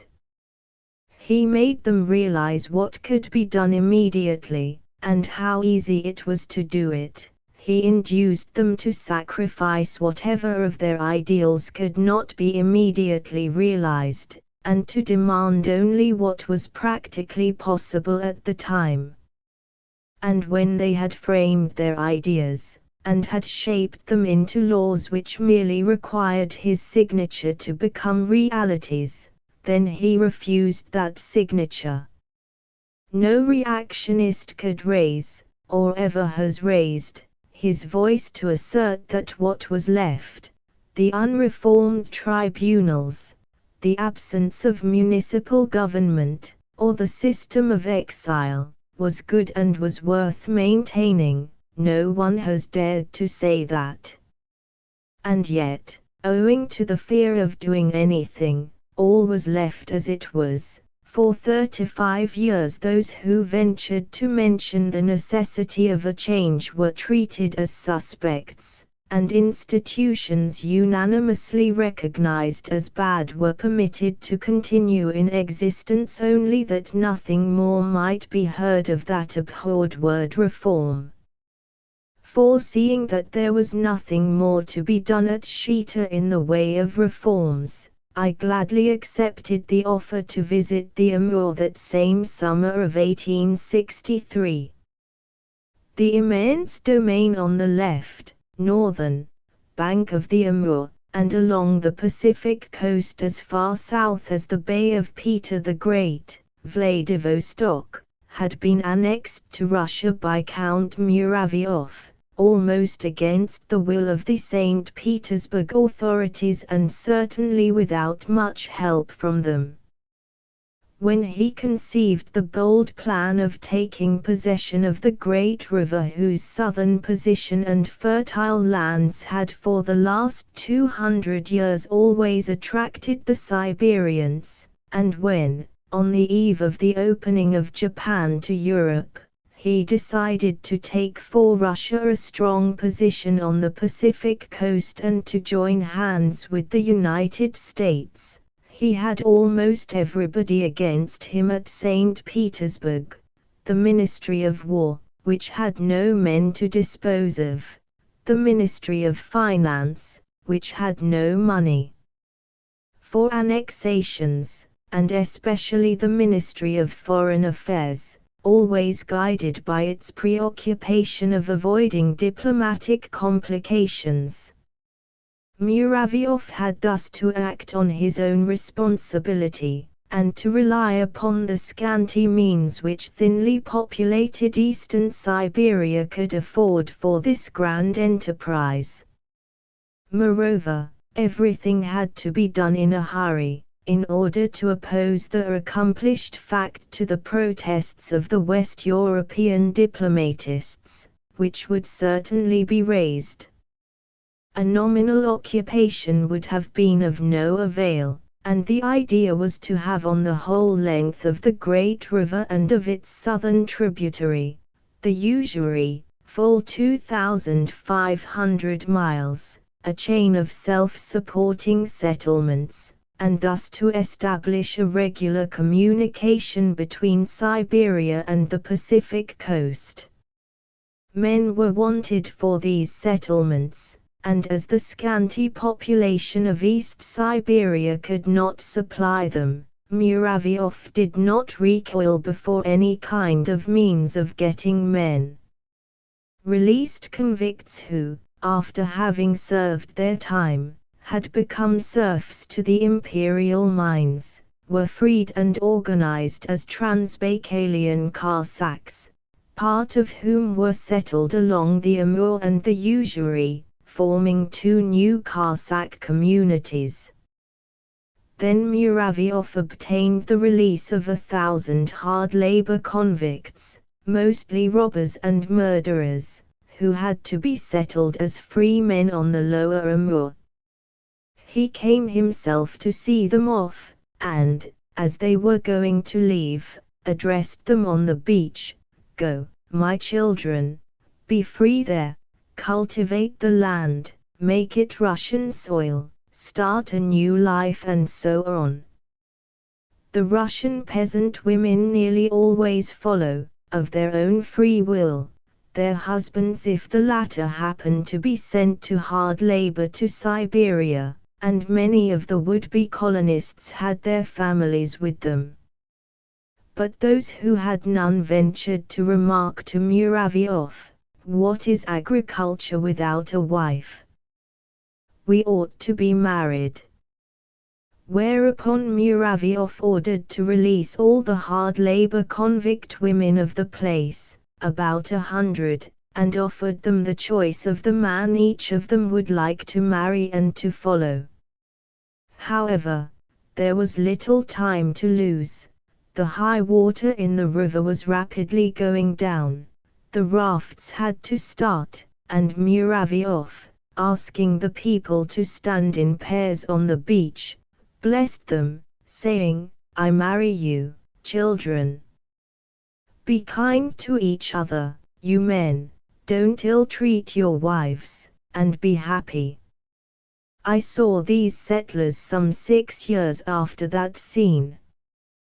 Their villages were poor, the land they had been settled on having had to be cleared from under virgin forests, but, all taken, their settlements were not a failure, and the Muravyov marriages were not less happy than marriages are on the average. That excellent, intelligent man, Innocentus, bishop of the Amur, recognized, later on, these marriages, as well as the children which were born, as quite legal, and had them inscribed on the church registers. Muravyov was less successful, though, with another batch of men that he added to the population of East Siberia.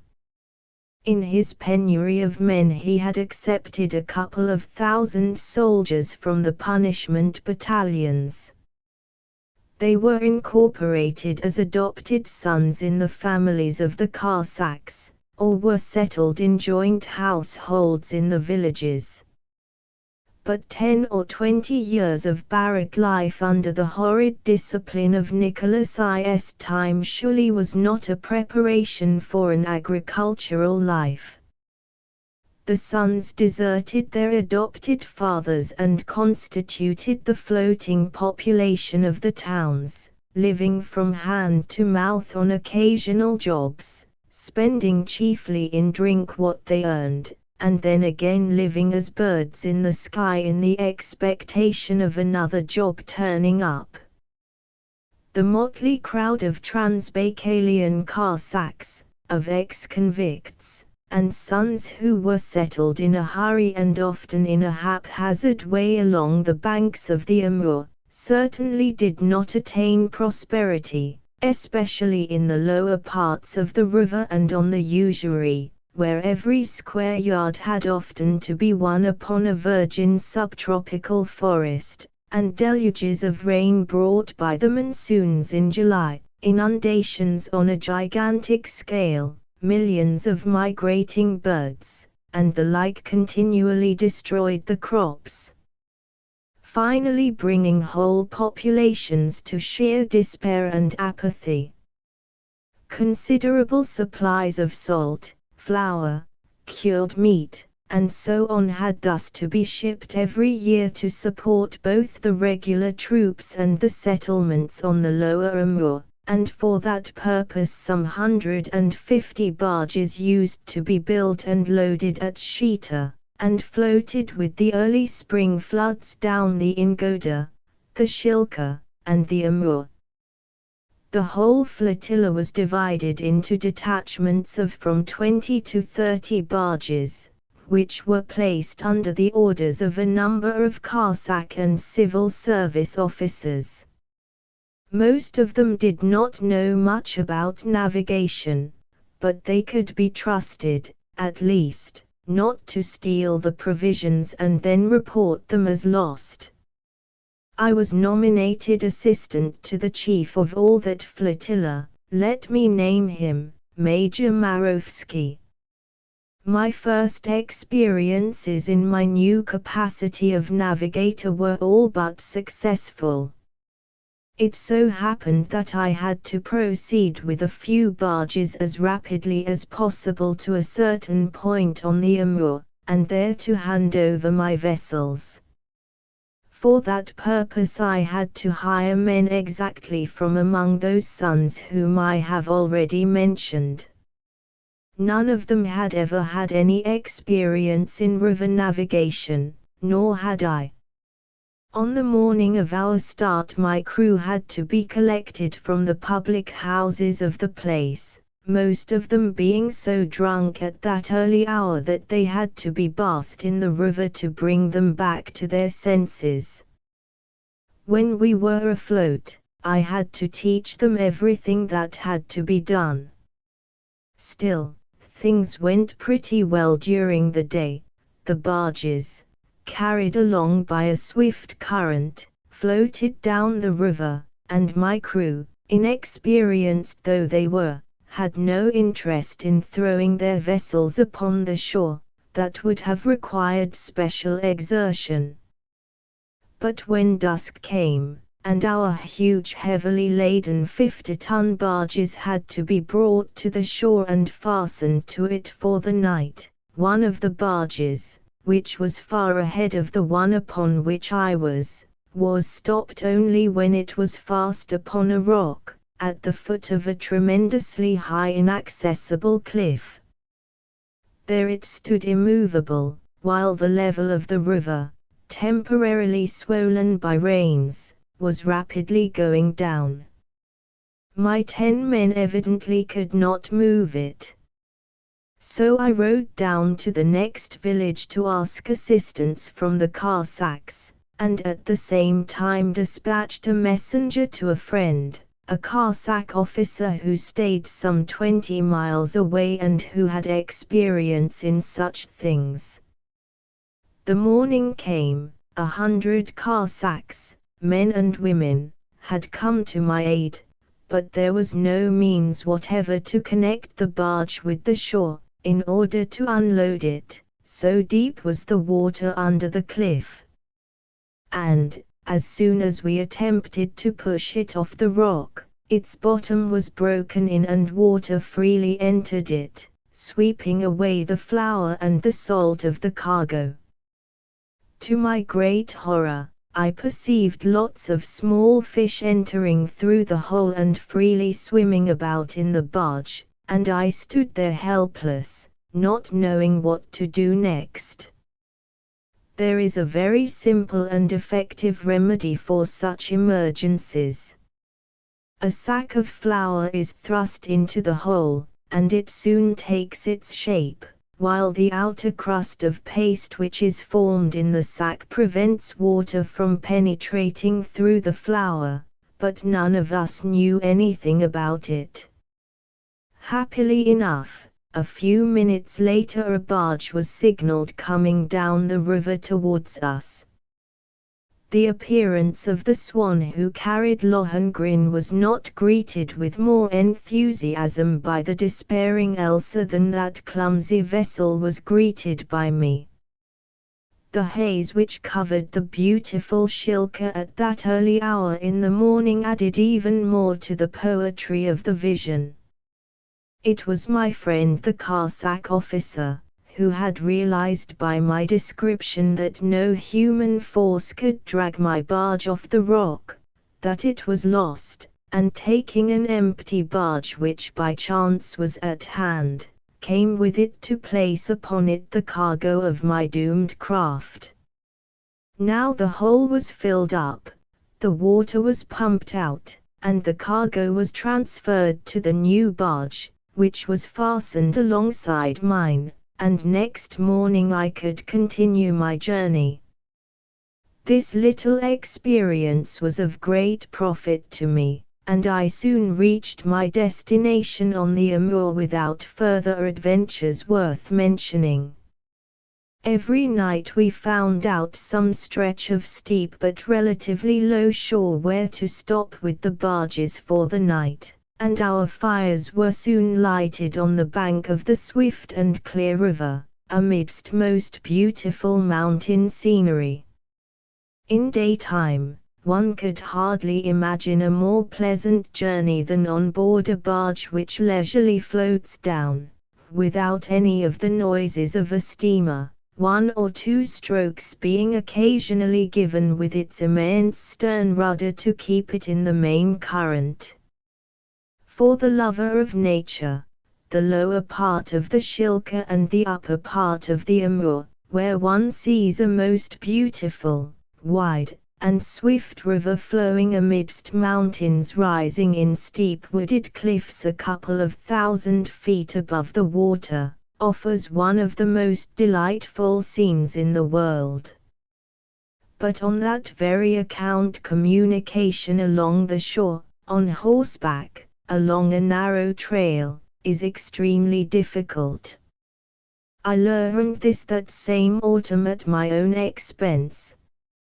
In East Siberia the 7 last stations along the Shilka, about 120 miles, were known as the 7 mortal sins. This stretch of the Trans-Siberian Railway, if it is ever built, will cost unimaginable sums of money, much more than the stretch of the Canadian Pacific Line in the Rocky Mountains, in the canyon of the Fraser River, has cost. After I had delivered my barges, I made about 1,000 miles down the Amur in one of the post boats which are used on the river. The boat is covered with a light shed in its back part, and has on its stem a box filled with earth upon which a fire is kept to cook the food. My crew consisted of 3 men.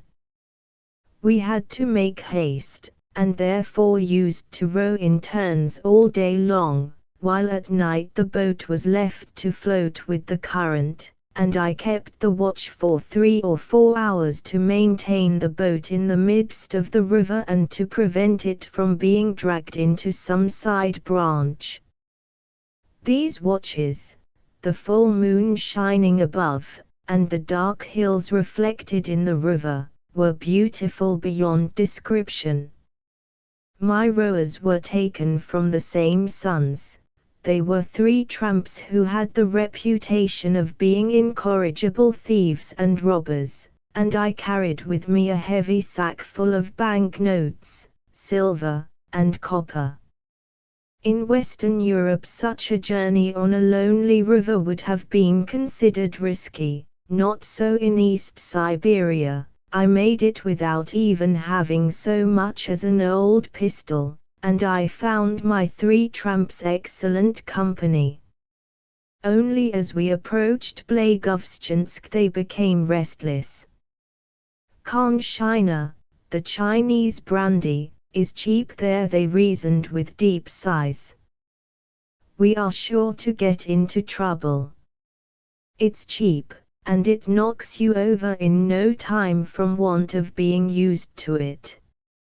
I offered to leave the money which was due to them with a friend, who would see them off with the first steamer. That would not help us, they replied mournfully. Somebody will offer a glass, it's cheap, and a glass knocks you over, they persisted in saying. They were really perplexed, and when, a few months later, I returned through the town, I learned that one of my sons, as people called them in town, had really got into trouble. When he had sold the last pair of boots to get the poisonous drink, he had made some theft and was locked up. My friend finally obtained his release and shipped him back. Only those who have seen the Amur, or know the Mississippi or the Yangtze Kiang, can imagine what an immense river the Amur becomes after it has joined the Sungari, and can realize what tremendous waves roll up its bed if the weather is stormy. When the rainy season, due to the monsoons, comes in July, the Sungari, the Usury, and the Amur are swollen by unimaginable quantities of water. Thousands of low islands, usually covered with willow thickets, are inundated or torn away, and the width of the river attains in places 2, 3, and even 5 miles. Water rushes into hundreds of branches and lakes which spread in the lowlands along the main channel, and when a fresh wind blows from an eastern quarter, against the current, tremendous waves, higher than those which one sees in the estuary of the St. Lawrence, roll up the main channel as well as up its branches. Still worse is it when a typhoon blows from the Chinese Sea and spreads over the Amur region. We experienced such a typhoon. I was then on board a large decked boat, with Major Marovsky, whom I had joined at Blagoveshchensk. He had well provided his boat with sails, which permitted us to sail close to the wind, and when the storm began we managed, nevertheless, to bring our boat on the sheltered side of the river and to find refuge in some small tributary. There we stayed for 2 days while the storm raged with such fury that when I ventured for a few hundred yards into the surrounding forest, I had to retreat on account of the number of immense trees which the wind was blowing down round me. We began to feel very uneasy for our barges. It was evident that if they had been afloat this morning, they never would have been able to reach the sheltered side of the river, but must have been driven by the storm to the bank exposed to the full rage of the wind, and there they must have been destroyed. A disaster was almost certain. We sailed out as soon as the main fury of the storm had abated. We knew that we must soon overtake 2 detachments of barges, but we sailed 1 day, 2 days, and there was no trace of them. My friend Marowski lost both sleep and appetite, and looked as if he had just had a serious illness.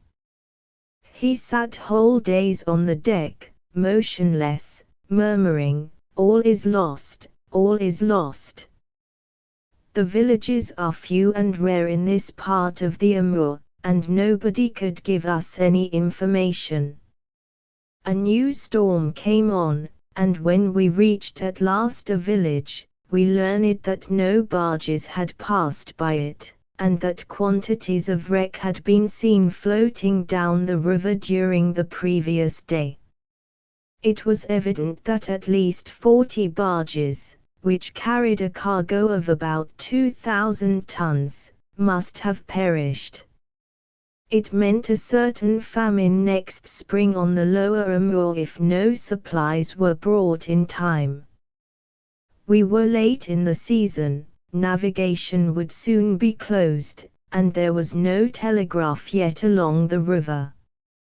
We held a council and decided that Marowski should sail as quickly as possible to the mouth of the Amur. Some purchases of grain might perhaps be made in Japan before the close of the navigation. Meanwhile I was to go with all possible speed up the river, to determine the losses, and do my best to cover the 2,000 miles of the Amur and the Shilka, in boats, on horseback, or on board steamer if I met one. The sooner I could warn the Shita authorities, and dispatch any amount of provisions available, the better it would be.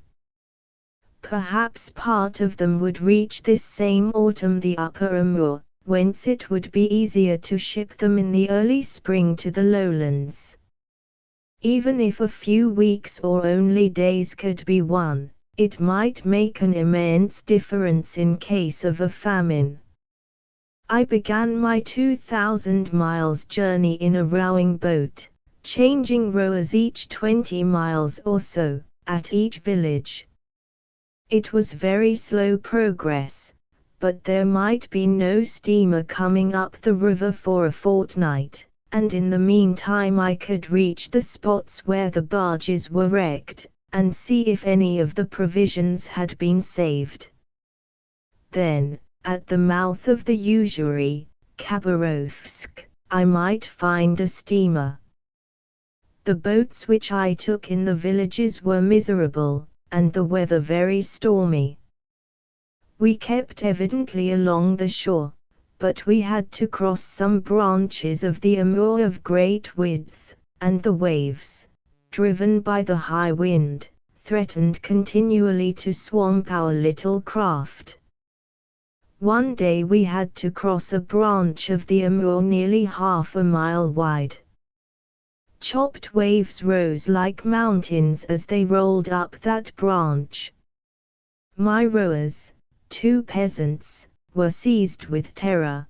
Their faces were white as paper, their blue lips trembled, they murmured prayers.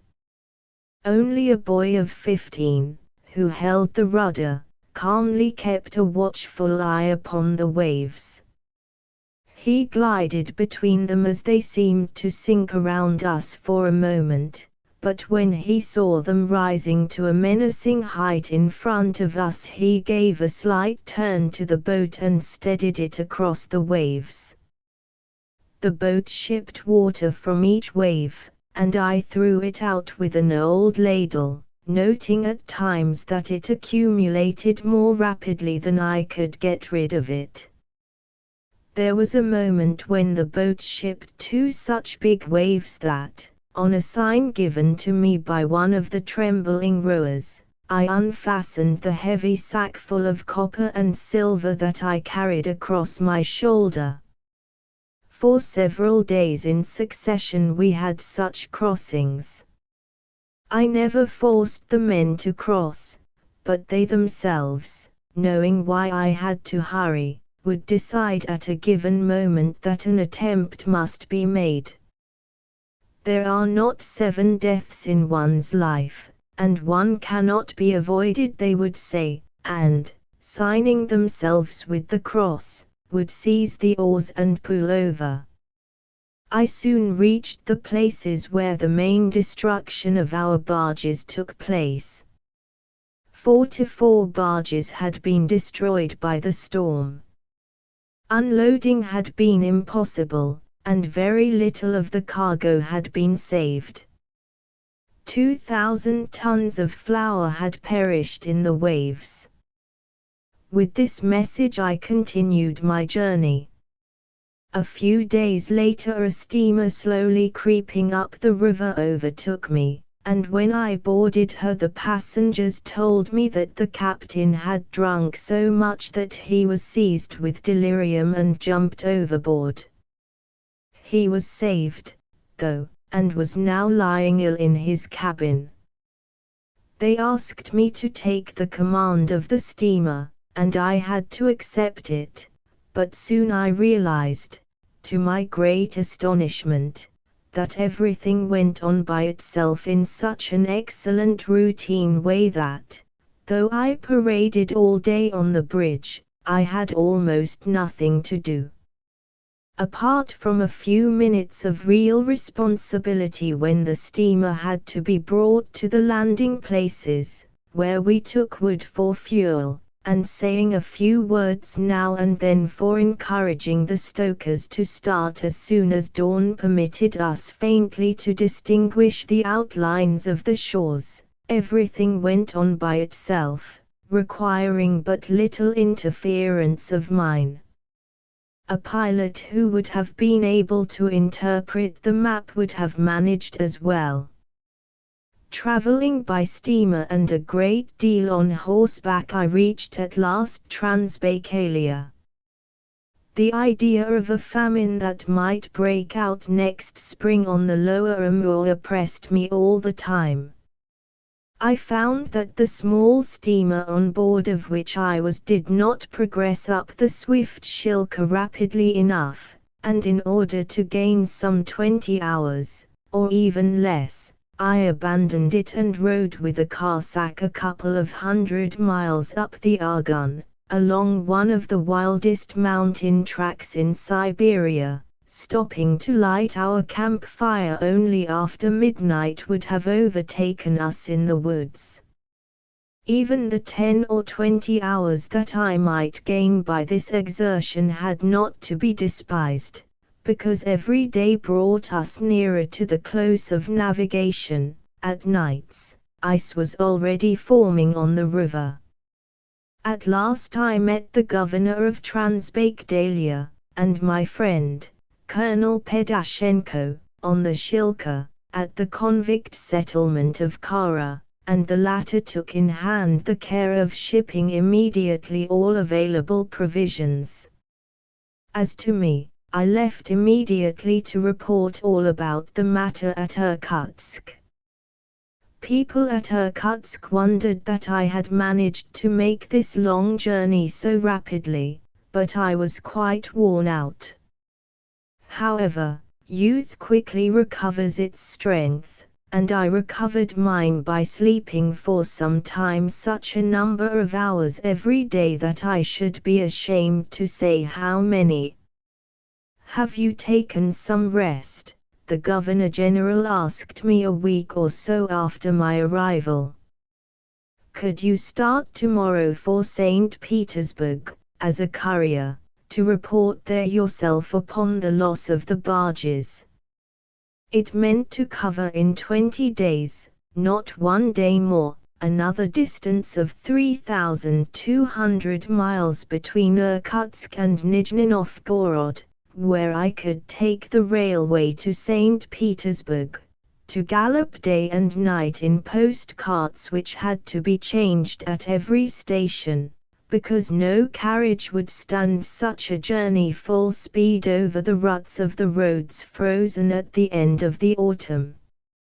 but to see my brother Alexander was too great an attraction for me not to accept the offer, and I started the next night.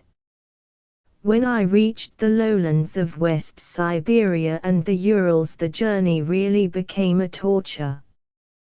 There were days when the wheels of the carts would be broken over the frozen ruts at every successive station.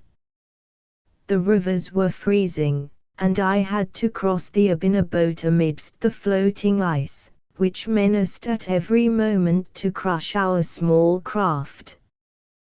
When I reached the Tom River, on which the ice had only stopped floating during the preceding night, the peasants refused for some time to take me over, asking me to give them a receipt. "What sort of receipt do you want?"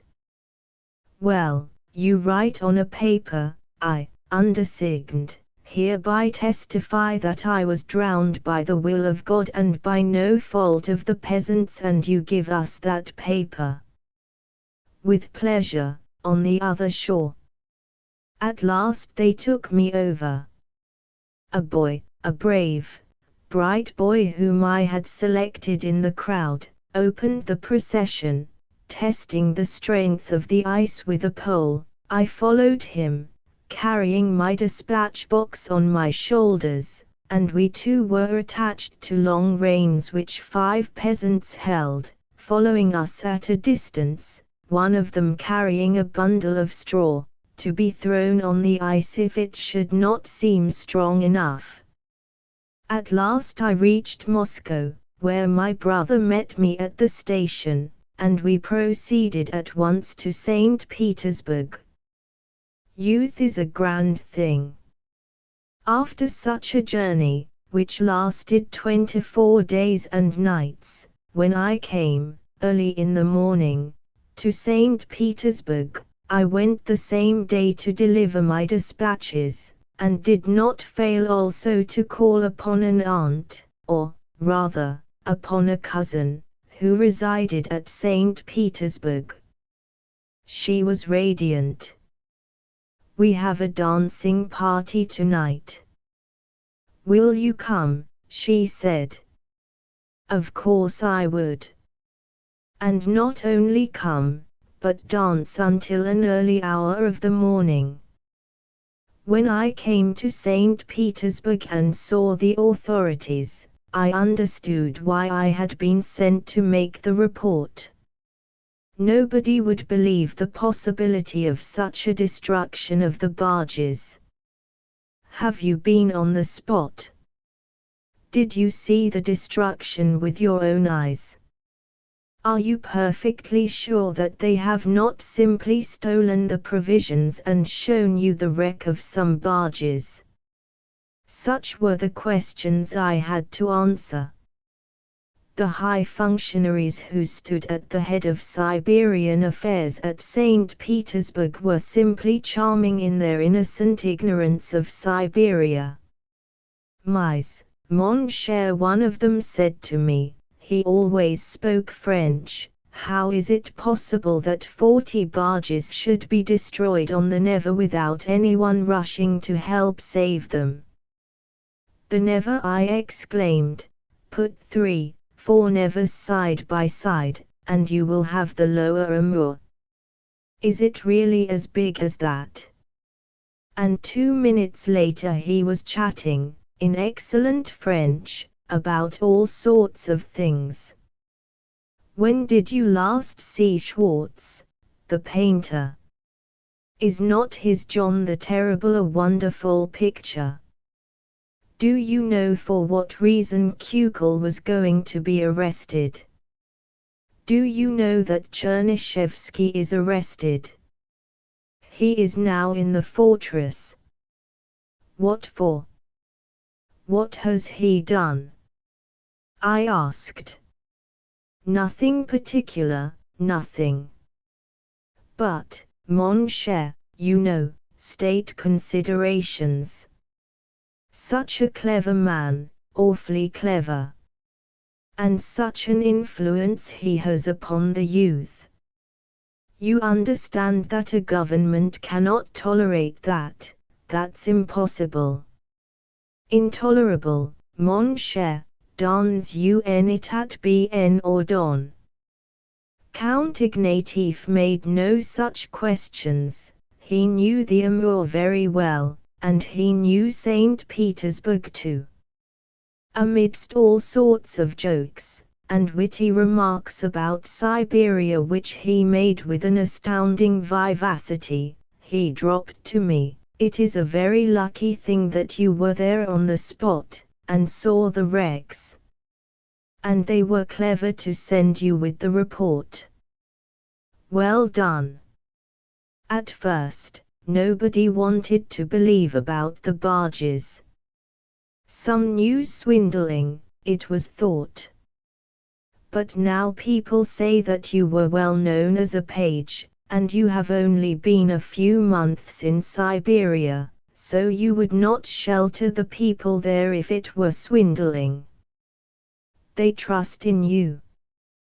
The Minister of War, Dmitry Milutin, was the only man in the high administration of St. Petersburg who took the matter seriously.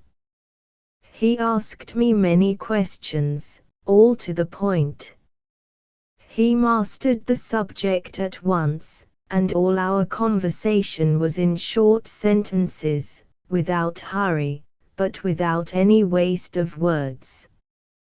The coast settlements to be supplied from the sea, you mean? The remainder only from Shita. Quite right. But if a storm happens next year, will there be the same destruction once more? No, if there are two small tugs to convoy the barges. Will it do? Yes, with one tug the loss would not have been half so heavy. Very probably. Write to me, please, state all you have said, quite plainly, no formalities. I did not stay long at St. Petersburg, and returned to Irkutsk the same winter. My brother was going to join me there in a few months. He was accepted as an officer of the Irkutsk Cossacks. Traveling across Siberia in the winter is supposed to be a terrible experience, but, all things considered, it is on the whole more comfortable than at any other season of the year. The snow-covered roads are excellent, and, although the cold is fearful, one can stand it well enough. Lying full length in the sledge, as everyone does in Siberia, wrapped in fur blankets, fur inside and fur outside, one does not suffer much from the cold, even when the temperature is 40 or 60 Fahrenheit degrees below zero.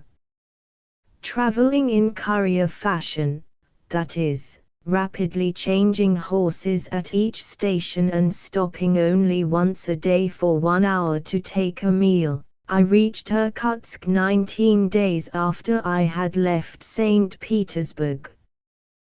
200 miles a day is the normal speed in such cases, and I remember having covered the last 660 miles before Irkutsk in 70 hours. The frost was not severe then, the roads were in an excellent condition, the drivers were kept in good spirits by a free allowance of silver coins, and the team of 3 small and light horses seemed to enjoy running swiftly across hill and vale, and across rivers frozen as hard as steel, amidst forests glistening in their silver attire in the rays of the sun. I was now nominated attached to the Governor-General of East Siberia for Cossack affairs, and had to reside at Irkutsk, but there was nothing particular to do. To let everything go on, according to the established routine, with no more reference to changes, such was the watchword that came now from St. Petersburg. I therefore gladly accepted the proposal to undertake geographical exploration in Manchuria. If one casts a glance on a map of Asia, one sees that the Russian frontier, which runs in Siberia, broadly speaking, along the 50th degree of latitude, suddenly bends in Transbaikalia to the north. It follows for 300 miles the Argun River, then, on reaching the Amur, it turns southeastwards. The town of Blagoveshchensk, which was the capital of the Amur land, being situated again in about the same latitude of 50 degrees. Between the southeastern corner of Transbaikalia, New Zaraketu, and Blagoveshchensk on the Amur, the distance west to east is only 500 miles, but along the Argun and the Amur it is over 1,000 miles, and moreover communication along the Argun, which is not navigable, is extremely difficult. In its lower parts there is nothing but a most wild mountain track. Transbaikalia is very rich in cattle, and the Cossacks who occupy its southeastern corner, and are wealthy cattle breeders, wanted to establish a direct communication with the Middle Amur, which would be a good market for their cattle. They used to trade with the Mongols, and they had heard from them that it would not be difficult to reach the Amur, traveling eastwards across the Great Khingan. Going straight towards the east, they were told, one would fall in with an old Chinese route which crosses the Khingan and leads to the Manchurian town of Mergan, on the Noni River, a tributary to the Sungari, whence an excellent road leads to the Middle Amur. I was offered the leadership of a trading caravan which the Cossacks intended to organize in order to find that route, and I accepted it with enthusiasm. No European had ever visited that region, and a Russian topographer who went that way a few years before was killed. Only 2 Jesuits, in the time of the Emperor Kansai, had penetrated from the south as far as Mergan, and had determined its latitude. All the immense region to the north of it, 500 miles wide and 500 miles deep, was totally, absolutely unknown. I consulted all the available sources about this region. Nobody, not even the Chinese geographers, knew anything about it. Besides, the very fact of connecting the Middle Amur with Transbaikalia had its importance. Zaraketu is now going to be the head of the Trans-Manchuria Railway. We were thus the pioneers of that great enterprise. There was, however, one difficulty. The treaty with China granted to the Russians free trade with the Empire of China and Mongolia. Manchuria was not mentioned in it, and could as well be excluded as included in the treaty. The Chinese frontier authorities interpreted it one way, and the Russians the other way. Moreover, only trade being mentioned, an officer would not be allowed to enter Manchuria. I had thus to go as a trader, and accordingly I bought at Irkutsk various goods, and went disguised as a merchant. The Governor-General delivered me a passport, to the Irkutsk Second Guild merchant Petr Alekseevich and his companions, and he warned me that if the Chinese authorities arrested me and took me to Pekin, and thence across the Gobi to the Russian frontier, in a cage on a camel's back was their way of conveying prisoners across Mongolia, I must not betray him by naming myself. I accepted, of course, all the conditions, the temptation to visit a country which no European had ever seen being too great for an explorer. It would not have been easy to conceal my identity while I was in Transbaikalia. The Cossacks are an extremely inquisitive sort of people, real Mongols, and as soon as a stranger comes to one of their villages, while treating him with the greatest hospitality, the master of the house submits the newcomer to a formal interrogatory. A tedious journey, I suppose he begins, a long way from Shita, is it not? And then, perhaps, longer still for one who comes from some place beyond Shita. Maybe from Irkutsk. Trading there, I believe. Many tradesmen come this way. You are going also to Nerchinsk, I should say. Yes, people are often married at your age, and you, too, must have left a family, I suppose. Many children. Not all boys, I should say. And so on for quite half an hour.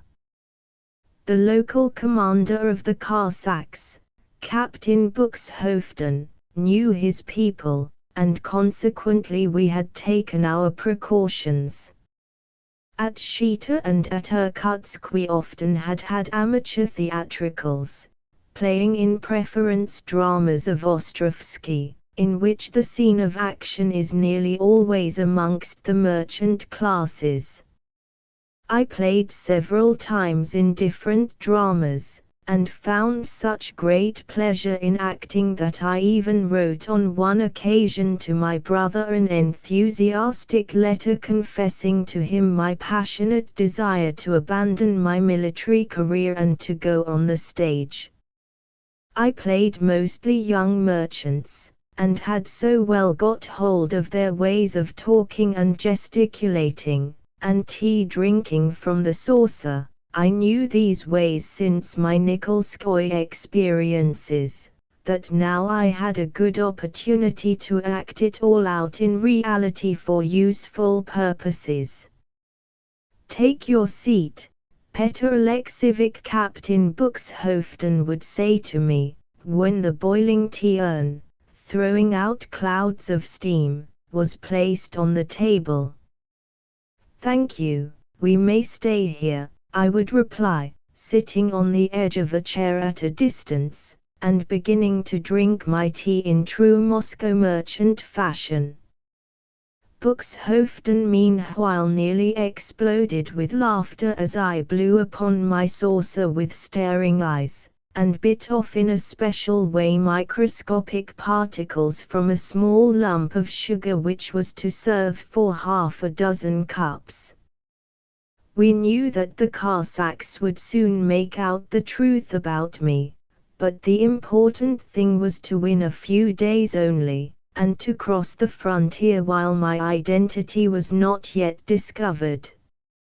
I must have played my part pretty well, as the Cossacks treated me as a small merchant.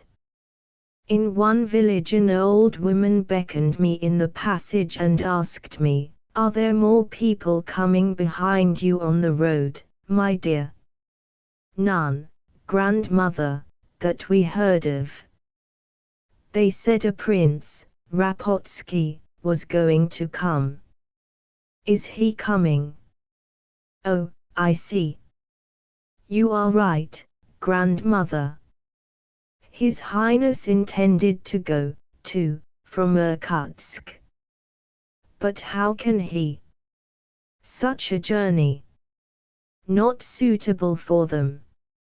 So they remained where they were. Of course, how can he? In short, we crossed the frontier unmolested. We were 11 Cossacks, 1 Tungus, and myself, all on horseback. We had with us about 40 horses for sale and 2 carts, one of which, 2-wheeled, belonged to me, and contained the cloth, the velveteen, the gold braid, and so on, which I had taken in my capacity of merchant. I attended to it and to my horses entirely myself, while we chose one of the Cossacks to be the elder of our caravan.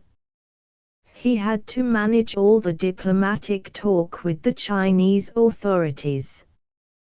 All Cossacks spoke Mongolian, and the Tungus understood Matrian. The Cossacks of the caravan knew, of course, who I was. One of them knew me at Irkutsk, but they never betrayed that knowledge, understanding that the success of the expedition depended upon it. I wore a long blue cotton dress, like the others, and the Chinese paid no attention to me, so that I could make, unnoticed by them, the compass survey of the route. The first day only, when all sorts of Chinese soldiers hung about us in the hope of getting a glass of whiskey, I had often to cast only a furtive glance at my compass and to inscribe the bearings and the distances in my pocket, without taking my paper out. We had with us no arms whatever. Only our Tungus, who was going to marry, had taken his matchlock gun and used it to hunt for fallow deer, bringing us meat for supper, and making a provision of furs with which to pay for his future wife. When there was no more whiskey to be obtained from us, the Chinese soldiers left us alone. So we went straight eastwards, finding our way as best we could across hill and dale, and after a 4 or 5 days' march we really fell in with the Chinese track which had to take us across the Khingan to Mergan. To our astonishment we discovered that the crossing of the great ridge, which looked so black and terrible on the maps, was most easy. We overtook on the road an old Chinese functionary, miserably wretched, who travelled in the same direction in a 2-wheeled cart. For the last 2 days the road was going uphill, and the country bore testimony to its high altitude. The ground became marshy, and the road was muddy, the grass was very poor, and the trees grew thin, undeveloped, often crippled and covered with lichens.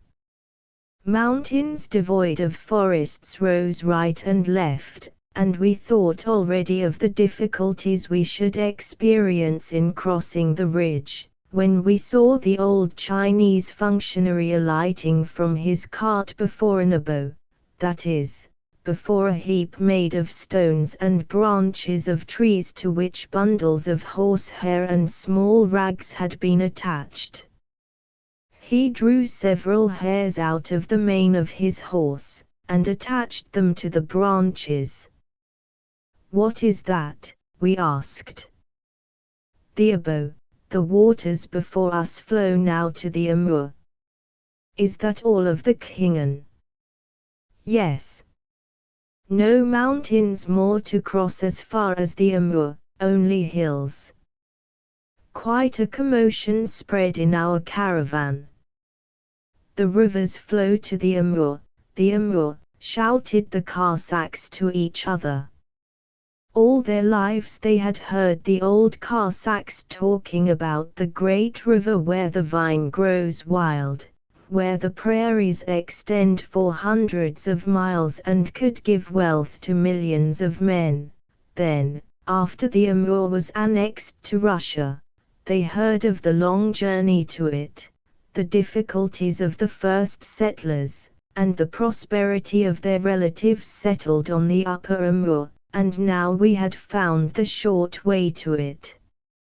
We had before us a steep slope upon which the road went downwards in zigzags leading to a small river, which pierced its way through a chopped sea of mountains, and led to the Amur. No more obstacles lay between us and the great river. a traveler will imagine my delight at this unexpected geographical discovery.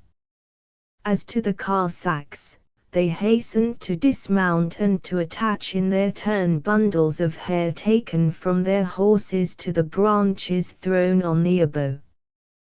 The Siberians altogether have a sort of awe for the gods of the heathen. They don't think much of them, but these gods, they say, are wicked creatures, bent on mischief, and it is never good to be on bad terms with them. It is far better to bribe them with small tokens of respect. Look, here is a strange tree, it must be an oak, they exclaimed, as we went down the steep slope. The oak does not grow, indeed, in Siberia. None is found until the eastern slope of the high plateau has been reached. Look, nut trees, they exclaimed next. And what tree is that? They said, seeing a lime tree, or some other tree which does not grow in Russia either, but which I knew as part of the Matrian flora. The northerners, who for centuries had dreamed of warmer lands, and now saw them, were in delight. Lying on the ground covered with rich grass, they caressed it with their eyes, they would have kissed it. Now they burned with the desire to reach the Amur as soon as possible. When, a fortnight later, we stopped at our last campfire within 20 miles from the river, they grew impatient like children. They began to saddle their horses shortly after midnight, and hurried me to start long before daybreak, and when at last we caught from an eminence a sight of the mighty stream, the eyes of these unimpressionable Siberians, generally devoid of poetical feeling, gleamed with poetical ardor as they looked upon the blue waters of the majestic Amur. It was evident that, sooner or later, with or without the support, or even against the wish, of the Russian government, both banks of this river, a desert now but rich in possibilities, as well as the immense unpopulated stretches of North Matria, would be invaded by Russian settlers, just as the shores of the Mississippi were colonized by the Canadian voyageurs. In the meantime, the old half-blind Chinese functionary with whom we had crossed the Khingan, having donned his blue coat and official hat with a glass button on its top, declared to us next morning that he would not let us go further. Our elder had received him and his clerk in our tent, and the old man, repeating what the clerk whispered to him, raised all sorts of objections to our further progress. He wanted us to camp on the spot while he would send our pass to Pekin to get orders, which we absolutely refused to do. Then he sought to quarrel with our passport. "What sort of a passport is that?" he said, looking with disdain into our pass, which was written in a few lines on a plain sheet of foolscap paper, in Russian and Mongolian, and had a simple sealing wax seal. "You may have written it yourselves and sealed it with a copper," he remarked. "Look at my pass. This is worth something," and he unrolled before us a sheet of paper, 2 feet long, covered with Chinese characters. I sat quietly aside during this conference, packing something in my box, when a sheet of the Moscow Gazette fell under my hand. The Gazette, being the property of the Moscow University, had an eagle printed on its title heading. "Show him this," I said to our elder. He unfolded the large sheet of print and pointed out the eagle. "That pass was to show to you," our elder said, "but this is what we have for ourselves." "Why, is it all written about you?" the old man asked with terror. "All about us," our elder replied, without even a twinkle in his eyes. The old man, a true functionary, looked quite dumbfounded at seeing such a profusion of writing. He examined every one of us, nodding with his head. But the clerk was still whispering something to his chief, who finally declared that he would not let us continue the journey. "Enough of talking," I said to the elder, "give the order to saddle the horses." The Cossacks were of the same opinion, and in no time our caravan started, bidding goodbye to the old functionary and promising him to report that short of resorting to violence, which he was not able to do, he had done all in his power to prevent us from entering Matchria, and that it was our fault if we went nevertheless. A few days later we were at Mergen, where we traded a little, and soon reached the Chinese town of Agun, on the right bank of the Amur, and the Russian town of Blagoveshchensk, on the left bank. We had discovered the direct route and many interesting things besides: the border-ridge character of the Great Khingan, the ease with which it can be crossed, the tertiary volcanoes of the Uyun-Kholdont region, which had so long been a puzzle in geographical literature, and so on.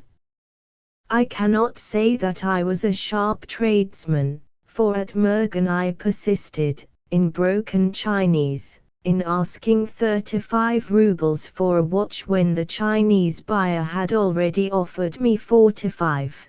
But the Cossacks traded all right. They sold very well all their horses, and when my horses, my goods, and the rest were sold by the Cossacks, it appeared that the expedition had cost the government the modest sum of 22 rubles, a little over £2. All this summer I travelled on the Amur. I went as far as its mouth, or rather its estuary, Nikolaevsk, to join the Governor-General, whom I accompanied in a steamer up the Usury, and after that, in the autumn, I made a still more interesting journey up the Sungari, to the very heart of Matchria, as far as Girin, or Kirin, according to the southern pronunciation. Many rivers in Asia are formed by the junction of two equally important streams, so that it is difficult for the geographer to say which of the two is the main one and which is a tributary. The Ingoda and the Onon join to make the Shilka and the Argun join to make the Amur, and the Amur joins the Sungari to form that mighty stream which flows northeastwards and enters the Pacific in the inhospitable latitudes of the Tartar Strait. Up to the year 1864 the great river of Matchria remained very little known. All information about it dated from the times of the Jesuits, and that was scanty. Now that a revival in the exploration of Mongolia and Matchria was going to take place, and the fear of China which had hitherto been entertained in Russia appeared to be exaggerated, all of us younger people pressed upon the Governor-General the necessity of exploring the Sungari. To have next door to the Amur an immense region almost as little known as an African desert seemed to us provoking. Quite unexpectedly, General Korsakov decided that same autumn to send a steamer up the Sungari, under the pretext of carrying some message of friendship to the Governor-General of the Girin province. A Russian consul from Urga had to take the message. A doctor, an astronomer, 2 topographers, and myself, all placed under the command of a Colonel Chernyov, had to take part in the expedition on board a tiny steamer, usury, which had in tow a barge with coal. 25 soldiers, whose rifles were carefully concealed in the coal, went with us on the barge. All was organized very hurriedly, and there was no accommodation on the small steamer to receive such a numerous company, but we were all full of enthusiasm, and huddled as best we could in the tiny cabins. One of us had to sleep on a table, and when we started we found that there were even no knives and forks for all of us, not to speak of other necessaries. One of us resorted to his penknife at dinner time, and my Chinese knife with 2 ivory sticks was a welcome addition to our equipment. It was not an easy task to go up the Sungari. The great river, in its lower parts, where it flows through the same lowlands as the Amur, is very shallow, and, although our steamer had only 3 feet draft, we often could not find a channel deep enough to pass through. There were days when we advanced but some 40 miles, and scraped many times the sandy bottom of the river with our keel. Over and over again a rowing boat was sent out to find the necessary depth. But our young captain had made up his mind that he would reach Girin this autumn, and we progressed every day. As we advanced higher and higher up we found the river more and more beautiful, and more easy for navigation. And when we had passed the sandy deserts at its junction with its sister river, the Noni, navigation became easy and pleasant. In a few weeks we reached the capital of this province of Matsria. An excellent map of the river was made by the topographers. There was no time, unfortunately, to spare, and so we very seldom landed in any village or town. The villages are few and rare along the banks of the river, and in its lower parts we found only lowlands, which are inundated every year. Higher up we sailed for 100 miles amidst sand dunes. It was only when we reached the upper Sungari and began to approach Girin that we found a dense population. If our aim had been to establish friendly relations with Matsria, and not simply to learn what the Sungari is, our expedition ought to have been considered a dead failure. The Matsrian authorities had it fresh in their memories how, 8 years before, the visit of Muravyov ended in the annexation of the Amur and the usury, and they could not but look with suspicion on these new and uncalled for visitors. The 25 rifles concealed in the coal, which had been duly reported to the Chinese authorities before we left, still more provoked their suspicions. And when our steamer cast her anchor in front of the populous city of Girin we found all its merchants armed with rusty swords, unearthed from some old arsenal. We were not prevented, however, from walking in the streets, but all shops were closed as soon as we landed and the merchants were not allowed to sell anything. Some provisions were sent on board the steamer, as a gift, but no money was taken in return. The autumn was rapidly coming to its end, the frosts began already, and we had to hurry back, as we could not winter on the Sungari. In short, we saw Girin, but spoke to none but the couple of interpreters who came every morning on board our steamer. Our aim, however, was fulfilled. We had ascertained that the river is navigable, and a detailed map of it was made, from its mouth to Girin, with the aid of which we were able to steam on our return journey at full speed without any accident. Our steamer only once touched the ground. But the Girin authorities, desirous above all that we should not be compelled to winter on the river, sent us 200 Chinese, who aided us in getting off the sands. When I jumped into the water and, also taking a stick, began to sing our river song, Dubinushka, which helps all present to give a sudden push at the same moment, the Chinese enjoyed immensely the fun of it, and after several such pushes the steamer was soon afloat.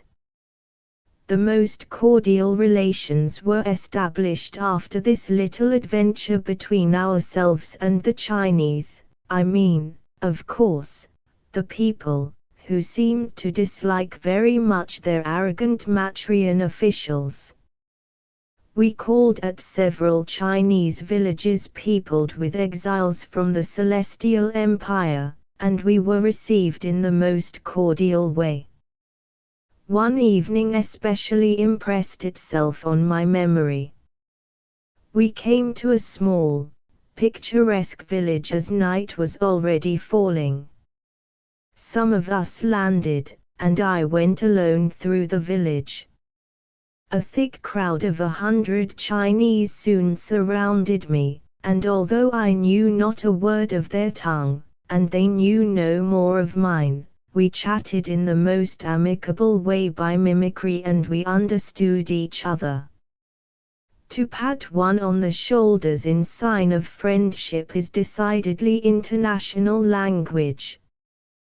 To offer each other tobacco and to be offered a light is again an international expression of friendship. One thing interested them: why had I, though young, a beard? They wear none before they are 60. And when I told them by signs that in case I should have nothing to eat I might eat it, the joke was transmitted from one to the other through the whole crowd. They roared with laughter, and began to pat me even more caressingly on the shoulders. They took me about, showing me their houses, everyone offered me his pipe, and the whole crowd accompanied me as a friend to the steamer. I must say that there was not one single boshko, policeman, in that village. In other villages our soldiers and the young officers always made friends with the Chinese, but as soon as a boshko appeared all was spoiled. In return, one must have seen what faces they used to make at the boshko behind his back. They evidently hated these representatives of authority. Our expedition has since been forgotten.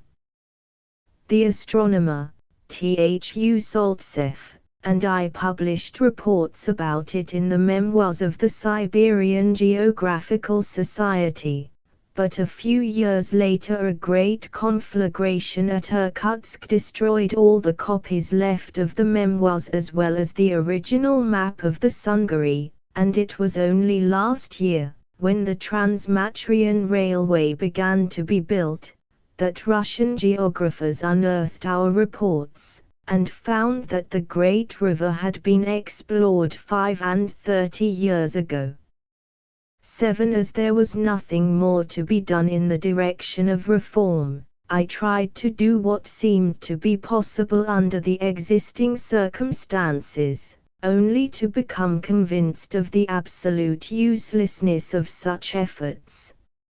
In my new capacity of attached to the Governor-General for Cossack Affairs, I made, for instance, a most thorough investigation of the economical condition of the usury Cossacks, whose crops used to be lost every year, so that the government had every winter to feed them in order to save them from famine. When I returned from the usury with my report, I received congratulations on all sides. I was promoted, I got special rewards. All the measures I recommended were accepted, and special grants of money were given for aiding the emigration of some and for supplying cattle to others, as I had suggested. But the practical realization of the measures went into the hands of some old drunkard, who would squander the money and pitilessly flog the unfortunate Cossacks for the purpose of converting them into good agriculturists. And thus it went on in all directions, beginning with the Winter Palace at St. Petersburg and ending with the usury and Kamchatka. The higher administration of Siberia was influenced by excellent intentions, and I can only repeat that, everything considered, it was far better, far more enlightened, and far more interested in the welfare of the people than the administration of any other province of Russia. But it was an administration, a branch of the tree which had its roots at St. Petersburg, and that was enough to paralyze all its excellent intentions, enough to make it interfere with and kill all the beginnings of local life and progress. Whatever was started for the good of the country by local men was looked at with distrust, and was immediately paralyzed by hosts of difficulties which came, not so much from the bad intentions of the administrators, but simply from the fact that these officials belonged to a pyramidal, centralized administration. The very fact of their belonging to a government which radiated from a distant capital caused them to look upon everything from the point of view of functionaries of the government, who think first of all about what their superiors will say, and how this or that will appear in the administrative machinery. The interests of the country are a secondary matter. Gradually I turned my energy more and more toward scientific exploration. In 1865 I explored the Western Science, where I caught a new glimpse of the structure of the Siberian highlands and came upon another important volcanic region on the Chinese frontier, and finally, the year following, I undertook a long journey to discover a direct communication between the gold mines of the Yakutsk province, on the Vitim and the Olokma, and Transbaikalia. For many years the members of the Siberian expedition, 1860 to 1864, had tried to find such a passage, and had endeavored to cross the series of very wild, stony parallel ridges which separate these mines from the plains of Transbaikalia, but when, coming from the south, they reached that gloomy mountain region, and saw before them the dreary mountains spreading for hundreds of miles northward, all of these explorers, save one who was killed by natives, returned southward. It was evident that in order to be successful the expedition had to move from the north to the south, from the dreary unknown wilderness to the warmer and populated regions. It so happened, also, that while I was preparing for the expedition I was shown a map which a Tungus had traced with his knife on a piece of bark. This little map, a splendid specimen, by the way, of the usefulness of the geometrical sense in the lowest stages of civilization, and one which would consequently interest R. Wallace, so struck me by its seeming truth to nature that I fully trusted to it, and began my journey from the north, following the indications of the map. In company with a young and promising naturalist, Pulakov, and a topographer, we went first down the Lena to the northern gold mines. There we equipped the expedition, taking provisions for 3 months, and started southward. An old Yakut hunter, who 20 years before had once followed the passage indicated in the Tungus map, undertook to act for us as a guide and to cross the mountain region, 250 miles wide, following the river valleys and gorges indicated by the Tungus with his knife on the birch bark map. He really accomplished that astounding feat, although there was no track of any sort to follow, and all the valleys that one saw from the top of a mountain pass, all equally covered with wood, seemed to be absolutely alike to the unpracticed eye. This time the passage was found. For 3 months we wandered in the almost totally uninhabited mountain deserts and over the marshy plateau, till at last we reached our destination, Shita.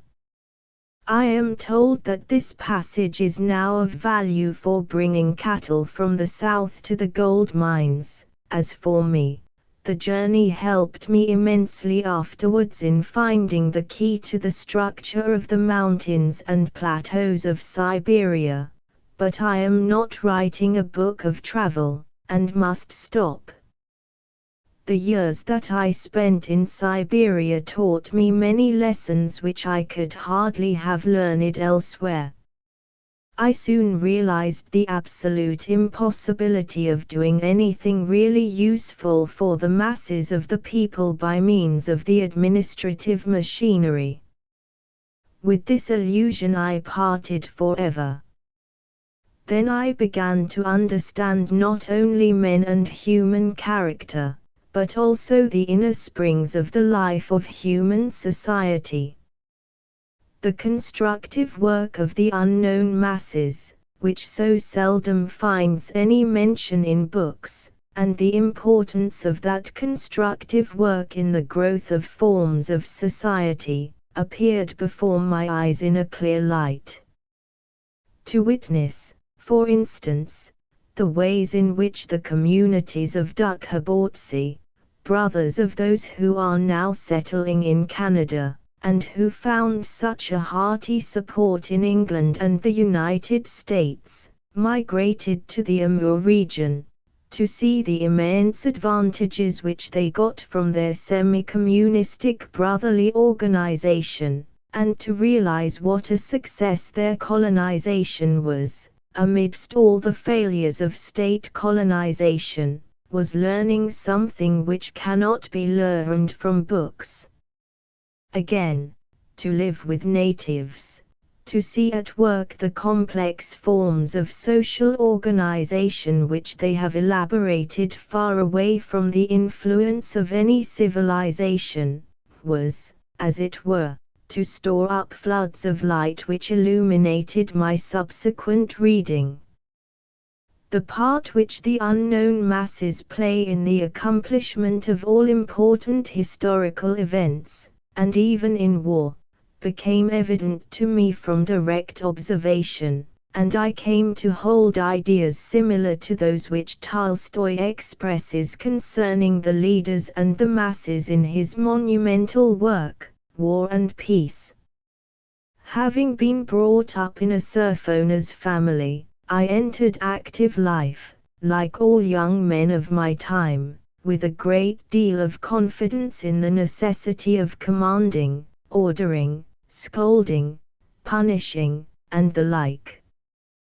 But when, at an early stage, I had to manage serious enterprises and to deal with men, and when each mistake would lead at once to heavy consequences, I began to appreciate the difference between acting on the principle of command and discipline, and acting on the principle of common understanding. The former works admirably in a military parade, but it is worth nothing where real life is concerned and the aim can be achieved only through the severe effort of many converging wills. Although I did not then formulate my observations in terms borrowed from party struggles, I may say now that I lost in Siberia whatever faith in state discipline I had cherished before. I was prepared to become an anarchist. From the age of 19 to 25 I had to work out important schemes of reform, to deal with hundreds of men on the Amur, to prepare and to make risky expeditions with ridiculously small means, and so on, and if all these things ended more or less successfully, I account for it only by the fact that I soon understood that in serious work commanding and discipline are of little avail. Men of initiative are required everywhere, but once the impulse has been given, the enterprise must be conducted, especially in Russia, not in military fashion, but in a sort of communal way, by means of common understanding. I wish that all framers of plans of state discipline could pass through the school of real life before they begin to frame their state utopias. We should then hear far less than at present of schemes of military and pyramidal organization of society.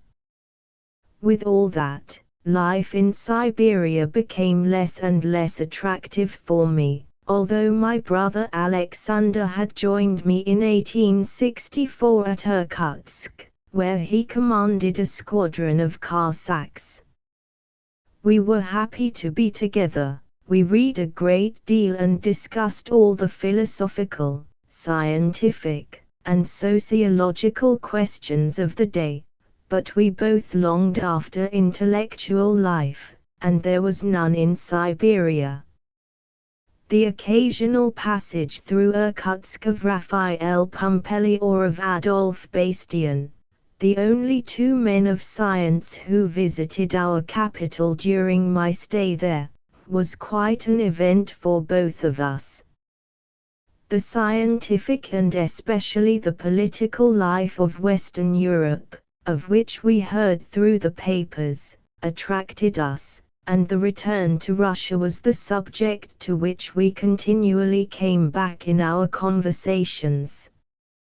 Finally, the insurrection of the Polish exiles in 1866 opened our eyes to the false position we both occupied as officers of the Russian army. I was far away in the Vitim Mountains when some Polish exiles, who were employed in piercing a new road in the cliffs round Lake Baikal, made a desperate attempt to break their chains and to force their way to China across Mongolia. Troops were sent out against them, and a Russian officer was killed by the insurgents. I heard of it on my return to Irkutsk, where some 50 Poles were to be tried by a court-martial. The sittings of courts-martial being open in Russia, I followed this, taking detailed notes of the proceedings, which I sent to a St. Petersburg paper, and which were published in full, to the great dissatisfaction of the Governor-General. 11,000 Poles, men and women, had been transported to East Siberia in consequence of the insurrection of 1863.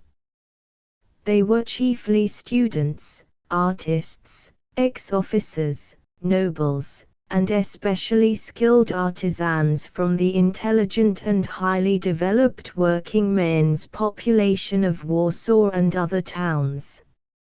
A great number of them were kept in hard labor, while the remainder were settled all over the country in villages where they could find no work whatever and lived in a state of semi-starvation. Those who were condemned to hard labor worked either at Shita, building the barges for the Amur, these were the happiest, or in iron works of the crown, or in salt works. I saw some of the latter, on the Lena, standing half-naked in a shanty, round an immense cauldron filled with salt brine, and mixing the thick, boiling brine with long shovels, in an infernal temperature, while the gates of the shanty were wide open to make a strong current of glacial air. After 2 years of such work, these martyrs were sure to die from consumption. Lately, a considerable number of Polish exiles were employed as navvies building a road along the southern coast of Lake Baikal. This narrow alpine lake, 400 miles long, surrounded by beautiful mountains rising 3,000 to 5,000 feet above its level, cuts off Transbaikalia and the Amur from Irkutsk. In winter it may be crossed over the ice, and in summer there are steamers, but for 6 weeks in the spring and another 6 weeks in the autumn the only means to reach Shita and Kyakhta, for Pekin, from Irkutsk was to travel on horseback a long circuitous route, across mountains 7,000 to 8,000 feet in altitude. I once traveled along this track, greatly enjoying the scenery of the mountains, which were snow-clad in May, but otherwise the journey was really awful.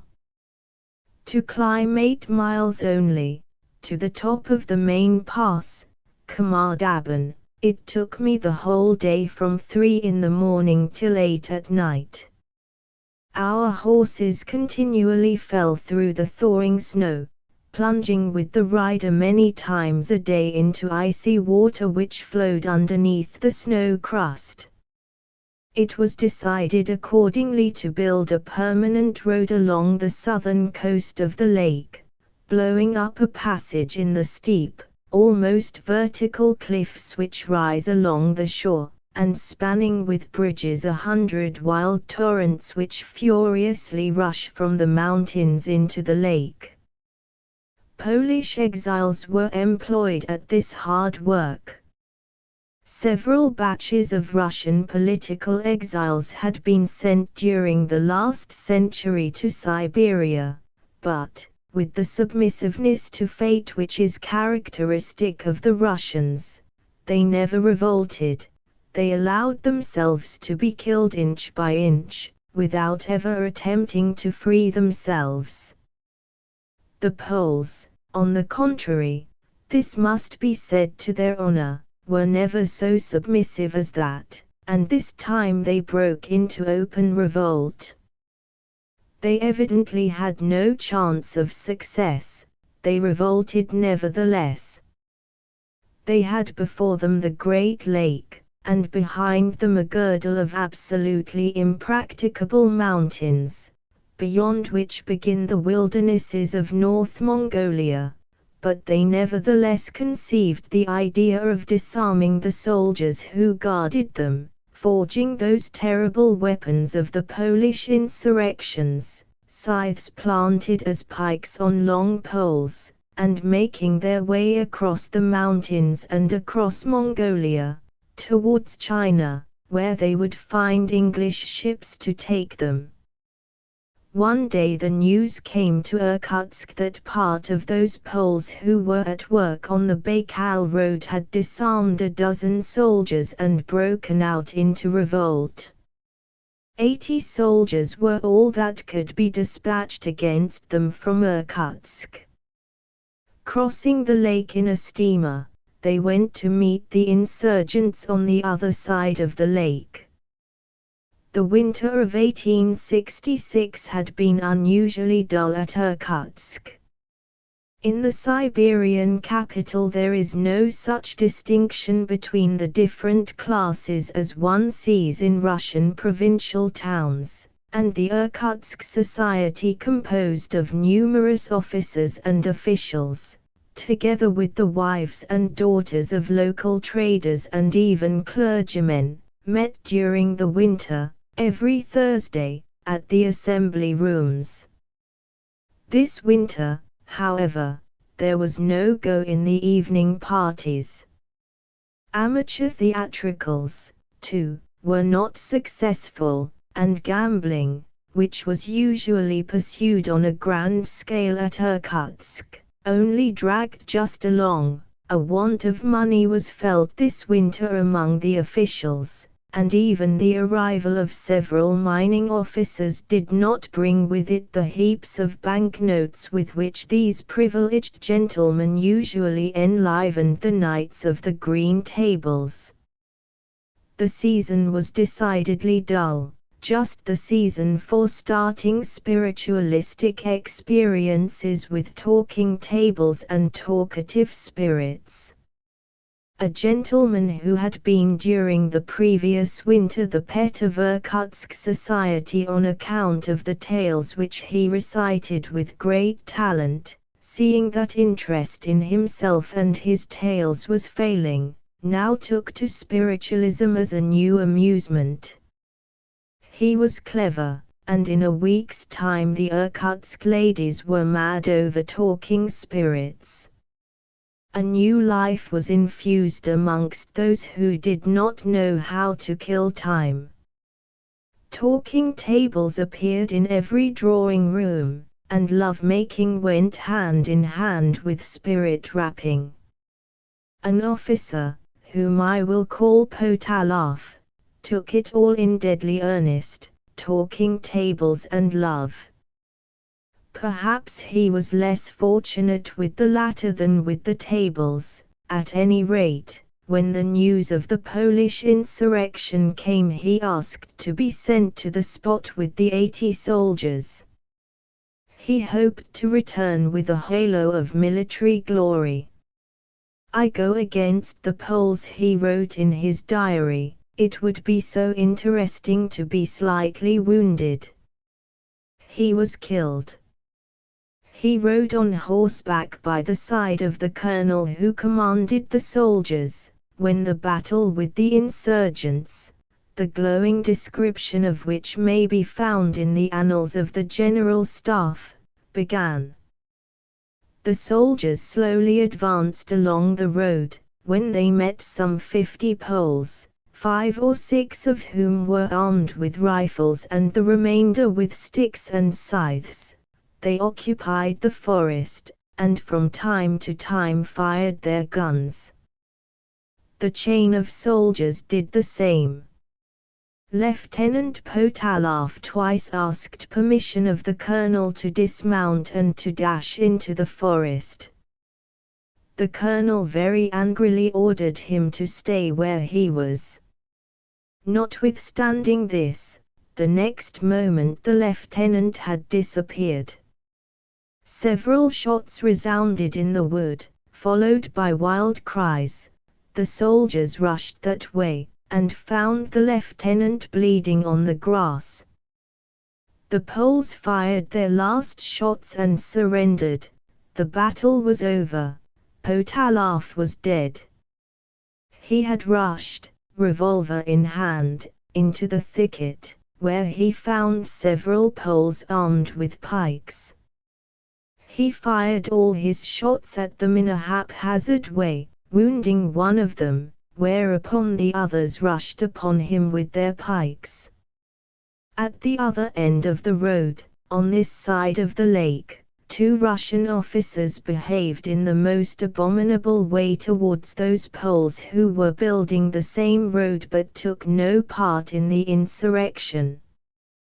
One of the 2 officers rushed into their tent, swearing and shooting at the peaceful convicts with his revolver, badly wounding 2 of them. Now, the logic of the Siberian military authorities was that as a Russian officer had been killed, several Poles had to be executed. The court-martial condemned 5 of them to death: Saramovich, a pianist, a handsome man of 30 who was the leader of the insurrection; Selinsky, an ex-officer of the Russian army, a man of 60, because he had once been an officer, and 3 others whose names I do not remember. The Governor-General telegraphed to St. Petersburg asking permission to reprieve the condemned insurgents, but no answer came. He had promised us not to execute them, but after having waited several days for the reply, he ordered the sentence to be carried out secretly early in the morning. The reply from St. Petersburg came 4 weeks later, by post. The governor was left to act according to the best of his understanding. In the meantime 5 brave men had been shot. The insurrection, people said, was foolish. And yet this handful of insurgents obtained something. The news of it reached Europe. The executions, the brutalities of the 2 officers, which became known through the proceedings of the court, produced a commotion in Austria, and Austria interfered in favor of the Galicians who had taken part in the revolution of 1863 and had been sent to Siberia. Soon after the Baikal insurrection, the fate of the Polish exiles in Siberia was substantially bettered, and they owed it to their insurgents, to those 5 brave men who were shot at Irkutsk, and those who had taken arms by their side. For my brother and myself this insurrection was a great lesson. We realized what it meant to belong in any way to the army. I was away, but my brother was at Irkutsk, and his squadron was dispatched against the insurgents. Happily, the commander of the regiment to which my brother belonged knew him well, and, under some pretext, he ordered another officer to take command of the mobilized part of the squadron. Otherwise Alexander, of course, would have refused to march. If I had been at Irkutsk, I should have done the same. We decided, then, to leave the military service and to return to Russia. This was not an easy matter, especially as Alexander had married in Siberia, but at last all was arranged, and early in 1867 we were on our way to St. Petersburg. Part 4 St. Petersburg, first journey to Western Europe. Early in the autumn of 1867 my brother and I, with his family, were settled at St. Petersburg. I entered the university, and sat on the benches among young men, almost boys, much younger than myself. What I had so longed for 5 years before was accomplished. I could study, and, acting upon the idea that a thorough training in mathematics is the only solid basis for all subsequent scientific work and thought, I joined the physico-mathematical faculty in its mathematical section. My brother entered the military academy for jurisprudence, whilst I entirely gave up military service, to the great dissatisfaction of my father, who hated the very sight of a civilian dress. We both had now to rely entirely upon ourselves. Study at the university and scientific work absorbed all my time for the next 5 years. A student of the mathematical faculty has, of course, very much to do, but my previous studies in higher mathematics permitted me to devote part of my time to geography, and, moreover, I had not lost in Siberia the habit of hard work. The report of my last expedition was in print, but in the meantime a vast problem rose before me. The journeys that I had made in Siberia had convinced me that the mountains which at that time were drawn on the maps of northern Asia were mostly fantastic, and gave no idea whatever of the structure of the country. The great plateaux which are so prominent a feature of Asia were not even suspected by those who drew the maps. Instead of them several great ridges, such as, for instance, the eastern portion of the Stanovoy, which used to be drawn on the maps as a black worm creeping eastward, had grown up in the topographic bureaus, contrary to the indications and even to the sketches of such explorers as L. Schwartz.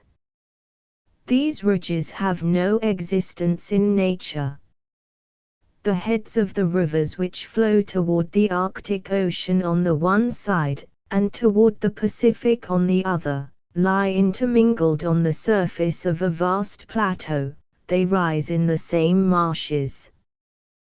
But, in the European topographer's imagination, the highest mountain ridges must run along the chief water partings, and the topographers had drawn there the highest Alps, of which there is no trace in reality. Many such imaginary mountains were made to intersect the maps of northern Asia in all directions. To discover the true leading principles in the disposition of the mountains of Asia, the harmony of mountain formation, now became a question which for years absorbed my attention. For a considerable time the old maps, and still more the generalizations of Alexander von Humboldt, who, after a long study of Chinese sources, had covered Asia with a network of mountains running along the meridians and parallels, hampered me in my researches, until at last I saw that even Humboldt's generalizations, stimulating though they had been, did not agree with the facts. Beginning, then, with the beginning, in a purely inductive way, I collected all the barometrical observations of previous travelers, and from them calculated hundreds of altitudes. I marked on a large-scale map all geological and physical observations that had been made by different travelers, the facts, not the hypotheses, and I tried to find out what structural lines would answer best to the observed realities.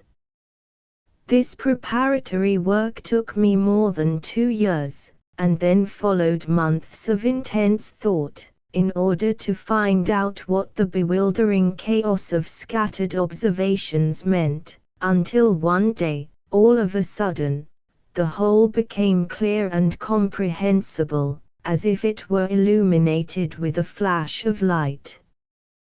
The main structural lines of Asia are not north and south, or west and east, they are from the southwest to the northeast, just as, in the Rocky Mountains and the Plateau of America, the lines are northwest to southeast, only secondary ridges shoot out northwest.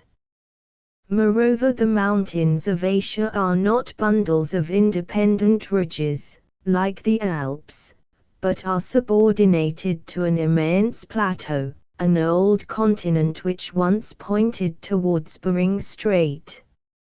High border ridges have towered up along its fringes, and in the course of ages terraces, formed by later sediments, have emerged from the sea, thus adding on both sides to the width of that primitive backbone of Asia. There are not many joys in human life equal to the joy of the sudden birth of a generalization, illuminating the mind after a long period of patient research. What has seemed for years so chaotic, so contradictory, and so problematic takes at once its proper position within an harmonious whole. Out of the wild confusion of facts and from behind the fog of guesses, contradicted almost as soon as they are born, a stately picture makes its appearance, like an alpine chain suddenly emerging in all its grandeur from the mists which concealed it the moment before, glittering under the rays of the sun in all its simplicity and variety, in all its mightiness and beauty. And when the generalization is put to a test, by applying it to hundreds of separate facts which seemed to be hopelessly contradictory the moment before, each of them assumes its due position, increasing the impressiveness of the picture, accentuating some characteristic outline, or adding an unsuspected detail full of meaning. The generalization gains in strength and extent, its foundations grow in width and solidity, while in the distance, through the far-off mist on the horizon, the eye detects the outlines of new and still wider generalizations. He who has once in his life experienced this joy of scientific creation will never forget it, he will be longing to renew it, and he cannot but feel with pain that this sort of happiness is the lot of so few of us, while so many could also live through it, on a small or on a grand scale, if scientific methods and leisure were not limited to a handful of men.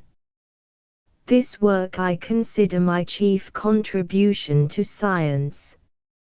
My first intention was to produce a bulky volume, in which the new ideas about the mountains and plateau of northern Asia should be supported by a detailed examination of each separate region. But in 1873, when I saw that I should soon be arrested, I only prepared a map which embodied my views and wrote an explanatory paper.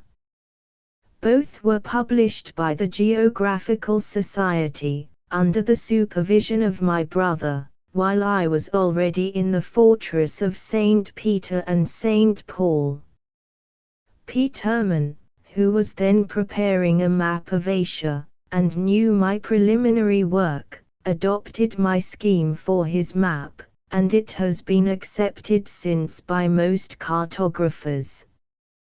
The map of Asia, as it is now understood, explains, I believe, the main physical features of the great continent, as well as the distribution of its climates, faunas, and floras, and even its history. It reveals, also, as I was able to see during my last journey to America, striking analogies between the structure and the geological growth of the two continents of the Northern Hemisphere. Very few cartographers could say now whence all these changes in the map of Asia have come, but in science it is better that new ideas should make their way independently of any name attached to them. The errors which are unavoidable in a first generalization are easier to rectify. At the same time I worked a great deal for the Russian Geographical Society in my capacity of secretary to its section of physical geography. Great interest was taken then in the exploration of Turkestan and the Pamirs. Svyertsoff had just returned after several years of travel. A great zoologist, a gifted geographer, and one of the most intelligent men I ever came across, he, like so many Russians, disliked writing.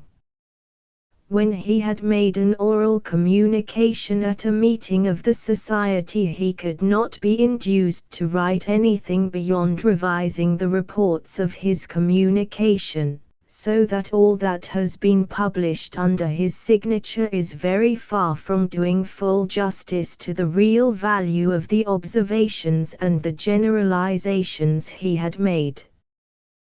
This reluctance to put down in writing the results of thought and observation is unfortunately not uncommon in Russia.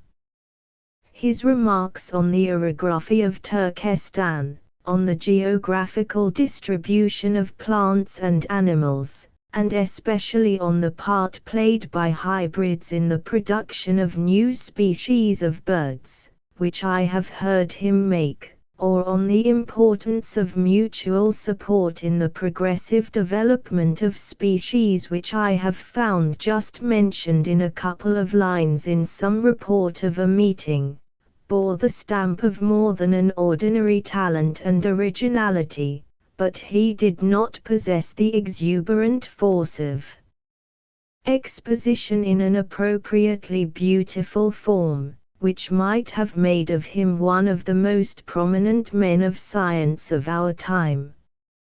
Maclay, well known in Australia, which towards the end of his life became the country of his adoption, belonged to the same order of men, the men who have had so much more to say than they have said in print. He was a tiny, nervous man, always suffering from malaria, who had just returned from the coasts of the Red Sea, when I made his acquaintance. A follower of Haeckel, he had worked a great deal upon the marine invertebrates in their life surroundings. The Geographical Society managed next to get him taken on board a Russian man-of-war to some unknown part of the coast of New Guinea, where he wanted to study the most primitive savages. Accompanied by one sailor only, he was left on this inhospitable shore, the inhabitants of which had the reputation of being cannibals.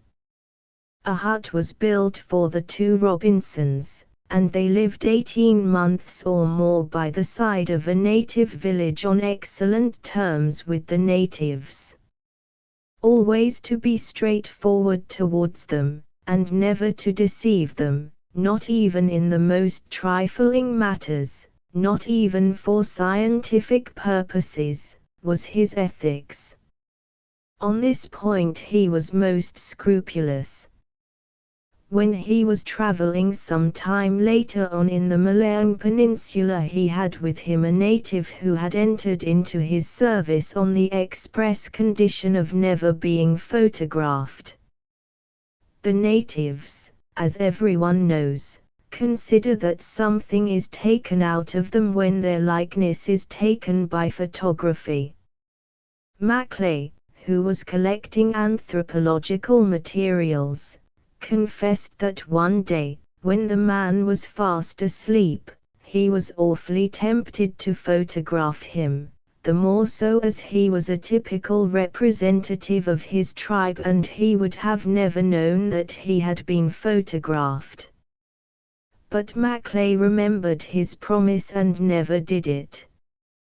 When he left New Guinea, the natives made him promise to return, and a few years later, although he was severely ill, he kept his word and did return. This remarkable man has, however, published only an infinitesimal part of the truly invaluable observations he had made. Fedchenko, who had made extensive travels and zoological observations in Turkestan, in company with his wife, Olga Fedchenko, also a naturalist, was, as we used to say, a West European. He worked hard to bring out in an elaborated form the results of his observations, but he was, unfortunately, killed in climbing a mountain in Switzerland.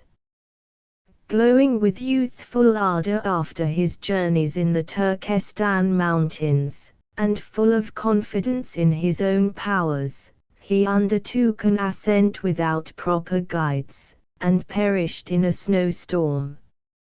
His wife, happily, completed the publication of his travels after his death, and I believe she has now a son who continues the work of his father and mother. I also saw a great deal of Pojewolski, or rather Petuolski, as his Polish name ought to be spelt, although he himself preferred to appear as a Russian patriot. He was a passionate hunter, and the enthusiasm with which he made his explorations of Central Asia was almost as much the result of his desire to hunt all sorts of difficult game, bucks, wild camels, wild horses, and so on, as of his desire to discover lands new and difficult to approach. When he was induced to speak of his discoveries, he would soon interrupt his modest descriptions with an enthusiastic exclamation, "But what game there? What hunting?" And he would describe passionately how he crept such and such a distance to approach a wild horse within shooting range. No sooner was he back at St. Petersburg than he schemed a new expedition, and parsimoniously laid aside all his money, trying to increase it by stock exchange operations, for a new expedition. He was the type of a traveler by his strong physique and his capacity for enduring the life of a mountain hunter, full of privations. He delighted in leading such a life. He made his first journey with only 3 comrades, and always kept on excellent terms with the natives. However, as his subsequent expeditions took a more military character, he began unfortunately to rely upon the force of his armed escort in preference to a peaceful intercourse with the natives. And I heard it said in well-informed quarters that if he had not died at the very start of his Tibet expedition, so admirably and peacefully conducted after his death by his companions, Pyevtsov, Roborovsky, and Kozlov, he very probably would not have returned alive.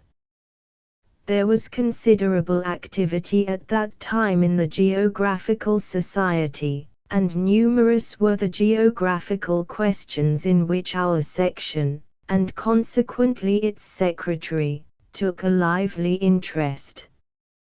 Most of them were too technical to be mentioned in this place, but I must allude to the awakening of interest in navigation, in the fisheries and trade in the Russian portion of the Arctic Ocean, which took place in these years. A Siberian merchant and gold miner, Sidorov, made the most persevering efforts to awaken that interest. He foresaw that with a little aid in the shape of naval schools, the exploration of the Norman coast and the White Sea, and so on, the Russian fisheries and Russian navigation could be largely developed.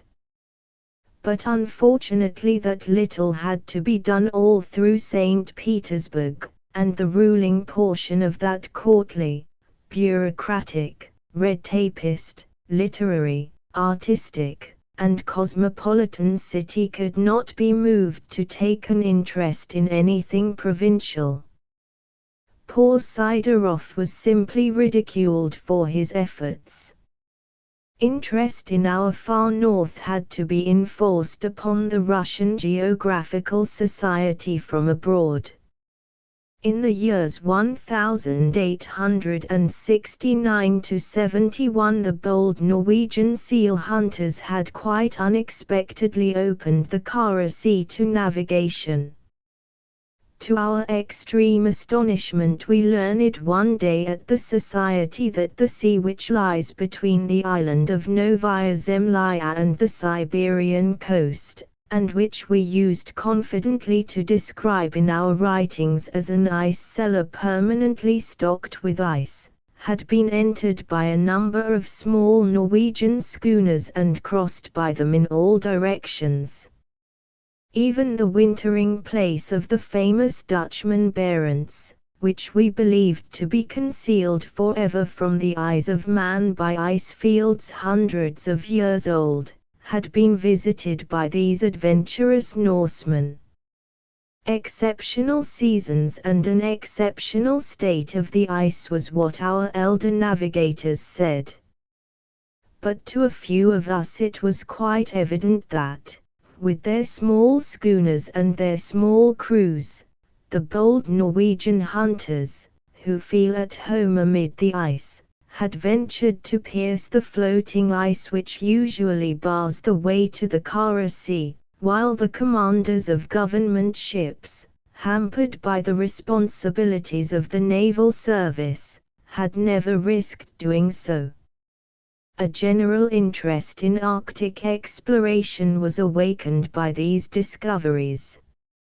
In fact, it was the seal hunters who opened the new era of Arctic enthusiasm which culminated in Nordenskjöld's circumnavigation of Asia, in the permanent establishment of the northeastern passage to Siberia, in Peary's discovery of North Greenland, and in Nansen's Fram expedition. Our Russian Geographical Society also began to move, and a committee was appointed to prepare the scheme of a Russian Arctic expedition, and to indicate the scientific work that could be done by it. Specialists undertook to write each of the special scientific chapters of this report, but, as often happens, a few chapters only, botany, geology, and meteorology, were ready in time, and I, as secretary of the committee, had to write the remainder. Several subjects, such as marine zoology, the tides, pendulum observations, and terrestrial magnetism, were quite new to me, but the amount of work which a healthy man can accomplish in a short time, if he strains all his forces and goes straight to the root of the subject, no one would suppose beforehand, and so my report was ready.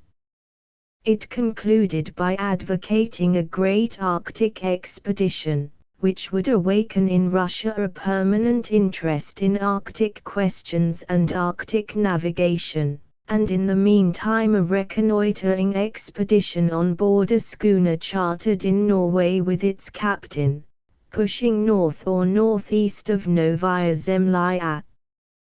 This expedition, we suggested, might also try to reach, or at least to sight, an unknown land which must be situated at no great distance from Novaya Zemlya.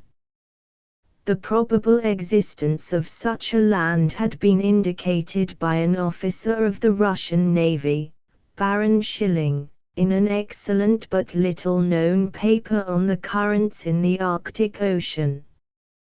When I read this paper, as also Lutke's journey to Novaya Zemlya, and made myself acquainted with the general conditions of this part of the Arctic Ocean, I saw at once that the supposition must be correct. There must be a land to the northwest of Novaya Zemlya, and it must reach a higher latitude than Spitzbergen. The steady position of the ice at the west of Novaya Zemlya, the mud and stones on it, and various other smaller indications confirmed the hypothesis.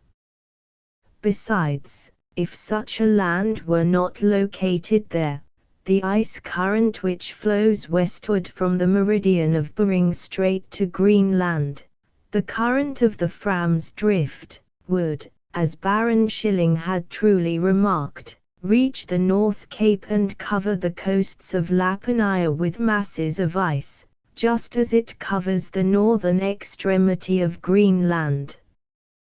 The warm current alone, a feeble continuation of the Gulf Stream, could not have prevented the accumulation of ice on the coasts of northern Europe.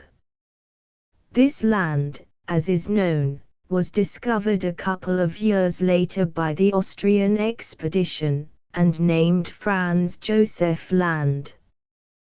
The Arctic report had a quite unexpected result for me. I was offered the leadership of the reconnoitering expedition, on board a Norwegian schooner chartered for the purpose. I replied, of course, that I had never been to sea, but I was told that by combining the experience of a Carlsen or a Johansen with the initiative of a man of science something valuable could be done, and I should have accepted had not the Ministry of Finance at this juncture interposed with its veto. It replied that the Exchequer could not grant the £3,000 or £4,000 which would be required for the expedition. Since that time Russia has taken no part in the exploration of the Arctic seas.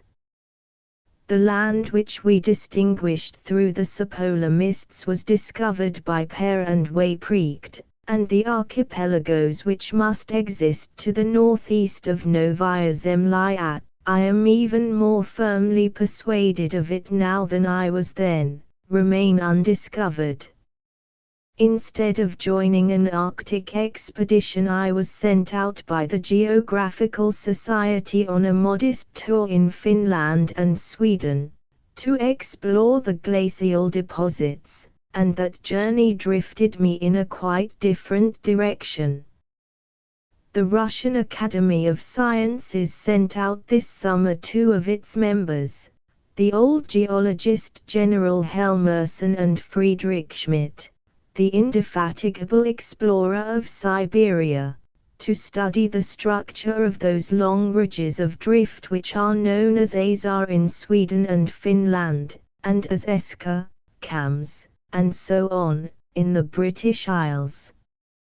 The Geographical Society sent me to Finland for the same purpose. We visited, all three, the beautiful ridge of Pungarhaju and then separated.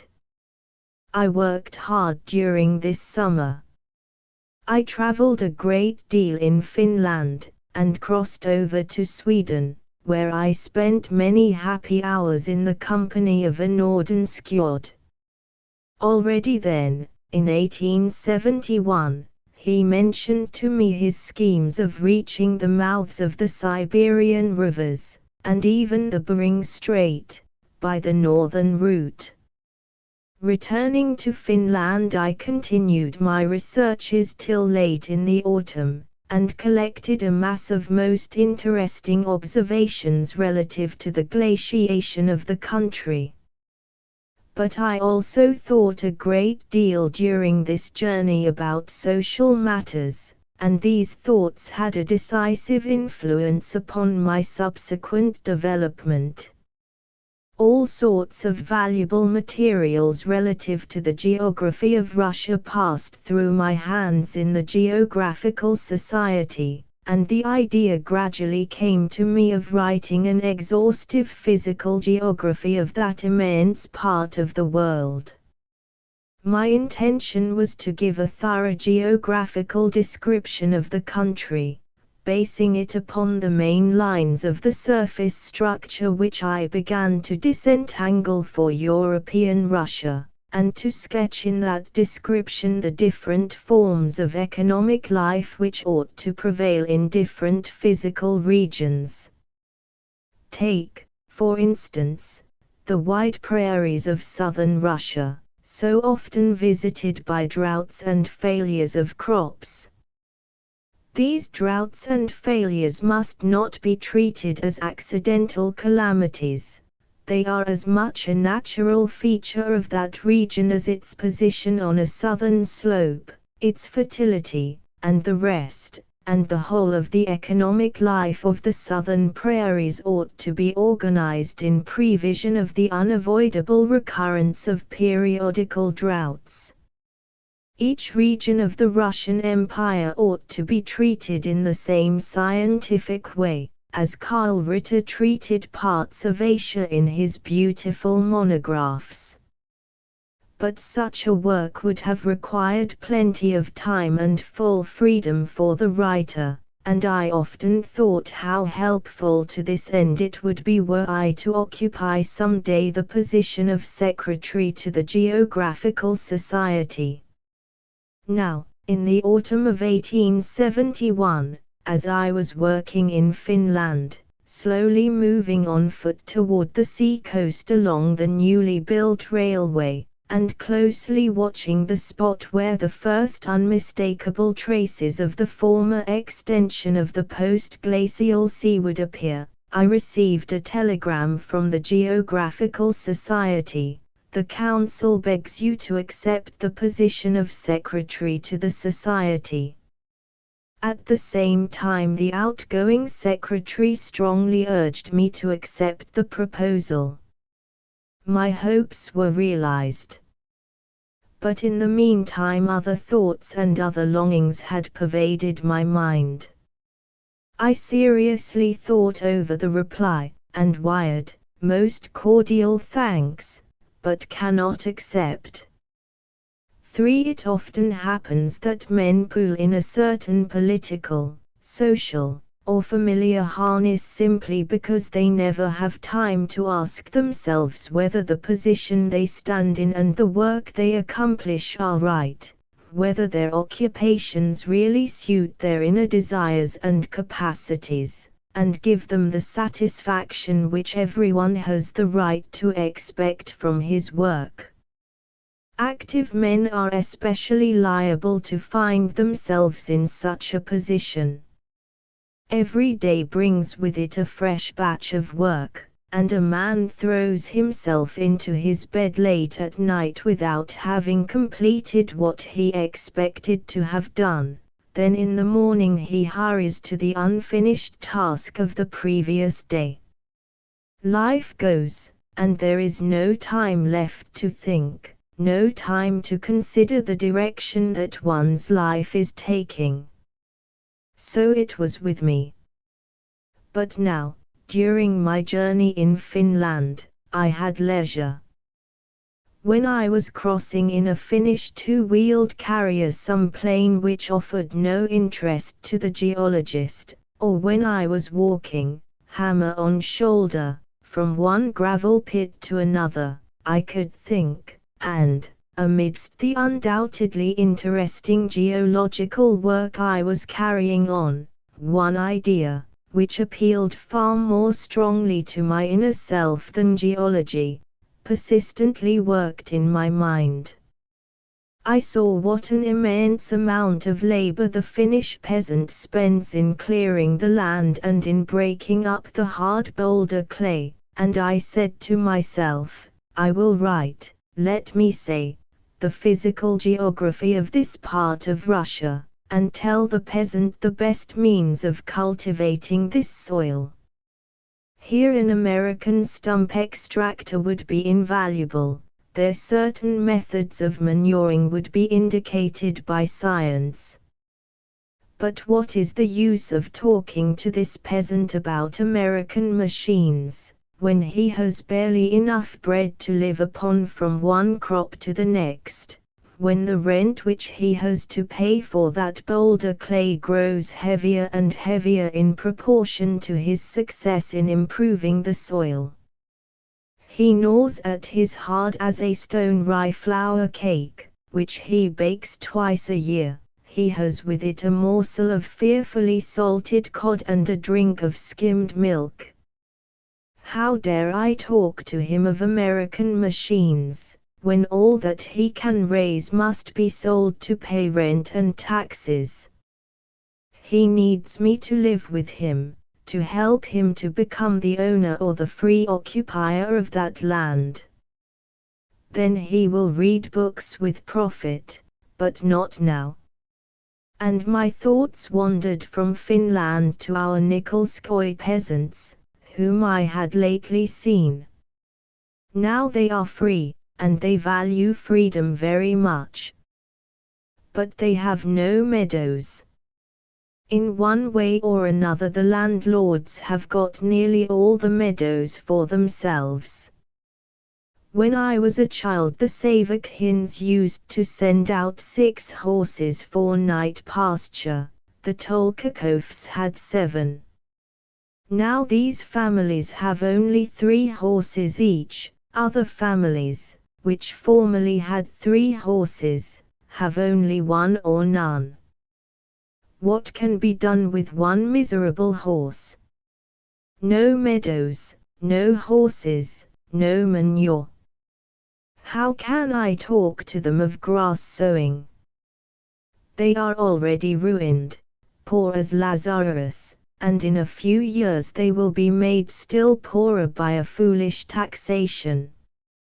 How happy they were when I told them that my father gave them permission to mow the grass in the small open spaces in his Kostino forest.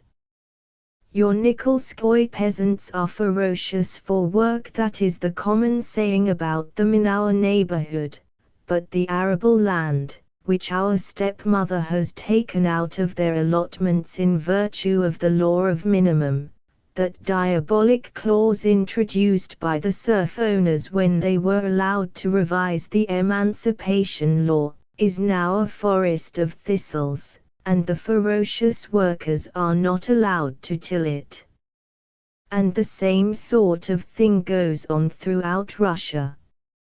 Even at that time it was evident, and official commissioners gave warning of it, that the first serious failure of crops in Middle Russia would result in a terrible famine, and famine came, in 1876, in 1884, in 1891, in 1895, and again in 1898. Science is an excellent thing. I knew its joys and valued them, perhaps more than many of my colleagues did. Even now, as I was looking on the lakes and the hillocks of Finland, new and beautiful generalizations arose before my eyes. I saw in a remote past, at the very dawn of mankind, the ice accumulating from year to year in the northern archipelagos, over Scandinavia and Finland. An immense growth of ice invaded the north of Europe and slowly spread as far as its middle portions. Life dwindled in that part of the northern hemisphere, and, wretchedly poor, uncertain, it fled further and further south before the icy breath which came from that immense frozen mass. Man, miserable, weak, ignorant, had every difficulty in maintaining a precarious existence. Ages passed away, till the melting of the ice began, and with it came the lake period, when countless lakes were formed in the cavities, and a wretched subpolar vegetation began timidly to invade the unfathomable marshes with which every lake was surrounded. Another series of ages passed before an extremely slow process of drying up set in, and vegetation began its slow invasion from the south. And now we are fully in the period of a rapid desiccation, accompanied by the formation of dry prairies and steppes, and man has to find out the means to put a check to that desiccation to which Central Asia already has fallen a victim, and which menaces southeastern Europe. Belief in an ice cap reaching Middle Europe was at that time rank heresy, but before my eyes a grand picture was rising, and I wanted to draw it, with the thousands of details I saw in it, to use it as a key to the present distribution of floras and faunas, to open up new horizons to geology and physical geography.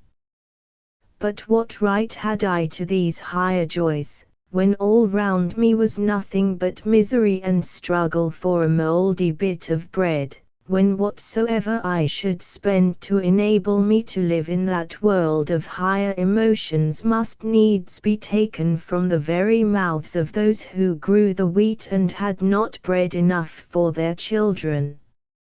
From somebody's mouth it must be taken, because the aggregate production of mankind remains still so low. Knowledge is an immense power. Man must know. But we already know much. What if that knowledge, and only that, should become the possession of all? Would not science itself progress in leaps and cause mankind to make strides in production, invention, and social creation, of which we are hardly in a condition now to measure the speed?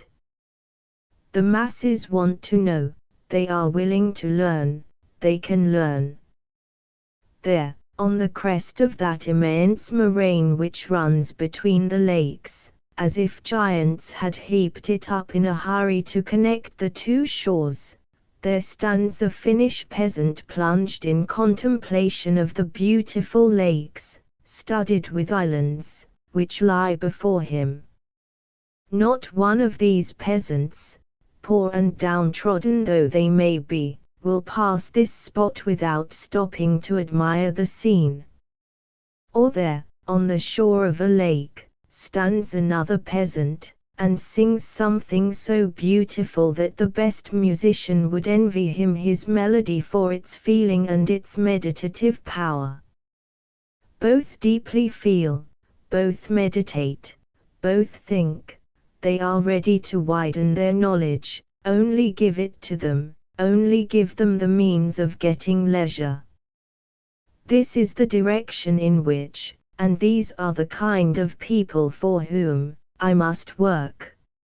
All those sonorous phrases about making mankind progress, while at the same time the progress makers stand aloof from those whom they pretend to push onwards, are mere sophisms made up by minds anxious to shake off a fretting contradiction. So I sent my negative reply to the Geographical Society. For St. Petersburg had changed greatly from what it was when I left it in 1862. Oh yes, you knew the St. Petersburg of Chernyshevsky, the poet Makov remarked to me once. True, I knew the St. Petersburg of which Chernyshevsky was the favorite. But how shall I describe the city which I found on my return? Perhaps as the St. Petersburg of the cafes chantants, of the music halls, if the words all St. Petersburg ought really to mean the upper circles of society, which took their keynote from the court. At the court, and in its circles, liberal ideas were in sorely bad repute. All prominent men of the 60s, even such moderates as Count Nicholas Muravyov and Nicholas Milutin, were treated as suspects. Only Dmitry Milutin, the Minister of War, was kept by Alexander II at his post, because the reform which he had to accomplish in the army required many years for its realization. All other active men of the reform period had been brushed aside. I spoke once with a high dignitary of the Ministry for Foreign Affairs. He sharply criticized another high functionary, and I remarked in the latter's defense, still there is this to be said for him, that he never accepted service under Nicholas I.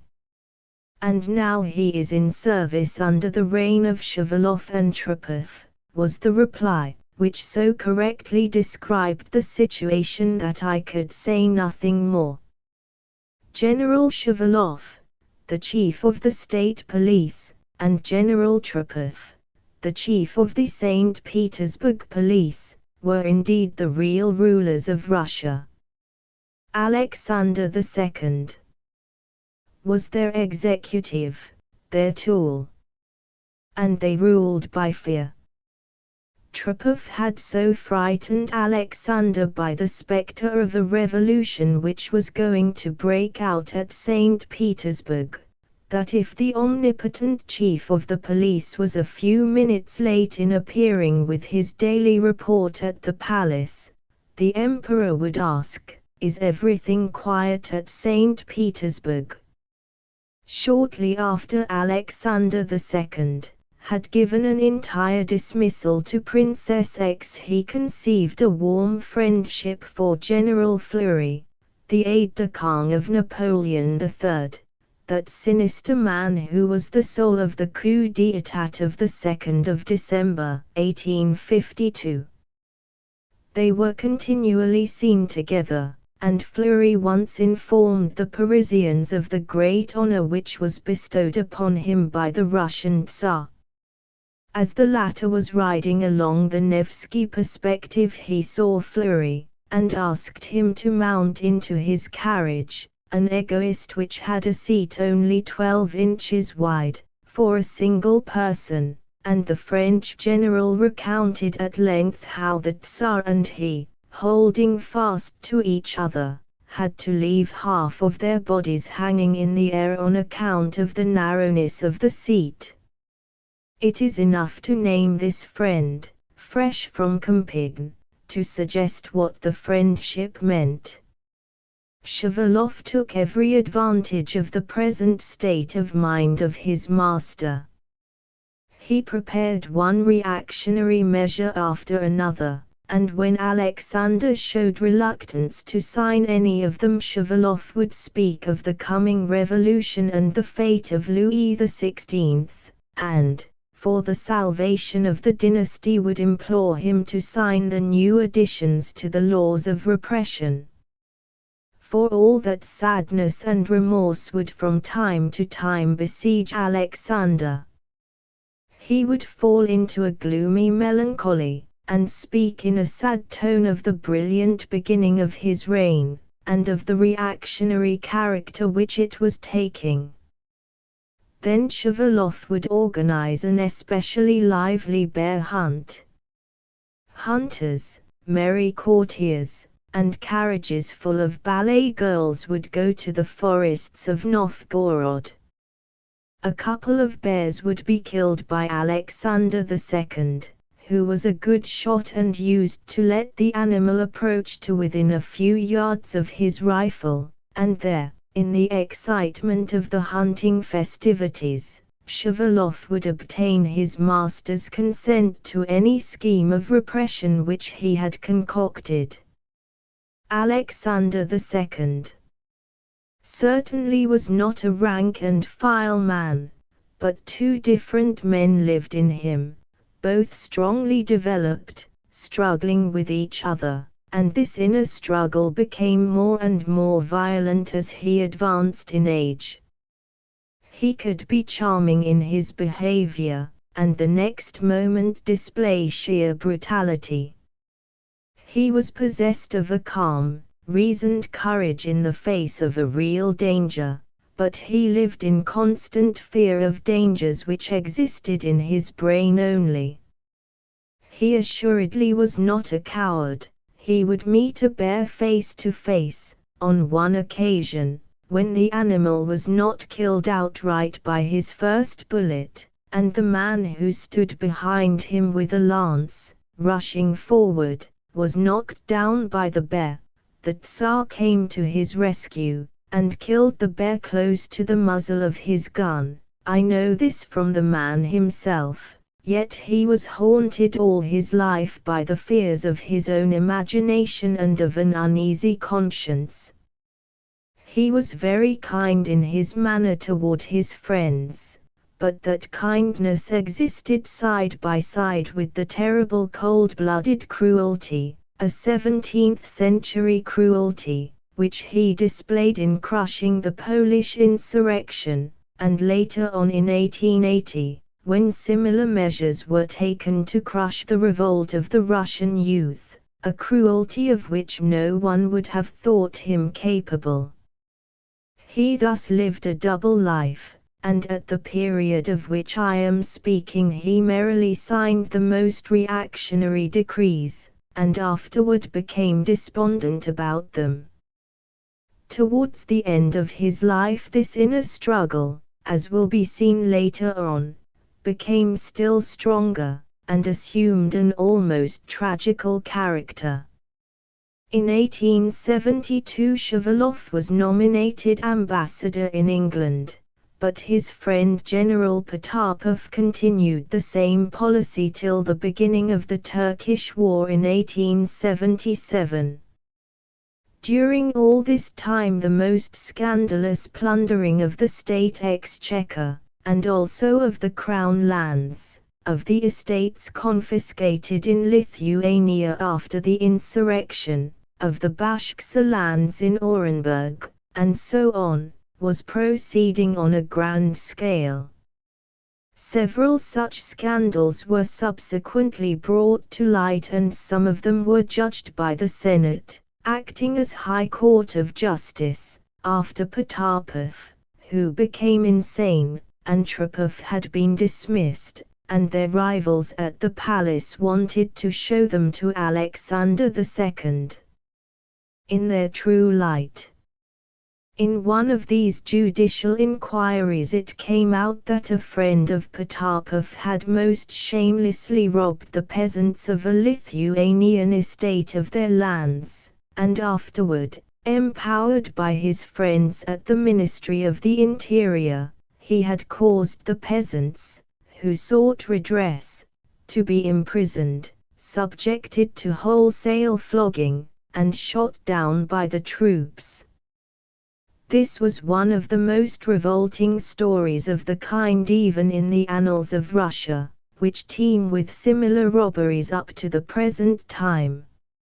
It was only after Vera Zajilik had shot at Kropotkin and wounded him, to avenge his having ordered one of the political prisoners to be flogged in prison, that the thefts of this party became widely known and Kropotkin was dismissed.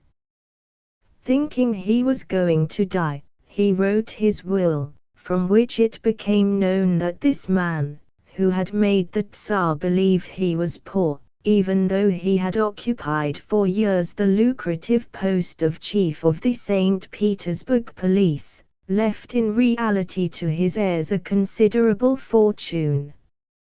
Some courtiers carried the report to Alexander II. Kropotkin lost his credit, and it was then that a few of the robberies of the Shavalov-Potapov-Kropotkin party were brought before the Senate. The pillage which went on in all the ministries, especially in connection with the railways and all sorts of industrial enterprises, was really enormous. Immense fortunes were made at that time. The navy, as Alexander II himself said to one of his sons, was in the pockets of so-and-so. The cost of the railways, guaranteed by the state, was simply fabulous. As to commercial enterprises, it was openly known that none could be launched unless a specified percentage of the dividends was promised to different functionaries in the several ministries. A friend of mine, who intended to start some enterprise at St. Petersburg, was frankly told at the Ministry of the Interior that he would have to pay 25% of the net profits to a certain person, 15%. To one man at the Ministry of Finances, 10%. To another man in the same ministry, and 5%. To a fourth person. The bargains were made without concealment, and Alexander II knew it. His own remarks, written on the reports of the Controller General, bear testimony to this.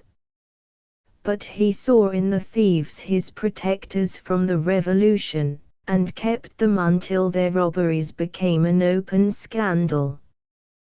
The young Grand Dukes, with the exception of the heir apparent, afterwards Alexander III, who always was a good and thrifty paterfamilias, followed the example of the head of the family.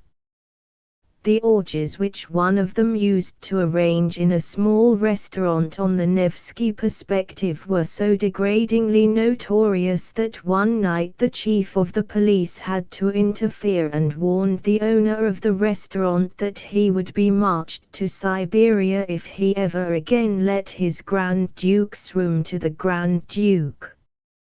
"Imagine my perplexity," this man said to me on one occasion, when he was showing me that room, the walls and ceiling of which were upholstered with thick satin cushions. On the one side I had to offend a member of the imperial family, who could do with me what he liked, and on the other side General Trepov menaced me with Siberia. Of course I obeyed the general. He is, as you know, omnipotent now. Another Grand Duke became conspicuous for ways belonging to the domain of psychopathy, and a third was exiled to Turkestan, after he had stolen the diamonds of his mother. The Empress Marie Alexandrovna, abandoned by her husband, and probably horrified at the turn which court life was taking, became more and more a devotee, and soon she was entirely in the hands of the palace priests, a representative of a quite new type in the Russian Church, the Jesuitic. This new genus of well-combed, depraved, and Jesuitic clergy made rapid progress at that time. Already they were working hard and with success to become a power in the state and to lay hands on the schools.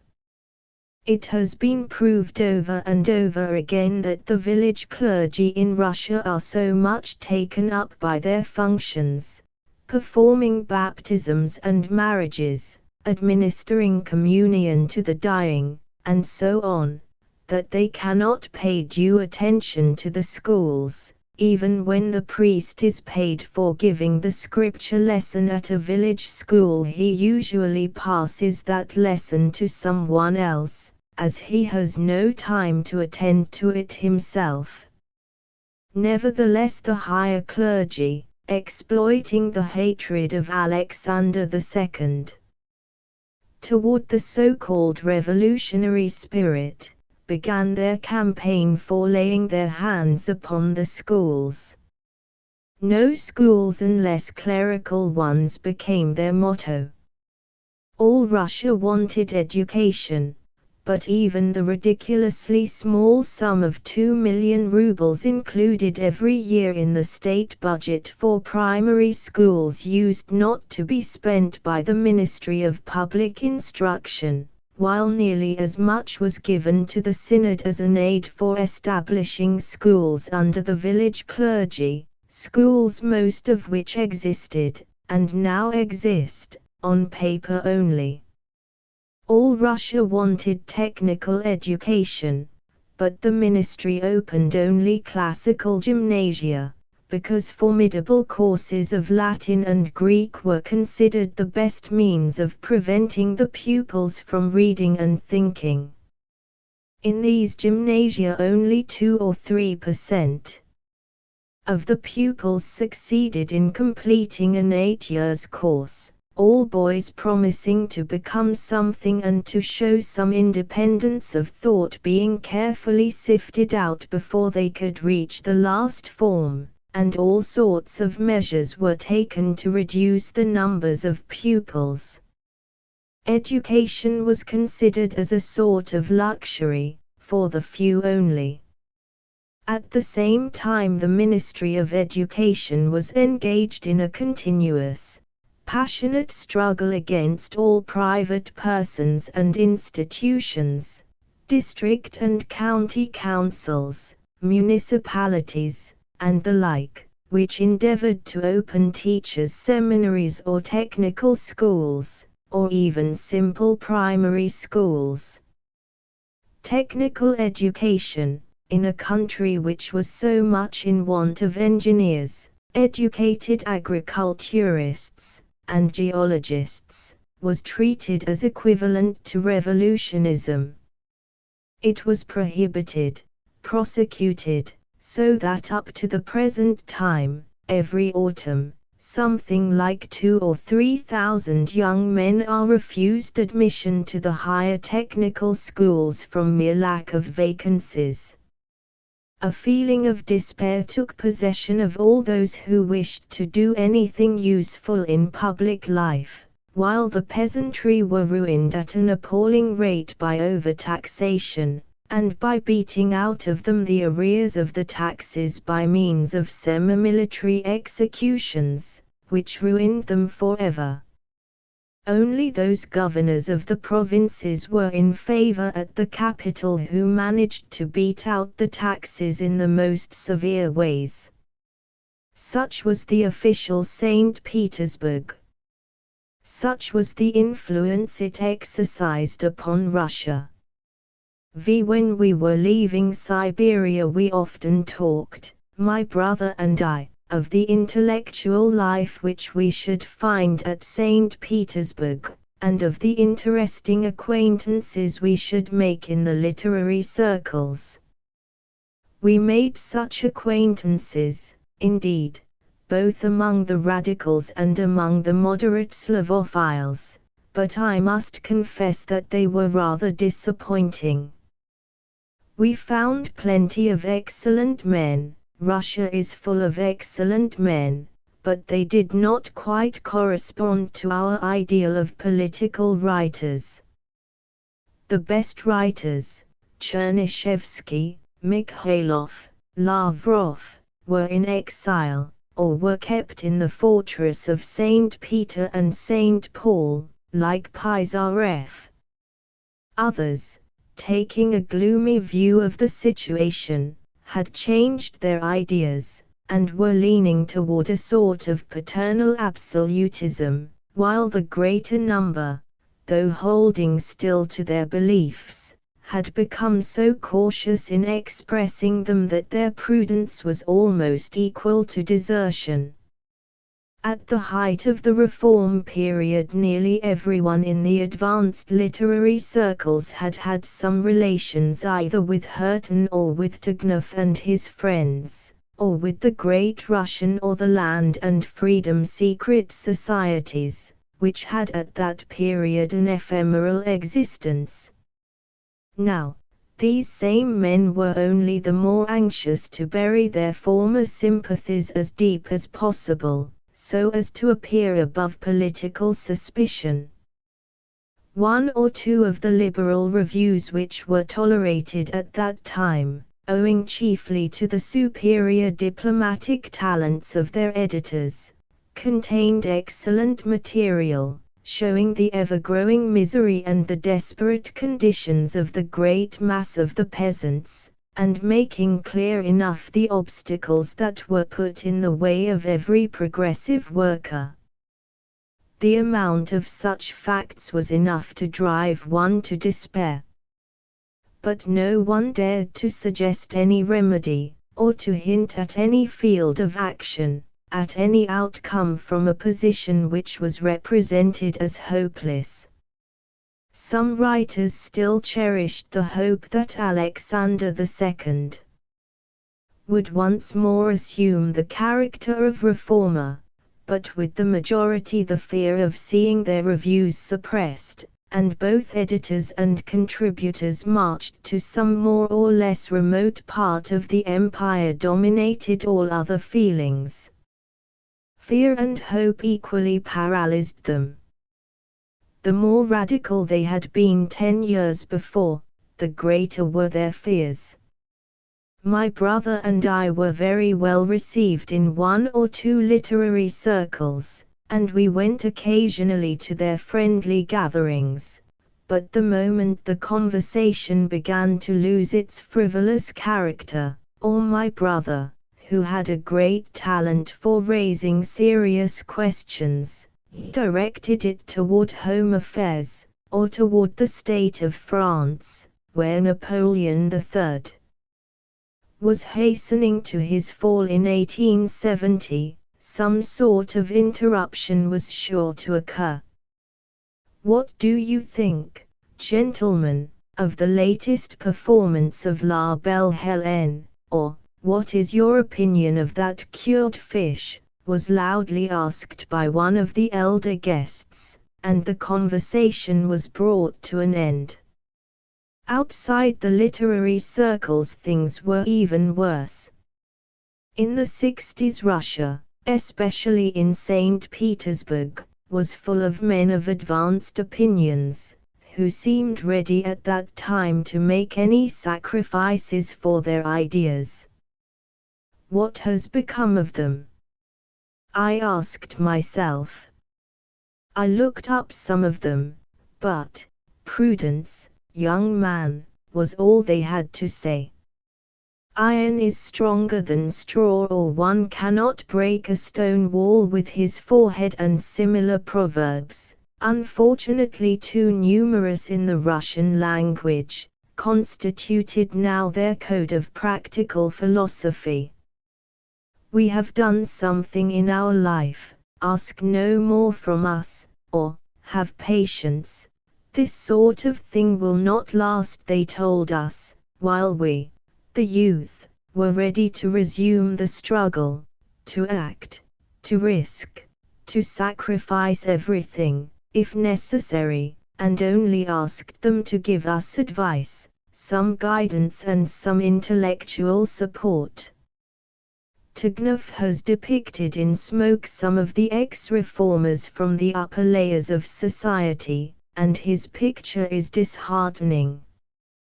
But it is especially in the heart-rending novels and sketches of Madame Kohanovskaya, who wrote under the pseudonym of V. Krestovsky. She must not be confounded with another novel writer, Vsevolod Krestovsky, that one can follow the many aspects which the degradation of the liberals of the 60s took at that time. The joy of living, perhaps the joy of having survived, became their goddess, as soon as the nameless crowd which 10 years before made the force of the reform movement refused to hear any more of all that sentimentalism. They hastened to enjoy the riches which poured into the hands of practical men. Many new ways to fortune had been opened since serfdom had been abolished, and the crowd rushed with eagerness into these channels. Railways were feverishly made in Russia. To the lately opened private banks the landlords went in numbers to mortgage their estates. The newly established private notaries and lawyers at the courts were in the possession of large incomes. The shareholders' companies multiplied with an appalling rapidity, and the promoters flourished. A class of men who formerly would have lived in the country on the modest income of a small estate cultivated by 100 serfs, or on a still more modest salary of a functionary in a law court, now made fortunes, or had such yearly incomes as in the times of serfdom were possible only for the land magnates. The very taste of society sank lower and lower. The Italian opera, formerly a forum for radical demonstrations, was now deserted.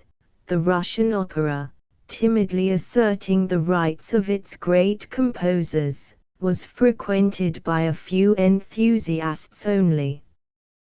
Both were found tedious, and the cream of St. Petersburg society crowded to a vulgar theatre where the second-rate stars of the Paris small theatres won easy laurels from their jeunesse d'or admirers, or went to see La Belle Hélène, which was played on the Russian stage, while our great dramatists were forgotten. Offenbacher's music reigned supreme. It must be said that the political atmosphere was such that the best men had reasons, or had at least weighty excuses, for keeping quiet. After Karakazov had shot at Alexander II. In April 1866, the state police had become omnipotent. Everyone suspected of radicalism, no matter what he had done or what he had not done, had to live under the fear of being arrested any night for the sympathy he might have shown to someone involved in this or that political affair, or for an innocent letter intercepted in a midnight search, or simply for his dangerous opinions, and arrest for political reasons might mean anything. Years of seclusion in the fortress of St. Peter and St. Paul, transportation to Siberia, or even torture in the casemates of the fortress. This movement of the circles of Karakazov remains up to this date very imperfectly known, even in Russia. I was at that time in Siberia, and know of it only by hearsay. It appears, however, that two different currents combined in it.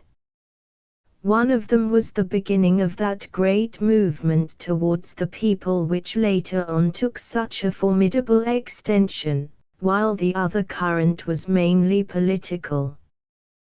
Groups of young men, some of whom were on the road to become brilliant university professors, or men of mark as historians and ethnographers, had come together about 1864, with the intention of carrying to the people education and knowledge in spite of the opposition of the government. They went as mere artisans to great industrial towns, and started their cooperative associations, as well as informal schools, hoping that by the exercise of much tact and patience they might be able to educate the people, and thus to create the first centers from which better and higher conceptions would gradually radiate amongst the masses. Their zeal was great. Considerable fortunes were brought into the service of the cause, and I am inclined to think that, compared with all similar movements which took place later on, this one stood perhaps on the most practical basis. Its initiators certainly were very near to the working people.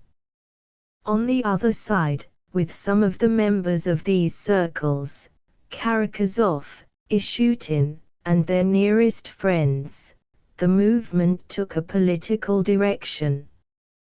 During the years from 1862 to 1866 the policy of Alexander II had assumed a decidedly reactionary character. He had surrounded himself with men of the most reactionary type, taking them as his nearest advisers.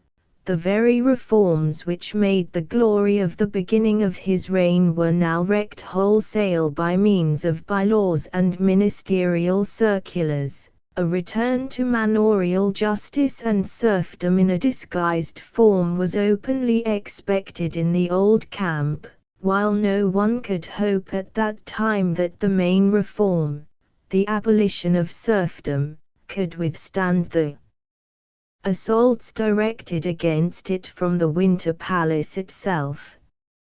All this must have brought Karakazov and his friends to the idea that a further continuance of Alexander II's reign would be a menace even to the little that had been won, that Russia would have to return to the horrors of Nicholas I if Alexander continued to rule. Great hopes were felt at the same time. This is an often repeated story, but always new, as to the liberal inclinations of the heir to the throne and his uncle Constantine.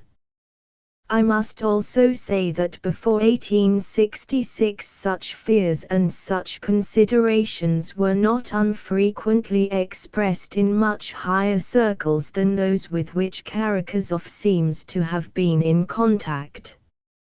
At any rate Karakazov shot at Alexander II. One day, as he was coming out of the summer garden to take his carriage, the shot missed, and Karakazov was arrested on the spot. Katkov, the leader of the Moscow reactionary party, and a great master in extracting pecuniary profits from every political disturbance, at once accused all radicals and liberals of complicity with Karakazov, which was certainly false, and insinuated in his paper, making all Moscow believe it, that Karakazov was a mere instrument in the hands of the Grand Duke Constantine, the leader of the Reform Party in the highest spheres. One can imagine how the two rulers, Shavalov and Trepov, exploited these accusations and the fears of Alexander II. Mikhail Muravyov, who had won during the Polish insurrection his nickname of the Hangman, received orders to make a most searching inquiry, and to discover by every possible means the plot which was supposed to exist.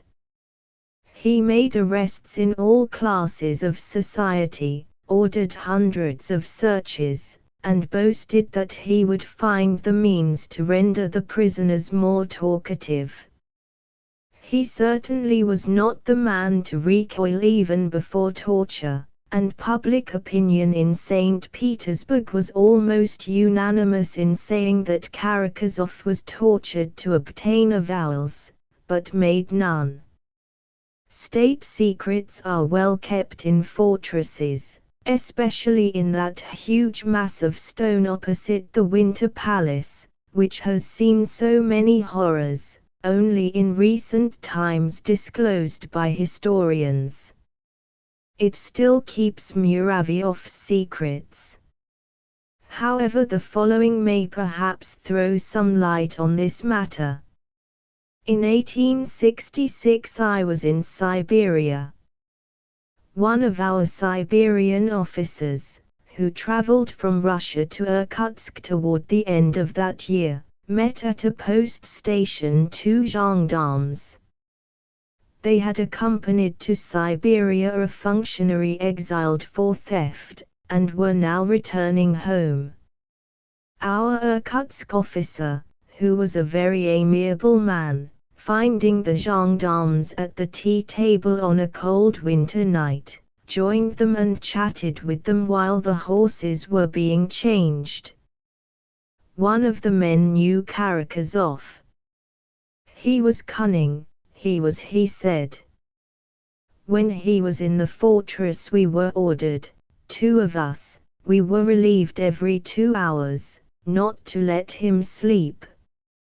So we kept him sitting on a small stool, and as soon as he began to doze we shook him to keep him awake. What will you? We were ordered to do so. Well, see how cunning he was. He would sit with crossed legs, swinging one of his legs to make us believe that he was awake, and himself, in the meantime, would get a nap, continuing to swing his leg. But we soon made it out and told those who relieved us, so that he was shaken and waked up every few minutes, whether he swung his legs or not. And how long did that last? My friend asked. Oh, many days, more than 1 week.